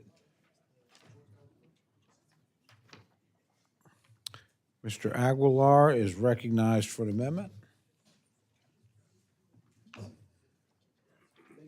I have an amendment at the desk and ask Clerk will unanimous read the consent that amendment. the reading be dispensed with. Without objection, the gentleman's recognized to explain his amendment. Thank you, Mr. Chairman. I want to thank Ranking Member Espaillat and the subcommittee chairman, Mr. Valadeo, for their hard work. And I don't want to belabor this, but maybe for those members who thought that my prior amendment an hour ago was just too expansive, it was too big, and we couldn't wrap our heads around offering opportunity for those individuals with DACA status. This amendment is even more narrow. This amendment says individuals with DACA status can work here in the halls of Congress for us, that their status should not limit them from working in this building, individuals making policy, if they meet the qualifications to serve on our staff. Many times, individuals with DACA status do work in this building, and they're sponsored by other groups and organizations in order to perform that work. You might have met with them yourself. They might have worked in your offices, and they were paid by a third party. Oftentimes, that's a workaround and something that is done to accommodate their experience and to make sure that the voices that we are hearing as we are making policy that affects this country are representative of all of the voices within the communities that we serve. So, Mr. Chairman, this amendment is more narrow. This amendment simply says individuals with DACA status can work for us here in Congress. And I would encourage our colleagues to be supportive and ask for your support in your aye vote. Thank you so much. Do any other members seek recognition to speak on this amendment? Gentlelady from Connecticut, the ranking member of the full committee, is recognized. I rise in support of Congressman Aguilar's amendment. These young Americans were brought to the U.S. by their parents, and they've been following the rules ever since.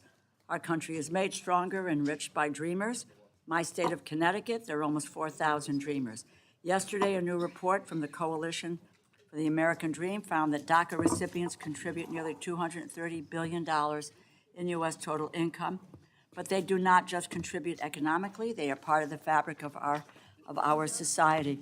I think about a young man who interned in my office, a positive force, took on task with a smile, insatiable appetite for learning about our government, was one of the finest interns my office has seen.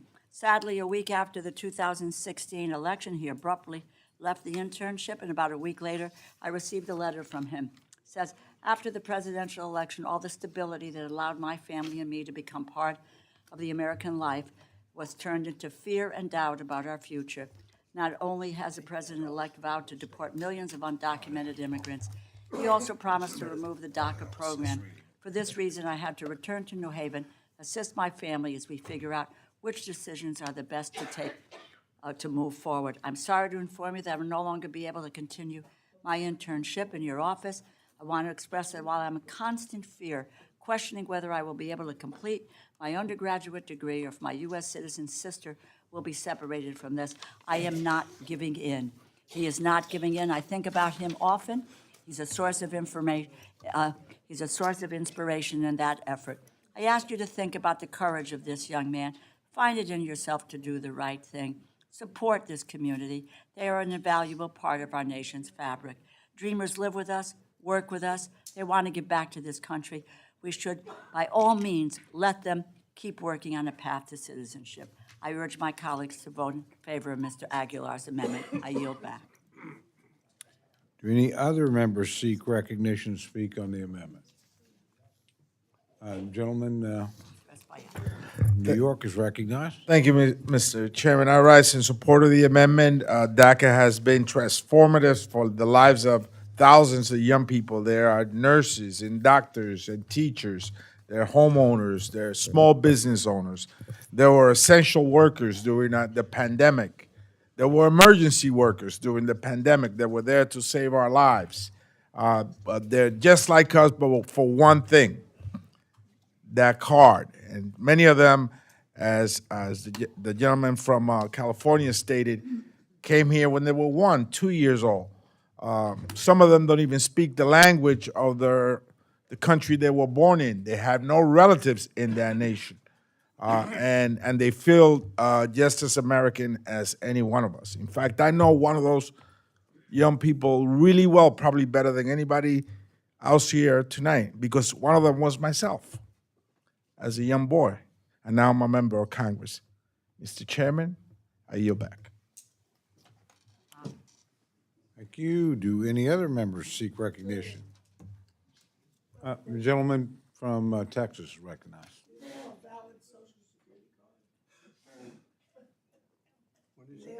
No, Are you objecting that to me?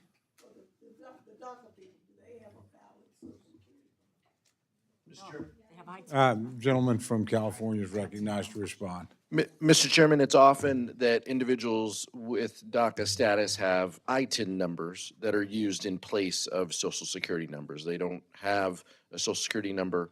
It isn't true in every case, but that is often the case. ITIN, ITIN numbers. I have no idea. Individual taxation. Well, we'll get you a CRS report on it, Judge. It's just an individual number that is given, so they pay taxes, so they can put on their tax form, so they can have a tax account. Okay. But it is a number that the government gives specific to them. Thank the gentleman for his explanation. Thank you. Do we have any other members who care to address the amendment? If not, the gentleman's recognized to close for 1 minute. I want to thank the ranking member of the full committee and the subcommittee for their support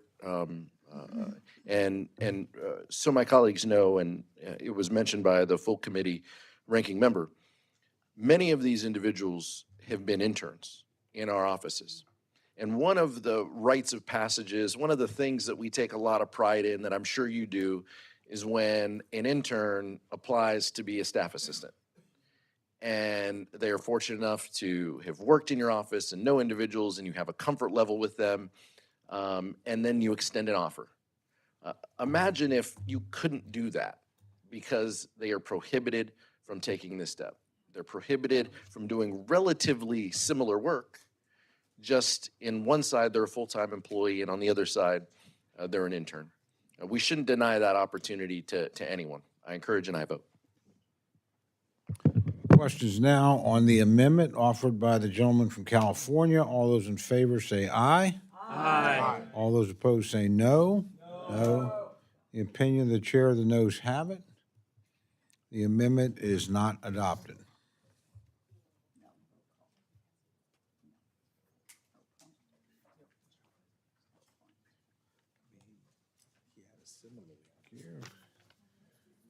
Mr. Morelli is recognized for the purposes of an amendment.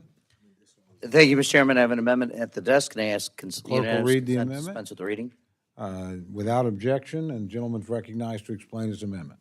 Thank you, Mr. Chairman, and thanks to both the subcommittee chair, Mr. Valadeo, and the ranking member, my fellow New Yorker, Mr. Espiat. The amendment which I offer as a point of discussion and intend to withdraw would establish the position of Chief Artificial Intelligence Officer for the House within the Office of the Chief Administrative Officer. I look forward to working with my colleagues along with the CAO on fine-tuning the language in the coming weeks and months, but I believe the amendment is an important starting point for the creation of a Chief AI Officer. Under the amendment, the Chief AI Officer would be responsible for creating the processes and policies governing approval of AI tools and use cases, ensuring the House's AI infrastructure values transparency, fairness, and data protection, and creating training so that the House staff are appropriately upskilled and qualified to use the technology. They would also be tasked with coordinating with other legislative and executive branch entities and work directly with members and staff on ways to maximize the technology's effectiveness. Over the past year, the CAO has worked to identify the many benefits and risks of AI for congressional operations, and I commend their efforts to develop a robust risk management framework in collaboration with the National Institute for Standards and Technology and the House Committee, the Committee on House Administration. However, I think we all need to recognize that while the CAO has been tasked with taking on these challenges, it has also been asked to do more with less. Unlike its executive branch counterparts, the CAO does not have any official focus solely on AI. The way in which we approach this issue right now will determine whether AI becomes a force multiplier that helps mitigate the congressional capacity issues that have been so well documented by the Select Committee on Modernization of Congress and the subcommittee, ably led now by Chair Bice and Ranking Member Kilmer, or if AI exacerbates the problem by strengthening outside interests while we in Congress remain stagnant. Without the necessary support to adopt new opportunities and innovative practices, we risk eroding the efficiency, quality, and reach of the services we provide our constituents. The House has an opportunity to be a leader, not just in the U.S. governmentally, but globally. And how AI can be used to improve our operations, I think we should seize it. With that, Mr. Speaker, Mr. Chairman, I yield back the amendment, withdraw the amendment and yield back my time. I'm going to recognize Chairman Valadeo to address the amendment. Well, I appreciate the gentleman bringing the amendment and appreciate you withdrawing the amendment. As you well know, the amendment is appropriate as an initiative, more appropriately executed in the committee where the gentleman serves as a ranking member, as it is strictly authorizing language. I thank the gentleman for withdrawing, and I yield back. Okay, the amendment is withdrawn.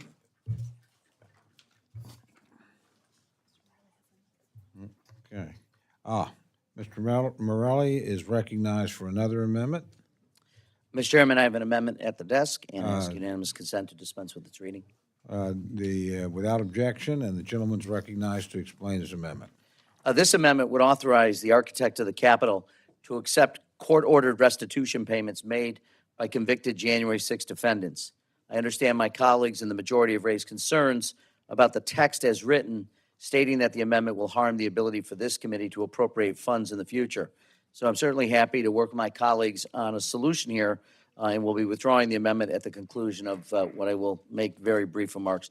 Mr. Chairman, I do, however, want to take a moment to emphasize the importance of the issue. These restitution payments are intended to cover costs of damage made to the Capitol during the insurrection. According to a 2023 Government Accountability Office report, the January 6th insurrection caused approximately $2.7 billion, with a B, in a total estimated cost to American taxpayers. When appearing before the Committee on House Administration last Congress, the architect of the Capitol testified that the AOC itself incurred $30 million in initial expenses alone related to the attack. This total included millions of dollars of damage to the Capitol and the irreplaceable art, artifacts, fabrics, and more contained within it. As a result, the courts have frequently required restitution payments be made to the AOC as part of the sentences imposed on rioters. According to the AOC, there are hundreds of thousands of dollars in restitution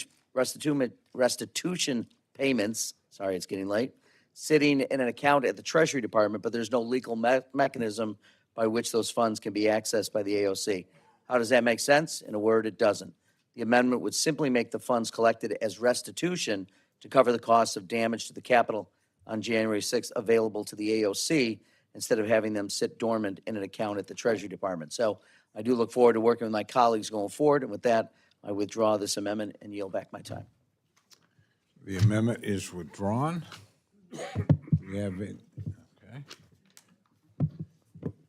We have any other amendments? Seeing no amendments, I now recognize Mr. Rogers for purposes of a motion. Mr. Chair, I move to favorably report the fiscal year 2025 Legislative Branch Appropriations Bill to the House. The question is now on the motion to favorably report the fiscal year 2025 Legislative Branch Appropriations Bill to the House. All those in favor say aye. Aye. All those opposed say no. The opinion of the chair, the ayes have it, and the motion is agreed to. You want to give me?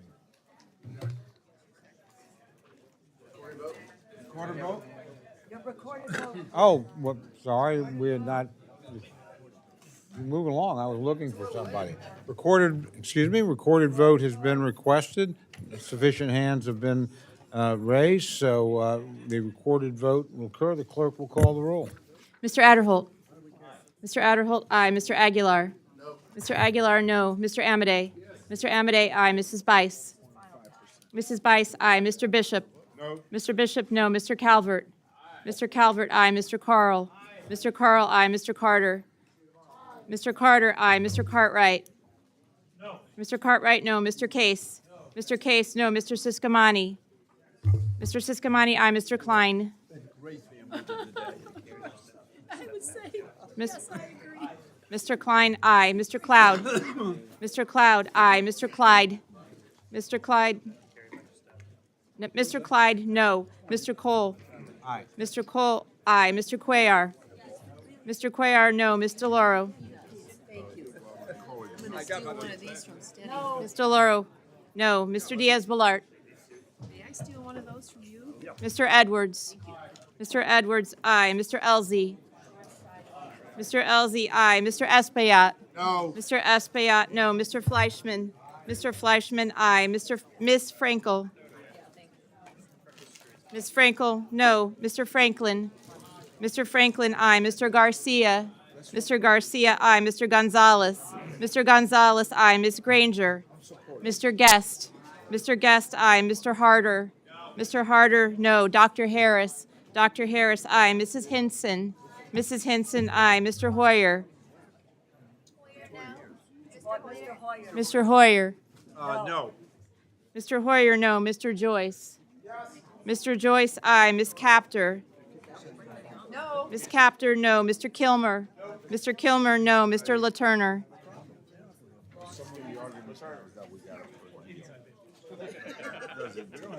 Ms. Lee of California. Ms. Lee of California, aye. I'm sorry. Ms. Lee of California, no. Ms. Lee of Nevada. Ms. Letlow. Ms. Letlow, aye. Ms. McCollum. Ms. McCollum, no. Ms. Ming? Ms. Ming, no. Mr. Molinar? Mr. Molinar, aye. Mr. Morelli? No. Mr. Morelli, no. Mr. Newhouse? Mr. Newhouse, aye. Ms. Pingree? Ms. Pingree, no. Mr. Pocan? Mr. Pocan, no. Mr. Quigley? Mr. Quigley, no. Mr. Reschenthaler? Mr. Reschenthaler, aye. Mr. Rogers? Mr. Rogers, aye. Mr. Ruppersberger? Mr. Ruppersberger, no. Mr. Rutherford? Mr. Rutherford? Mr. Rutherford, aye. Mr. Simpson? Mr. Simpson, aye. Mrs. Torres? Mrs. Torres, no. Mr. Trone?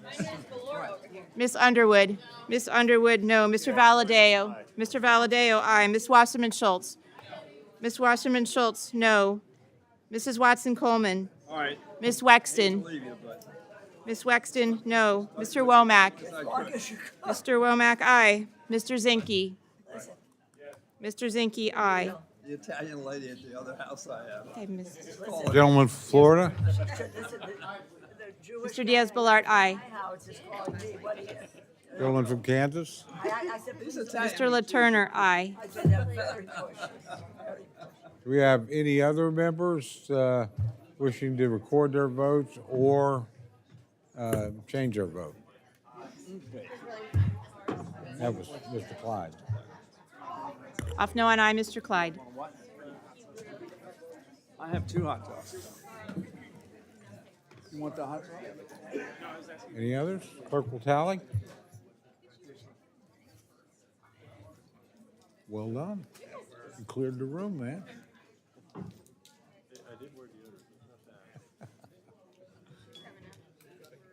Thank you. You're very kind. Thank you, Marcy. I've said yes to this, but I wanted to read it more carefully. Okay, but it's yes. I will set the wheels in motion, but I won't go too far. Do you want me to bring any of your stuff upstairs as I head up? Or? What am I doing? Am I leaving from here? Yes. Who's got my red bag? The makeup and my red bag are upstairs. Who has all that? checked all my links for me. Why is that? Because leave from here. Thanks for getting us out of here so early. I know, right? I didn't do 20 minutes. Sorry, guys. No, but that was close. On this vote, the ayes are 33, the noes are 24. The motion is agreed to. I ask unanimous consent that staff be permitted to make technical and conforming changes to the bill and report just approved. Seeing no objection, so ordered. Gentlelady is granted the 3 days. That it? I was going to tell you guys what a great job you all did, but you're all already gone. So, but I'll tell the staff what a great job they did. Well done. Thank you. Halfway done.